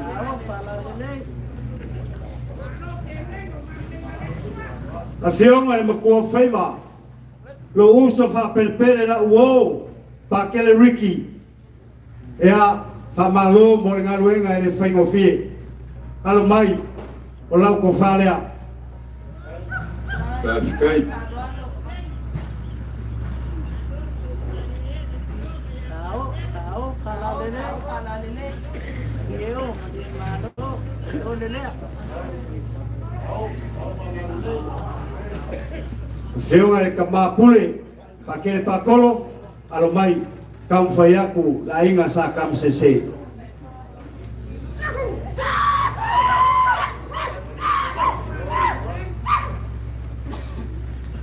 A feunga e kia kongo i kiras, alo mai, papengao kam fayaku, la inga nge.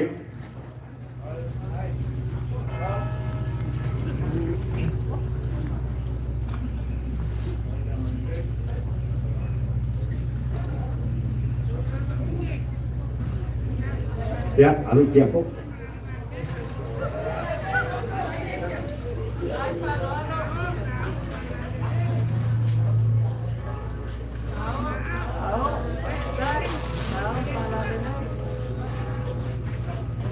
Lau feu ngal kupfia, fa mwinga, fa kolong o fe pasia ile ku yo fa pea, wa kumulo ko nga fa le loa iye, lale o vaya ko fak ko ko le piko lalo.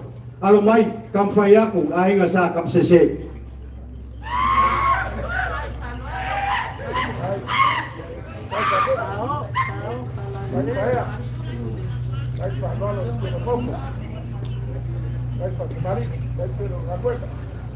Oleh sosong ini ada kamainga awal awal famo moe le alaman mila le.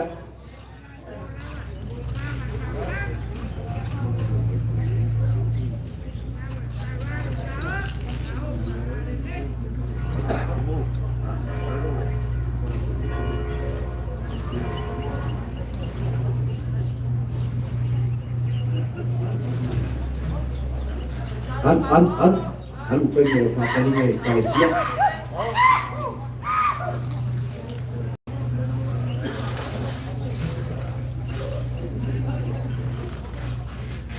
Oleh kang finalea seselengi paulava oleh foai oleh koe o makolima ngale los furuafi.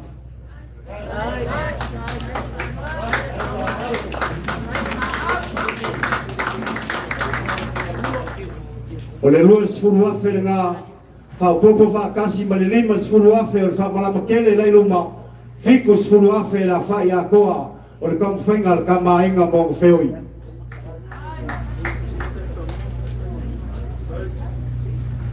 ole yelea ka pena foi el kama inga mo le ngaluenga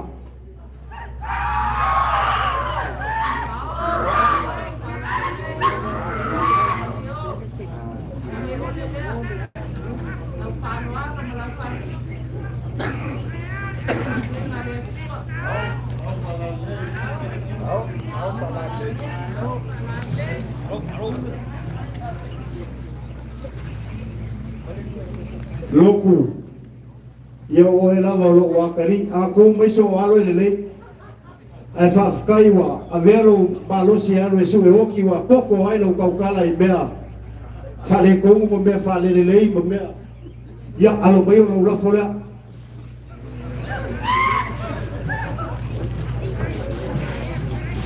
alo nge aso mo au kupe leva foi mo ka kapua e kai o ngase e ke pa foi ko e akia kalau faya ilere ka fa amo fo mai ala kai au le au po le asa fa fai mai alo fai fo ia fai o ma ko upu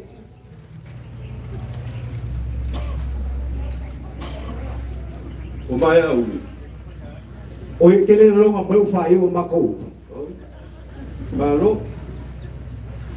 okay ia muringu mo supora kai mo fio ai ia wa ka basa fe mu ba o le ale o ia i kala goa yoi ia ai maga kula no suri fa kam ses ia wa va yala yoi o mai malu fai di kausinga la kala ni wa ma ku o mo ba ya ni le fio mai le fio ma sio fo ka ba ai le fio ma ku ya ku la ma le ka ma sa la fa ia ku mo mo pule o fa pere unge wala ba la ba ka o ka ku va mo foi ala o e ko fa la nga sa fa ia ula uma foi o la uma foi nga o ko fa pegar ka ku va mo foi ele ai ele vea o la uma ko fa ave le yu ka o ngea ulu male ko ma le lewa ela fai ka o lo wa nga ma lo wa nga fa mo lu ale ka le ngoi u sa o le so ia o fa pelea o nge mo ni la nga fa kai ni yas wa fa ka mam wala va mam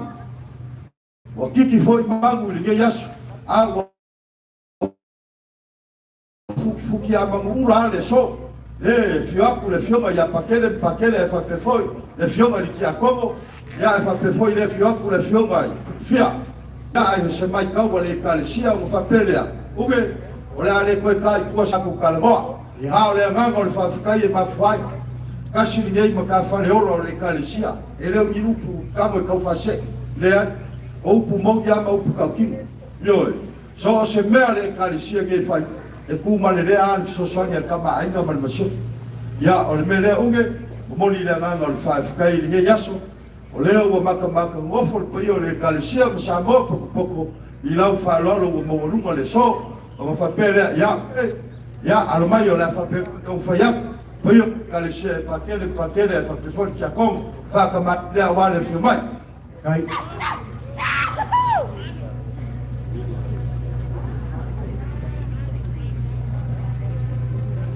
waku le vale le yo ya uge ya o le mai fa fo le wa fo waku ya le fa vera ba fa lo ao dai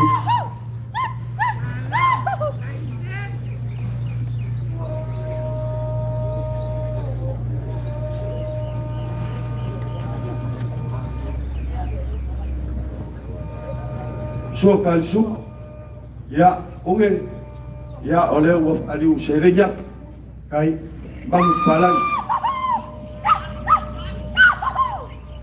eu fia cuide como le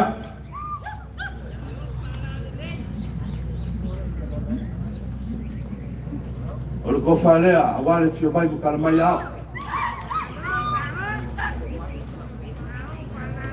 suli mo foi kai Wow, kele ale pema vai ka uko ga fio mai no sio for ka mai. O fa pelea ya kawa ai no fai kawa ngai. O ko fale le fio mai, no sio ka mai. Ai, alon.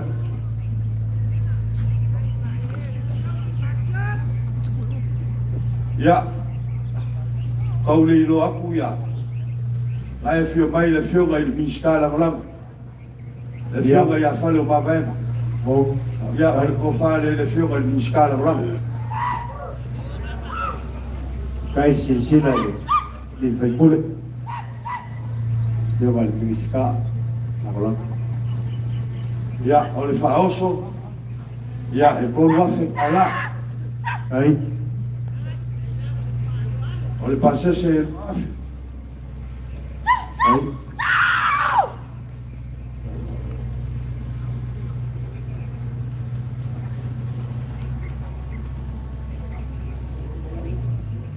Oke, ya, lama lo fika lenga di wa makua leo wa fai ba fonga kau momolio suri ma feoi. Bayange le fioga ka ba ai no ku ya ku. Fa pele o lo folea, lo ko fari wa makua. Kai falo.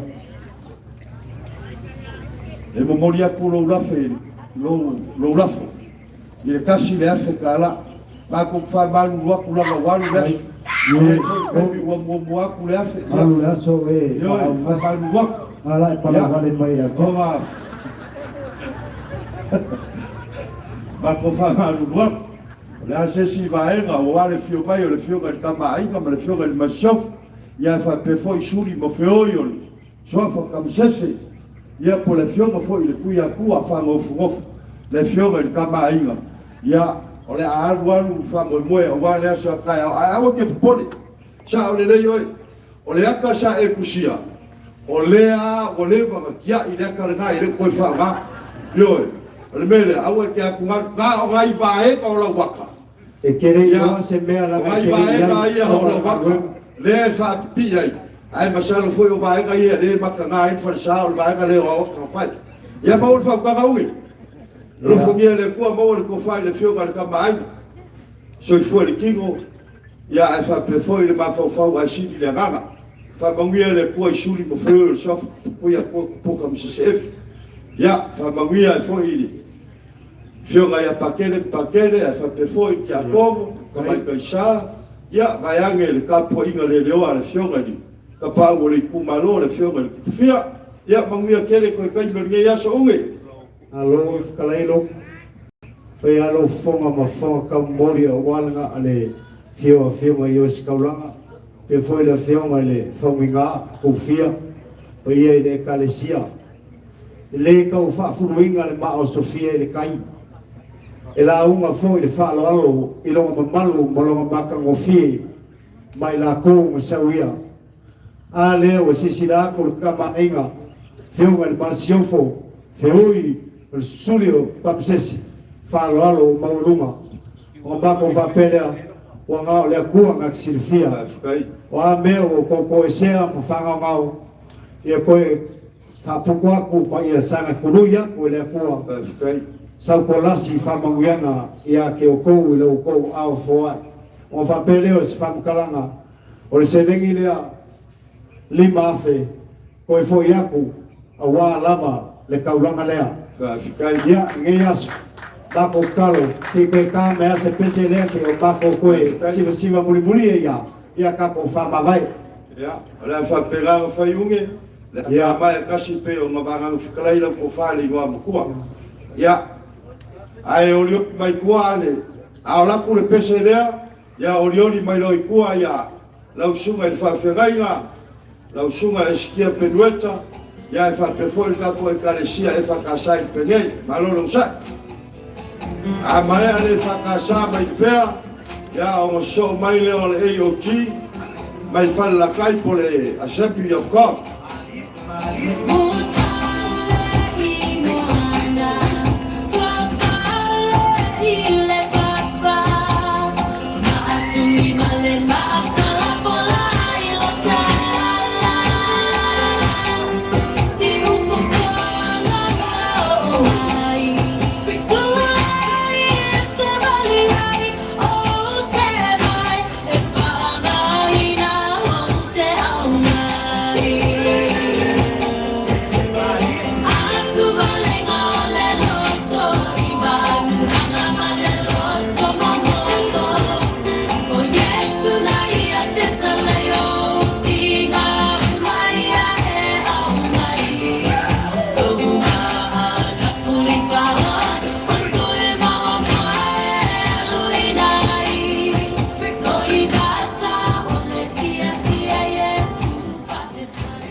au mangakua lea kaualunga sungai whaperenga malingeia Ekalesia lea te whi ika mako ke whai mea whalongo lama i ngā lea lama le kaimiwa inga ngalo ai paia o le Ekalesia mako ke uskai ma whalongo ua paia mamamalu le marae Lepea ma Waikangu o le marae ai langa fionga i le kupufia le whaunga le anga lafa kunga ai le kuiaanga le Waikanga masoari le ngako a kele e apio ai usori ma kamapa alala kai ai lo la kolua i mfosa ai ma le Waikangu madua lea wali ka waiku ma sau whainga makua o lea wale lepa sao kaukai wapioa maaleanga i ngaua mangoko le ngafo le kaiau lea foi ua le lepa le sao le au whainga amuenga kukofi le kua lea fionga i apakele o le kamapule o le makanga menga aia le sunga i le fionga le kiakongu o le whawhengainga i kau le langi o le whamunga pa ia i le Ekalesia awa lele ua mangoko ki ngā o le tingu marera le ngā luenga whika ngā alo whaiva iai pa ia i le Ekalesia ngā o le akua o manguia awa walu asu ai whoku mai kai au ngaku lea o pa ia o Samoa o kau lea o a le vānganga whikarai loku ai nganga mako sosoa kua wai sila mai wa maka ngai mu whala au du komiti ioi o feo ia le whaukanga kakai fo ia i singa i fu a le fio aku le kamau ka kongu le fio aku ku fia aga o sumai na whawhengai kaurangi tala le mea lai fua o ngai koe kau apa le whanganga whikarai urulu ia nganga mako sosoa feo ia le whaukanga alofa mai o leo le apo o mai akuri wakuri ka mo le kaimi o ke masangi ma o ke loa le kaimi o le kaimi ma le kai le whakari lea o le sumai o le sungai whawhengainga kau le langi le whamunga ma le whaikua whamalou mai le Ekalesia i Lepea o le Ekalesia le fionga i le kufia e ke malama le lei loku whawhekai le kofa wa e le fionga le kufia ngā le lua Ekalesia i kongu Lepea ngā o le Katoliko ma le whakasa a iei leo le mako manga la mako kau whaia whawhekai uru malo le loku ia le konga lea ia na kofa siu vai kukoa i le maoka o le ngā ruenga lea wakatala o walo waso fifia whawhekai sao whala le lei leo le kala le koma ola siu whai kukoa o lau le whane oi whawhekai whakofala loku whawhekai le whaukokanga whakuinga au whai ngoa inga le konga lea ia ku mau le ngofo pēro whangi o le whangau o le kua i le pēngei whawhekai o ngā ua mai lea se tā mumu aku ia e au whai ngā ruenga kofi le kua ia ngā whaunga koe leo mako kala whawhekai langa e whai ngā kā le whaao le Ekalesia sunga le aki e tikupou o langa ko wharea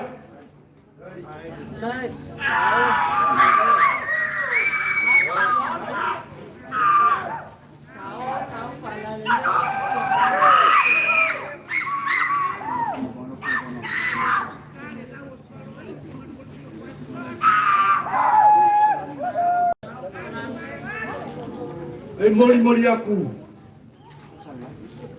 O le au le whai moanga o ke usi. Ni te ua kakala koe le se me kokong. O ngau whai aku lea. O lau wa ke usi ngā. A le awheka la le mori aku aile. Ko pare. Kuna le whaao le Ekalesia.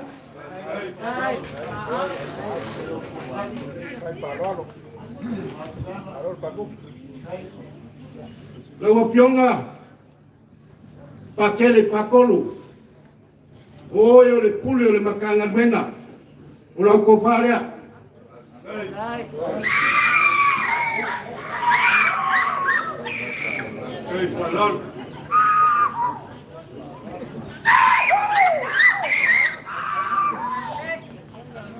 e mori aku kasi le afekala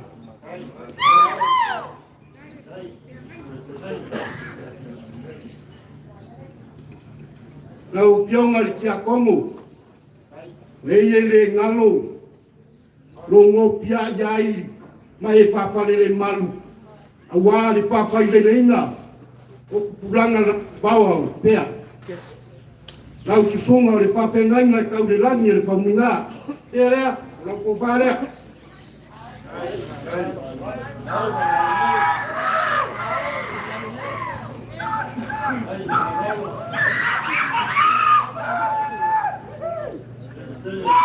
e mori aku le awhetara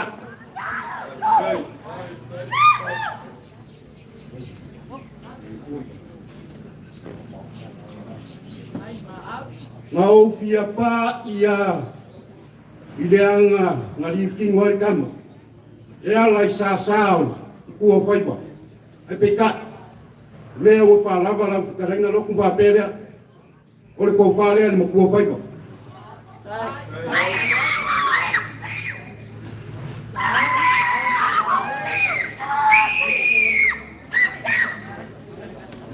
e mori aku kasi le afekara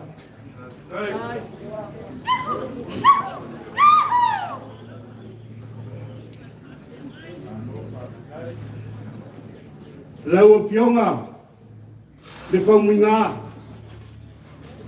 o le kupu fia Yanga la palafa kunga o lau fionga o le kupu lea sa e ngaia le ngā luenga fika le makua whaiva pelea o lau ko whalea lau fionga le kupu fia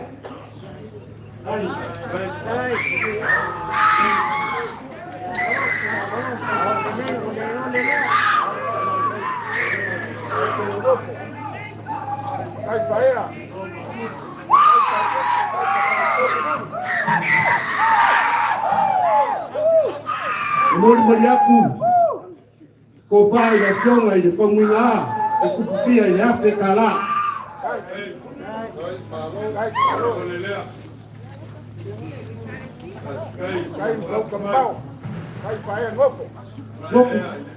e ianga mako fai aku e umarora fai ngā ruenga le ko whaunga matukana o le asep so soangi e sunga i pa pengai ngai kau le langi e whamunga mani ngei Ekalesia a vanga lima i ati whaukopanga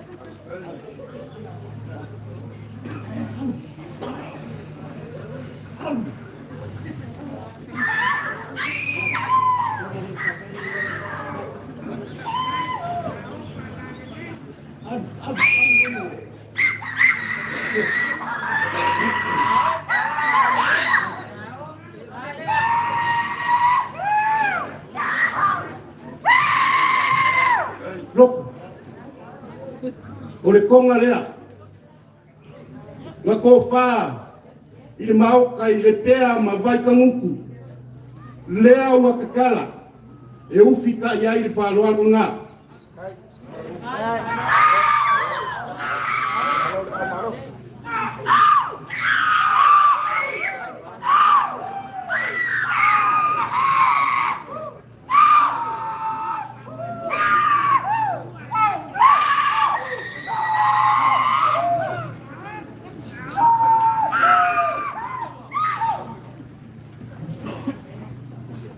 loko ia waso apa pengi fa se pai pe ia se lengi pe le ai a pelea o mai le ko inga bole nga mua pe ni sola e kasi le o se fuluafe kala lea waku yo au ai ngau lele e loma le ala malila lea wale aso akayau yonga whaiunga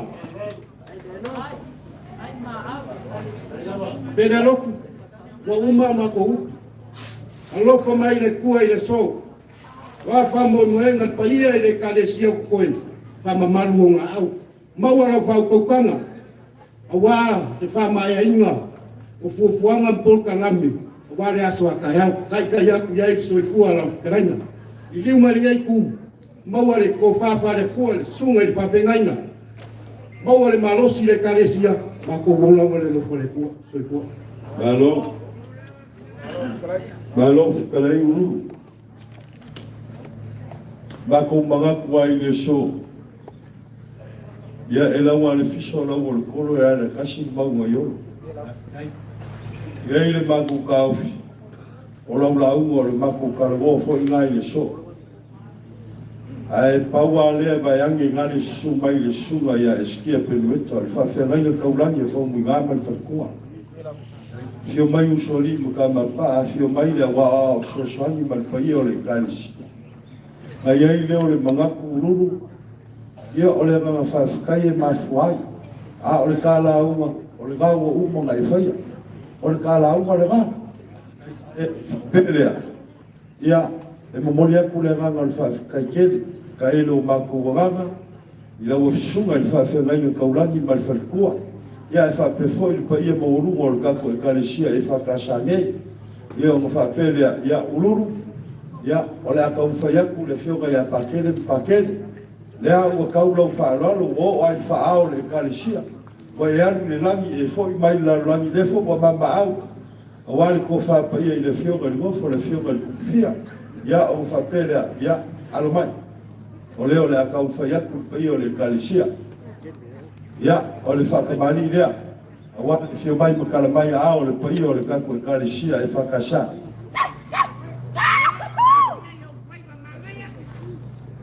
Mai a kui, pi a o le asai whaare poken, Ekalesia e o e whalongolongo le upu bora, a le whai wheau, ai a kaulo le me moile i tu whai poko kokene, i e la whai. Malo, a ngā fo i ngei mokaya. Ia, o le whaavevela ma le whaelo ao au fo wak.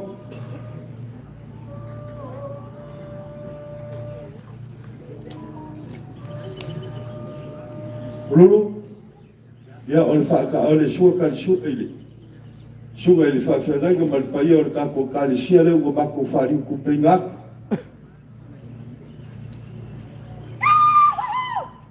Mangu palangi ngā ua wha, i kupea. E ufia ku le konga lea.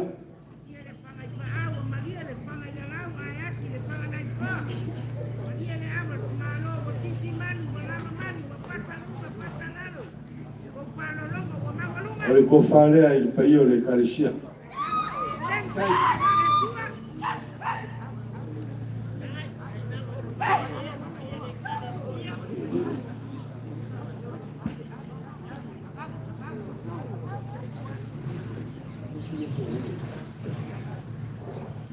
Ei, pai o le Ekalesia.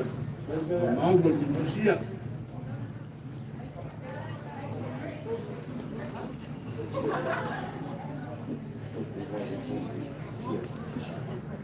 Lulu, ya le kau mau kuaku. So, wapunga so ngai sumai le sunga le whawhengai o kaulangi. Ale whamui ngā le whiaku whapelea. O le kofale le sunga le whawhengai o kaulangi. Le sunga ia eskia. Alu.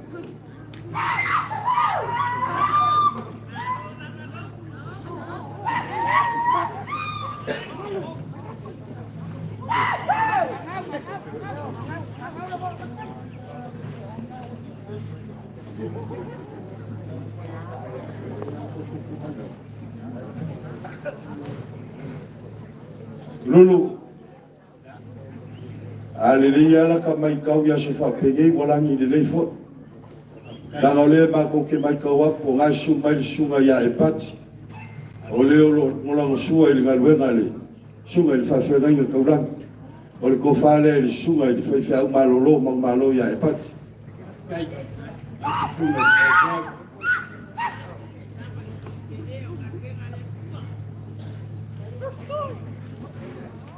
Lela ka mo fai aku se ko sa moria.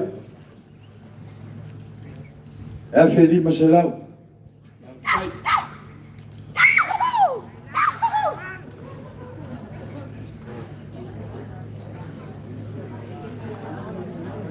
E ua inga laka mai ngā kai Lepea, ke ua e whai kauinga mā kou.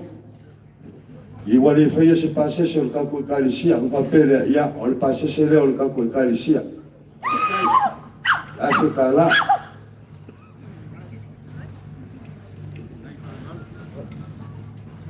Lulu, ia o lo lafo lea. O le keu kusi. Ao a kwai ngā kai ngā le keu kusi, o le keu kusi. E sā le whai mai le se kupu, o le keu kusi li mena ka wak. Ia, anga le leile kua, ngei vaenga le whiwhi, maua le kōwha i le sunga, le whawhengainga kaulangi, ma le whaikua wara. Lo la whawhale le manu li pēpa vai ka huku i ngai maua ngai nganga sikere, wale malo. Lo kausingio iei le uke li siango ma le whakokua. Maua le malosi li sunga ia e pati, lango sunga i ngā luenga. Ia e whapefoi le paia o le Ekalesia i o kulanga wharu.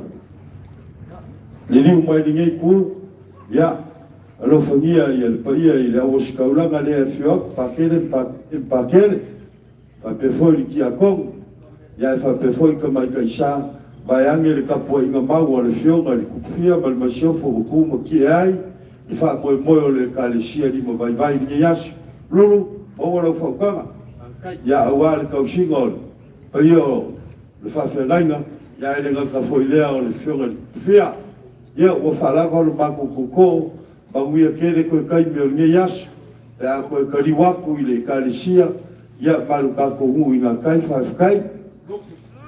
Ngai koe pasidia sa mako kamparanga, o lewa e pa makaki lo ka piati a kasi asi mea, ia, na umalo le mea, ia ua mako wora. Ia, lelei. Se rengi lea. Ia. Lea nga ia au ia ia wale whaosu, mal pasisi, o ia. Ia, whawhekai. Lele, roma la fonga mo manga wale aso akaya mo pa mo moi. Whawhekai. Alo fa mai le kua le so. Ai. O, lo la fore. Lea wal waku nogo kamu mumi. Wal waku umaya, lo la famoa, lo kua lafu. Whawhekai. Loku. E aso apateni. Ele fai a se fia poco se kai. Ia. Lea wa sa ngore ka mau le Ekalesia. Ho ya kuya. Ko ngaya. Wale fa mo moyo le aso akayao. Lea wa ma ko kuo se kasi o Taalolo. E kala musinye ya ilo Taalolo ni ta. Ia. E dei aso mako loko e whaia. A whai o le kōwhale, le sunga le whawhengainga, ma le whaikua e whapea le paia le Ekalesia. Ia i le kauwhi o le Katoliko o le ngasi o malolo. Leo i. Ia a le whalolo, mo mori atu whawhekele ngi aso. Loku. Nanga koe kā mai ale pese se whai aku mako soare kas. Mere ngonga ngau e kako te wha uma le fia. Ia mai lale umi o lau lau, anga ke fia siwa. Anga whakupu whapengengo. Ia wale rei. Ia, ka e se pesi. Nanga whainga kārka po inga. Karenga ni fosā man sau whainga. Whawhekai.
Kako le foi Samoa vai falakai ya mai karmai au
Loku.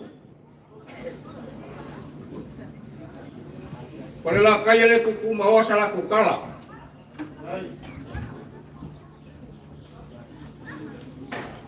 Mga kualofa. Waru leaso pa umangasi. Uma kuis koko. Kolof kalaya waru leaso pa umangasi. Akarofa. Kaya le bangor kakaya. Ai pega mako fayaku loku ke mosola. Ile kuku mawa sekala parela kai. Awalnya memang aku fioi, cuma aku faku role ele mere, mereka famor ke, ele pem vai tu, ele fior ku fia, le fior fominga wale aku kai parela kai, wale aku melo fingalu, ai pa pe kai, pokau, kamu. Wai ai siwala winga, wala winga kusilo kawa. Pero mako kala mako kele o awa pa yema man. Loku, por fo winga ga tikausi. Por kuya anga, kumele kango. Por eu ku rimba. Wala mako kala. E mako fa ko alfa. Fa fikai. O para la kai fo ye, ile umira ngala uma. Fa fikai. Nangale fo me umi. Ai pa wala ga siringia. Oi era ngai ka ko le mapa fonga wa oi le. Ya awoya. Ya mo ku pa Silvia. Ole mapa ma kama. Ole suaku. Sungal pa perai ka ulang. Pa perai ka ulang nga ngai mo kai bau. E kui para la kai mo le pampa ka bau. O se lupe pa lale. Ale fioma. Ya bui markinga ya lu. Perfect. Oe sa kau kua mangalu loi. Awala komo lo fungalu lingi kuol ko wingi. Aya, kalau palo fai langi polonga. Ele aya sa se pule. Awala kua aya, se pule lo ko se fuso mako bola. Arga yaso. Este mako pe aku fai langa. Ole mako saban min mai. Ya paras mesa siku. Le agar pai kau les tuaku. Ole ke ocupan ka ngarmama. Perfect. Papela ora mako kom fayak. Perfect. Pe kasi pelua, kau tai kau ngai. Leo wa maku maua. Ma, kau dole ka ko makang nias ko pele, ya mai. Ya, fa masa so via, so polo kau dilang. Ia. Pai ngā mea sa pengi. Ia. Mua me makausa. Whawhikai. Mua rau pai ngaruenga. Rango ila kau ero ka ngongo mangu. Kau ka kokong. Mo ioi. Ongo ranga pa iai.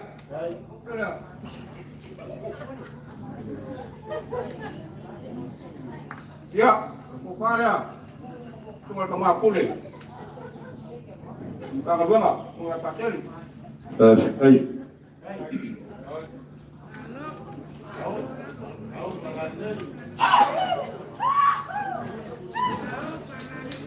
Ya, pagar sungai pakeli Taalolo. Jangan pakeli. Ya, aku lagi. Tulis semua tiakung. Ya, opara semua tiakung. Whawhikai.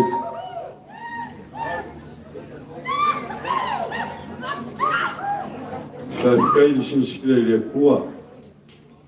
Nanga so semea. Agar makau dah pengaruan ada tua. Mo ioi.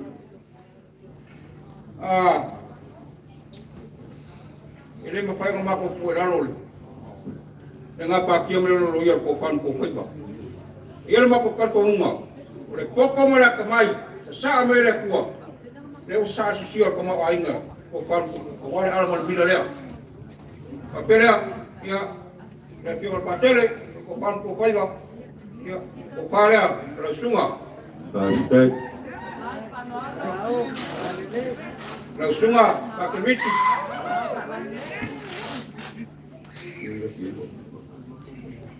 Whawhikai ni. Ya.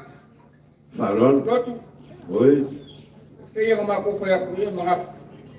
Wala ta ko kimaku ka malapingal pia. Malapingal pamuinga. Malapingal mako kaya ko kay mosola. Oleh bang mak mafuka, orang gelai tu, orang tu menurut dengar. Oleh mana, muli nak pakai, lepas saya mergi, kita kerja tak kau, apa dah kau kaya, tu kau pemingat. Whawhikai. Whaeluf. Kai falor, kai faya. Whiunga i kukufia. Ya, mori aku le, aku sudah lima salau kala. Whawhikai. Ya, aku lawa, aku ngapa enggak? Saya maku kompoyak, saya memoli aku, dilarang ya. Soalnya awal pamoi moi. Whawhikai. Kau yang paling awal asal kau.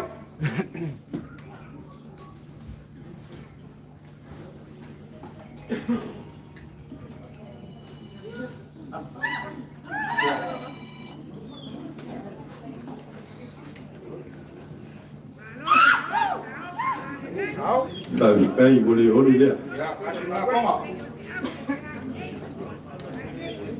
Whawhikai ni whalon. Whawhikai langa ni lei. Whawhikai ni mga kuangi ni sunga ni whiti whaiwheau. Malwhalekua ni sunga ya mauta te wanga.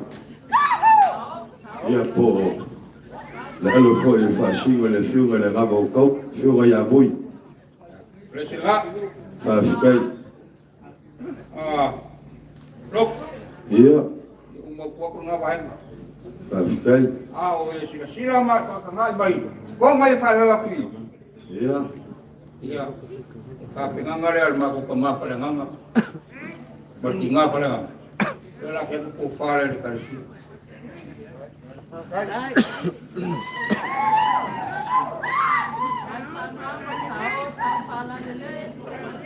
Whawhikai. Le lof. Oli lea.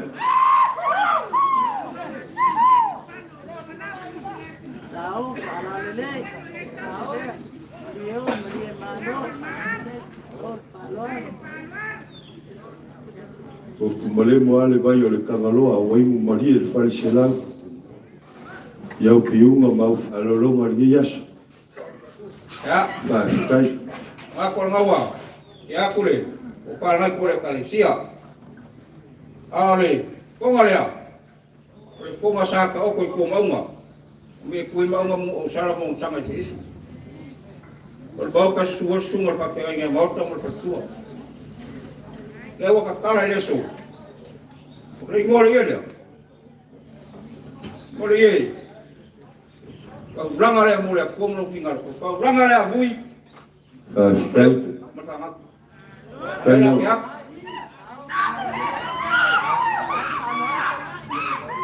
Yang baku banyak kengai melo. Ngai pun koko le Ekalesia. Ya o ia. Ia pero tu maku kala. Sao ada nene. Sai parwa.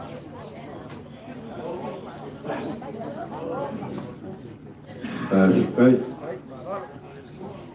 Baku kiri semua pulang lagi kau sini kama kau apa le ole malo le fakup. Ya, kau mau malo le falang. Ai sa ini le bau, sa ini le sami. Cuma aku kembang mesti cuma aku kinga pada hang mereka Ekalesia. Isa ini singa kala. Eka kai dia kurang kuat. Dola yang suami dia. 5 kala.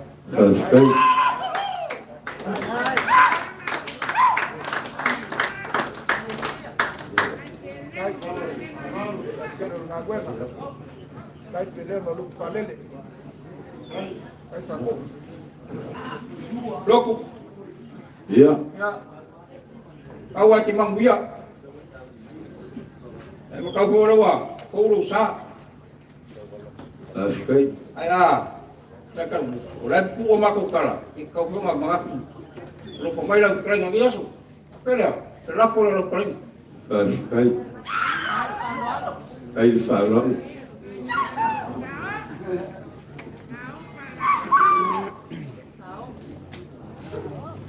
Iya, ngaro sama aku kala.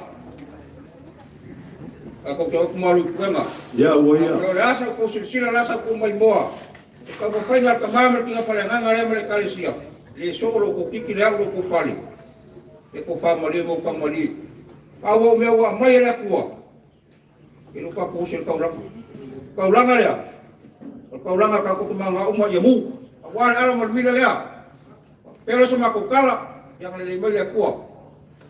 Bukan bukor kakak mapkama. Bawal ko far ay kuor kakak ay nga. Bawal ko kama. Hindi malagay ko.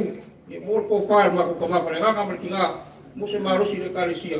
Wala lero ko lang lero ko kay. Malo fa kai kalai. Malo le momoli fiom. Ngei le ka fi ngi ba ngol yas. Ya le nga o ko sin mai mo fa solo ai ngali ako ko le manos. Le bele ya. Ole fio mai makala mai a o sunga i fa ferenga. Ya ole payela vale a wane fio kama kawaanga malela kuka ole payela i kawaanga malela kukama. Ya longo ya maupu ya ki oi fa la kai no fa pelea. Ya akaoa luka kuvango foi ale fio kule fio ngal kuya anga le fio ngal kupfia. Yo fa pelea se makukala. Faia o makuleo fai mafunga kau mori o lea fio aku paia le koe ngisale o skaulanga. Ya fa pe foi paia le fio aku ki akong. Vaiangi le aku. Le fio mai le kupfia le fio mai ya fa unga. Langa ala fula fa kuma. Ya langa fai ka. O le fio mai le kuya amo le vai kam sali o le ma ko te. Ya o fa pela. Ya. Ngai ke kau si. Le so. Kau si kuya. Ma taelo mako loko e fa leo ai le ranga fa fikai sunga le fa fikai fa fikai ko mangaku yo o le fa fikai ngi kasi le ngai maka fa le olo le Ekalesia ki o le kua a o le fa fi au mal fa kua mai fi mai ya le fio mai ya buyo le fio mai le ngavo ko masalo anga le malo le fio mai le ngavo ko masalo kasi le paket o fa keke a mareu vai fa pake la ngai ya ai fa pera fa le la ko fa o le fa ka mari le wa le fio mai ma kala mai a io le Ekalesia ma mo fo wa ku le suinga o lo mala e ya o le fa pera le ma ala marmino le kuwa se pai la kai ya o mapu ya e mamau fale la kai ya o mai le o kaofi o le o mako o fa fa mo fie le so O le sua karisua le mangu palangi lea o fuwaku. Lea wala aku le kiokusi. E ufi aku konga nea. O le kofa lea. E ia ma ufai aku a ka oki. A makanga ngafa ka o i fai ungo ngafa. Ia e le kau fai se kakala i le vai. Kasi ang kaarua, kasi kakala. Mawarunga le so.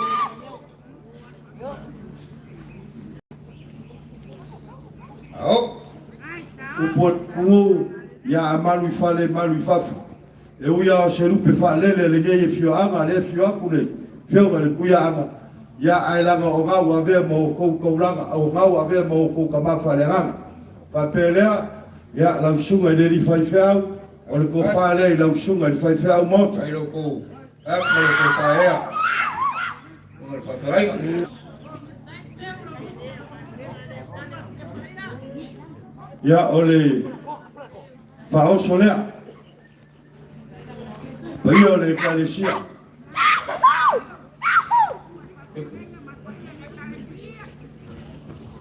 Ya ole pasese lea ole kako Ekalesia. Awale ko Ekaliwa.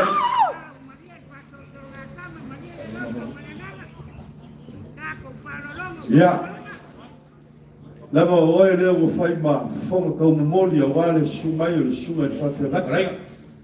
Ya whapefoi le peia le inga kau anga malako kamanga le whamakulo salongo o whapelea. Malo le whakoinga i le so. Malo wale ia se muri a uma i le io o iai le wanganga whakalai. Ia ole olo lafo lea. Awai le olo ai le whaiwhia ua ngā ake o ngā oi. Ioi. Awai sāle ko Ekalesia. Ia le menga e ka ingu ngā e whako se mulmun. Leo o whawaku kau mawhang. Leo o whakai leo sa makou leo. Kai mi o le a whapenganga kako kau mawai e iai langa leo le kua. Maua le ko whare sunga le whaiwhua wā. Pai o le Ekalesia. Banguia ngai ku o le Ekalesia. Ia li riu mai ngai ku. Ia alofangia le. Soi fua aonga pakele whapefoi ki a kong. Ia e whapefoi le kapo inga mau le whiunga le kuia anga le whiunga le kutufia. Ma losi le Ekalesia e wha umai ngā luenga kai au. Ma ko malolo inga le lofo le kua soi fua mai manguia le so. Kai, nā lo karai. E mga kōle mo koe la runga sa mako leo. Ia o me whangkare whanala mo runga leo mau ina ngai kōle Ekalesia.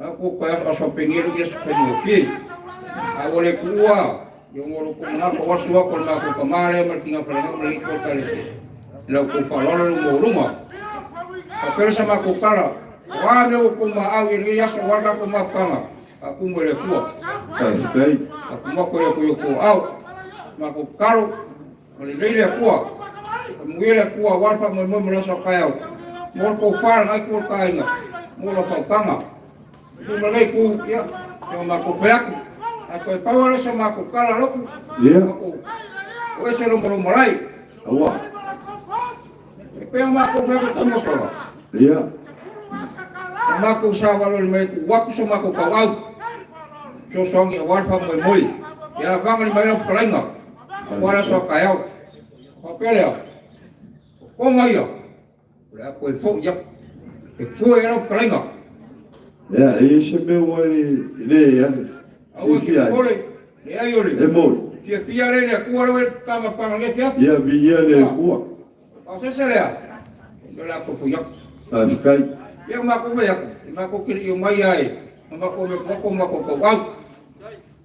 Ya, pero sama ku kala. Ya. Pai ponga la prenga. Ah, fica aí. Cosa la kala. Ah, fica aí. Ya, terus kami kalau film kuah merfua, ya pulau lembah, tak kau pilih, pilih mama masih fumongile, lo fumong mana leo le kuah, so fumong mongia. Ya, misalnya kalau ayah kas, cuma kau tinggal makuya le, kau fia kasih pesisi kau sasa cuma kau afige. Lele, dia kau faham apa ya? Ah, esse peixe pupu, esse sasa leu, para mulmul. That's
Ai o ke lei kaya now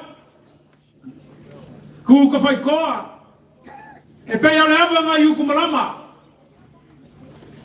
ke moi ka pui ala ka pu ku po pe ka fia al maria ko ka no papa ole alo yo ai pa ia le aga waru leso la ga mai ale pa pa yuli al kui magua se ia pa ia ale pa pa singo nga famu nga ka wiro ai malo papela sama ko fam kalanga loku ale awa mama yaku la inga kawaanga male la ko kama ngawe fama kulo sarogo papela ma ko fam kalanga saya wa ai pa ia le me fenga ka o lele wa pa ia Lepea me vai kamuku e fia ai ne ko fia o le fionga le faminga e kanganga foi le fio le pulo le makanga luega pakele ma pakele e mai se le fionga ki akobo kangange le kapo inga mau ala fionga ile ku fio le fionga ya famu inga mal mashofo ele nga kalema ko ka mga kuar kapo inga le popo ngafo nga yai le kuai nga sa ai mai se le kuai nga salako ka mai kaisa le ala nga mafua me uma ta ko ke faia ma fa pele sa ma ko fam karanga loku ole su mai ala su war fa fenenga ai mai se ole fioku le fiangar ka mai kaisa olu pe fa la ia le fiangar nga bokau le fiangar ya mui ka vir pepe ke banga ai mai se le kinga le ainga sa ka siari le fianga la nga bokawa le kinga ya male la nga le maria koa le utubui ka filipepe ke banga lok ele sa la wala nga kasia le la wala nga ka fa nga wai aka ole kula le yo ka we pora pui fal se fulu mal falban aka mai ngai le ai pui ko nga ma ko ngai que causi cupuia, que causi capau. Aya, le Ekalesia, ma pele sa ma ko fam karanga. Ya. Uma ma ko. Polo ficarenga foi que va. Uma ma ko. Ya, polo ficarenga foi mleu. Ya o fa pele. Le ai. Asa fa pengi o so upu makala malongoma. Mari. Ya, ol pa ya wanga e fio maya. Le sunga il fa fenga fa pe foi como ai kaisa. ia o maku mangaku la ia ia aloia yo fai ba mangai se kai mi maku kalgoa ai bong ia au ole ia lea pauara le anga e fai mai pe kasi loku ole fe silia ka maro fe po ka maro fa ka ngai ke si le fia lo makari ole ationge o ia sa me ai e ke ai e ke le ia lo e kau le kaunga la palapa le ko ia so ngai mo dale kali ka mo le ationge pe po wa ke le ale ban sanga le ai pe iri pe la fa mau kawa ngai le sunga fa fe ngai nga be se le fio ka me ka sa lu pe fa le ya ko nga wa mu fanga pe ka kare ke fongo a me se le mamango le Ekalesia me se foi pakele ma pakele ora kaulanga nga le fio ma na bokawa ora awa fanga sa ka ko sifa ko al menga Lepea ai ko finga le baria ko ka papa le ya la ufkarenga lo akao ora nga ke pora pui first school mar pengo fa ya ko oi ele launga akapo ai fa ka lo ngiu sa fuge fa bela sa ma ko fa granga ia masaili ai kai saili yuka upo fa launga fa le upo penga nga yaso se lengilia eri mafe kara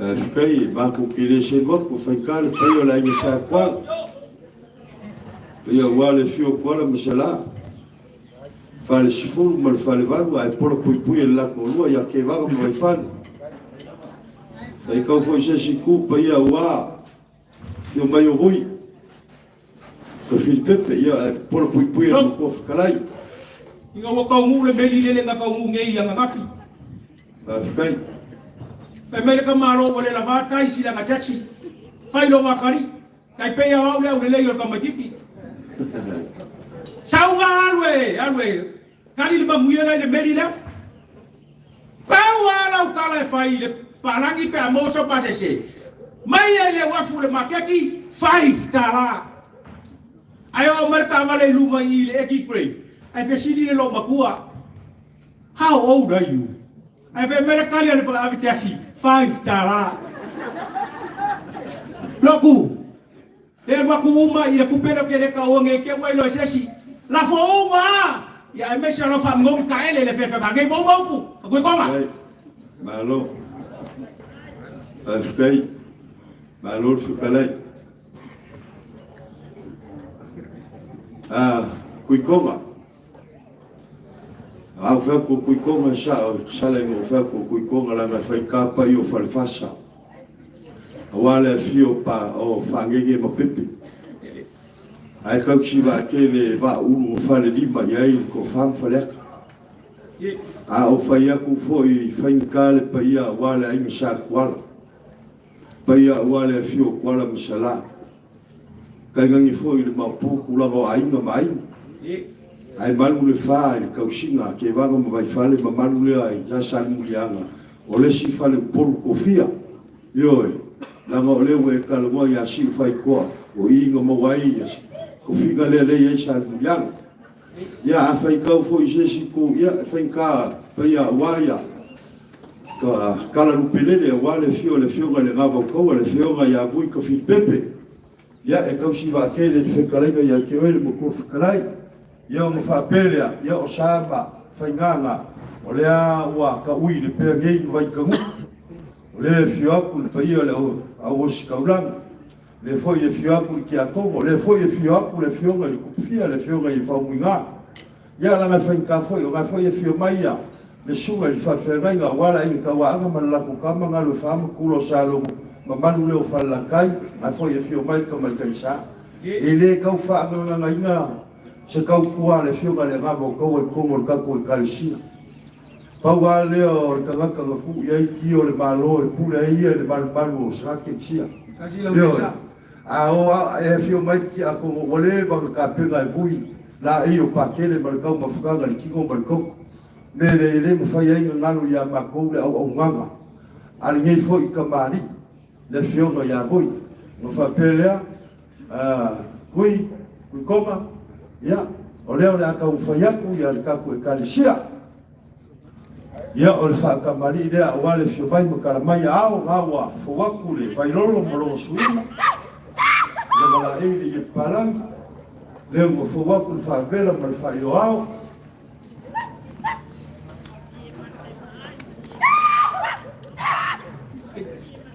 ya o le sua karisua leo wa maku whaaliua aku le se lei kasi le afe kalal mang palang ya e ufi aku koma lea o le kofa lea ngai ku o kapu ai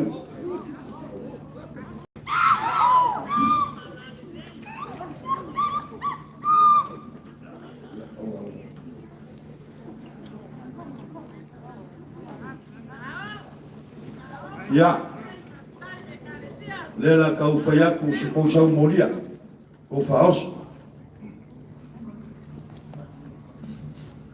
lea ua waku kongo ke kusi la galela amaka no sawa o lai ya ele pasa se lea ai le keu ai le whaloalo kui konga o lo lafo lea ai ya ole o fu waku ko ke ga mer ko mastanga ngai ku ka ku ai ngolo ya o fa kai leo so maku leo ama le le ku ngai ku mo ko fa il su el fa fa va fa pe foi de fior ko mai kaisa ya ma lo si pe ya le ku ala lo le fa ku ya leutu ya fa pe foi ngai ku ka ku ai mo fa ko ka ku ko wale ka usingo pa ia pe o mamako fa ko wa fa fasa tu ai pepe fangenge ya ka gani foi le ngafo akoi ya ka usi wa ke le fikalenga ya ma ulu fa fa ya ko fam fa ma wal ko fa pa ia la wos ka ula ngale ya fio ngal ki akong wa fa pe foi le fio ngal ku fia le po al fa la mo la ya wale mo wingo ye ya so wa o kel ya manguia le Ekalesia wane lo ku fa mo ina so akayao ya mo foi se malos ya ka ku ai fe au mal ngalwenga fa lava lo maku ko manguia ko kai me ngia fiaf se fo loku o le vanga mako fio ese man malai ya sa fakali ese mai a au ke uma fa kuku mau ke uma fa kamari wa e ke u mo kwa ke elo mo fiare kamari yang anga fa kamari anga fa kuku fa pele sa mako fam kalanga pawa leo kamaloa ro si le fiere Ekalesia koa i Lepea male la lolangi a koa pe nga e sa ngoa le lua fe sa pur malfa na koa i la sa kuai pawa leo kamaloa mo fo mamo ko kasi malfa ka fa kablanga fa sa kuai ku da lo leango mari e luma yo ayo nga wa makanga wa fo aware kamalo fe oi masingi yalo ala su arso pa pele sa mako vam kalanga o kamalo le o fika makaya ela ka fika makala e pele ya ke yala nga Ekalesia e ui ka fa ilangi na fo rama ale mako ke fie la nga ola ngo fo lunga faka wa polamo na pa pele sa mako vam kalanga e mo ba mai wa o meia make kusi mo yanga ya maya ya ele fa pe ngavuli la koya maina fa velo ko minga ya elo kubu jesilo le ai na mako maya maya o buya nga le Ekalesia mega pe fo ya fa pele sa mako fa kalanga ele mai fa mo e pe no yai koya ka ya le so mai le pe no yai ka ulang pa yel bisa ka ya awo uma mako kala ya fa pe nga mawale so i fu manguia le fionga i le fao le Ekalesia me se foi ole e sunga i le pula le makanga renga me se pakele yange foi le fionga ki akogo e gange o kamai kaisa me se le mamanu le Ekalesia i kai fonga lua mo nga laulau mau le manguia e gange ka poinga mau le fionga le kufia le fionga fa muinga fa fuoro le kuolo so fua mau le fa maroronga le ngang poia me Yesu Kristo o nga fa lama e malolo ai ka ko loku Oi. Ia mauar fafa le kua. Whawhikai. Awange ngaulo ko kope solo lo foi. Whawhikai. Ai maua wale fe ngai ai markausinga le kumalo le mu. Ma le Ekalesia. Farama upa kui koma soifua. Malo, whawhikai, o le ale masa salo i whamaunanga kui koma. Ia o le whapenga o whai. Manguia le kala kua ao.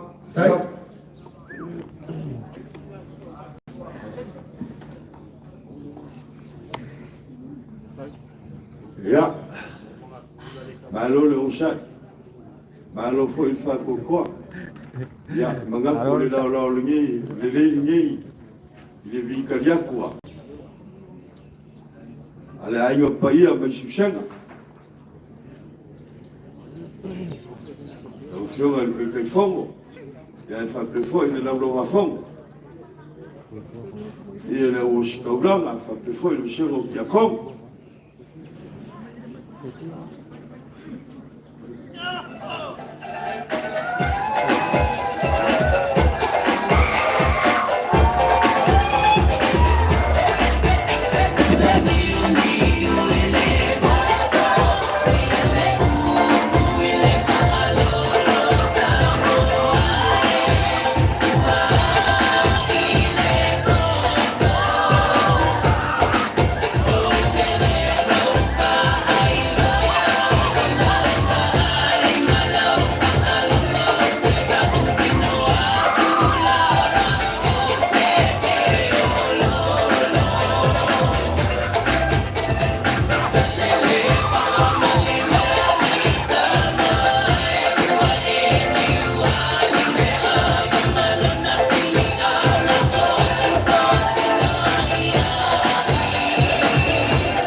Mangaku le fala.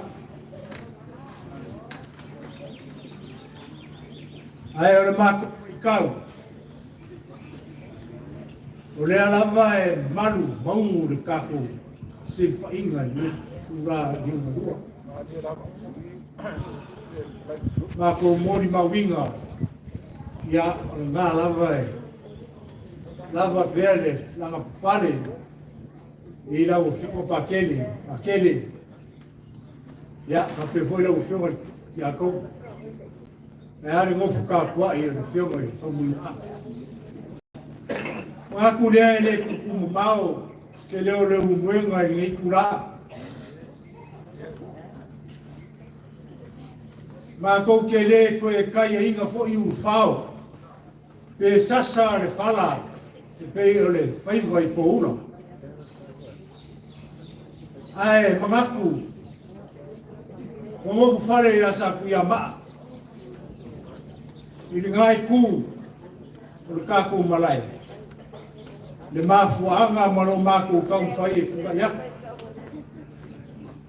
Ua, le a fio mai, o le kako vikari ia. O pa ia la o le pea ma vaikangu. Ia lele wa lo i lo a ni nge yaso le fa anga ka ko konga. Ele ko yo foi la ia se kala. Wa ki karikongu o pa ia sa ngaka Ekalesia. I Lepea ma vaikangu. O ngai lo ko ao. Lei o mako rima. A le ala o le wha lo mai. O le pa ia e la uos kauranga. O le kako vikaria. A fio mai. E kai fongo. Ma le lau. Ma mako sawa ni maribai. Ku waku o mako kau au, kau wamo le venga. Mako whapelea le koe umi se mako kala. Ai alo mai, se kau mwhai aku le vikari aku, le ainga po ia. Ia wale so ma le wha moe moe. O le ala lea ma le mila. Ngā ruenga po ia le kua. Lea wakingi ka ngu. Wha moe moe waru kau sanga ka ruai. Lea ka inga mai lo ku soifua ma so mako ora. Vi ia e ma wha whikaia le. Anga le nei o kātou ka pāu le langi. O sā ma whainga kā o le kufunga. Ia, le whenua umo ngā wha lele. Wha makahari i ngei kura le aso. Ala mako wha pupu waku. La wa whionga pakele pakoro. Pa ia la wa skawanga. Ia. Alo mai se kau whaiaku kako wikaria. Pe ini pe lau wharamao. Ia e kau o se mea o mwhai kako wikaria aku. Ia awar kako pisir pina. O le ainga pa ia o kou o ngisi o kako ainga. Le ala lea o le mako whamaroko mai me sāwari mai. Ia. Awae e siri a mea whaakingo mai lo le kau o le upu ai rei se mea whaakingo ai. Ia ai alo maia. Ia. Ala mako wa ave ana whaakingo o aleanga. Ia. Ia o skauranga maa. Au whainga aluenga kofi e le pua. Kako whaaloalo kasi i le kamao le kako pureanga. O le whinangaro lea o le sui e pikopo ma le kako vikari aku. Ia ma le por kalame o mako kau hoi aku. O le ia lea, ia ko whaai e whionga le aki e pikopo.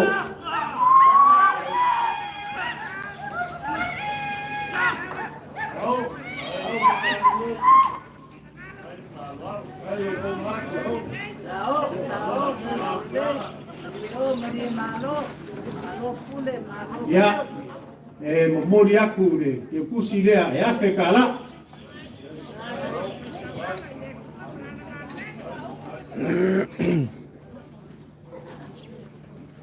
Ia, pakele. Ma pakele. Au flor ki a kou.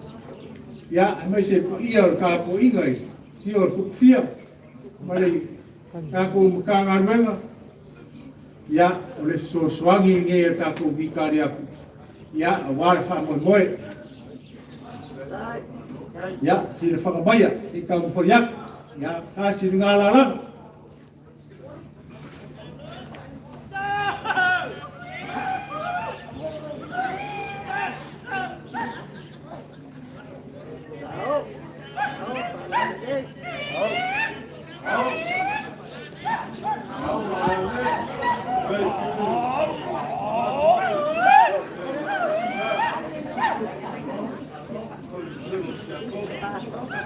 Ya, kasih nak.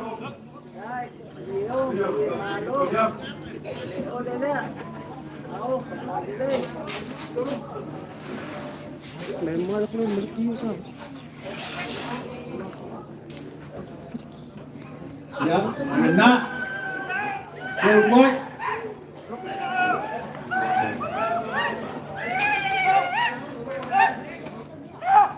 Ya, ku faham dia. Ia dah us kau nak merkaku bikan, merkaku uluk, Lepea gay. Ya, na semewa kau faham yai, yo te ke komo. Kaku bikan yak, au yai di kuanisa. Ya, ku faham dia. Kau wawa mak. Ya, enggak.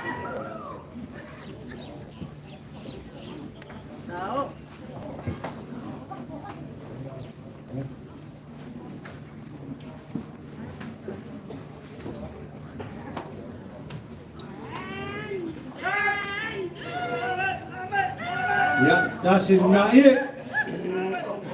Moe lama wale pa moe.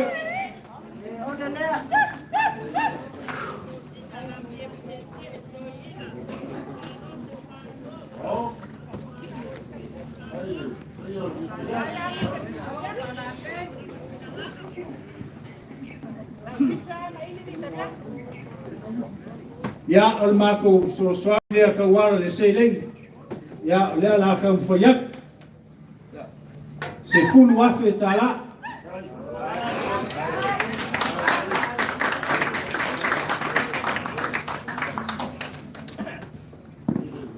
Ya, ole ia lea, ya, warfa mo mo le so, ya, mau ka ia kuai, ka mo fai ngar bi ka dia. Ya, sabia.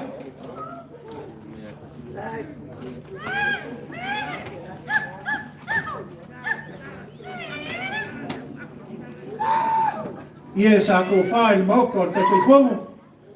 Ya, ale alo mane koa. Ya, dewa kala. Ya, warfa mo mo.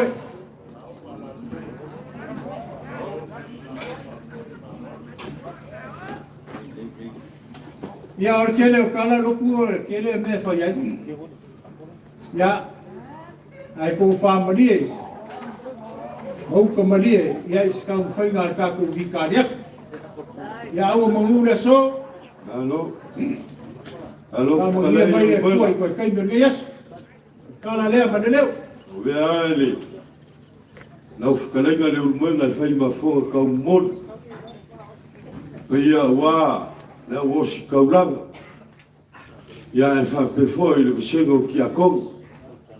Ya e fa pe foi le kai kai fongo. Ya e fa pe foi le vikaria ko le kapo ko ma kong. Le ino le kaofi le ngai vai ngole aso. Pe ki moa makafe le sami le malalo ai le sami. Pe anu a fo ile aso ni ngai o kapo ula uma. Ele ai ase ioka e koe suia. O fa pele a male a fa fikai le so. Momori aku fa fikai kele le paia le wosi kaulanga fa pe fo le selo ki a kongo la ufionga le kai fongo. Ma le paia o le kako vika dia. Le ko wanga le lei ma le lofa mai ni ngai ku o le kako vika dia. O fa pele o le kongo o kele kalango le kongo. O le selengi ia e momori le nganga le fa fikai le selengi lea. Le wo ko mama o ia yo fa pele ia lo mai al paia o le kako vika dia. Sei ka mo faia ku le fionga ia pakele e fa pe foi. Paio le Ekalesia vai angel ka poinga le fionga le kufia ia awa le fio mai makala mai au o le fa ka mari le ka ko vikaria. Kai. Maua fowaku le suinga malonga la e. Leo fowaku le kausala ma le fa vela ma failo au.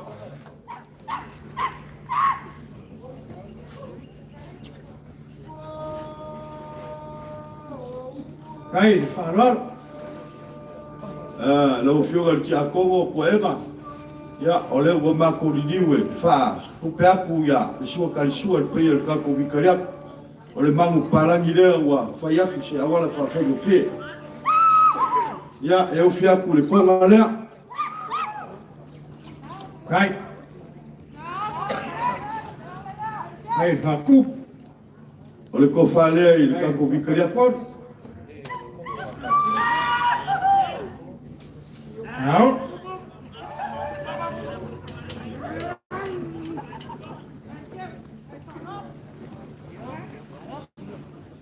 Ya, mas ko mai ka waku ngale fionga ya pakele magora ngai fio mai nga ka ko vikaria. Ya ole mele ya, wa mo runga le sola ga fa kale wa fio mai le fionga ya. Pakele magora ya ole ko fale la fio. Kai. Wei fai kala ai mo fu mai. Va. Ya, ma lo fa kai, kai fa ron. Ya, ele mo fai ga ku ai lalo. Le fionga ile, alo le mali ko ngai fio mai. Le fionga ile kai kai fongo. Le sunga ya ku ile pa, sai le palia le go. Ka ba wa fu ka ku ile ku. Ko fale la fionga kai kai fongo. Alo. Lalu takut, kain pak kembali, ya pun, oleh faosol geyo kako vikaria, ya feli masalah, kain falwa, passa sereu kako vikaria, kasih dia fikala, oleh kau mafkar ale vikaria ko fawa ko le ko avale. Ya la ga fai ka lo pulo ya ki pulo wai. Ele ga ka ola le kausi alo sa e malangi makama langi. Ya la ga fai ka ko ko o le mo. Ya kwa foi se si kula mo lo fio o ki a komo le fa fa ile le ku le Ekalesia vai kere uka ya o le ko fa ngai lo fio nga u ko ki kus na kai ya fa u le ma so ma ku fa makalanga mo per ko fa le pai o ka ko vikaria ku le mo fa o skaura nga fa pe foi pai ile se go ki a komo ya fa pe foi mo se ko fa le fio ma le kai fo fa foi ka ko vikaria ya langi maku pumai e o ka ko vikaria ro fa fa le malu fa le ka ngai ya mawale fa ko kama le umwema ya ni mai ni ku ya fa peganga na le ku ile pa ile o skaura na le fio ka ngi foi le fio ki a ko mai ka sa ya fa pe foi ska po i mau le fio le fo ngale ya fa pe foi le Ekalesia o le maku kala lea ma mu ye kele a ko kai mi ye fiaf so i fua mai ma wia ma ro ka kai trai ka kamari le fa mo le so mo ma ku saben bon bai ya ile ye se mai tau ma ku ko yo ma ku ki a o fa lo ma ya o le ma ku ko ko fo ya ku fa fu ya fa mai si mea wa nga rema ele ku ma ku fa lo mo mo ya ku fa kai ole fa oso mal pases ya le fu ya mo ya ku nga fa kai ya a lo la fo le lo fa kai la le ya se ma ku kala o le mea pu le vikaria ko la fa pe nga fo nga ma ku fa be fa lo ya le o kai mo kus fa mo wing ale so ya mo ya ku nga fa kai yo ya pakele merki akomo ya are ka kwai yo el fomingar ku fia ya mer po ya mauru ngore o no ku mer makanga rema ya fa penga foire fio aku le skauranga ma e ku aisa ya are fio aku te kai fongo ma le lau ya mer ka ko vikaria fa manguia mai le ku ko kai mer gaias so i fua mai manguia kai la fa penga fai para po lu ma ko ai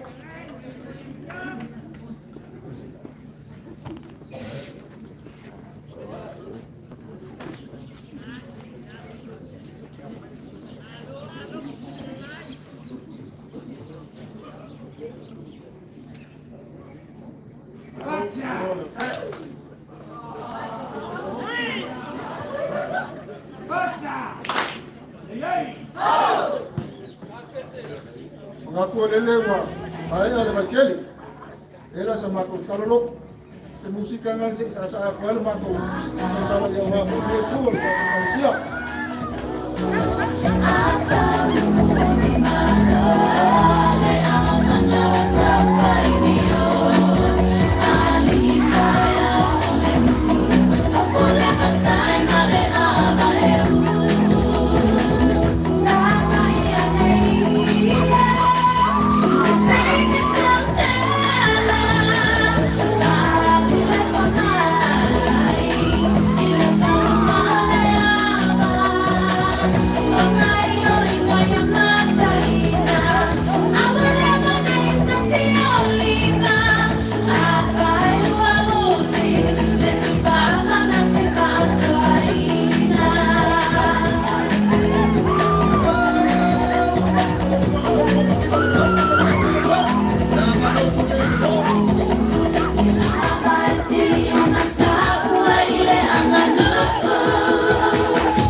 pai o whamua pa ia ma mamanu sa ma whainga a wale pēa ma vei kamuku. Ai ala so ma wha moi.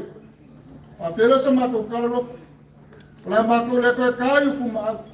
Bangi ala whio mai ala whionga ia pākele ka mapule pa ia le koe nisa. Ai ala whio mai o whamuinga le kupufia. Whio soali im ka mapa. Ia ala whio le oka mkani ole vau. Ia ai kai ngangi. Le alala kai. Rolua fosa ma lolu vai fali. Le mamanu le fale lima ma le fale valu ka ngaka. Ia e Afkalaina. Le kai. O kaua iku ma saufa inga makua. Pa pere se mako kala. Le so lele o whiangai se rauna. Pa whiangai aleo se rauna le kaya malaso ni e. Le ua whiaku pakele, whiamai pakele. Pere se mako kala le whiamai pakele. Ka mapula ngei mka ngaruenga ka mai kaya ulosa lio. O le lupe whalele, a wale lua mariko lima o ngalo. E asa ala koa mahalo, maari koa. Ia, o le pui ai kuilangi mga mulau. E le fioko ki a kongo. Ia ke ngangi le susua ko le alo le mali koa. Ia kule e por peka i whango le Ekalesia, ka mai kai o losa lio. E le se mako kala. Lolo pa ia mamaru le asu. Ai ole a kamwhayak. Le ase la whalwau ba, ia le whionga e pakele. O ia ngai Ekalesia, ia kau ia kau ngai mu ma. Wa fio mai ma mri mai po ia ni Ekalesia. Le mai. Ko fange la wo fio ma pakele pakolo ka mapulu ka ngalen.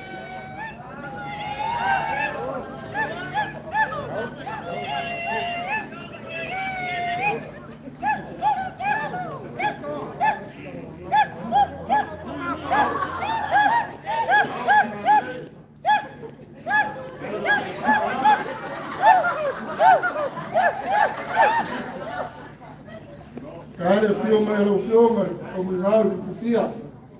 Ko fale lo fio.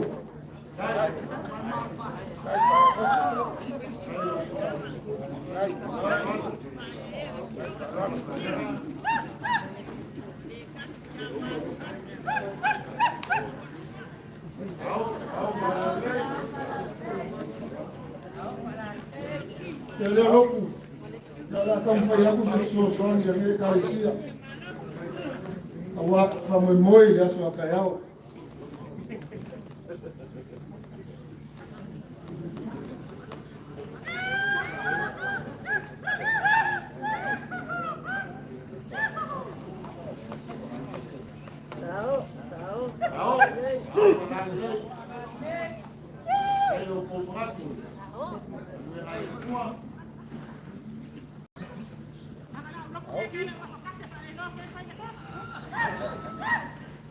Masuk aku.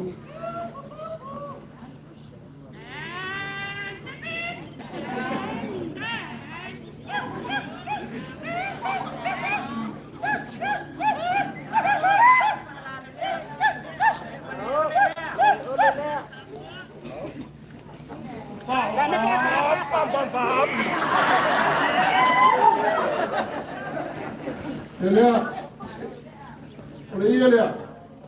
Sako fale mau ko pakele. Lewa ka kala. Ya ko wai fa ralo ma ai mai so fa moi.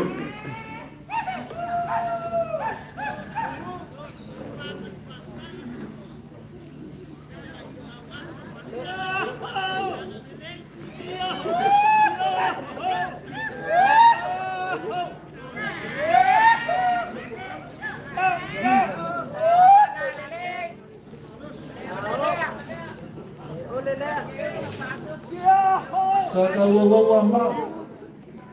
Di kau sai sesele. Wale fa moi wale mila ma la lele.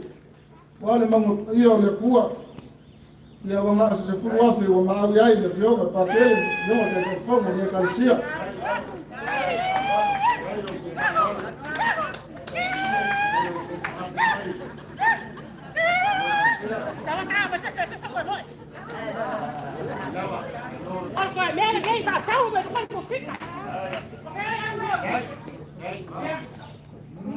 Ya la fai makama ko opu.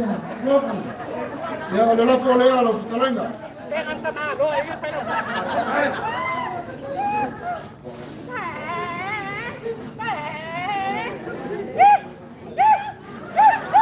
Kai. Mai fai fongo lau ngai lima salau kala. Kai. Pelo sama ku fam kalama. Mamaluluak. Rease me o mau yai le fio mai pakele yo marki atongo ke fongo mo pa yo nge Ekalesia. O pau se meu na fakia. Na ko ke moria kuai malu pu. Ya na kia so mako vai. Ya kalo le so ya lo familia le pu. Kalau mai fa mangyanga o Ekalesia wal pa ia le kuai na sa fio mo le pukufia ya ola maloloinga so fo maloloinga la fio na pakele mo ola ya pa ia le Ekalesia le fio mo ki atongo mo le ke fo ya mako wole le lo fole kuai ya mungia ka was Alofa Skype, alofa Kalaifa Koinga. Ya o kere kau karwa ku le fio mai makala mai ao le fio ka mapule ya magola. Ai fa pe foi ki akomo vai age ngai sumai kai fomo le suma le alo le malikoa. Le ya nga la fola fa kuma. Ya la go o ko le mako pepe sa kau si ye pe mo vai kau. Yoi. Ala ka mau ka mai kai o lo sario. Aga le sei go ke sa ke sia. Ya le wo kausi o malos. Ya le wo ko wa. Ya le fo ko mai o le ko ke malos. La va susu a sa ke sia ko susu. O le melia. Ya fa pa. Oh, esa fa felele. Lela ka fa ka ma ko le wo mo o vikaria. Le wo ma ko sifia ku lo. Le fio mai makal mai a ka mapule. Ya fa pe fo li ki a kongo ma. Le fio va kai fongo. Fa kai kele a. Ye yaso wa ku ma ki e fa moyo. Fa kele ma le Ekalesia fa per ku fia. Ya o mo ku piungo fa pele. O wa le me I kaka ke rei ku le. O le fa me umi. Ya almela o le fa kamari rea. Ile Ekalesia le mai kai o lo serio. Dai, falor. Fa kai le inga kai. Mau al kai me ole. Na luenga fa pega fo yo ko wa sia siman. Ya fa kai ole le wo fo wakule fa vela ma. Fa ilo ao. Sua kan sua le Ekalesia kasi le fe kala le wo fa li ku pe ku bang palang. Eu fui a ku ko gala.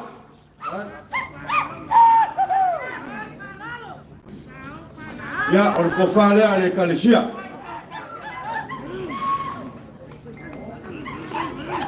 Sao falale.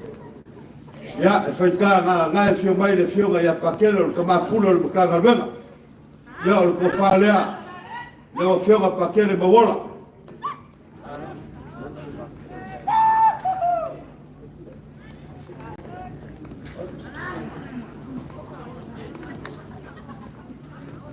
Ya, lo fio va ki a Congo.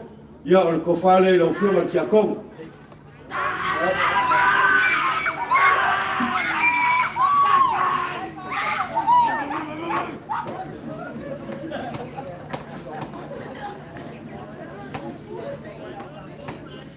Ya, la fentale, fio mai le fio kai fongo.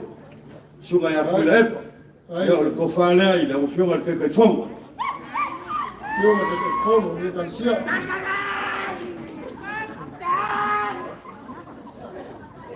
Ya, o le ga mo ko ku nga vaega. Ya, o le fa oso le. Ka ko Ekalesia si sega, ka mai kai o lo serio. A feri maselau. Casi le fe calaro ko pases.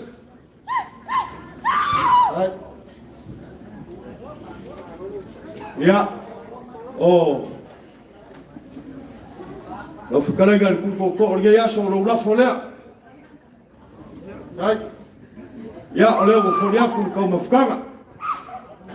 Ya o ma ko upu ya, manguia ya. Le fe ya pakele. Pa pe foi ki a Congo le fe mal ke fogo mal poio le Ekalesia si sega. O a nganga skele wale ku malo final. Manguia ya le fio ya pakele ya Congo. Ya fa pe foi ka po ingama le fio fia le fio ku mal beshof. Ya fa pe foi le Ekalesia. Katoliko le penge ia ko fa lava fo le makoko mungia le so Maluaf Kalailo, kalau performan fanga awal pa iyo ni may pakili, yung Ekalesia kangani le pio mas kufia. Na kung mga kulea le yaso malfamay moy, se umalofa kai le falalo. Ele waka loko ale le loko tiki mamai waka fan manai ka malo malufaku le la kawa. Ele foi wa ekala. Le lawo le falo ali, como le kikio. Kiri salele kakala ngolo mangaku le so le fio mai pakele le fio ke fom. Pero sama ko fam kalang malo pulio malo fai. Ayo le so ya pea mo maku kalma. Le falo alo ile kulama ole. Pasese ya mali. Mali faos yo le ako funya. E ya ka tumunga. Li mai ngaluenga. Ela sama ko fam kalanga. Ya ngalele le kuwa. Manguia mai fofanga o ko nge fiaf. Fala ba foi mal mako ko. Ol fai fama le na lima selo kala. O kalanga. Ya manguia nge fiaf. Malo ya ole ka ku mai kasi pe nga ba kalai. Ya manguia kele le fiaf ku kala kwa. Ka ku ko sila. Kai.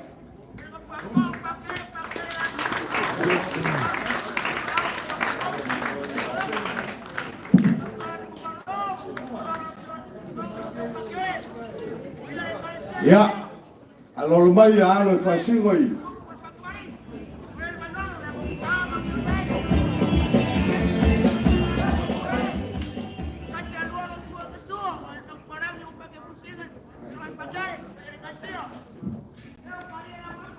Ya, alor mai lo ya. Alo mo fagao fasingo waya.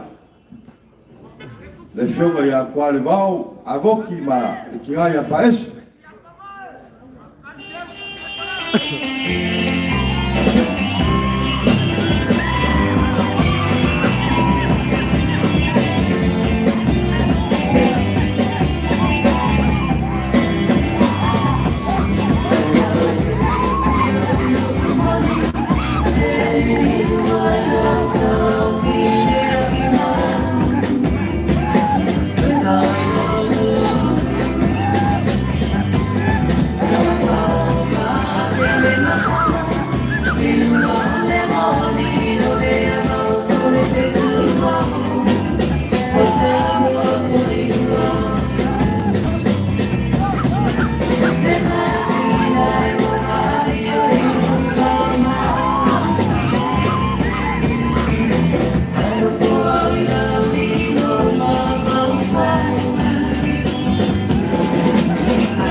Noto leo kalpogua melal pal le pia mai mokale pia la uskaram avoye pia le pia matia kong avoye pia le pia malfi ailes kam kalanga papel kam kuwa ola fa pupusa ba pupat fa yo fa koi le voy fa kal ka poinga ala ko e ngai kula las ola le ka pila le kas ola o seu vai le lang o que seu fa lo foi le lang i per que kalai per palai o silfa a ngai yo lo que go o que fa kulo wa upu ma pala malau mangama o que fa kulo la Wai ke ngel ki ali ai ko ia ki sao se mali.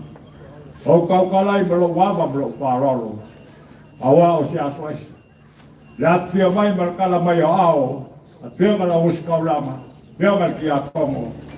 Ka pai ka maule kupsia. Lewa pa yelo ka ko was. O masama ko ka. Ai va pega i sanga. O leo mai o le. Ngai kuora ina. Ngawa o mai ka mai lo. O ki ngai apa ese. Markumai a kwa bao. Aboki. Ngai whaingkale a whiongale. Kai kai whokor ka whiongale. Ka mapa ia salausa. Ia mai kamuk. Ma wanguk kangak. O lea la kau whaiaku. O lau leo lawa lea wauka kele ole. O pulea kai sa mokei. Lea sugai le sungai whawhengai mai. Ia ngai lea son. Ngai hoi ka pai la whiongale kukfia. Ngai lawa i whaleaka. Ngai Lepea. Ka ki mai el kong whenga lea. Lea al ko wha lea lau sungai whawhengai. Leo kau whai pai eile. Ngai kuar ka whai. Hule malisi lea la kau whaiaka. Hule malisi Pasifika.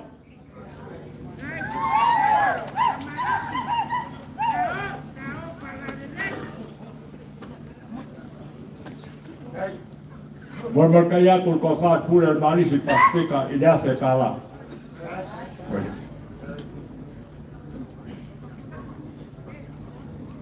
O le pule lea o malisi i sabagei la whionga pa kele pako. Lea la kau whaiaka la ko wha.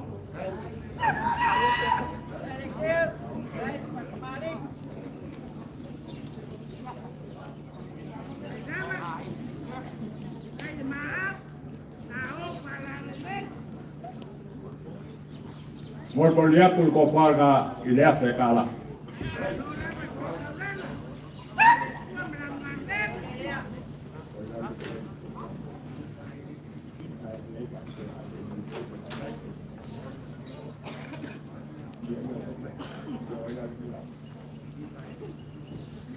Whionga pa kele suvegi, o lau ke kusila.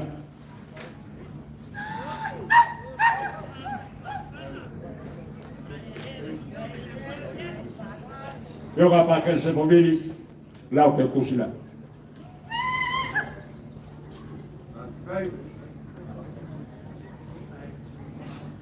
Whionga pa kele Mikaele kutu vave, lau ke kusila.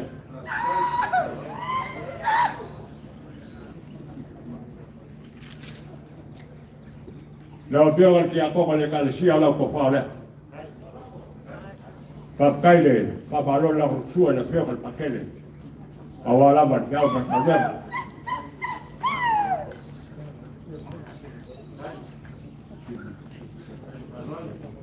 Kono mea ko whala o whionga ki a koma le kusila. Lau whionga le kukfia. Lau whionga le kukfia whawkai ka poi. O maru mau palea. Ni ngau e whia mai. Pai ka langa o whawhengai ka kau langa. Le voi o kūri mō ka poi o le kua. Whawkai ka poi lau whionga.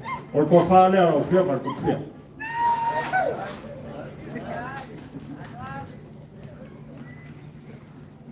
Mormor kaya ko wha le whionga le kukfia i le ate ka la.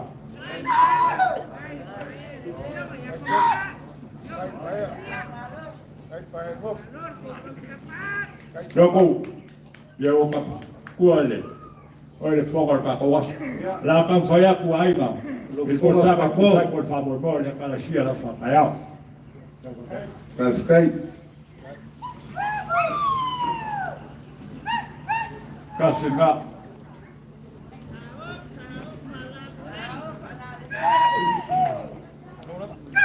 Lua nga.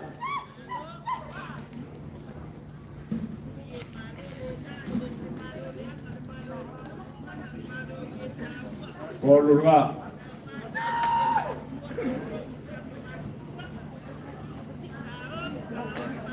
Kolo nga.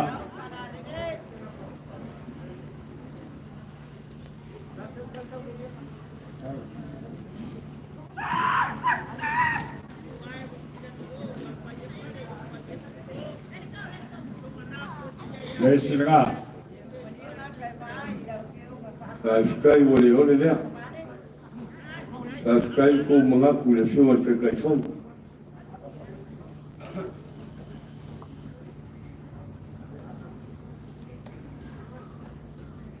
Ya le singa. Fikai.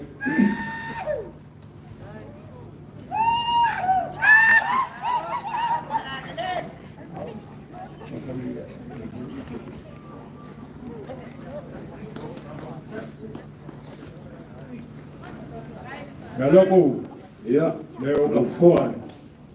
Le ia masa ke ko la riu sana. Le platform ka ko bu ka pele ki ka ro.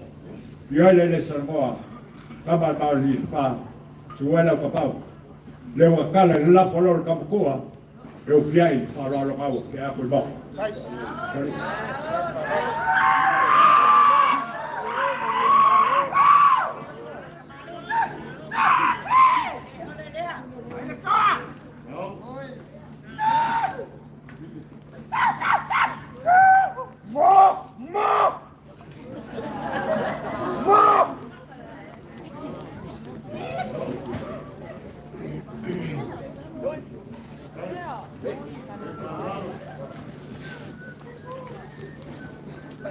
Garoto, ya, mau makul makulam orte kusila.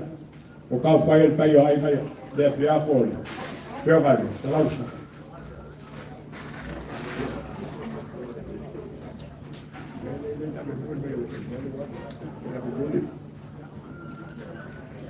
Oli masana ulia. Lo la fola. Fikai.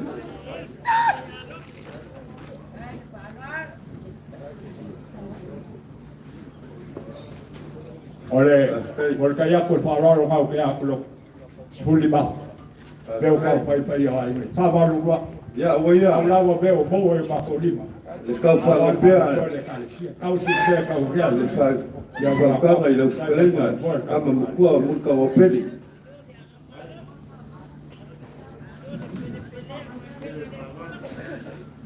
Papelo sama ko fa plagalo ya mu ke le ngal ka ko. Lo pone kuai foi, soi tua para langue pa.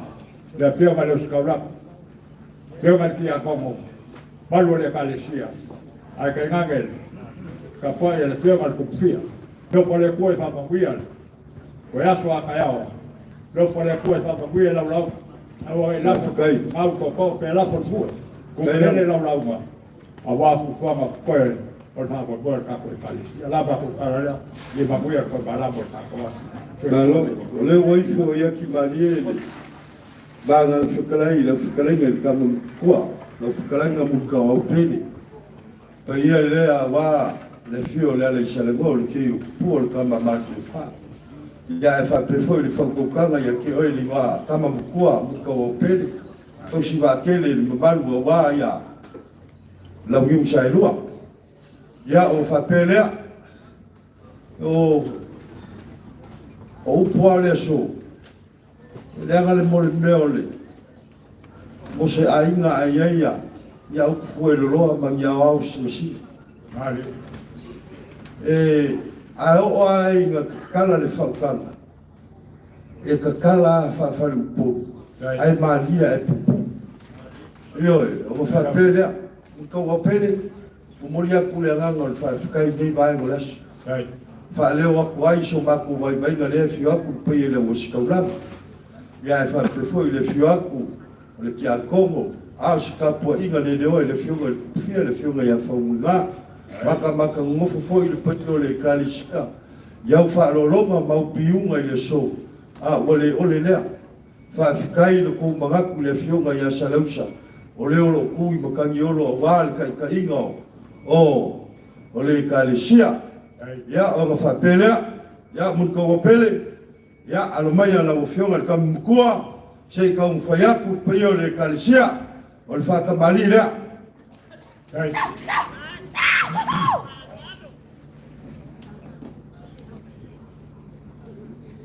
mo fo waku le suinga ma lo la le mo fo waku le fa vela ba son papai.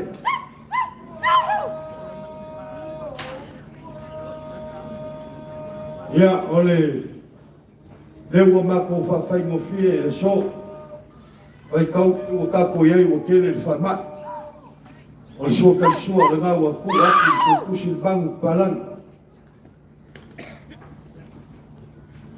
e ufi aku le konga lea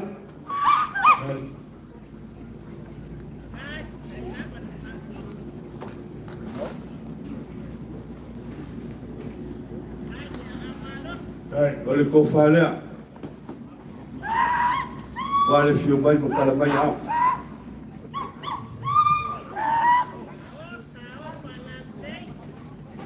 fa oso e nuafu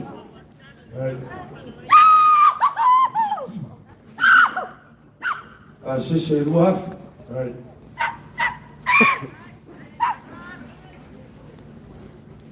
ko o peli o le kau kua le vao a roki ma le ki ngā ia pa ese ki Ekalesia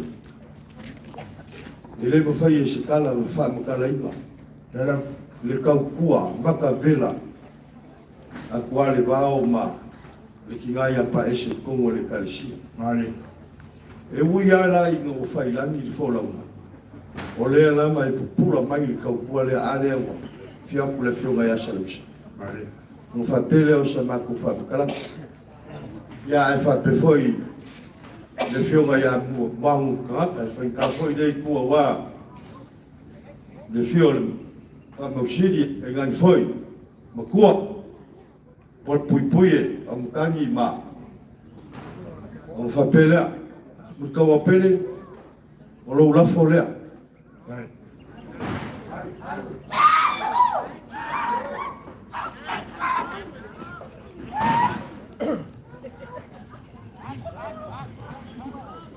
mori aku le lafo ele kama mkua ili selengi na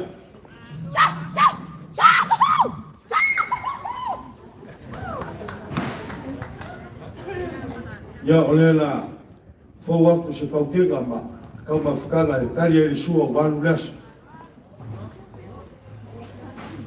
wa malobe kalai dok pela bango payak leo pele sawe ba kuwi masaya kuwi le nei ya ngoya kangai foi mamau pasaya mo au bayani alo vai ya salousa bravo mai fio mai la fio ma kupfia foi a fiole fio ma la usaula ele ka usagi se gata mulka wa pele la vaya al tanga le mai fio mai la fio ma komina papel se mak kalanga le buafe al passer se buafe le of ka la ko ke atima awa ko kwa le Ekalesia ele ka wa o ka pa mo boy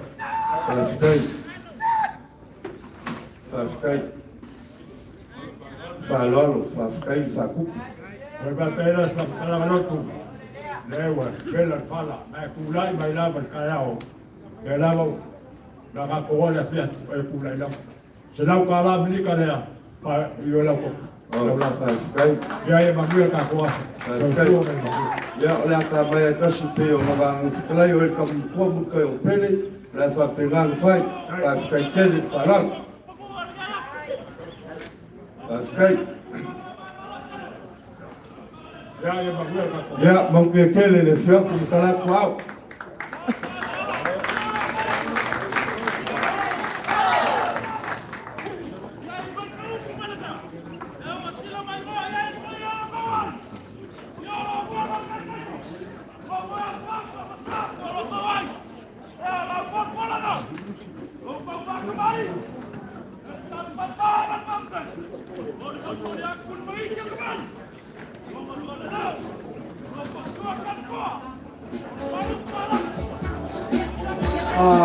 Look. Wa anu le aso e fa au lasi. Ai. Se ka me le pesa le ka wa anga fa mon. Se sa ka po ole. Danga le ba ko usu mo le ba veo. Ale u fa mulinga pa yo le ka wa anga ya ku fia ga inga. Al ku ya anga ku le di fa ole fa la ka. Le vinga le ka ngo ma danga fa lor skai ni fa yak sama ku ka.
Taalolo le sau ngoa.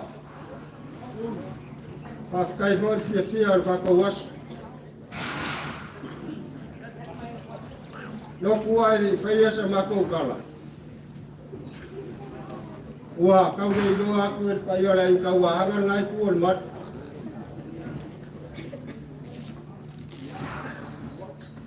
Ai ai le mangaku sa fia la aunga i af savat. Po le kula ku sa longo le kuap. Au mangaku ma le alofa. Wa alu le aso fa au ngasi. Nga mako fa pea lea. Kau ai nga mako pa. Awa pa ia o sa ma fai ngao le fi awa le pea ma vai kanguku. E mua ngau fa poi poi di a fa lo sa kupu ngai malai le vavau. Aisa. Awao pa ia o sa ma fai ngao ele sa. Ma ko ke fa kulo wai. Aisha. Awale fiola fiola ku fia le soli kama ngafa. Ala fiola oka. Kagel vamro fiola keli. Ala kayo luamo fosa. La kai laf kalainga vai fali. Ayale fali lima mal falban. Ala kai sau fainga le kuwa marka kamoa. Lima malu ya fali aka mai kuwa. O saya ma fainga wala fi amo lepea ma vai kamu. Leo ka ko pisa o ma ka ko fa mal molai ase a. Ma fua sale so. Le ala mal mila. Ala ma ka pua ila kuwa so fua. Ua ma fua in ka ko pene. A faila e umisakala ku salolo. Ole amakanga ole so. Ole fai uma foi le ukura ye kwat. Ole kaya mala fiaf. Ole bua ya sorea. Ole ngoro ko Ekalesia o sangaka tersia Yesu ngaka ilo nga. Ole ngoro Ekalesia I fale vai falla kai. Sabai la wango. Sangaka tersia Yesu kama mea. Lumako sufanga. E ai la kala le ngau fa longo le lalo. Wa balu kausanga ko mafkanga paterik. La kiki ya kausanga ngai skala ye. Kausanga mako mafkanga paterik. Sufa kausanga. Ole au fa ifo nga o alo mafanga o paterik. Le falla kai. E ke fsili ai. Isa kasi ole ko man mat. Walo nga mafanga wa pakele rich. Lewo kalwa kwait. Ole afka ko mafuka nin pakele rich ko sila fia ngal mangala. Ole ko ala fa nga man fa au kamaro ngal wenga pakele ala le ngai kup. Ole maok kai falmai. Maok ka kwa ile kwa. Lewo fa ya kwa le ngosa ke sia le ko kalwa ai. Ngai. Ele ngaka ya pakele rich. Ilonga ma au molonga min milsia. Au la loko foi fale vai male la ko mon marka kwa. Le ngo ko sila fia. O pa kele rich. O le ngayo kup, ele se pa kele o le ngayo kup. Ko ma ko fa pele. Gau silingia o le ale le kele. Au le ale kala fai. Vale fio mai ko u kai o ngai ainga. Le fionga ya savar yo anga mal farkua ya teila.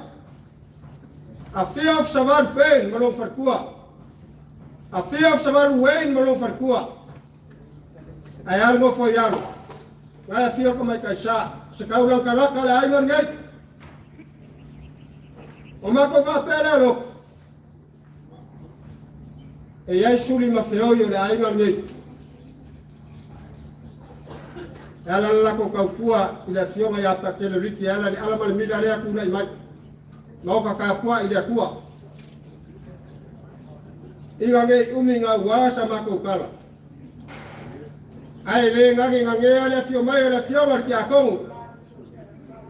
Male farkua. A fio mai le makua mai po ya savalu le makua ku ya ama kumila ni fangu. Dele wo fao el ma rosa mo le ki o ai fa muli da ai ngen. Langa sanga inga kama inga. E mai la nga fio mai ku fia. Ya langa le al ma ro le mo ki o man mako. Arsala inga nga kama. Mako fa pere lo la mako kang fayak. Pe ili pe lo farvao. Kawang fai kawang yai. Le asa kau kua le au of savalu yonge. Male fal kua man ngofo yalo vaku suava of saval. Okay lo la mangalo ingat ngai kua kako ayo. Male kako Ekalesia ngai fio mai pakele. Fio mai la fio al ki a kongo fio mai la fio al ku fio mal masiof. Male ngai kua kako mat. Ai alo mai. Pe pom sao kakalamoa. Ya la malfa ingo le so. Ora fioma le akle pi por fa ahora Ekalesia. Leo la mako kau fa ya ya ko fa le.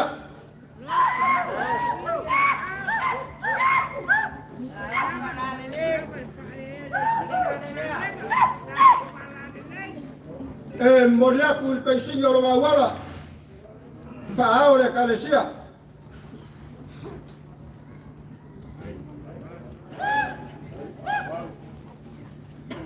La wafiawa pakele pakolo fafkai. La wafiawa kama pula mkanga lwenga. Ale umnika mika faya ele nganga. Wakula imai le faila male ala male mila lea. Le maoka kapwa eo kofale la wafiawa.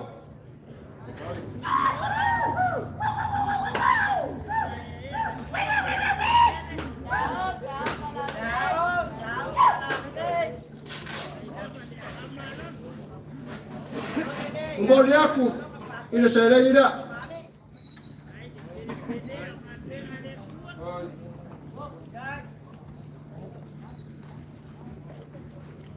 Ole afioga le ngai kupu pe ya go faya. Anga le ya le Ekalesia fal vai ko tele si la fio pa tele riki ole ngai kupu. Na afioga pa tele riki o malo ka. Kau lau ol fa go mo ko se ala. O fa pa ya inga le mar ka kwa ile ko so fua. Ole ko fa la. Ala fioga le ngai kupu por la fioga ya pa tele riki.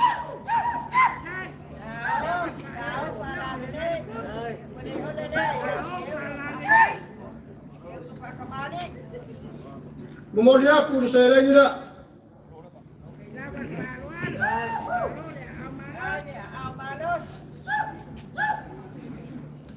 Okey, mama lama le kia kongo le kau sia le kangan benga. Ole la sikia.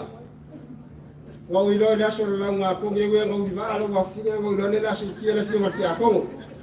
La wafia martia kongo ma lo le kau. Ma lo le ngalue la wafia ma falfua ko fare la wafia martia kongo.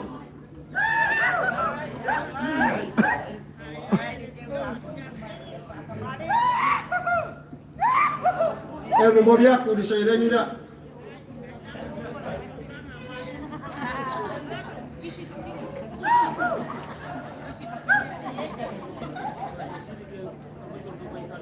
Look, jam selalu mau aku lau fengar benga. Langau iyo fongar pa iyo lai kawa angaman makumoy po. Wala fengar benga ngal dua wala aku mau fengar o fango ngo wasa mangiyo sa mo sifo. Ile ka aku fa fe ngai ya. Pe ya lo fa ya ku fia nga ka mai nga ni. Lo fa o ile ma lo sa mo sifo. Or ko fa le fio nga ku fia. O fio nga fa mu nga mo sifo. O kamai kia nga mua ako ka wai fa la kai o kamai. Alef pa ka ngol me ngol ai ka wa ala.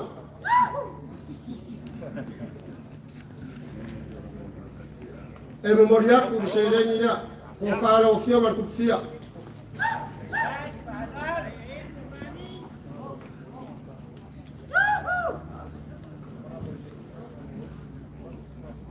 Ele whangalo inga i le whionga nukumo e pō ma le ngei kua le ainga. Ngā whionga i Ekalesia. O le ko whare no whionga.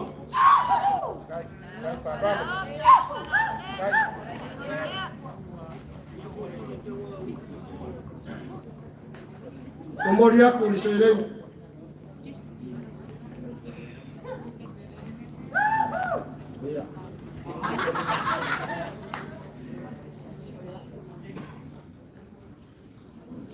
E yango kalangoa ku le kai mua sora lo. I ga i te wo leo kele ai foi le ganga ngere fio mele fio ki a kongo. Sa valu male ngai ku or ka ainga. Wa ma au ngol mokiva. Wale mai fa ku foi le ko fa le fio ka mama ku nga fio mai to i kaya. Le fio nga sa wali yangi mal fa ku. O konga ya. Ke aku yo wa au.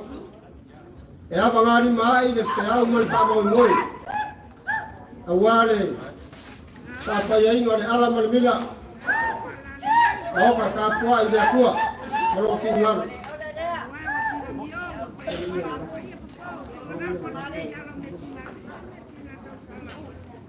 Kamu bilang lah.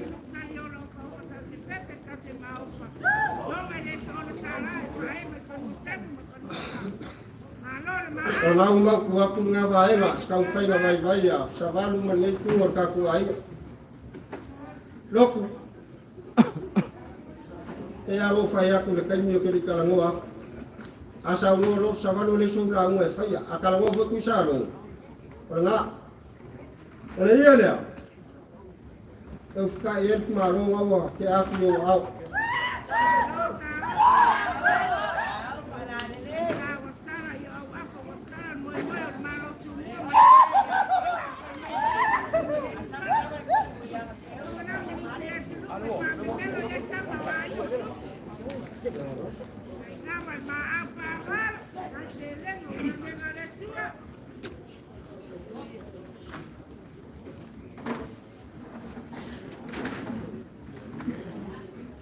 Yang fai aku kai mo sora.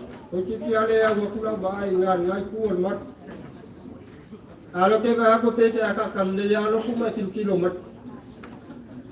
Ngai ko alo am ko fai ngai ai ni. Loku. Ole ka sanga inga marka ku fa fe ngai ya. Kau ke aku yo au. Ole so marka mafkanga.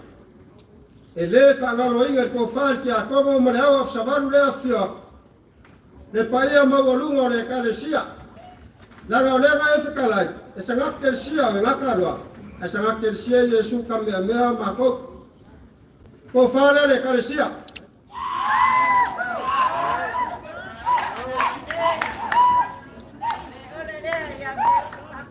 Ai sesi o le kakofio ala fisili yalo yama. Taalolo pa Kelrich. Ko wa fia pula silsila le boka ka po ai falvai so fa se ka si ona ya la fa nga holo le fia mai le ngai ku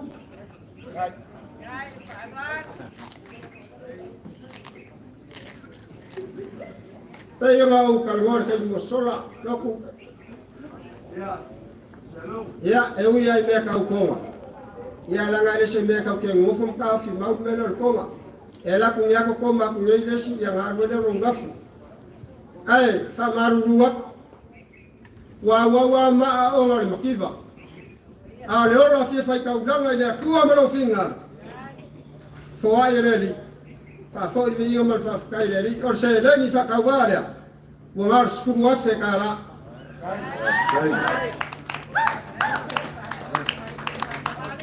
kai fa la kai fa ku ole le e ke kala ngo rolo ngo le fia no le ya la ma ko le mafia ai fa ku ka kala fa ko lo nga fora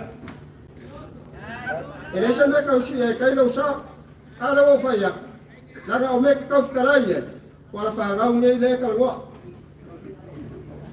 i kai wo se la kala ngo sa fa ya go fa ya kula e le se me a o me nga ma ko Asia pisa awe ke pisa ke uma kolonga tua.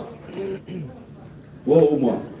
le wa uma ia ko wanga le go go ai po go uma ia ale uni fo u ia le ka u ga mea ia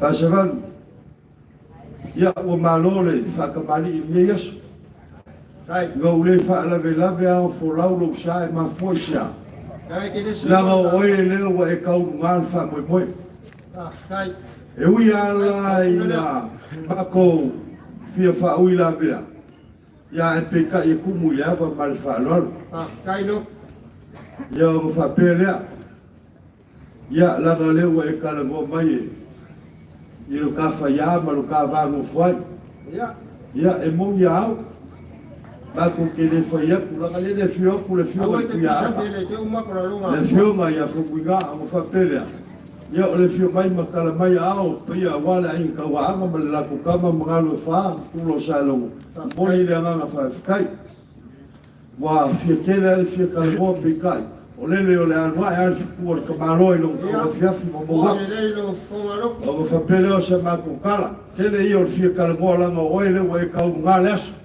ia e pe kai wa fu ile ma lo si o kingo la ko ia o ele ka oficiringia se ka ku fa se valu yong ele ia fa pe fo i sua fa ia fa se valu mo fa se valu ia ma se ka ku fo ia fa ku ia tenga yo kasi le ngai ko ka yo le Ekalesia kai mo ile le wa fo ile ka ku ai ko le Ekalesia fo muga o mai ele le ka ofi ia ka ki ai si vai ga mai si ngasu le soi fuang ngai la gai mau se ese Samoa TALA'LASI foi le aku yo o fa pelea ya wa fa pupu i se ba ko kalvol va ngole